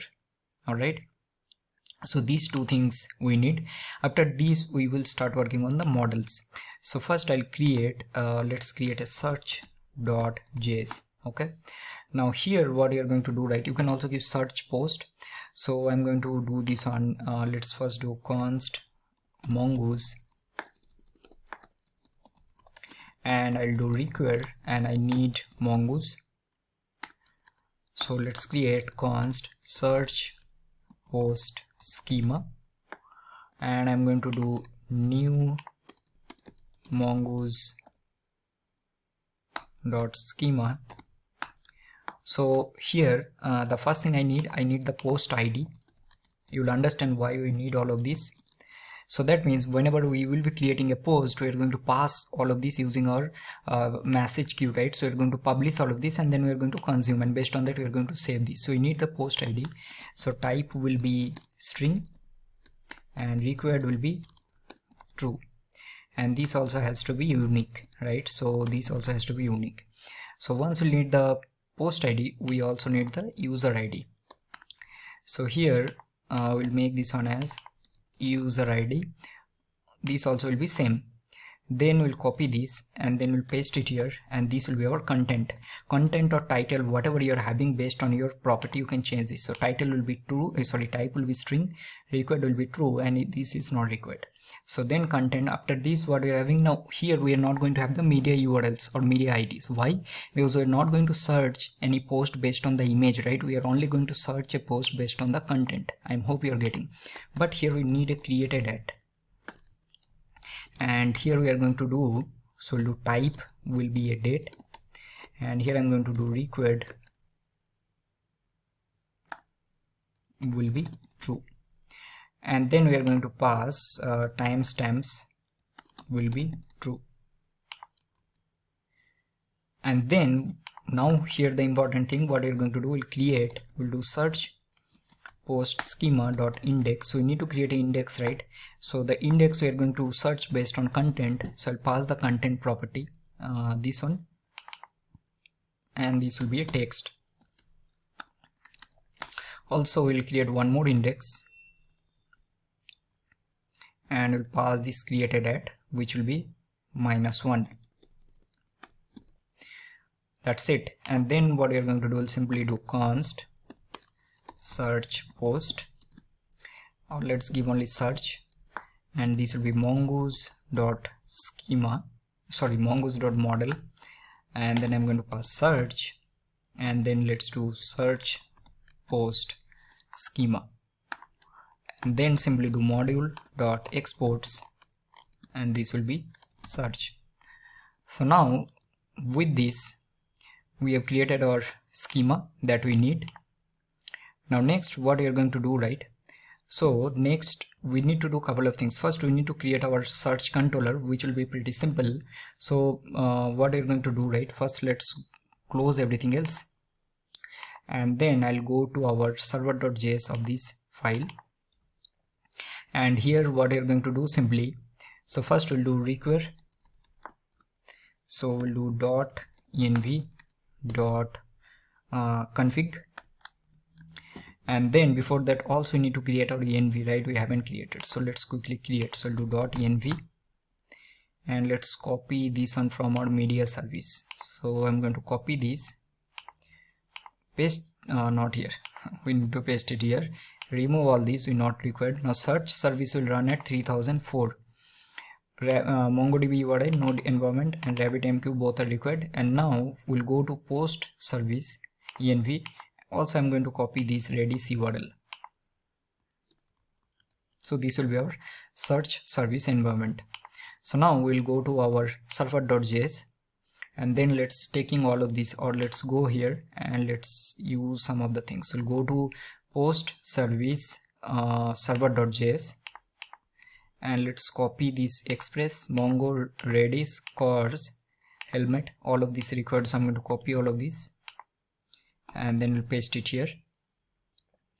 Then we also need our error handler and also logger. So I'm going to copy these two things and also paste it here, right? And then we also need to create our RabbitMQ connection. For that one, I think we can also reuse the same thing, right? There is not that many difference. It will be the exact same code, whatever we have written for this, right? So we need to create our connection. We need to do subscribe to the event, and then we are going to also consume. So for now, what we can do, right? Because in the search service, we only will consume this event, right? We are not going to publish it. So let's go to our media service, go to source, go to utils, and then copy this from here. And now I will go to the search service utils and then paste it. Now here you can do, right? So connect to RabbitMQ is definitely required, but you can remove this publish event because we are not going to use this on here. So you can remove this. We are only going to consume this from your search service. So we'll keep this one and remove this from here. Save this. So now we'll go back. So here in our server, first we are going to, let's import this, right? So we'll do const require. So we'll go to utils, and then we'll go to our RabbitMQ, and then we'll do connect, and also I'm going to do consume, right? So this is done. So now after this we'll create our app. So we'll do const app, and this will be Express. Also I'm going to do const port, so this will be process.env.port, or this will be in 3004. After this we'll simply connect to our MongoDB. So let's not write all of this. See, this exact theme, all of this will be same. So I'm going to copy all of this and then paste it here. So you need to use helmet, cores, and everything, right? Now this one I'll keep same, so you can implement your IP based routing based on your search endpoint, whatever you want to do.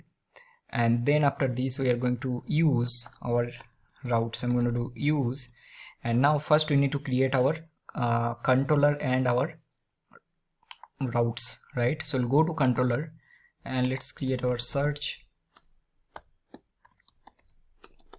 controller.js. So here let's quickly create this. So we'll keep this on simple. Alright, so let's start create our controller. So first I will do const, let's give this one a search post controller. So this will be async request response, and then the first thing we are going to just log here. So we'll do logger.info, and I'm going to do search endpoint hit. So now let's take a try, catch, and let's go to any other post service controller, and then I'm going to just copy this. I know I'm very lazy, but I don't want to write all of this, and let's paste it here, and I'll do error while searching post.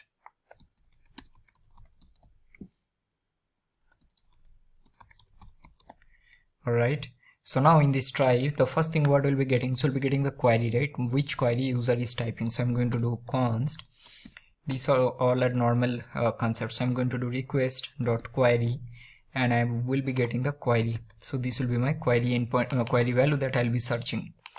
Now here, the first thing what we're going to do, simply do const, and I'll do results, and I'll do await. So I'll do search. So this will be from our model, and I'm going to do just find. So here the first thing you are going to do, so we'll do a text search, and here you need to pass the search query. So I'm going to do search, and then you're going to pass the query. So this is the first step. After this, so after here, right, let me just give enter so that it will be easy to understand, because this is one block, comma, and then you're going to pass a score, and this in score what I'm going to do, right, will pass a meta, and this I'm going to give this one as text score.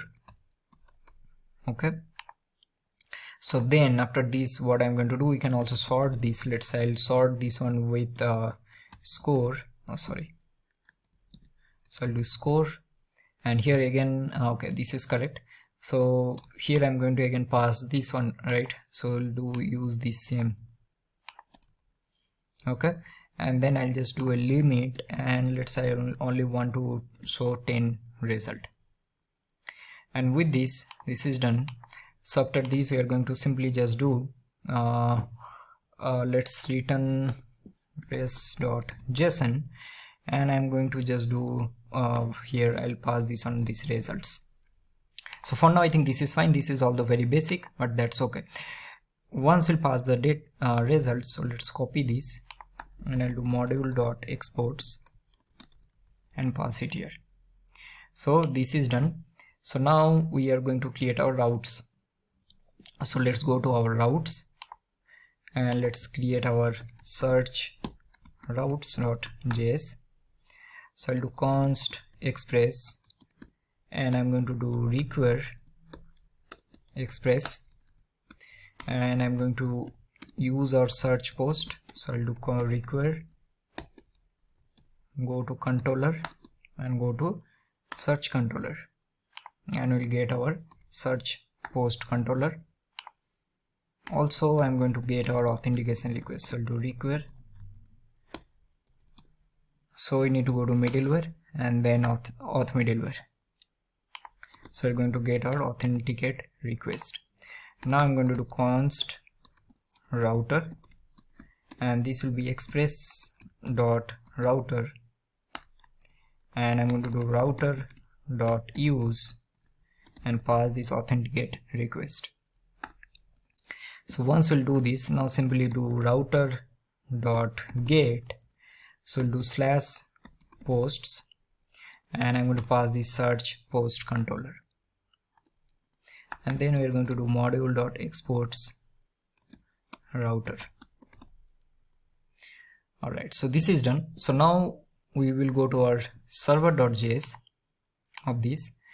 Now I'm going to do, so we have left till this part, so we're going to do slash API slash search, and here we are going to do what? So we'll simply get the routes. So I'll do const, I'll do search routes, so I'll do require, and let's go to routes, search routes.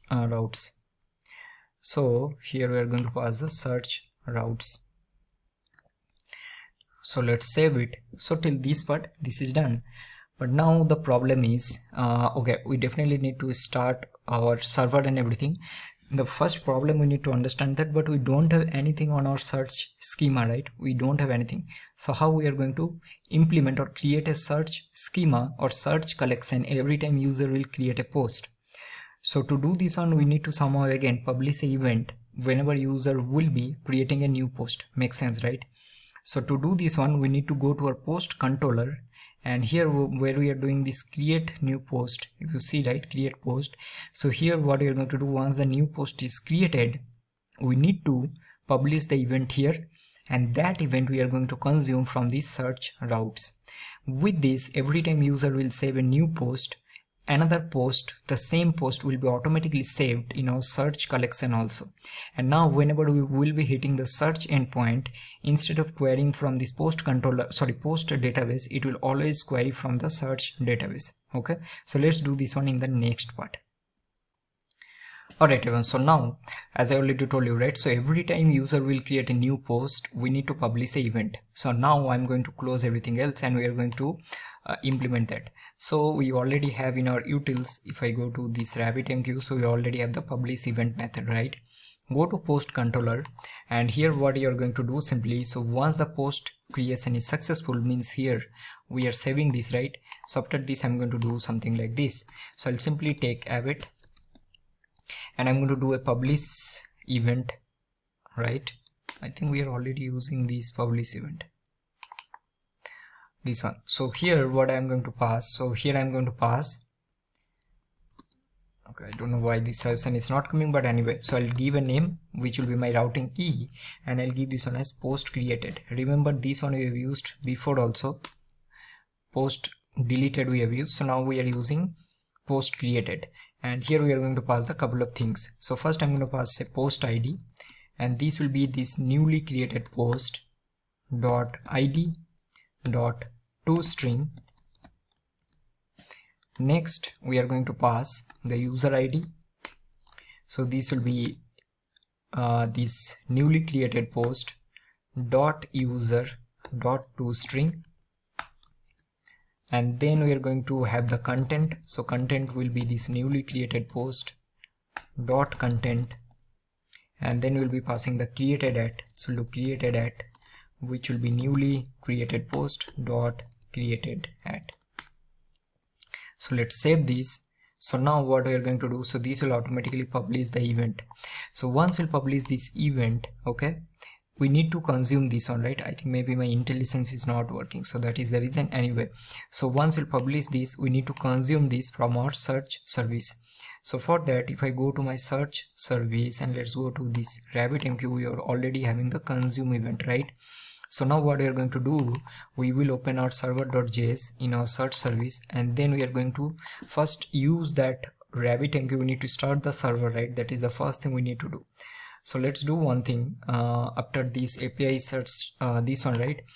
So I'm going to do, first I'll do app.use, and I'm going to use the error handler.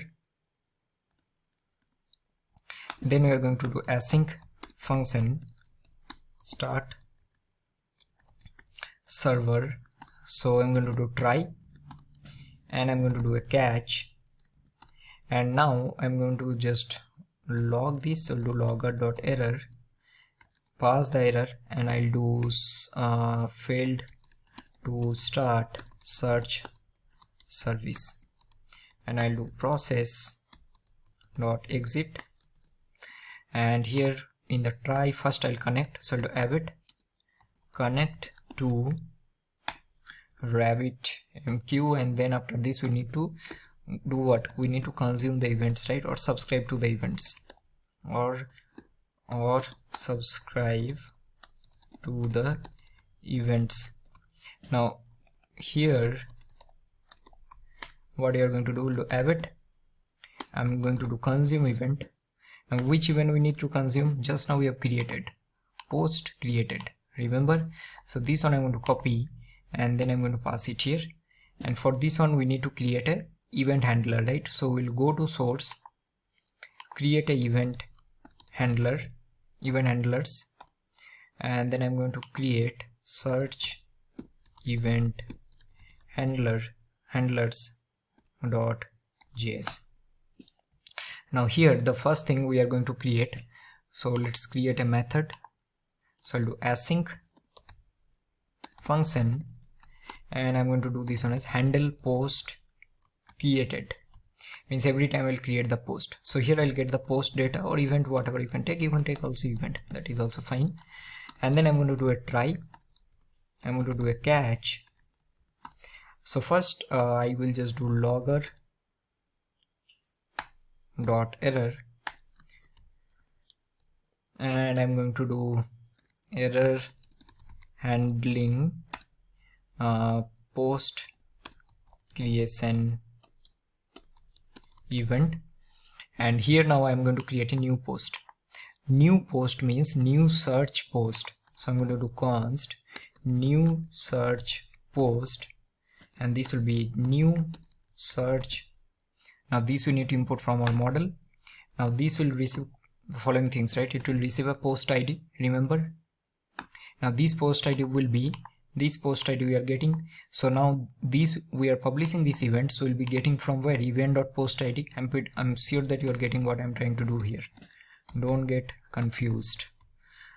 Then we'll be getting the user ID. So this also will be getting from user ID. So if you do it, this is user ID, so I'll do event.user ID. And now we are going to pass the content, which will be event.content. You can also destructure all of this from this event and then directly pass it. And then we are going to do created at, and I'm going to do event.created at. With this we have created a new search post, and then I'm going to do await new search post dot save. And then you're going to simply do logger dot info, and I'll do search post created, and I'm going to pass this new search post, or let's do, sorry, because we are using from this post ID, right? So I'll pass this event.post ID so that we'll be able to see. And also I'm going to pass this new search post dot ID. That's it. And then I'll do toString. Alright, so now let's save this.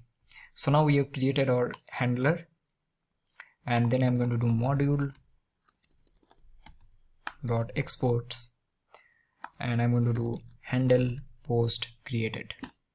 So now once we'll create this event, where we need to use that, I think we have just now we have done for the media service, right? So you need to consume, wherever you are consuming you need to pass it. So just will pass handle post created, and then at the end you are going to start the server. Awesome. So now you have implemented most of the things. So the only things what you're going to do, right? I think for now I think this will be fine. Anything else is left? Okay, Redis client we can use later, but that is not the point. The second thing what we need to do, can you guess? So we also need to use the search service in our proxy, right? We haven't used yet. So that means we need to go to our API gateway, and then we need to configure our server.js to use the search service URL.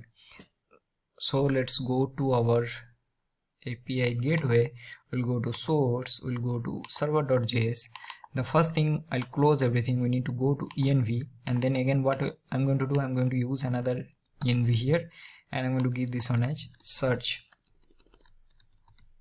and this is running on 4. So now let's copy this one,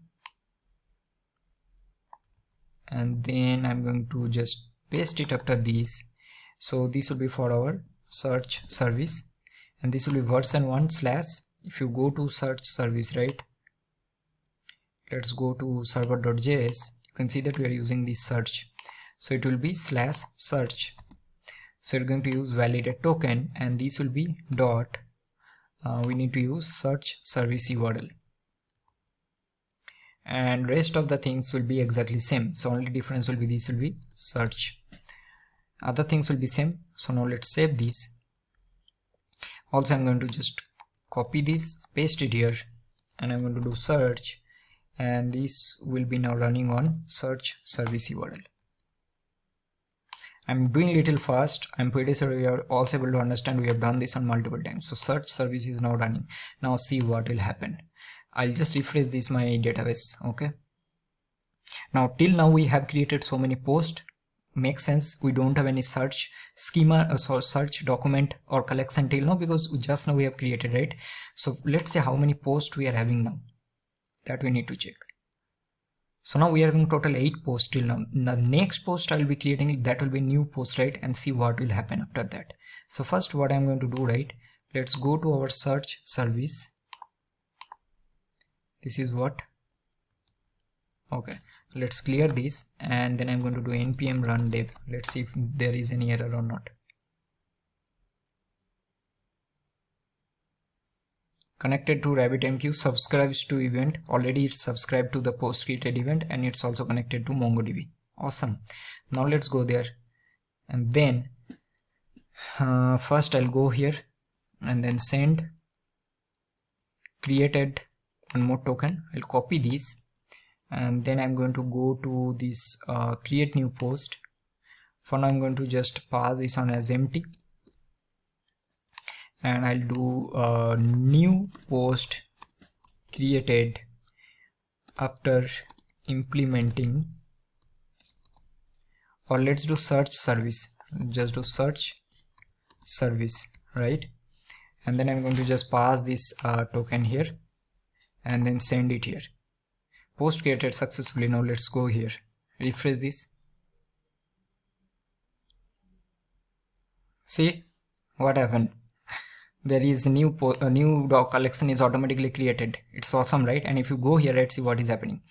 You're having the post ID, you're having the user ID, you're having the content, search service, and created it. And if you go to post collection also, and there also you'll be having that one. So if you go to last, right, there is a search service and media IDs, because for search we are not using media IDs, so you're not getting that. And if you go here, right, just do this and you can see search post is created.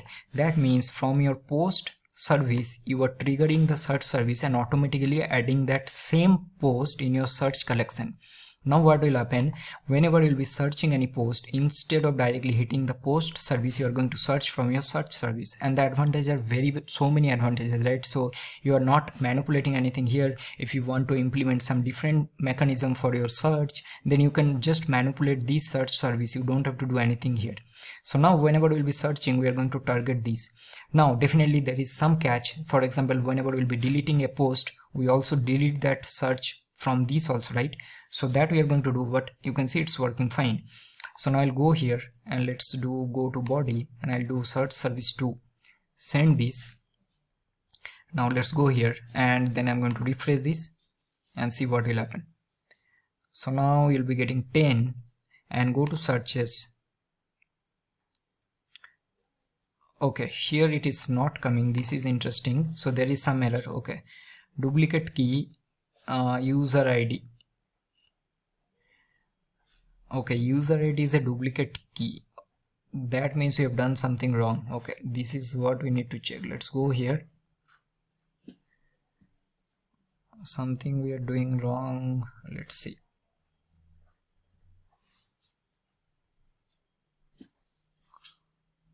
Oh my god, man. So this will be index true. This will not be required. This will be index true, guys. Sorry.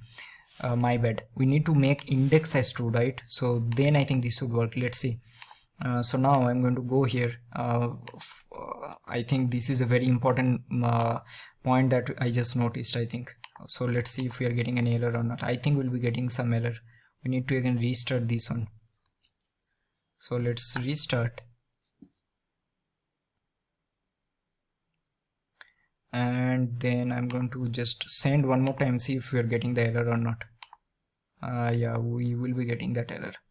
This is the problem now. So the reason is because the content and everything is correct. So user ID type will be string, required will be true, index will be true.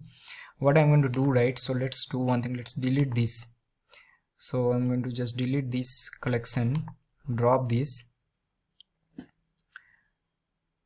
And then I'm also going to delete this post also, whatever post we are having. So I'm going to delete this also. So let's delete this post also and let's start from scratch. Okay, so let's go here and let's try to add a new. So I'll do first, let's try to send, created successfully. So now we have created, this should be created now. Now let's refresh this. So we should be having only one post, and also searches will be one. Now I'm going to send, let's say second, let's send this. It's created now. Awesome. So we need to change this one to index. Now let's refresh this, right? So let's see what is happening. We should be getting two result. So now we are getting two, first and second, right? And if you go to posts, there also will be getting two. That means nothing is happening. You are just corresponding, see, whenever you are creating any post, right, corresponding at the same time you are creating the same post and adding in your search collection. And whenever you will be searching something, right, you are going to hit this collection instead of this post collection. So post is will be to render, let's say, list of posts in your feed, and then you are going to implement the paginess and everything, whatever, and then let's say you are having different search page, right? So there you are going to just hit this particular database, and then you are going to render the list of searches. Now it's up to you. It's again based on your project requirement. I'm not telling this is the only way. You can definitely do that. Let's say you don't want to create as a separate service, it's up to you. But then again, I'm mentioning what is the point of creating these microservices, right? Because you don't want to overload any particular service. Instead of that, you are creating small service for a particular need. So that is the main thing. So now with this is done. So next what we are going to do, right, we need to do one very interesting thing, and that is just like for while creating the media, we are deleting that media from our database, right? We also need to do the same thing. Means if I am deleting any post, right, we also need to delete that also from our search collection. So let's do this one in the next part.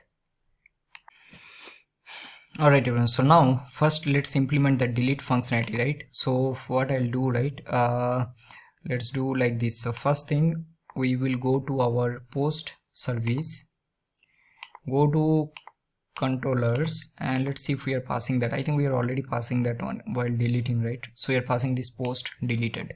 So what we can do, simply we'll go to our server.js of our search service, go to search service server.js, and then I'm going to copy this, paste it here, and this will be our post deleted. And then I'm going to do create another method in our event handler. So I'm going to do, so let's create async function handle post deleted. So we'll get the event. Now this post deleted is similar to what we have done just now in the media service, right? We are getting the post ID. So if you go to your post controller, so you're passing the post ID. So from this post ID, you'll be able to easily delete this one, right? How? So we, in our search service, if you go to models, you can see we are saving the post ID here, right? So we'll be able to delete this also. So now what I'll do, simply go to our search event handler. So we have this handle post deleted, and here simply we can do something like this. So just directly we will do a try, we'll do a catch, and then I'm going to just log this. So do error handling post deletion event, and here you are going to simply just do await. We'll do search, that is the model hour, and then I'm going to do dot find one and delete, and this will be error. And I'm going to do find one and delete, and so we are going to delete based on this post ID. So this post ID we will be getting from this post ID. So whenever we're doing post deleted, we are passing this post ID, right? So you can simply do event dot post ID, and this is done. As simple as that. Once this is done, then we are going to just log this. So I'll just copy and paste it. I'll do search post deleted, and I'm going to pass this post ID here, event dot post ID, and this is done. So let's save it, and then I'm going to pass it here. So handle post deleted. Now I'll go here and then just pass this here, and I'll handle post deleted. Save this, and let's see what is happening. So you can see that we already subscribed to this post deleted event. So now what will happen? So if I go here and let's say if I just let's do a login, get a token, go to fetch all post, paste this token, send this request, we are getting 2. Go to delete a post, send this token and go to fetch all post, get the ID. Let's say I want to delete this first, so I'll just copy this ID. So I need to copy which ID? The post ID, so which will be this one, right? So I'll copy this, I'll go to delete single post, I'll pass this ID here and then I'll send this one. We're getting post deleted successfully, and you can see what is happening. Search post is also deleted, means we are deleted from here. So now if you go here and refresh this and see what will happen. So now you will be having only one post. Not only that, from your search collection also you will be having only one post. See, awesome, right? So you are deleting from both the places, but we are only changing in one place, but we are using the concept of message queue or the concept of pub sub, means we are publishing and then subscribing, and using that we are able to delete it. Also, we need to check one more interesting thing that we haven't checked, and that is whether our search is working or not, correct? So for that one, what I'll do, right, so let's go to this login and I'm going to copy this and I'm going to go to this create new post and I'll paste it here. Go to body and I'm going to do again first, send this, and I'm going to do third, send this, I'm going to do fourth, and I'm going to do fifth. Now let's go here, refresh this, and we are getting 5 result. So now we'll go here and then I'm going to create a new request and I'm going to do a search post here.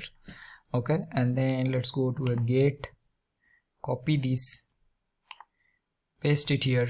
So this will be what, slash version1 slash, I forgot, man, this will be search. Okay, version1 search, and then we are having what we are having, we are having API slash search, so this will be slash search, and then we need to go to this slash post. Okay, so we'll do slash search slash posts, and we are going to do a query, and I'm going to pass, let's say, second. Now we need to send this, authentication required, and then I'm going to copy this, go here, send this, and send it here. Okay, we are getting internal server error, but how, why? Proxy error, awesome. Okay, there is some proxy error, that means we have done something wrong here. So let's go to this API gateway error, proxy error we are getting, but why?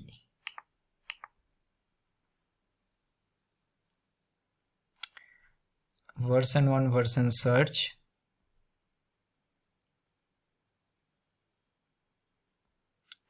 but everything is correct, right?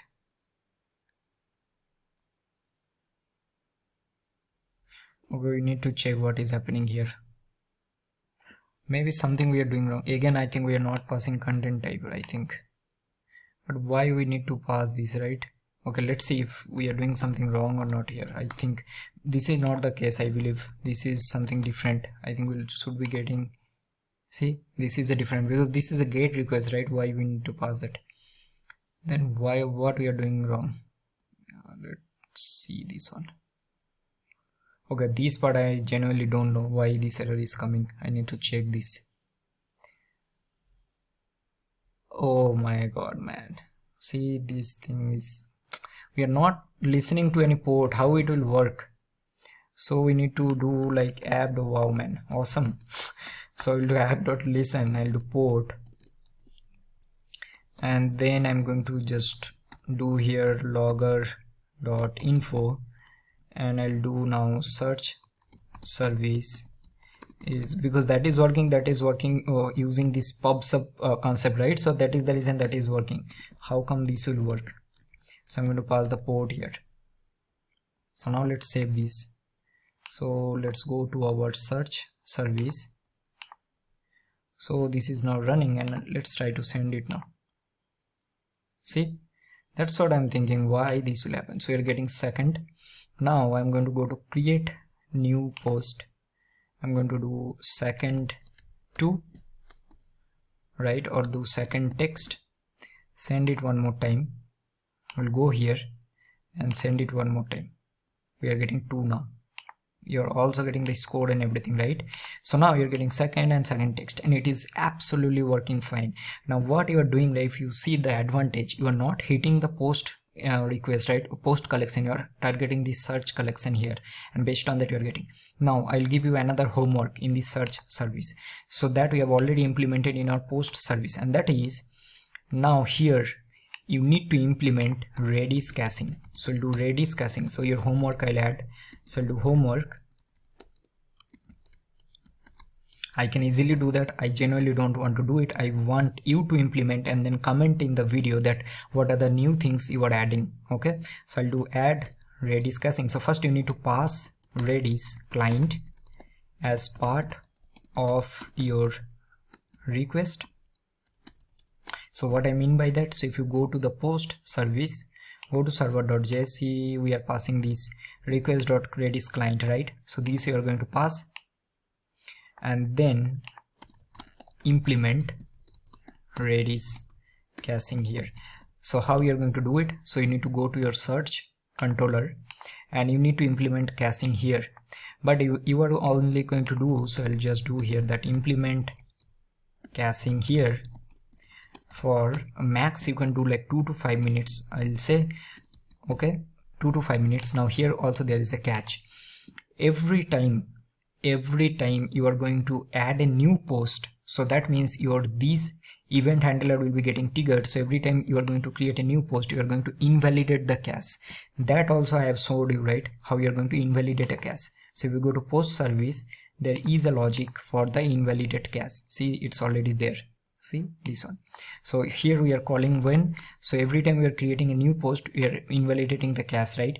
Similarly you can do that one there also in your search. So this will be your homework. With this, how many things you have learned? So you have learned that how microservices work. Like, this is not a simple project, right? This is a very, very complex. If you're new to this will be a perfect place to start. Also you need a lot of practice, definitely. Also you learn how you can implement Redis caching, how to work with message queue using this RabbitMQ. So these all the things now you need to practice. So what you're going to do, right, on top of these, add more services. For example, let's say add a feedback service or add a details service, anything, whatever you like. Or let's say in your post service, add some like, dislike and comment feature, something like that, and then try to work on it. So for now this will be more than enough for our part. With this we have completed our services. Now there are a lot of things we are going to learn, yet not that much is completed. We need to implement Docker, we need to implement Docker Compose and lot of other things, so that we are going to do later. So with this, our main code implementation is completed for this Facebook social app microservices. Alright everyone, so now we have completed our project, right? All the functionality whatever we could, but now we will start a very, very important section, and I'm pretty sure most of you are waiting for this particular section. So we are going to implement our Docker files. We will also create our Docker Compose file. We need to push this code into our GitHub, and also we need to host this in our VPS hosting, and we are going to use Hostinger for that. So there are a lot of things we need to do. So first what I'm going to do, right, so let's close everything else and let's do this part, this section step by step, because I know most of you actually got stuck whenever you need to deploy this kind of application or microservices in production, right? So the first thing what you need to do, right, if you notice the social media microservices, this is our parent folder, right? So inside our parent folder, first we will create a git ignore file. So this will be our first step. And in this git ignore file, what are the things we will add? So the first thing, I'm going to add node modules. So I don't want to push any node modules here. Also I need to skip any environment files. Alright, and also I want to skip any log related files. So this is the three things. Now next thing what I'm going to do, I will close everything else here, terminal. Now let's go step back, let's do a clear. I'm going to do, and I'm now in my social media's microservices in my parent directory, and I'm going to do git init. And now if you noticed, let's see which files we are seeing here. So you can see that we are getting all our necessary files that we need to push, and this is looking fine. So now we will start with each and every microservices that we need to add or create our Docker file. So first let's start with our API gateway. So let's go to API gateway and let's create our Docker file. So I'm going to do Docker file. So what are the things that we will be having here, right? The first thing, we need to tell that we are going to use the official Node.js 18 image here. So first we will use, and also I will show you one extension that you can use, and that is called Docker. So Docker, you can install this particular extension. This is very, very helpful, right? It will give you any error or anything if you're doing. So first I'm going to use a from. So here I'm going to use Node, and we are going to use the version 8, and here I'm going to pass Alpine. So that means we are simply telling that use the official Node.js 18 image with Alpine Linux as the base image. So this is what, if you want I can also add comment here. Let me add comment. Okay, so that means I'm telling that use the official Node.js version 18 image, and this will use with this Alpine, I don't know how to pronounce that one, Linux, and this will be our base image, right? So this will be our as a base image. That's it. Now this is the first step. Now next thing what we are going to do, we need to set our working directory inside the container, right? Because all the subsequent commands will be run from that particular directory. So here we are going to do working directory, and you can see the path we are getting. So here I'm going to do /usr/ go to source /app. Now after this we are going to copy. So let's do a copy. We need to give source and destination. So here I'm going to do what? So first we are going to check that copy all the package.json, and if we are having package log.json if available, right, to the working directory. So to the working directory that we are having here, and the reason is because we are doing this on before copying the rest of the files is to take advantage of Docker cache, right? So what will happen if your package files haven't changed, right? So every time Docker will use that from your cached dependencies. So here what I'm going to do, simply I'll just remove this, and I'm going to give a package. We need to also, I have to careful on this spelling, right? So we'll do package, we'll do star.json, and I'm going to give this on slash, right? So this will be a source and destination. And now what you're going to do, simply we'll do run, and I'm going to do npm ci, and I'm going to do only, and we're going to pass, sorry, this will be equal to production, right? So this only production flag, this will ensure that dev dependencies are not installed, right? Because we are having some dev dependencies also, something like node1, right? And what will happen, the only advantage you will get from here, and this will help you to keep your Docker image size smaller. So this is also very important. Now we are going to copy your rest of the application code to the working directory to here. So I'm going to simply do copy and just pass it here. Okay, that's it. And now, sorry, we need to give caps. And now once you'll do that, we need to tell that which port you want to export. So here you need to inform Docker that we are using, or this container listen to your port 3000 at your runtime. Now again, very, very, very important, like this is for your documentation purposes, and this actually doesn't publish the actual port. So I'll just give here expose, and let's give here 3000. And at the end, what we are going to do, simply we are going to specify the command that whenever this container will starts, right? So this will start our Node.js application using our server.js file, because inside our source we are having the server.js, which is our main file, right? So what you are going to simply do, you will pass a command. See, this is the executable. So you will pass that, okay, use node, and here we are going to use, so give comma, I'm going to use source / server.js. Now see, I explain each and everything step by step that this is what we are doing. Now if you see for others, right, it will be almost similar, like there is not that much difference. So what you are going to do for each and every service, whatever we have created, for example our user service, post service and everything, each and everything will be same. The only difference will be we need to change the port. So now what I'm going to do, right, let's copy this and let's start with our first service, which will be our identity service. So I'm going to paste it here, and here I'm going to make this one as 3001. So this will expose 3001. Now let's copy this, and then we will be having what is our next service. So I think we are having the post service, I believe that's correct. Go here, everything will be same, just expose 3002 port. Okay, and now again just copy this and let's go to our media service. I believe this is our 3000 using 3003, that's correct. So let's paste it here and then make this one 3003 for your media service. Save this.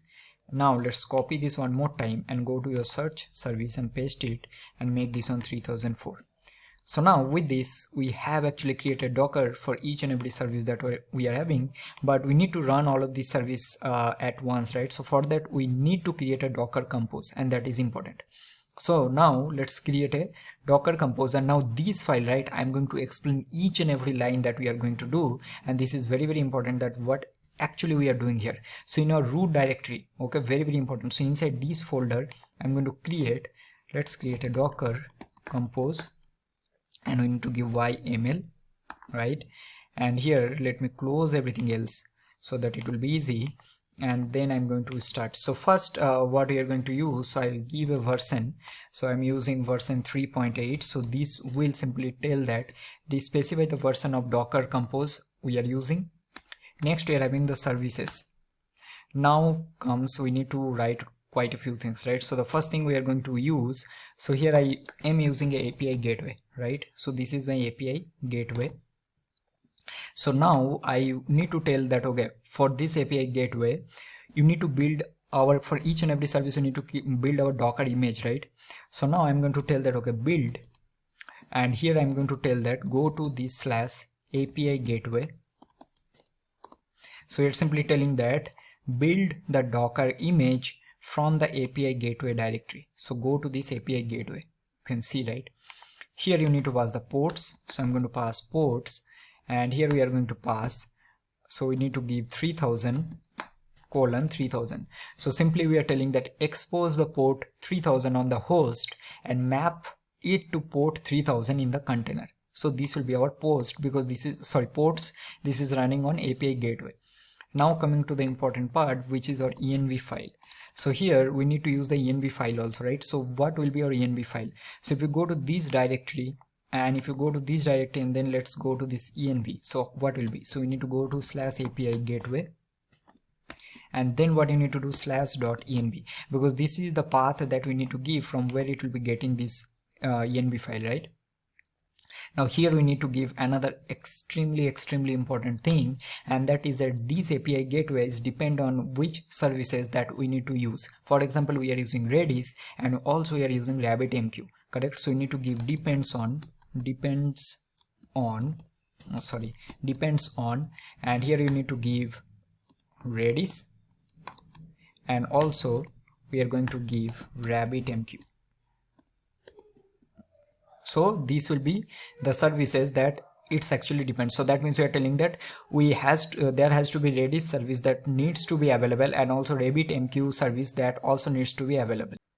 Alright, so after this we need to give the environment that we are going to use, and here we need to give two things. So the first one will be, if you see, right, we are using this Redis URL. So I'll give the Redis URL, and this will be our Redis colon, and then we are going to do Redis, and this will use our 6379 port, right? And then we are also going to use our RabbitMQ URL. So let me just check what is that we have given, this one, and then I'm going to just paste it here, and this will be AMQP colon, and then we need to give RabbitMQ, and we need to give 5672 because that is the port that we are using, 5672. Okay, so this is done. Let's save this. Okay, there is some error we are getting. All mapping must be in the same colon. What is the problem? Okay, so there is some this index problem. All right, so now this is done. So this is all about the API gateway that we need. So we are building from this API gateway directory or container. This is the port that it will use. This is the env file. This depends on Redis and RabbitMQ, and also environment we are using this. Now we need to create each and every other things that we need to also use, right? So now I'm going to start with our identity service. So let's give our identity service. Now here we need to give, again, see the process will be almost same. So we have API gateway. Now we need to copy the build. So let's copy the build. I can easily do it very fast, right? I'm doing because all of you, so that you all will understand and don't face any issue. So I'll give identity service. So I'll do service. Then again we need to give the ports. So let's copy this. Sorry, not ports, because we are already using the port here, right? We need to give the env file, which will be copy this, and I'll just paste it here. And for this will be our identity service /env. That's it. Okay, then after this will also depends on our Rabbit and Redis. So I'll paste it here. Alright, and also here we are going to use the same environment files, right? So let's paste it here, and let me just give proper indent. Alright, so this will be our identity service. Similarly, we'll copy the exact thing, and we need to do it for the post service also. So I'll paste it here, and this will be our post service. Now for post service, this we are going to change. So let me check. And also we need to do this one. See, we have done identity gateway. This is a mistake. We need to do identity service. Then we are having the post service. So this will be our post service. So this will also use env, Redis, and all things, everything will be same. Now let's copy this. Again, this will be post service. So let's copy this, and then I'm going to paste it here, and this will be our media service. So I'm going to do media service.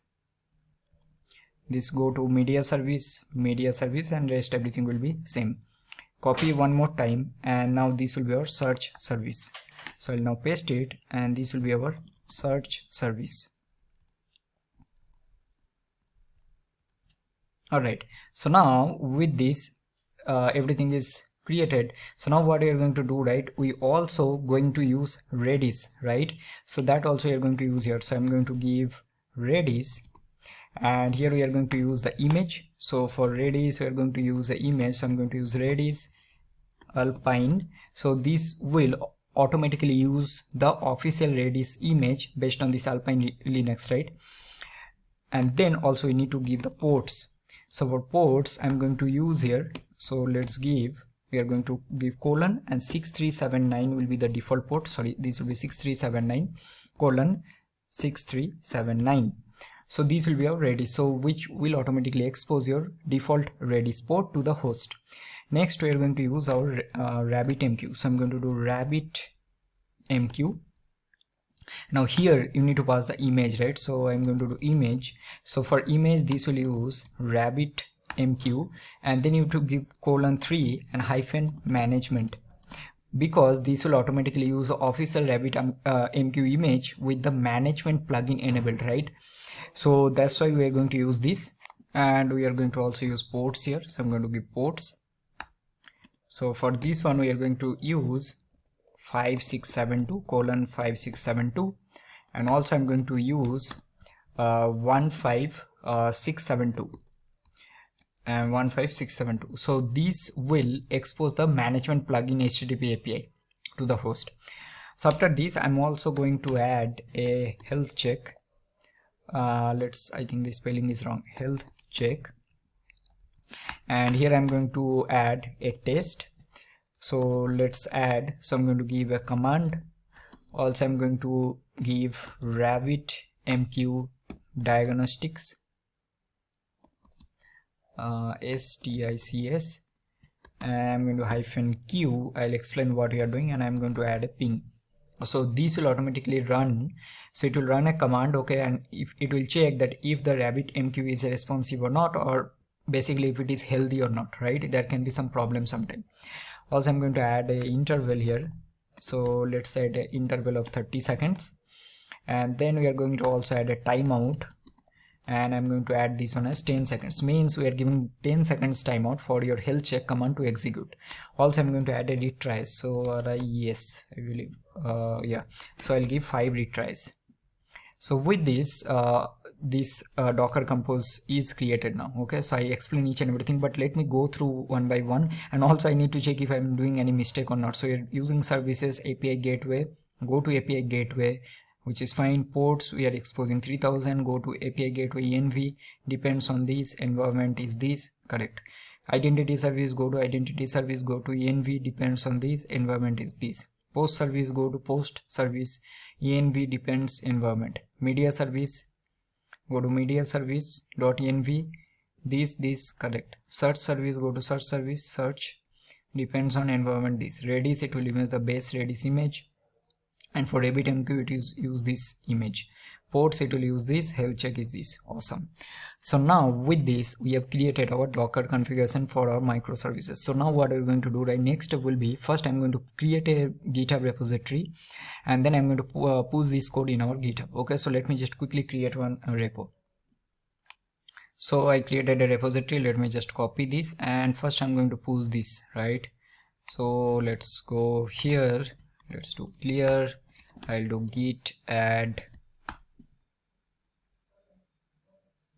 what happened, this file, okay, I think it's added, okay, that's okay. Then do git clear, git commit -m, I'm do adding all changes, then I'm going to do clear, I'll link this, okay, and then I'm going to do publish, and I think this is done. So now refresh this. So now we have our services added here. So now coming to the main thing, and I'm pretty sure this from this onwards it will be a little tricky, because we are going to do a lot of steps. Right now we need to deploy this one in our hosting or VPS hosting. So I'm going to show you each and everything that how you are going to do that, and also I will create a document, right? And in that document I'll try to add all the steps that whatever we are doing, and I'll add it in this repo. Now one thing I want to mention, currently this repo is a private repository. I'll make this one public, and then I'll add in the video description so you can download or fork it, whatever you want to do, but please give a star if you like it. So now let's start with our VPS hosting. Alright everyone, so now it's time to start hosting this in our VPS, right? But before that I want to explain something.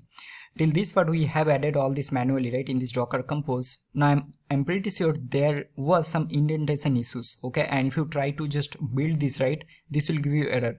So what I've done, I just corrected all of this, and then I have that one copied, and I'll just paste it here, and you can see the difference, right? If I now save this, and I want to show you the difference, that what was the problem that we are having. So if you go here, right, and if you see there are some ports problem, so this indentation, so please make it like do it correctly, or else I'll highly suggest you can fork my repo, and then or you can directly copy from my repo. So what I'll do, right, I'll just push these changes. I'll do indentation issue fix for Docker compose file. So add this, and then let's commit this one. So I'll do sync and push the changes. So now once we'll do all of this, now first thing before start implementing or hosting this on in our VPS, first we need to check in our local if everything is working correct or not. So I'm going to close everything, and then from our root directory, from inside root directory, you can see that I'm not inside any of the services. So I'm just going to do docker compose, and I'll do build, and now this will start building, and let's wait for some time, and let's see if we are getting any error or anything. If not, then we are going to start the services, and we should be able to check it that if it is working or not. So let's see.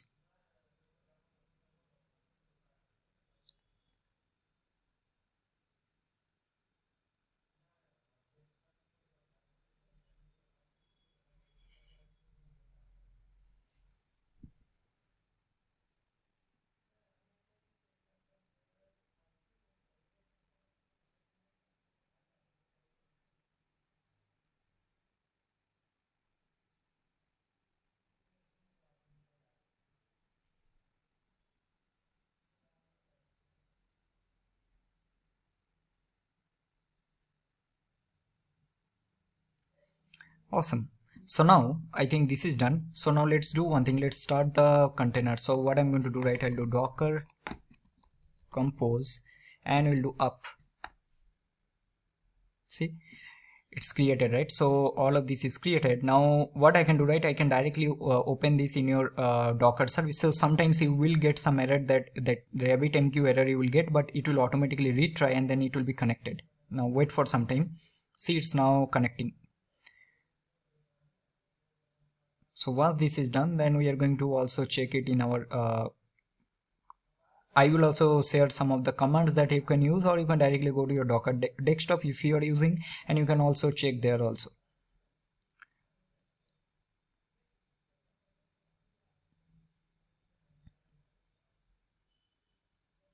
Okay, so let's do one thing, right? So I'm going to open another terminal, and here let's do docker, and I'm going to do ps, and we'll see what is happening. So you can see that all of these are already running.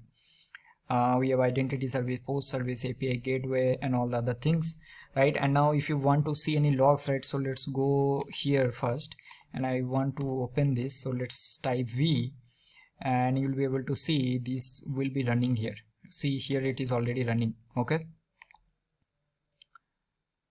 now before that I want to share one more thing, that is I forgot. Okay, yeah, I remembered. So now if you want to see some particular logs, right, of any of the services, or let's say you want to check if the API gateway and everything, so you need to run this. So you'll do docker compose and you'll do logs and give the name. So I'll do API gateway, enter, and you can see that you will be getting all of this, that your API gateway is now running on 3000, identity service is now running, post service is now running, media service is now running, search service is also running, and Redis URL. Okay, and these I'm pretty sure you'll be getting from here. Let's go source and then server, and you can see this from here it is coming. Okay, so this is running fine. Also you will be able to see, so if you do docker compose, I just now show you, so you can do ps and it will show you all the containers that are running. So that means this is working perfectly fine. So this is, I just want to show you before moving to the VPS hosting part. So till this part I'm pretty sure I'm sure that you were able to do this one. If not, if there is any issue, so please check your configuration and the indentation in this file. Okay, if you're doing anything wrong, it will not work. Also check the individual docker file also, that if you're giving proper like properties and everything, all the path and working directory, this working directory is very important. And okay, and also see each and everything, like if you have given this path also correct or not. Why? Because let's say instead of server.js you are using app.js, so you need to change this one. These things are very important. So with this part is completed. So now let's start working on our VPS hosting part. Alright everyone, so now it's time to start our journey. Like it will be like very long journey, and we are going to learn a lot of things, that how you are going to deploy these microservices into your VPS hosting. So as I already told you in the introductory video, right, so we are going to use Hostinger, and you can also use my link that I have added in the description for some additional discount. So let me just show you some of the very basic process, and then we are going to start deploying this. So let's go here, and I just documented everything, and I'll create a proper copy. This is just for my reference, but I'll create a proper document and I'll share in the description. So if you just copy this or click on the link, this link will be there in the description, and then just paste it. So you will be getting some referral here, and I will highly suggest that you can go for the 12 months plan right here, and that will be beneficial. So if you go to, let's say, choose your plan, just click here, and this KVM2 here will be basically getting 2 CPU cores and also 8 GB RAM, right? And it's, I think, much better, and if you see that it's not that much difference. So I will also suggest you can choose this particular plan, and if you choose here, you can also use my discount code. So let's copy this. Now it's up to you, but I will suggest you can go for, instead of 24 months, you can go for 12 months plan.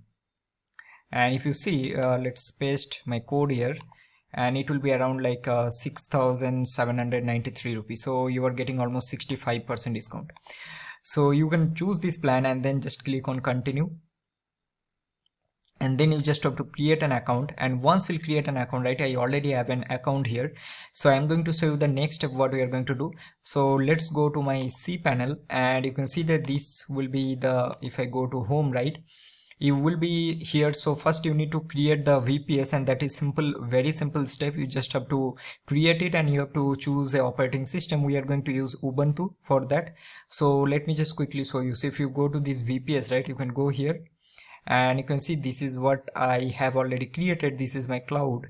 And if you just go to this manage, right, and first I want to show you the OS. So if you go here below and then go to this operating system, now first time when you will be creating, you will get this kind of options that you can choose.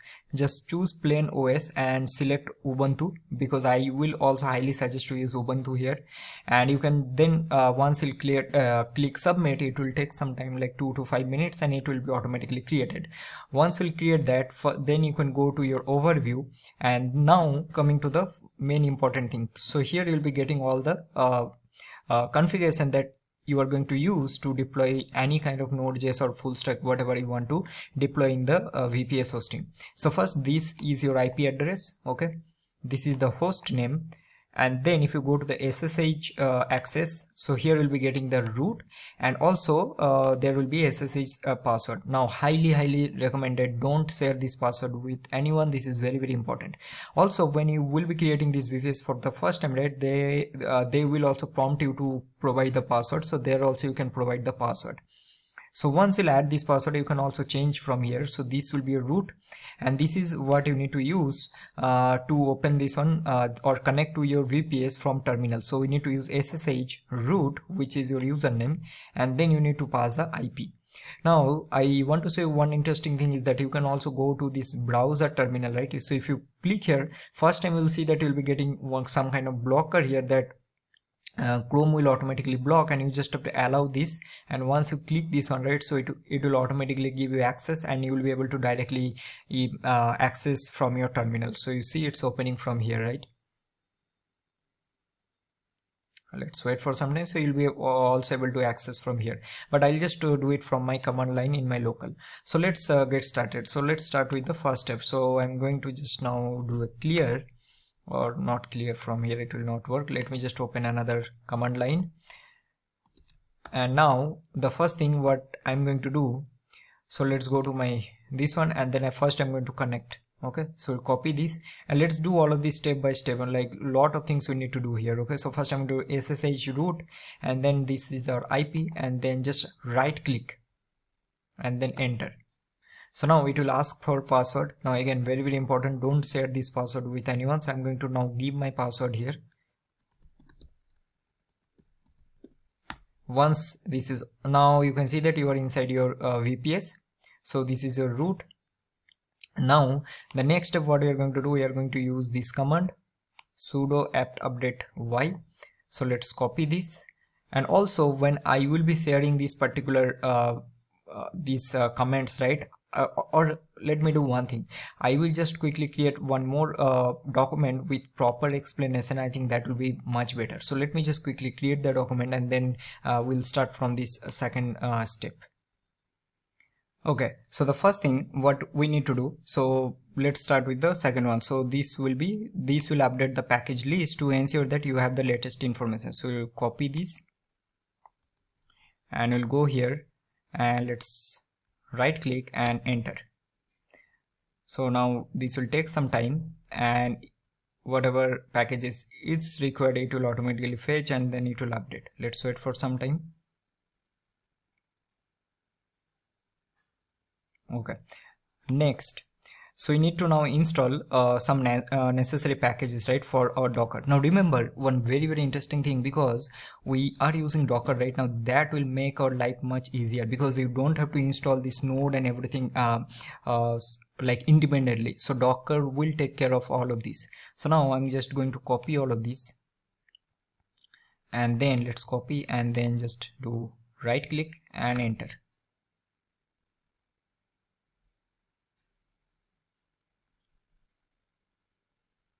Awesome. So this is done. Now next thing, we are going to add our Docker JPG key to verify the authenticity of the Docker package. So let's copy this. Okay, so I copy this, and then I'll also definitely going to share all of this so that you can take reference from here, and then right click, enter.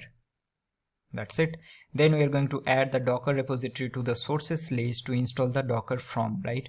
So I'm going to copy this again and then just right click, enter, done. Now we are going to again update our package list. Do the step that what I am doing. If you are facing any issue, you can ping me always in Insta. But definitely I'm not going to reply immediately, but once I'll get some time, I will definitely going to reply. And then again enter. Now this will take some time. Once this is done, okay, you can see that some of the packages are upgraded. Once all of these 6 steps are done, now we are going to install our Docker, right? So now I'm going to copy this and then do right click, enter.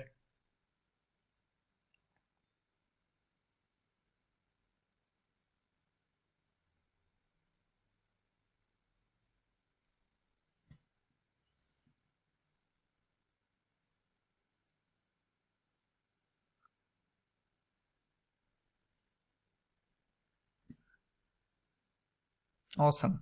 So this is also done. So now what we are going to do, right? So till this part we have completed, right? So now we are going to start the Docker service and also enable this one.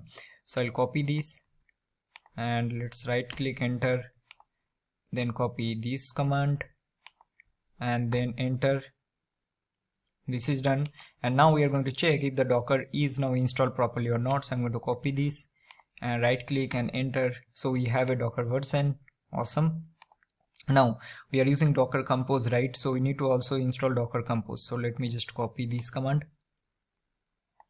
and then do right click. Oh, sorry, I think it's not copied. Let me just copy this. Sorry, we need to copy from here. Right click, enter. Awesome. This is also done. Now we are going to make the Docker Compose binary that just now we have done, right? This one executable. So I'm going to copy this, right click, enter, and now we are going to check our Docker Compose version. Okay, awesome. So we have a Docker version and also we have Docker Compose in our VPS, inside our VPS. So all of this is done. So now what we're going to do, right? If you go to our project directory and if you go to each and every Docker file, right, you can see that we are already telling Docker that okay, use the Node.js version and do this blah blah blah.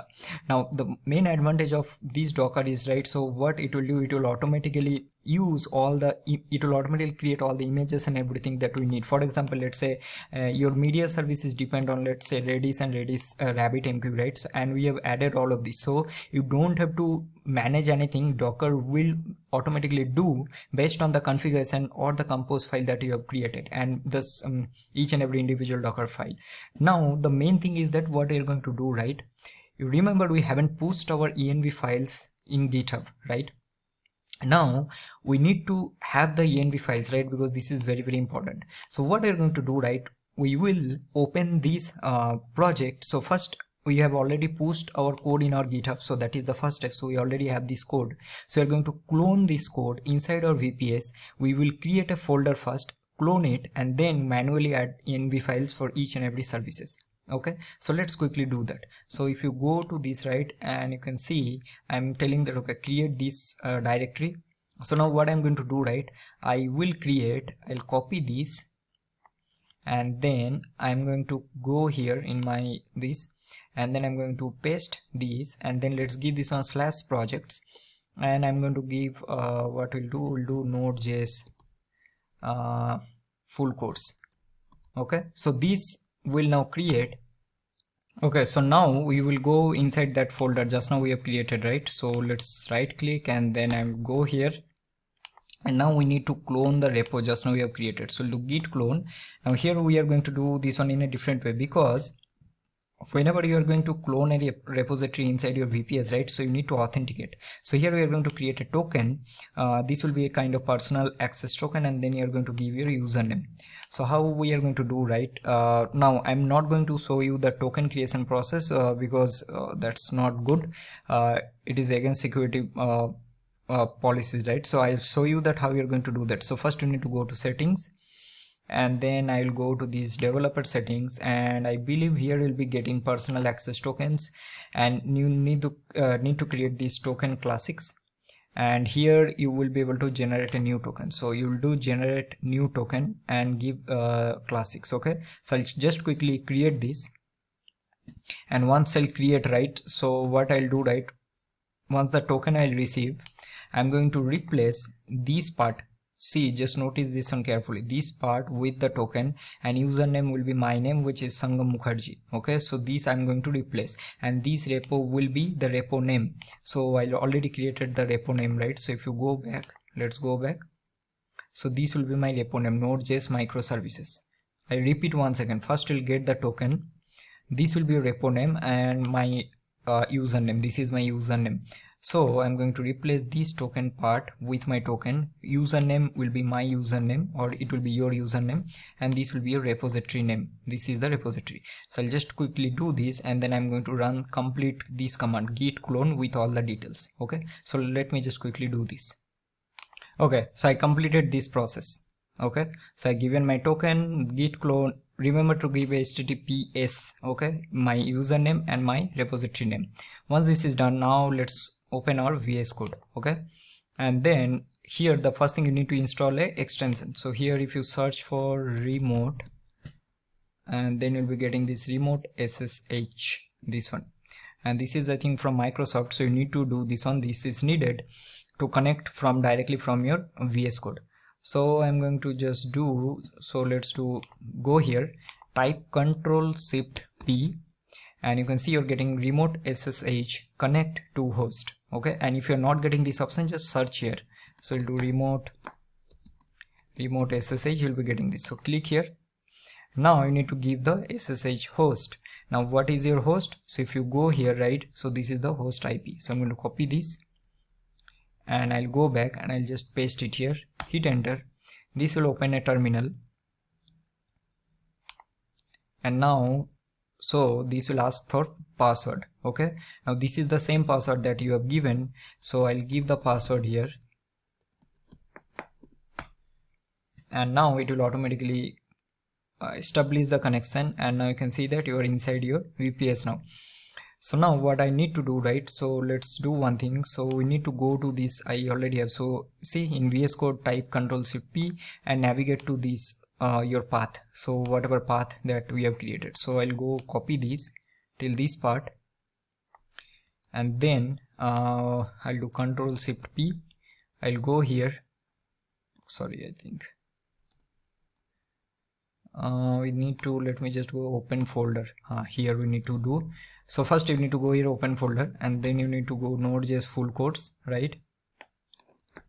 So do Node.js full quotes / Node.js microservices. Now this is the one that we have created, right? Remember, so what you have done, you connect to our VS Code using remote SSH. We'll come here, open folder, go to this path. Now remember, this name, whatever you have given, based on that it will automatically come here. If you're giving different name, you need to give different name here. Now I'm going to click this, and I'll do open. Let's do OK. Again it will ask for password, I'm pretty sure, because it's need to authenticate. See, asking, right? So give the same password again, and then now it will open your project here. That's it. So now you have your project, all the services and everything inside your VPS. So what will be our next step? So the next step will be, you need to create env for each and every service manually. So now there is many different ways you can do that. If you want to do using some different tool, you can also directly copy from your local to this, but let's do this one manually, okay, so that you will understand. Now I'm going to do .env. Now what will be the env? Now here there is a trick. Local, we are using these things like, if you go here, right, and then API gateway, you're using localhost 3001, 3002, it will not work like that. So when you are inside VPS, right, because you have already created the Docker, and Docker service is actually pointing to, if you go to Docker Compose, it's pointing to a separate service, right? So identity service, then you are having the post service, media service, and blah blah, all the services whatever you have created. So what you need to do whenever you'll be creating the env, right, instead of giving localhost, you need to give that corresponding service name. Okay, so now what I'm going to do, right, so I'll go here and let's copy all of these. from our local. So this is my local, and I'll paste it in my env file inside this API gateway. So paste here and change this identity service to this identity service. Okay, so this will be my post service, so the name that we have given here, so this will be the post service, this will be the media service, and this will be the search service. For Redis, you need to use the Redis URL, and that's it. So now let's save this. So now we have created our first env, which is for our API gateway. Now let's go to our identity service. Let's create .env, and let's go back, and we'll go here. Now let's copy this, and we are going to just paste it here. So we have port, MongoDB, JWT, secret, node env, Redis. Now for Redis, we need to change this one to this. Save. This is done. Now let's go to our media service. So let's create env, and let's go here. So I'm going to go to media service, env, and then I'm going to copy all of this, and we're going to paste it here. Now for this one, again, we are using cloud name and everything. This is the cloudinary. For RabbitMQ, we need to use, so if I go here, right, so we need to use this RabbitMQ because this is the Redis one. So I'm going to use this. That's it. So now after this, what we're going to do, so this is our media service is done. Now let's go to our post service. So we have API gateway we have completed. What else? We have come to identity service, we have post service, post service we need to create. So now let's go to our post service, copy this and paste it here. For this one, we are going to copy this Redis URL and copy this URL. Save this. This is done, and then at the end we are having the search service. So I'm going to .env, and then I will go here, and then let's copy this, paste it, and let's copy these both, and I'll paste it here.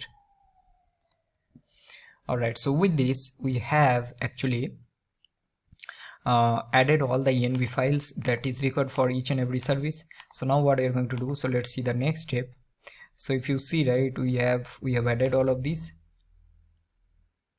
Open this folder, this also you have done, add env variables for each and every service. So everything is completed. So now before going to the next step, right, what we're going to do, first we need to run this, and we'll see whether the Docker is working or not, because we need to start the services, right, all the services inside our VPS. And once that is completed, then what will happen, right, now instead of localhost 3000, we will be able to access our service, the backend or microservice, from this particular IP, because this is at the end, this is our IP that we need to check, right, that whether we are able to access our microservice through this IP or not. So let's start working on the next part from the next section. Alright, so now I added the next steps that we are going to follow. So let's do one thing. Let's open terminal, and I'm going to zoom out a little bit. And first let's see, we are going to check that if it is running or not. Okay, so let's copy this. Okay, it's already enabled. So now what we're going to do, so let's do one thing, check our version. I think Docker version we have already, it's there, it will be there for sure. Awesome, so it's there already.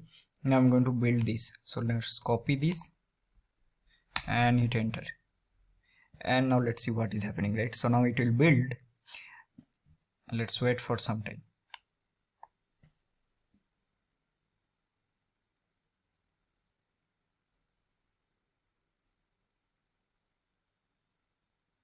You can see it's already creating all the images and everything, right? Whatever configuration that you have added in your Docker file, so it will automatically create based on that.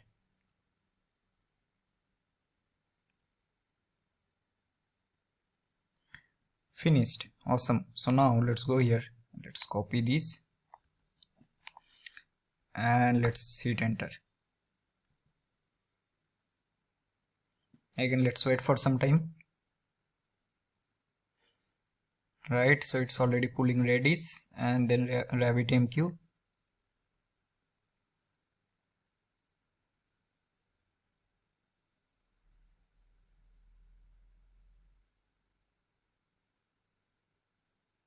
Awesome, all of this is done. Awesome. So now what we can do, simply let's copy this and we are going to see all of the services are running or not. Everything is running.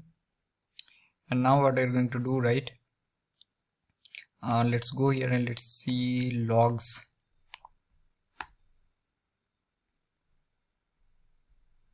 I think there is no error, I don't see any error. We can also check some particular service name, right? So let's copy these and let's clear this, and I'm going to do this one as let's do API gateway.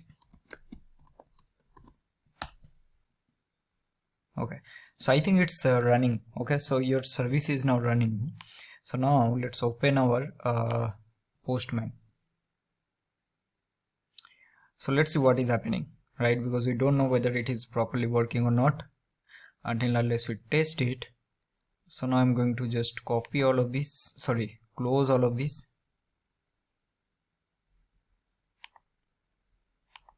Let's do save, save, save.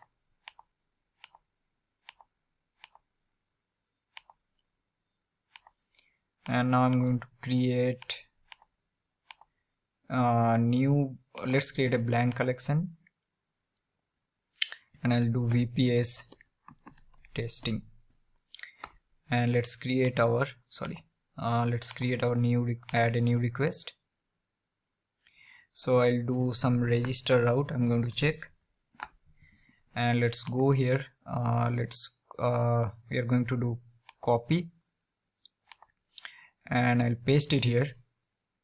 Okay, let's I think I've used in some place. So we are going to use this because we will be using our VPS now 3000 version 1 API version 1. I think no, not version 1, I think it will be version 1 API. You need to remove because we are replacing the API with the auth, right? Because this is what we have done in our server.js as much I can recollect.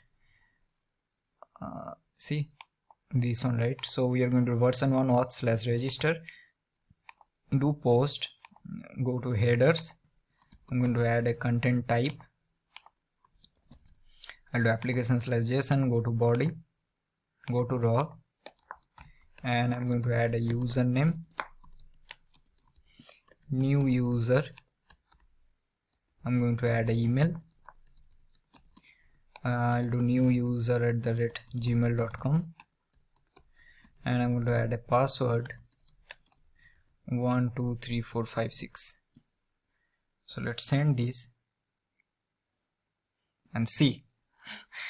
That means you have successfully host your microservices inside your own VPS and you're able to run it from it. Now you can definitely implement Nginx and then you can implement reverse proxy and everything, but first thing you need to understand that this is actually working perfectly fine. I know this is very long process, like I will add, and this is looking very bad. Don't worry, I'm going to add each and everything in proper way, and I'll add all of this, add proper comments that what actually each and everything is doing, and based on that you'll be able to do it. And you can see it's working perfectly fine. If you try to do login, right, let's add one more request for testing. I'll do login, and let's go here and let's copy this, paste it, let's do post. I'm going to do this one as login, right? And here let's go and let's add some content type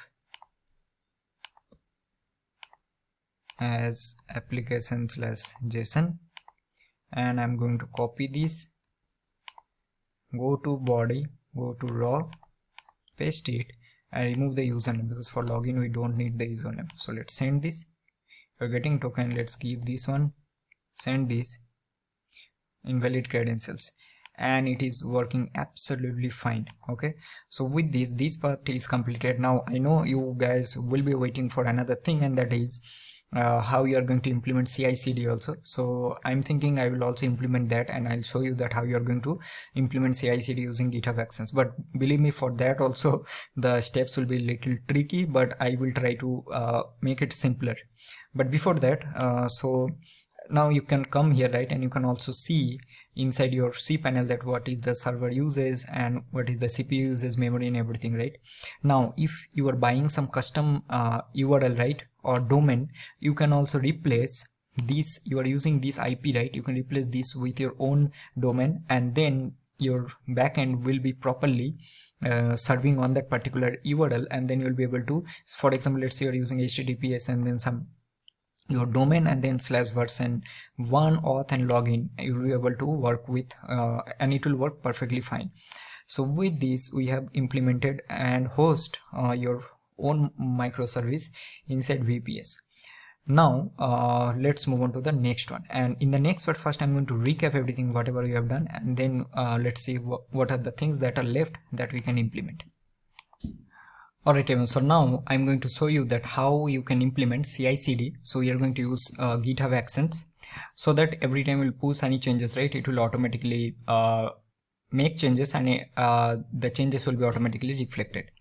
So for that, again, we need to do quite a few things, but the first thing what we need to start creating our deploy workflow in our root directory.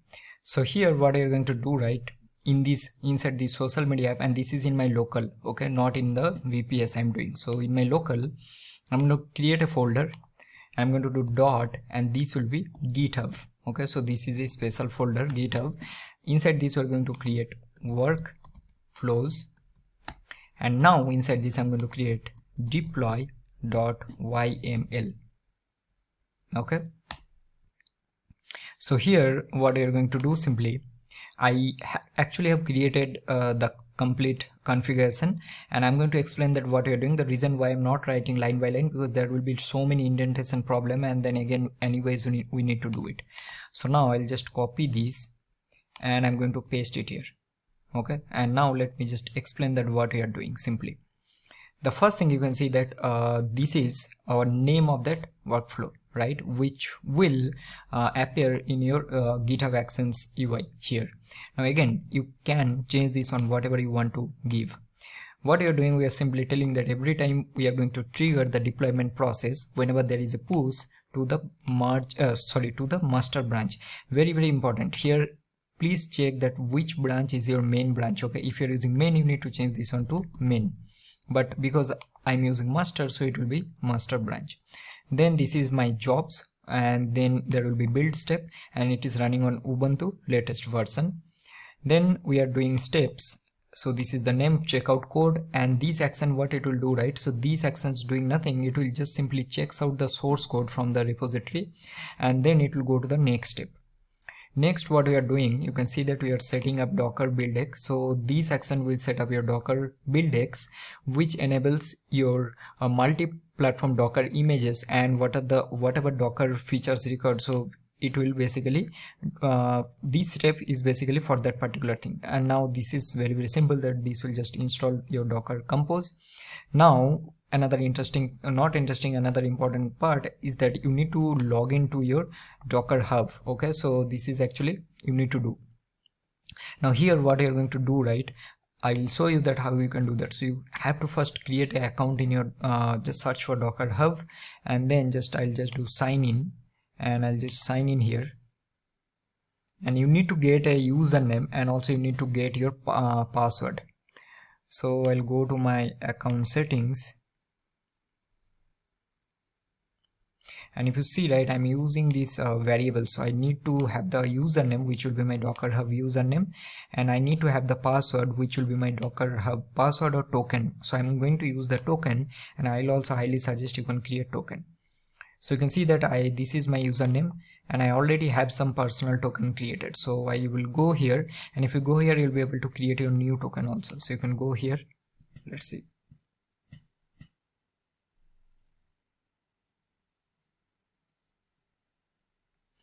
and you can see that I already created some token just now some time back, and I can also generate a new token. Okay, so I will create this.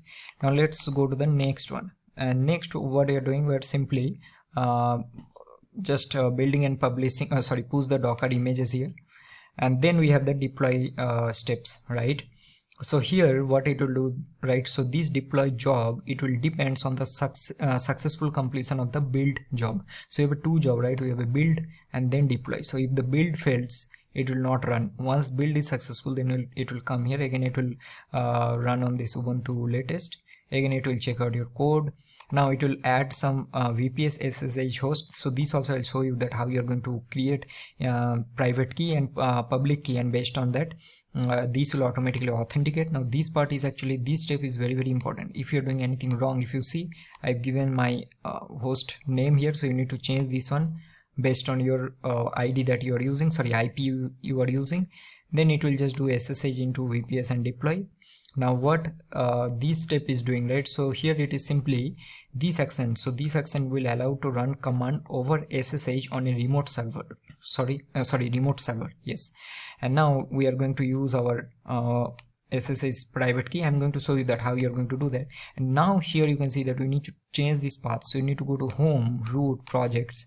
I have node micro practice, right? So and this will now change to, you see what is the name? We have a /home. I'm hovering here, /root, /projects, /node.js full path. So let me just copy the relative path from here, and then I'm going to just simply paste it. I need to copy the full path, I believe. And now I'm going to just paste it, and this one you need to use. So we are going to use this node till this part. So let me just undo, and then I'm going to just paste it here. So I'll remove this and paste it here. So it will go to /home, /root, /projects, Node.js full course. I created this folder, whatever name you will give, based on that you need to change, and then Node.js microservices, because this is what we are using here, Node.js microservices. Okay, now it will go, it will pull the master branch, and then what it will do, it will simply stop any running containers, and then it will just simply rebuild and start the Docker containers. That's it. All right, and also we have added some debugging steps here, right? If there is something fails, it will automatically for troubleshooting, this will be helpful.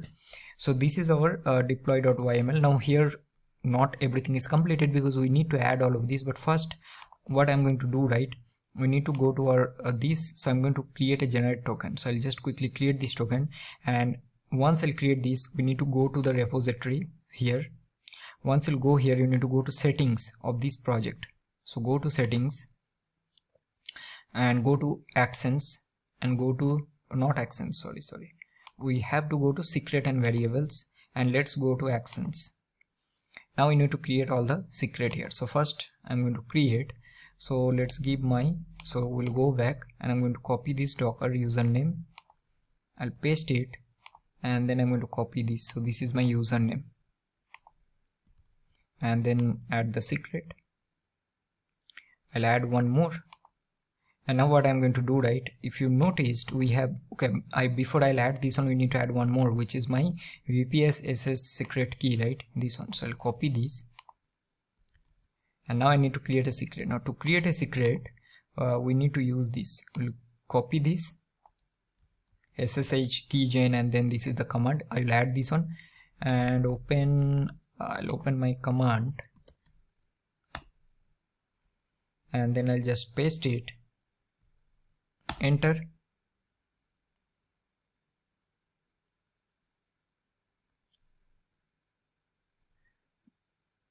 So this will automatically generate a key in this path. So I'll keep same. I already have some, but I want to override. Okay, so I'll do yes. So you can give any paraphrase here if you want. I'll just give empty. If you have given in the previous step, you need to give here again. This is like enter the same passphrase, not paraphrase, passphrase again. So because this is empty, so I'll keep this on empty, enter. Now it will automatically created this one. Now what I'm going to do, right, go here, and then you need to go here, go to my users, go to my account, and go to SSH, And now what you need to do, you need to click on this id underscore RSA. You can see the path here also, right? So now double click, and now I want to open using my VS Code. Open this, and now see from here to last, and see there is no space, there should not be any space. So I'm going to copy complete path, and I'll go here and then paste it here. See, there is no space, and then add the secret. Now next I'll create one more, and this will be, so I'll close this. So I'll go to this docker password, so this also I need, and I'm going to paste it, and I'll pause this. I'll quickly create the token, I'll paste it and add the secret. Alright, so I added the secret here. Now one thing you need to do, right, and that some of you actually miss, and then you'll face a lot of issues. When I added this private key here, right, I also need to add the public key of this, the same key that I created SSH, into my VPS. And to do that, what you need to do, right, first you need to go here, and you can see there is a public key. So this is the first one, and click on the second one, do right click and just do open with VS Code. And this key you need, copy this key, okay, .pub, this will be extension of .pub, copy this, and now I already created the command. Which command we need to do? Okay, so this first you need to connect to this one. So let me just do one thing. I'll just create one file, I'll paste it, and then what I'll do, let's go here, close this, I'll close everything once again. I will go to my VPS, I'll copy this, and let's go to my command, and then I'm going to right click, then I will connect. Now what I'm going to do, right, so I will check that I want to go to the SSH directory and see all the contents. So I'll copy this and then enter. I already have. Now what I'll do, right, I'll just copy this one, I'll set correct permissions, and then what I'll do, so this part we have done. So now we need to what we need to do, we need to add that, right? So before that, I need to also quickly check that whatever private key I've added in this GitHub, right, that is similar or that is correct or not. So I'll quickly check this, because I can't show you that one because that will be against security policy. Once I'll verify both, right, then I'm going to add the public key of the same, because this is a private one, both are different. Okay, if you see here, the first, this is a private and this is the public one. So then I'm going to add this public key in my VPS. Okay, so I verified this key is correct. So now let's go here. So we need to, I think I already copied the public key, right? So we can go here, and now let's open this. So I'm going to open all the things, all the keys that are already present. So you can see that I don't have anything here for now. So what I'm going to do, right, I'll simply let me just copy this from here, and then I'm going to just paste it. I'll do Control O, I'll do enter, and I'll do Control X. So now this will be automatically saved. So if I just see, it's already there. Okay, Control O, enter, Control X. So once this is done, then again we will run this command. So I'm going to copy these, enter, and then also we are going to copy this one, enter. With this, everything is now completed. So I added my public key in my VPS, or I have added the private key in the GitHub Actions env files. So now what are you going to do, right?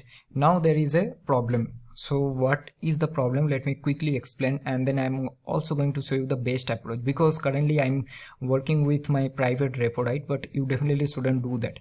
The problem is because when I push the code, right, I haven't pushed my env files. So what will happen whenever this workflow or this action will run, right? So it will never get the env files. Why? Because if you go to your Docker Compose, right, you can see it is trying to find the env file from /search service and then .env, but there is no env file, right? So because in the git ignore we haven't pushed the env files. So what will be the way to do that? So the best way to do all of this, whatever env files you are using, right, the similar how you have added all of this, right, this username and password, and you're using Docker username, you should create all the env files also inside your secret as a secret. I hope you're getting. For example, let's say you're using Cloudinary key, MongoDB URL, all of this create a secret and then use those here inside your deploy .yml file. So in that case, if you do that, you don't have to push the env files. But now, because it will take a lot of time, I need to manually add all of this. If you're doing a production level app, definitely you need to do that. That is the best approach. For now, what I'll do, right, I'll simply remove this env for now. I'm going to push it anyway. That is my private repository. And once I'll do this one, right, so now this will push all my env files also. And then after this, what I'm going to do, right, simply we also have the deploy.yml, and let's quickly push this and let's see what is happening. So I'll do added all env files just for testing the CI/CD flow. Okay, this is just for testing. This is not at all recommended. Again, I already told you the best approach. So instead of adding all of this in your GitHub repo, create secret for all the env files, add the secret here, okay, and then use the secrets here in this deploy file, deploy.yml file. So now I'm going to commit and let's sync this. Now definitely there might be some errors because it's not like we'll not get any error, but we need to see what is happening here. Okay, so now I'm going to go to code and you can see that there is action is now starting. So if you go to actions and there is a workflow is running. Okay, so now let's see what is happening. So let's click on build and let's see what is happening here.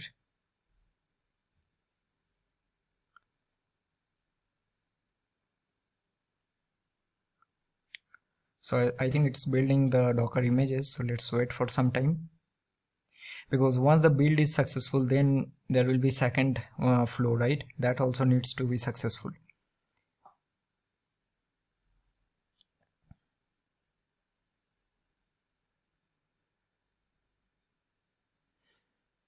Okay, I think build is successful. Let's see.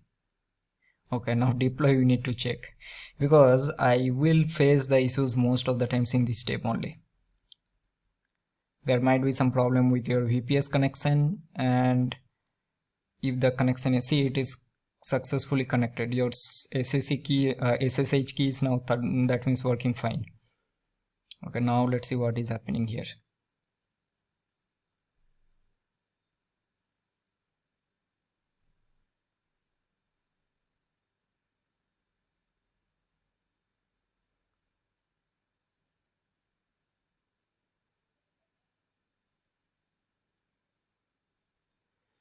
Awesome. How come this got successfully in one step, right? Maybe the reason why it is successful, right, because the key is very important, right? So it most of the times it will fail here, this step, right? I'll show you this step. We are having this SSH into VPS and deploy. So that means now we have active GitHub Actions is also running using CI/CD. So every time we'll make any changes, right, it will automatically run this. So let's see if it is working or not, right? After that we need to check some other things. So let's go to the top, go back, and I'll do what I can do, right? Let's make some changes. I'll add a readme file. Okay, I'll do readme.md and I'll do, this is our Node.js microservice. Save this and I'll do added readme file, commit, sync, and let's see what is happening.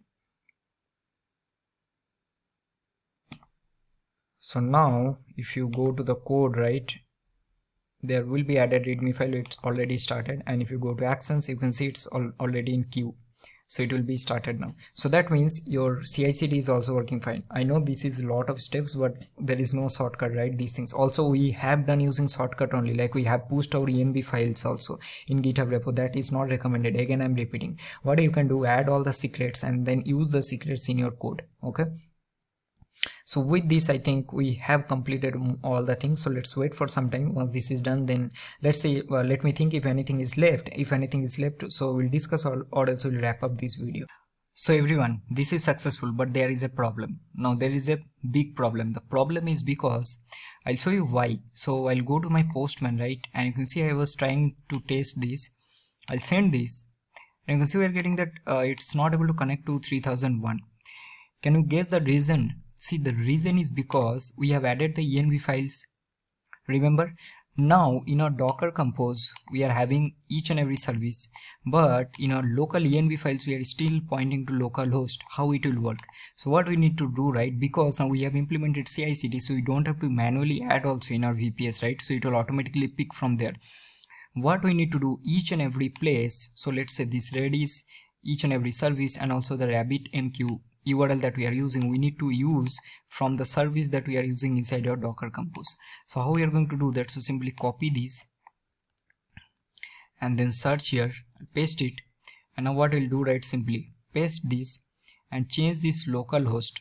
So this part, this localhost with Redis, because this is what a Redis image will be using here. If you see, go below this one, and then change this. Next we'll go to env, and then for identity service I'm going to change this one to identity service.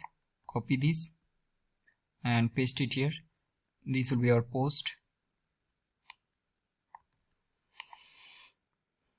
This will be our media service, and this will be our search service. Let's type it. That's it. Next we also need to go to, let's go to any other env, copy this, paste it here, and then we are going to change this one to, so we will go to here, copy this, change this, and change this here, and change all the places. So now we have updated all the env files. So now I'll do all envs are updated, commit, and then push this.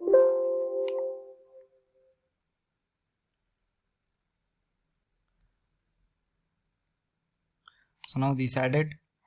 Now let's go to our code and let's go here. Sorry, we need to go to actions and let's go to the last one. Now let's wait for some time.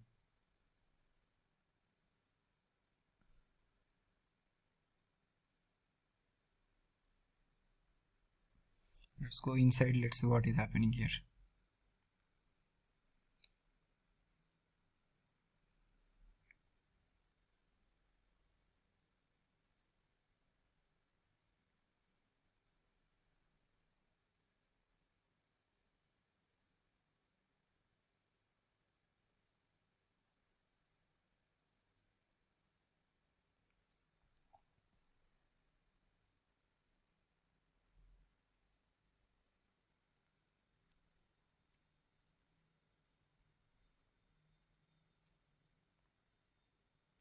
So it's already getting the output and everything, whatever update we have done. So let's wait for some time.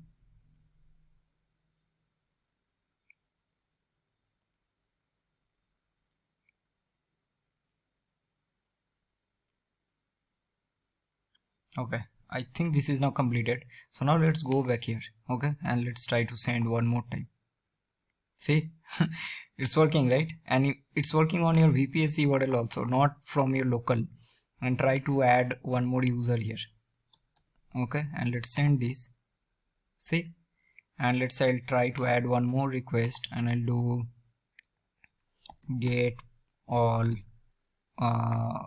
posts, right? So I'll do get, and then let's copy this and paste it here. Let's go to fetch all post. I need the URL, copy this, and I'll just paste it here. This will be get, and now let's do what? Try to send this. Authentication required. Now let's copy this and let's go to authorizations, bearer token, and I'm going to send this one, and let's see what is happening. See, you're getting the post, right? All of these posts. So that means now you have not only successfully host your own microservice, Node.js microservice inside VPS, but also you have implemented CI/CD using GitHub Actions, right? So now you don't have to do anything. You just have to run your VPS all the time. Just check what is the users and everything. Go to cPanel, and whenever you push any code, it will automatically changes, will automatically reflect. So with this, we have completed lot of things in this video. If you like this video, give a like, and please don't forget to check the link in the description I've added. If you want to, if you're doing any freelancing project or for your college or placements, I will highly recommend you can buy this VPS, this Hostinger VPS, and then you can also take leverage from my coupon code also. So with this, we have completed the video. So I'll see you in my next video. Till then, good luck and peace.